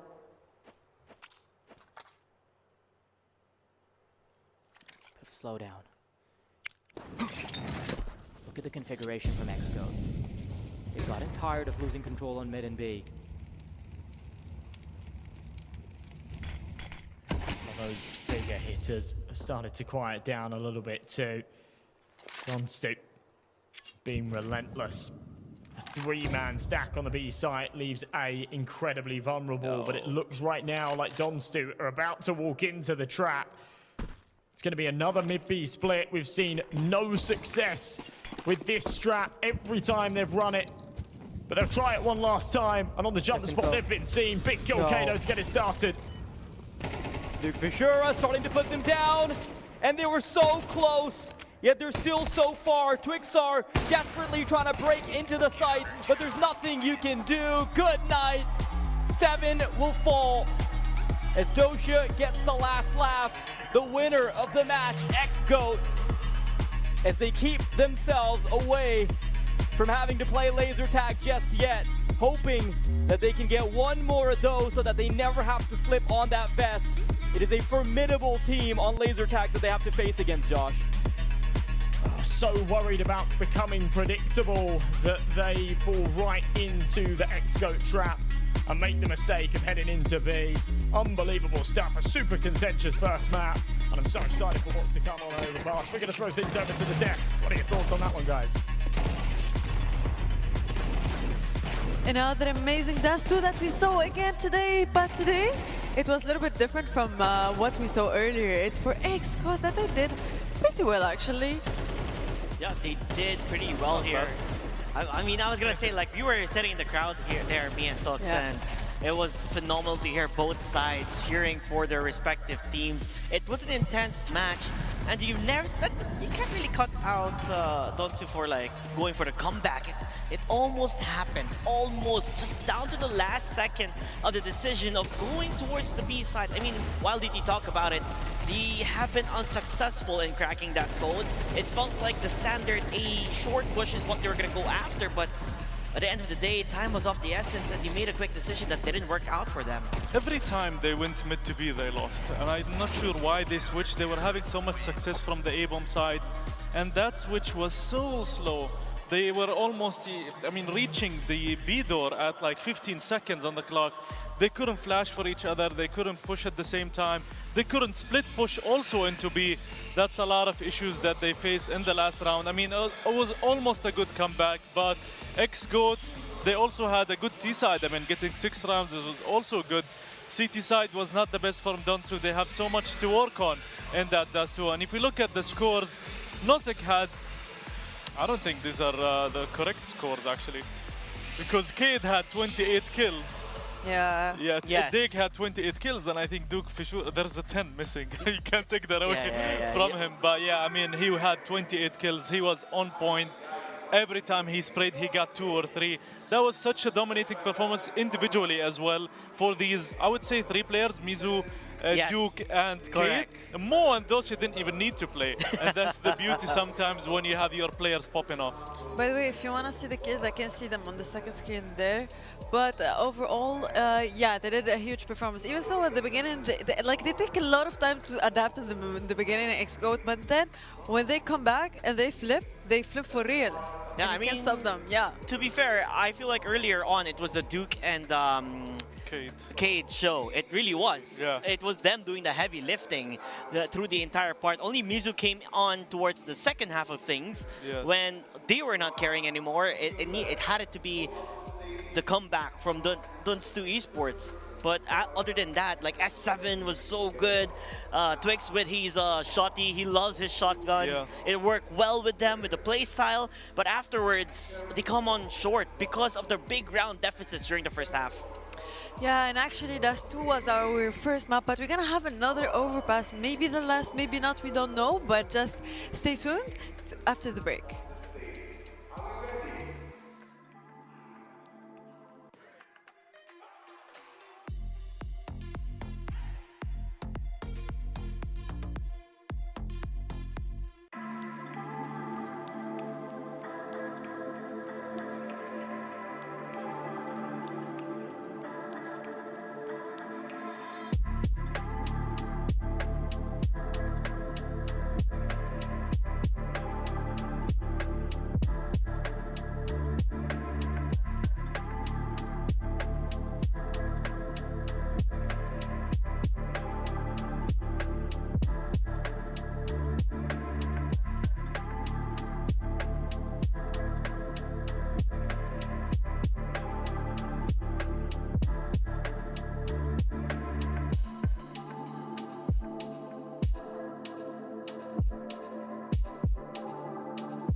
Overpass is gonna be our last map of the day because this is the last digital map that we're gonna see, even though it's gonna be D2 or DUS2 or DUN2. I was like, I'm thinking about all of them. DUS2, if they win Overpass, we're gonna go for the physical game. So if you want to enjoy one more Counter-Strike game, you have to come now and you have to watch the game. But before that, let's talk a little bit about what's gonna be happening in this Overpass. Yeah, it's going to be interesting to see because it's not the map that I would say DUN2 is well known of. I don't even know if they played Overpass. I don't think so, right? It doesn't seem like a map they've played, but XGOAT, they are tremendously well on this map. If things go well on their end, it could look rather good. Yet again, I would say the knife round is really important here for both teams to really set that pace that they're looking for. And again, this is the grand finals. It's a best of 3. If you lose one map here up against XGOAT, that's it. It's over. Dream is dead, as the defending champions would like to reign supreme yet again. But if we're gonna see a new crowned champion here with DUN2 Esports, it is now. They have to fight back. They have to take it away from the grasps of XGOAT. Yeah, I mean, Overpass is one of those maps where the fight happens in mid. That control, the toilets area, that position, that map control, if you take it, you take, I mean, half of the map. And I think most teams, or both of the teams, will try to fight over it, especially the Opers here. We haven't seen Mo and S7, pop off in DUS2. We have seen a round or two from S7, but other than that, we haven't seen anything from both of the players. So I think they will have their moments to shine in Overpass. But again, it's one of those maps where anchors also are very important. I mean, you can be anchoring in B, you can be anchoring in A, and that's the value of, I think here tactical players can outshine the aimers in a map like Overpass because it's mainly tight angles, it's very close distances. I mean, you can tell it's very, wall to wall, there's not much distance to move around. So I think it's, retake-wise, it's one of the toughest also to retake when it comes to the bomb sides, whether it's A or B. CT side, once again, is very crucial in a map like Overpass. This is the map of DUN2, and they will be praying and hoping that they get the CT side. They would want a good start in this map, and hopefully for them to win and go to the laser tag, which is going to be another battle, but on paper, DUN2 are very strong in the laser tag. 100%. You kind of did the rapper, but everything's gonna happen, and like all of the points, all of the important, exactly, the rapper, napper, the yapper, and the rapper. All good. The best trio that we can have in here, but also we have kind of one of the best matches that you can watch. It's the do or die for DUN2. After the long run that they had in the last 3 days, I think it's time for them to prove themselves and to start with the knife round. It's time now. We're gonna see. Maybe they have the upper hand. Maybe it's gonna be DUN2 that are lucky this time. But XGOAT, are they gonna let it for them or no? Looks like DUN2 are gonna get it. So with that said, though, I do want to see if they're able to shut down Duke or KDO. As well. Yeah, if Duke or KDO is not performing here, then definitely DUN2 has a good standing. But like you said, it all goes to this map to see if there's going to be a crowned champion again for back-to-back, or do we see a potential laser tag? At the end of the day, they should still enjoy the moments here in the grand final and definitely have fun through the final moments. Like the fun that we had, it was amazing to be in here and also to cheer for everyone. Maybe it's gonna be the last time that you see us, guys, maybe no. So let's give you the last few words. Maybe we're not going to come back to the mic, but I want to wish the best of luck to both teams. It was a pleasure having you guys as well. And I do hope we get to talk again, so hopefully we do the laser tag. But it's going to be an amazing match. And crowd, are you ready for a grand final? Yeah, no, louder. I want you to go very loud. Are you ready for the grand final? There we go. That's amazing. Thank you so much, crowd, and thank you for being here and also cheering for your teams. Let's see if it's gonna be the last map of Overpass or we're gonna go for the physical game. Cheer for your teams and enjoy the match. XGOAT are still not out of hot water. You might have gotten the first map, but DUN2 are absolute laser tag ninjas. But you can still prevent them from ever picking up those guns. We're straight into the deep end of the pistol round. Bomb inches away from getting planted. There it is. Donstu on the retake. Wasting no time here at all. Xgoat want an early night and tucked into bed with the trophy. But a good retake, some big shots connecting. Mizu has to double up. Kato somehow keeps this alive. This was a 5 versus 2 just a moment ago, and blink and you missed it. It's all on to 7. The Jawlies aren't connecting. Kato finishes off, and 2 of the 3 big pieces from Dust 2 activate instantly here on Overpass. That's exactly what you wanted. When you start to think that you're running out of steam, you've maybe used all of your energy on the first map, just make sure you get that second win. It was obviously a little difficult to close it out, right? Because Donstu did eventually start to breathe down their neck. But Xgoat putting themselves right back in the picture.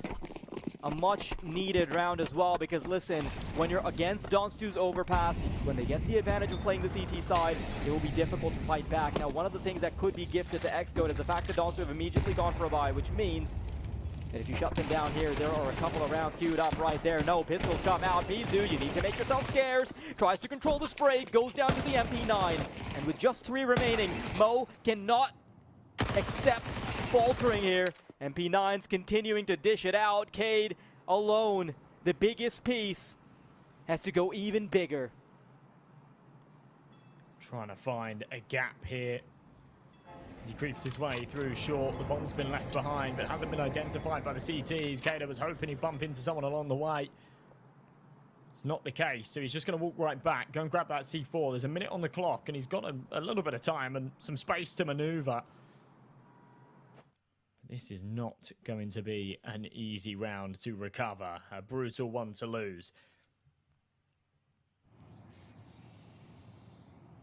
40 seconds. They've still left B completely open. So if he just runs full W now, he might be able to get this plant down. They're just starting this rotation.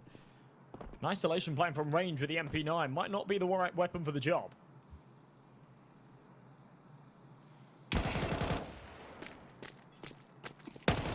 Cade.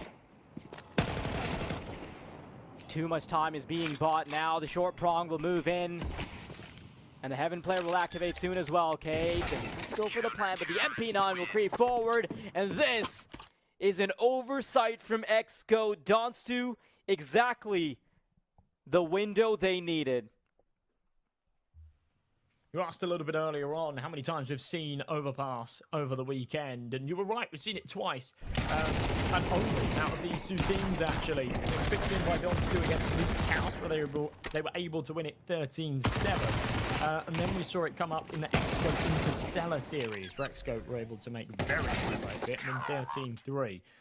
So strong territory for both sides, but neither have had to play it against an opponent of each other's caliber. So strap yourselves in, folks. This should be a bit of a roller coaster, and so far it already has been. We're tied up at 1 apiece. The force is back out for Xgoat. They're on double eco otherwise, so it doesn't matter. But it's only pistols and armor. Try and make something work with them. We've seen some exceptional deagle shots. We've seen some crazy Tech 9 moments. Will this be another one of them? They can probably feel each other's body warmth. Inches away from madness. A site about to be approached. Twixar holds true with the MP9. Does run out of bullets, but Voider can stop them with the AK he picked up in the last round. But some way or the other, this engine still has some gas. Dosh able to recover. Ford coming out of the smoke. That shouldn't have been allowed, and it isn't. Nozick gets an open window, but can't peek through it. Bomb tapped, isolation, trying to go through the same smoke, and he gets put down. Xgoat paint themselves forcefully back in the picture. Wow, I hope your seatbelt's still clipped. We're being thrown around already. Back and forth, the pistols somehow get it done. It wasn't even off of any crazy individual heroics. It was just safety in numbers, and the trades were strong. Exceptional shots out of Mizu, as always, of course. How many times have we seen him dig the Xgoats out of an early grave? forced back for Donstu. No6 somehow got enough for a glass cannon. I'm not even sure how he's found the funds. They're going to try and bolster him up, go for the boosting connector. Doesn't see anybody playing fast B short.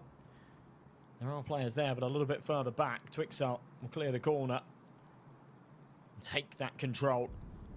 Wants to get up close and personal with this 5-7. It's the only range it's going to do the big damage. It does look like it's going to be a B hit.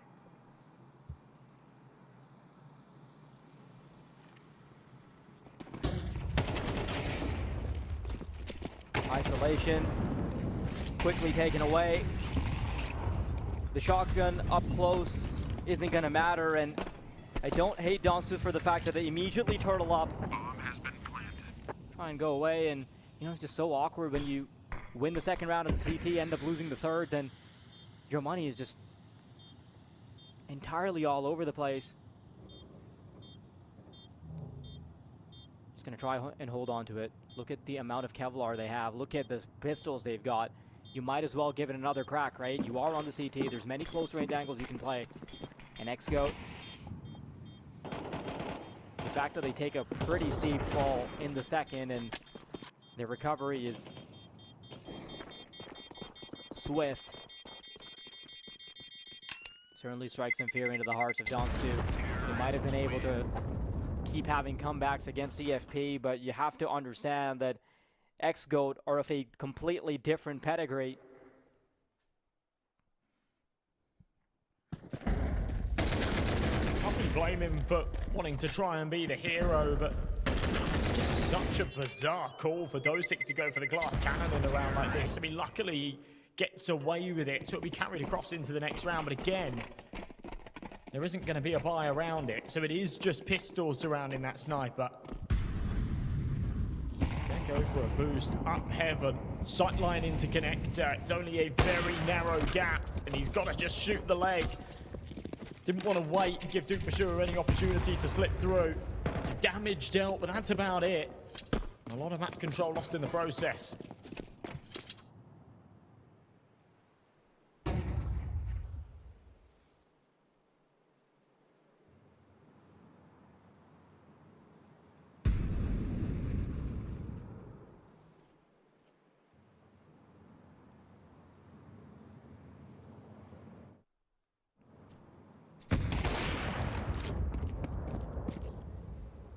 Slow down from both teams. They do take contact.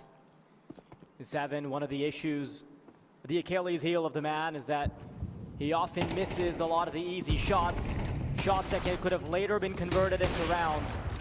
Boyder makes up for his team's trouble. 7 still trying to dance around the bomb site. No shotgun sniper this time. Cade to scale up from connector. There's one following him right in his back pocket. Pulls the trigger a little too early. Perhaps he could have blocked him. And Twixart with his AK picked up is continuing to create chaos.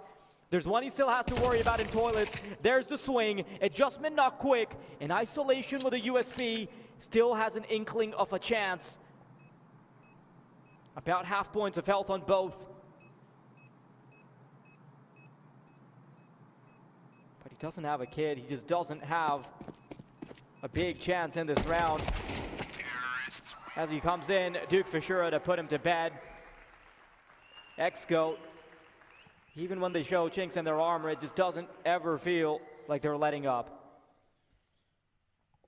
After a back and forth start, we do actually find a bit of consistency out of Xgoat. They get 4-1 up. Some nice kills in this round. Building up that money, building up the score count as well for Donstu.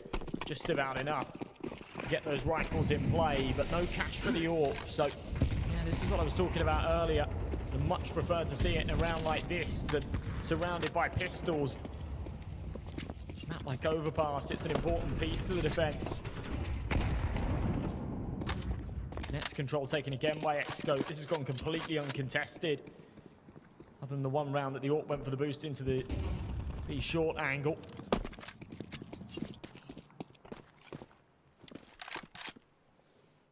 Start taking the space up the A toilets. And this time, look at what they have to contest with. There's a triangular setup on A. They've consistently been losing control of this toilets in mid position, which is why they preemptively have all of these pieces in place. Now the short toilets has been cleared out. Their eyes are now set on ramp. Cade, a man who is a menace on middle, will start to take his efforts towards the opposite bomb site because he does want to buy them some space there, try and bait out some rotations. But look at how ready they are for A.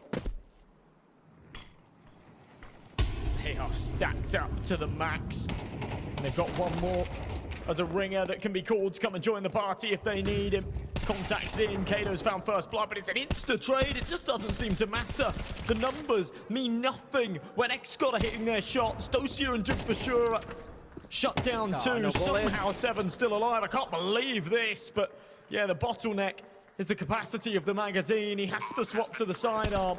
Gets nothing with it. Isolation again, left with a pretty impossible clutch. This time he's got a rifle, but it's not going to change the outcome. Another round goes the way of the XGOATs, even walking into the A stack. What blows my mind is that this isn't XGOAT's map pick. It's the fact that they're on T side. They fumbled once. They've given the economy advantage to Donstu. They theoretically should have had every possible disadvantage. Donstu, a team that builds itself under pressure, one that has survived on the basis of being able to come back. Unfortunately realized that XGOAT might be too much of a hydraulic press for them.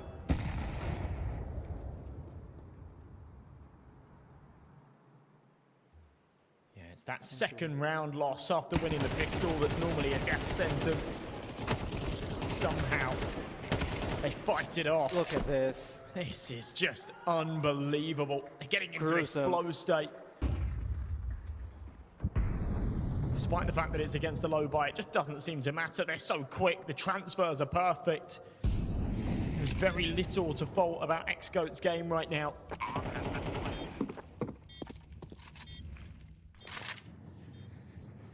They quite like to deny Twixar getting away with this AK. The timing. Oh, sound cue made. It's a bit awkward. They can smell him.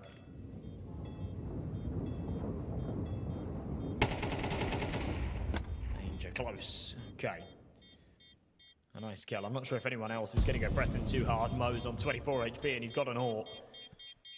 The only player that could somewhat justify it is Kado, and he's too far back. So Twixar will get away with an AK, but that's about it. And at this point, these silver linings mean very little as they trail by 5 rounds. It's 6-1 here in the second map of our grand finals.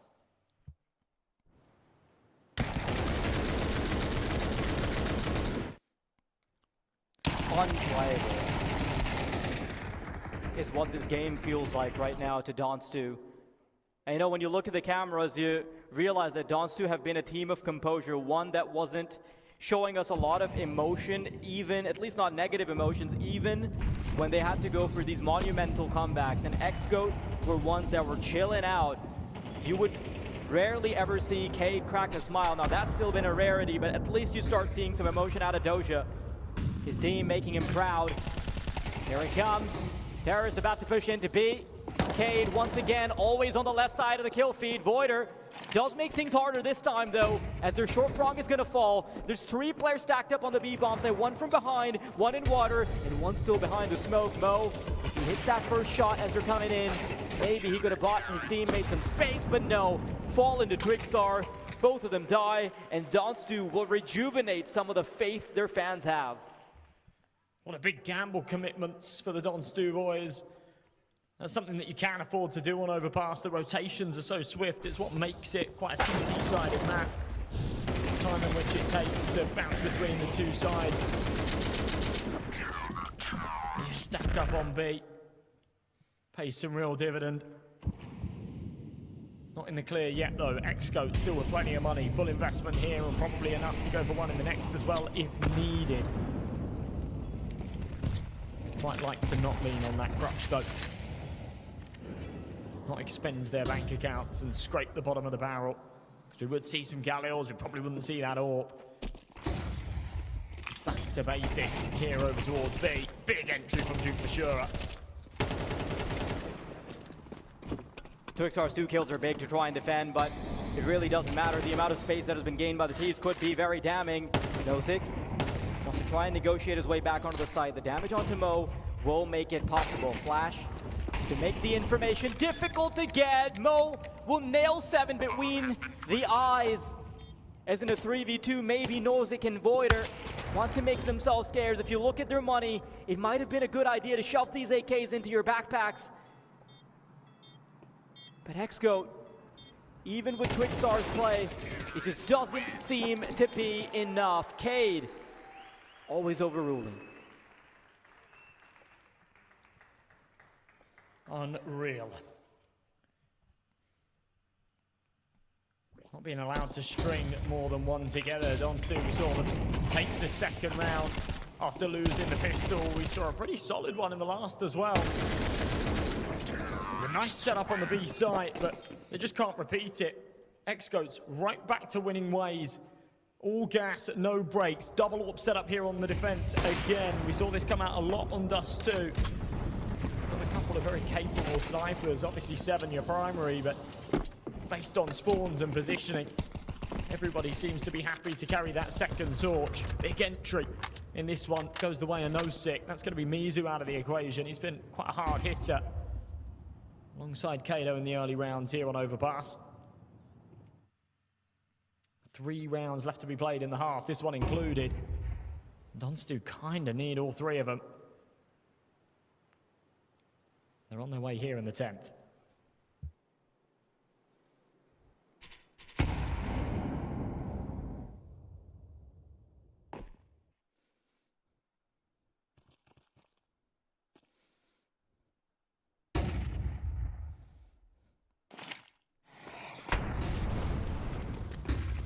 We might get a bit of a breather in some of those slowdowns, but it never seems to be the case for Donstu.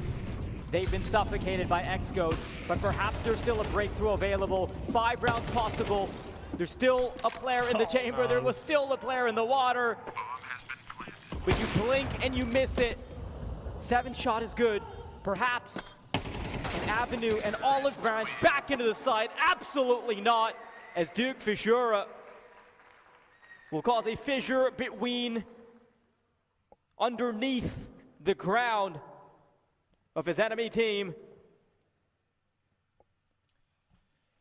You talk about a breather at the worst possible time. There's no rest for the Wicked here in the grand finals. They have that man advantage. They were able to trade out Kato 1-for-1 as well. He's been pretty clinical on finding the multi-kills when he enters the site. And at that point you think, okay, 4v3, we've got players rotating over, we've still got 2 on the bomb side itself. This should be routine. And then a switch flips. And XGOAT just pull out their best, the secret sauce. Huge headshots, all in unison.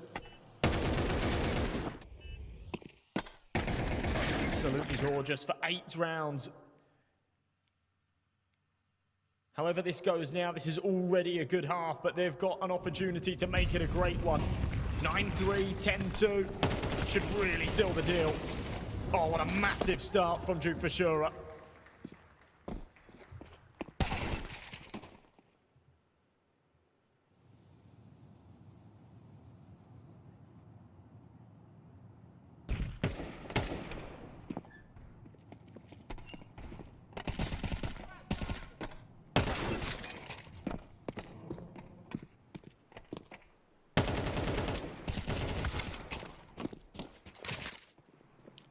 Okay.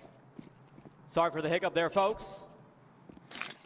Seem to be frozen on my end for a second, but I think we should be good. But once again, even when I whisk away for a second, I come back. Look at what's happened, right? Has there ever been a different outcome other than the one-off round that we've had? I guess not. I was going to say there's still an opportunity here to get the way back in, but 7 doesn't even want to touch it. It's so bizarre. What a weird call. It's a 2v2. 7's already made the call to fall back and save.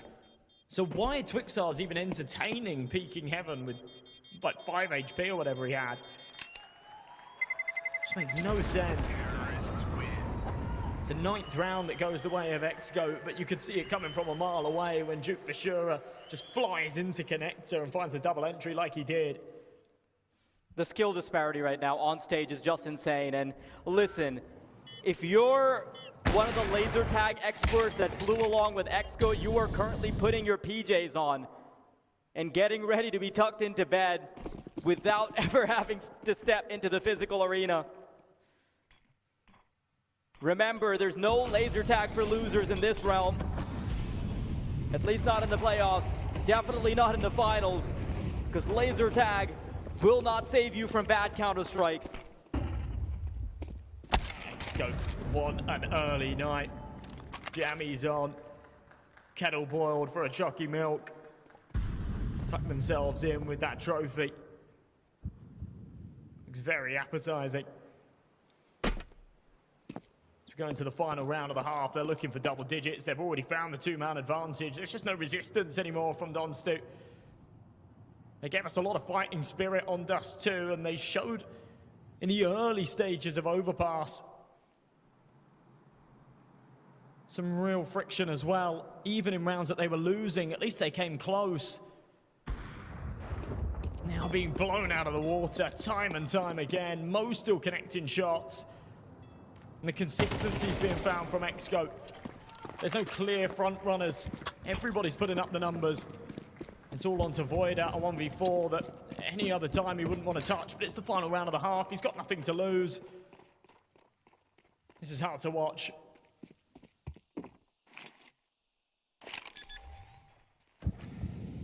Genuinely do not understand where this level of domination has come from. You would think maybe we would see glimpses of it on Dust 2, right? And you know what? Now that I think back, yes, we did, right? In the second half.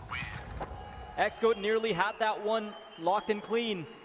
Donstu pulled a rabbit out of their hats. They gave us a recap of what we've seen from them against EFP, but doing it twice against the GOATs does not seem possible.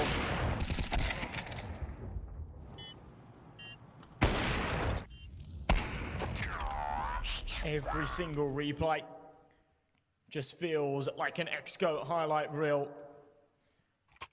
There's been nothing out of Donstu for a little while now, and if they're not able to fight back in this second half pistol, then it has to be game over. The T side notoriously a little bit trickier to navigate here on Overpass.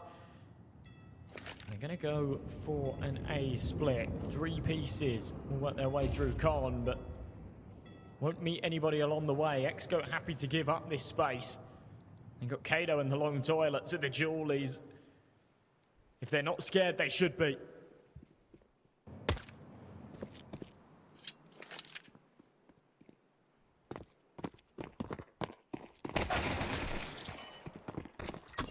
Seven Voider. Desperate to do something. Mo waiting to receive. However, Duke Vishura and Doja are a deadly combo to deal with. Isolation at least gives them a way back into the pistol. Doja's double pistol still hard to ignore. As he scales up toilets, he knows in the back of his mind that even a 13-2 finish is not out of the realm of possibility, but Nozick will delay. It would have been a nice time for a bit of vintage Dosia there, but... Oh, yeah. We don't get it yet. Still time. With the pistol round lost, it does give a slight opportunity here for Donstu. The doors open a crack. They're going to do everything they can to force that gap a little bit wider and then squeeze their way through. 7 rounds still separate these two sides, and I like the approach that XGOAT take. We've seen so many rounds from so many teams over the weekend where, you know, it's the second round on the CT side and they go for the force buy and they sort of, despite having a big advantage, throw away rounds in pursuit of trying to pull it off with the Deagles. This is time to just eat the eco, save a bit of cash, have the proper investment in the next, Get this done without complications. Be absolutely kicking themselves if they allow Donstu back in here. A nice shot from Duke for sure, but I think that's probably all we'll see. Tidy clean up out of no six. 7 will finish off the job, so 10-4. Donstu, hold on. Hold on, indeed. indeed. Gonna be the scary one. Yeah, fingers starting blue, right? You're gripping it with all the energy you've got. Considering that it's been an incredibly long, I would like to say weekend, but it's been a lot more than that, right? Flying in, playing all these games for 3 days in a row, being on your 4th, and almost grazing that trophy, but being a few rounds short of it. XGOAT have never been in the position that Donstu have been in. They've never had to come back. They've never been threatened like this. And we'll see how quickly they can close it if they can. We haven't seen the GOAT choke yet, but maybe it will.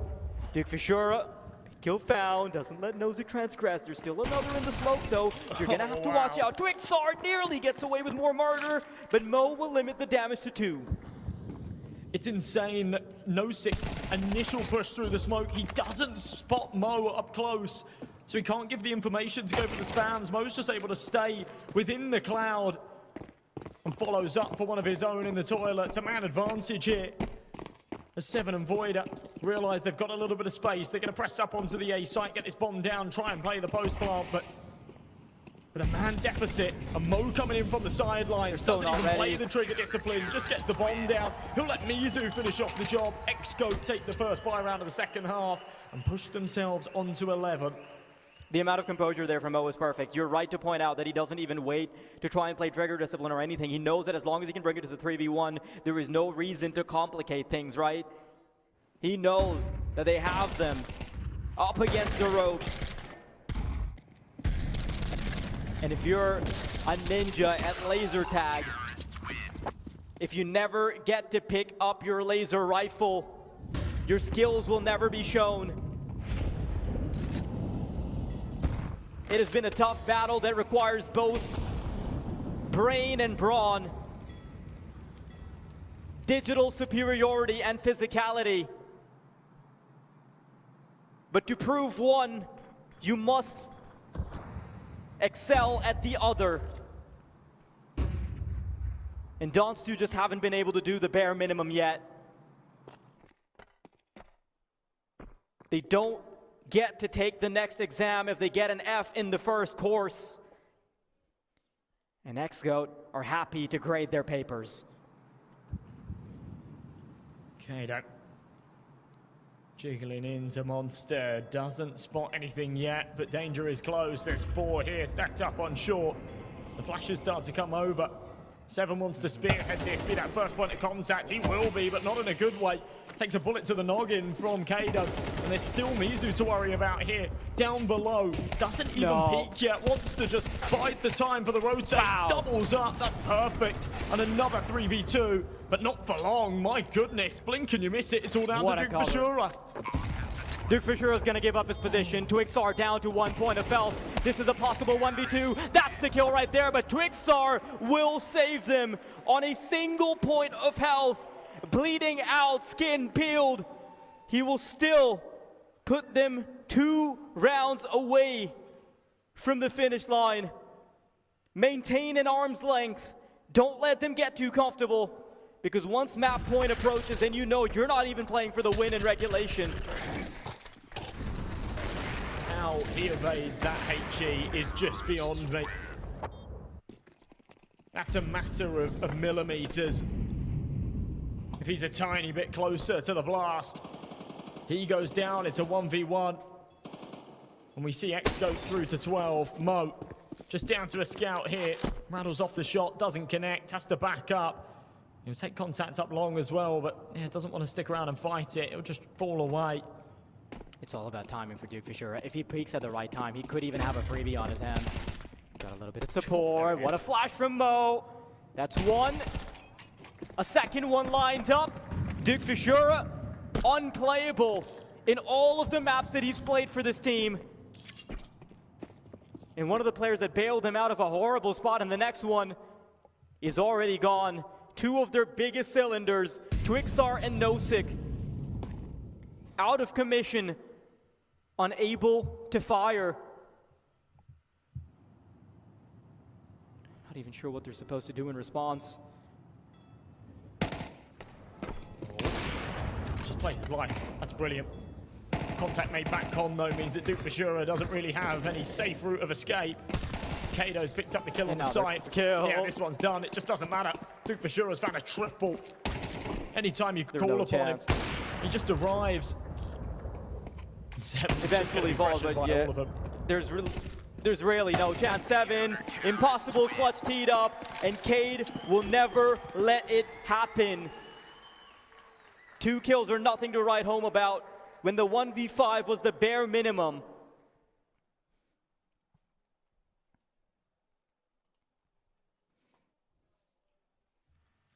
They know this one's done. That last round win was seemingly the last opportunity that they really had to build off of momentum and claw their way back into this game. 7 chances to get this closed, 7 chances to defend their crown.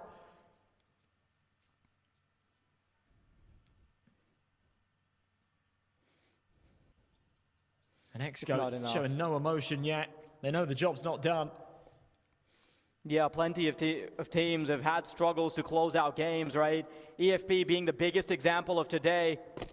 Donstu, they pounced at the only opportunity they had to make it into the finals, and they did.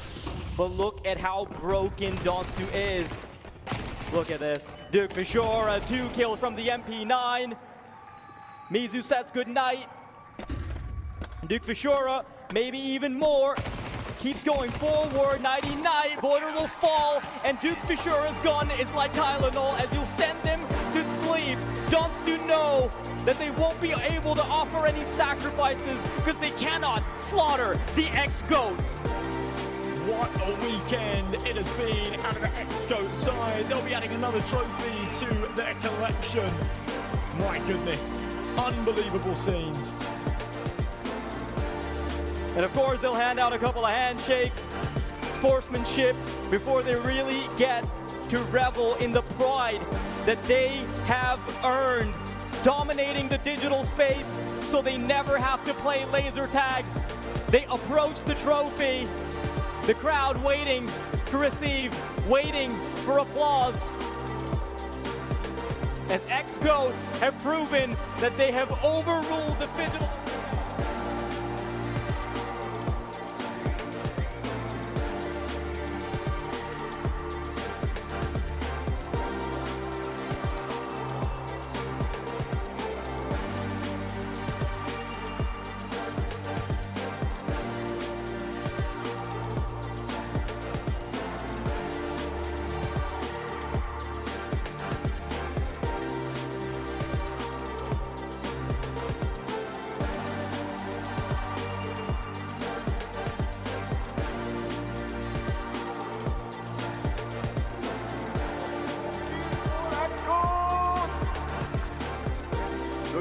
I think I'll be doing the interview with you. Yes?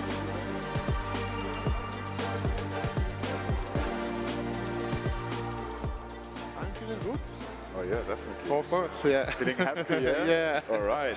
So what is your opinion about this kind of event, the combination between the physical and the digital? Something new, but it's okay. Well, you guys we already play laser tag, we already play CS. That's good, I'm happy for you. Last thing, what do you want to tell your fans? Thank you, thank you.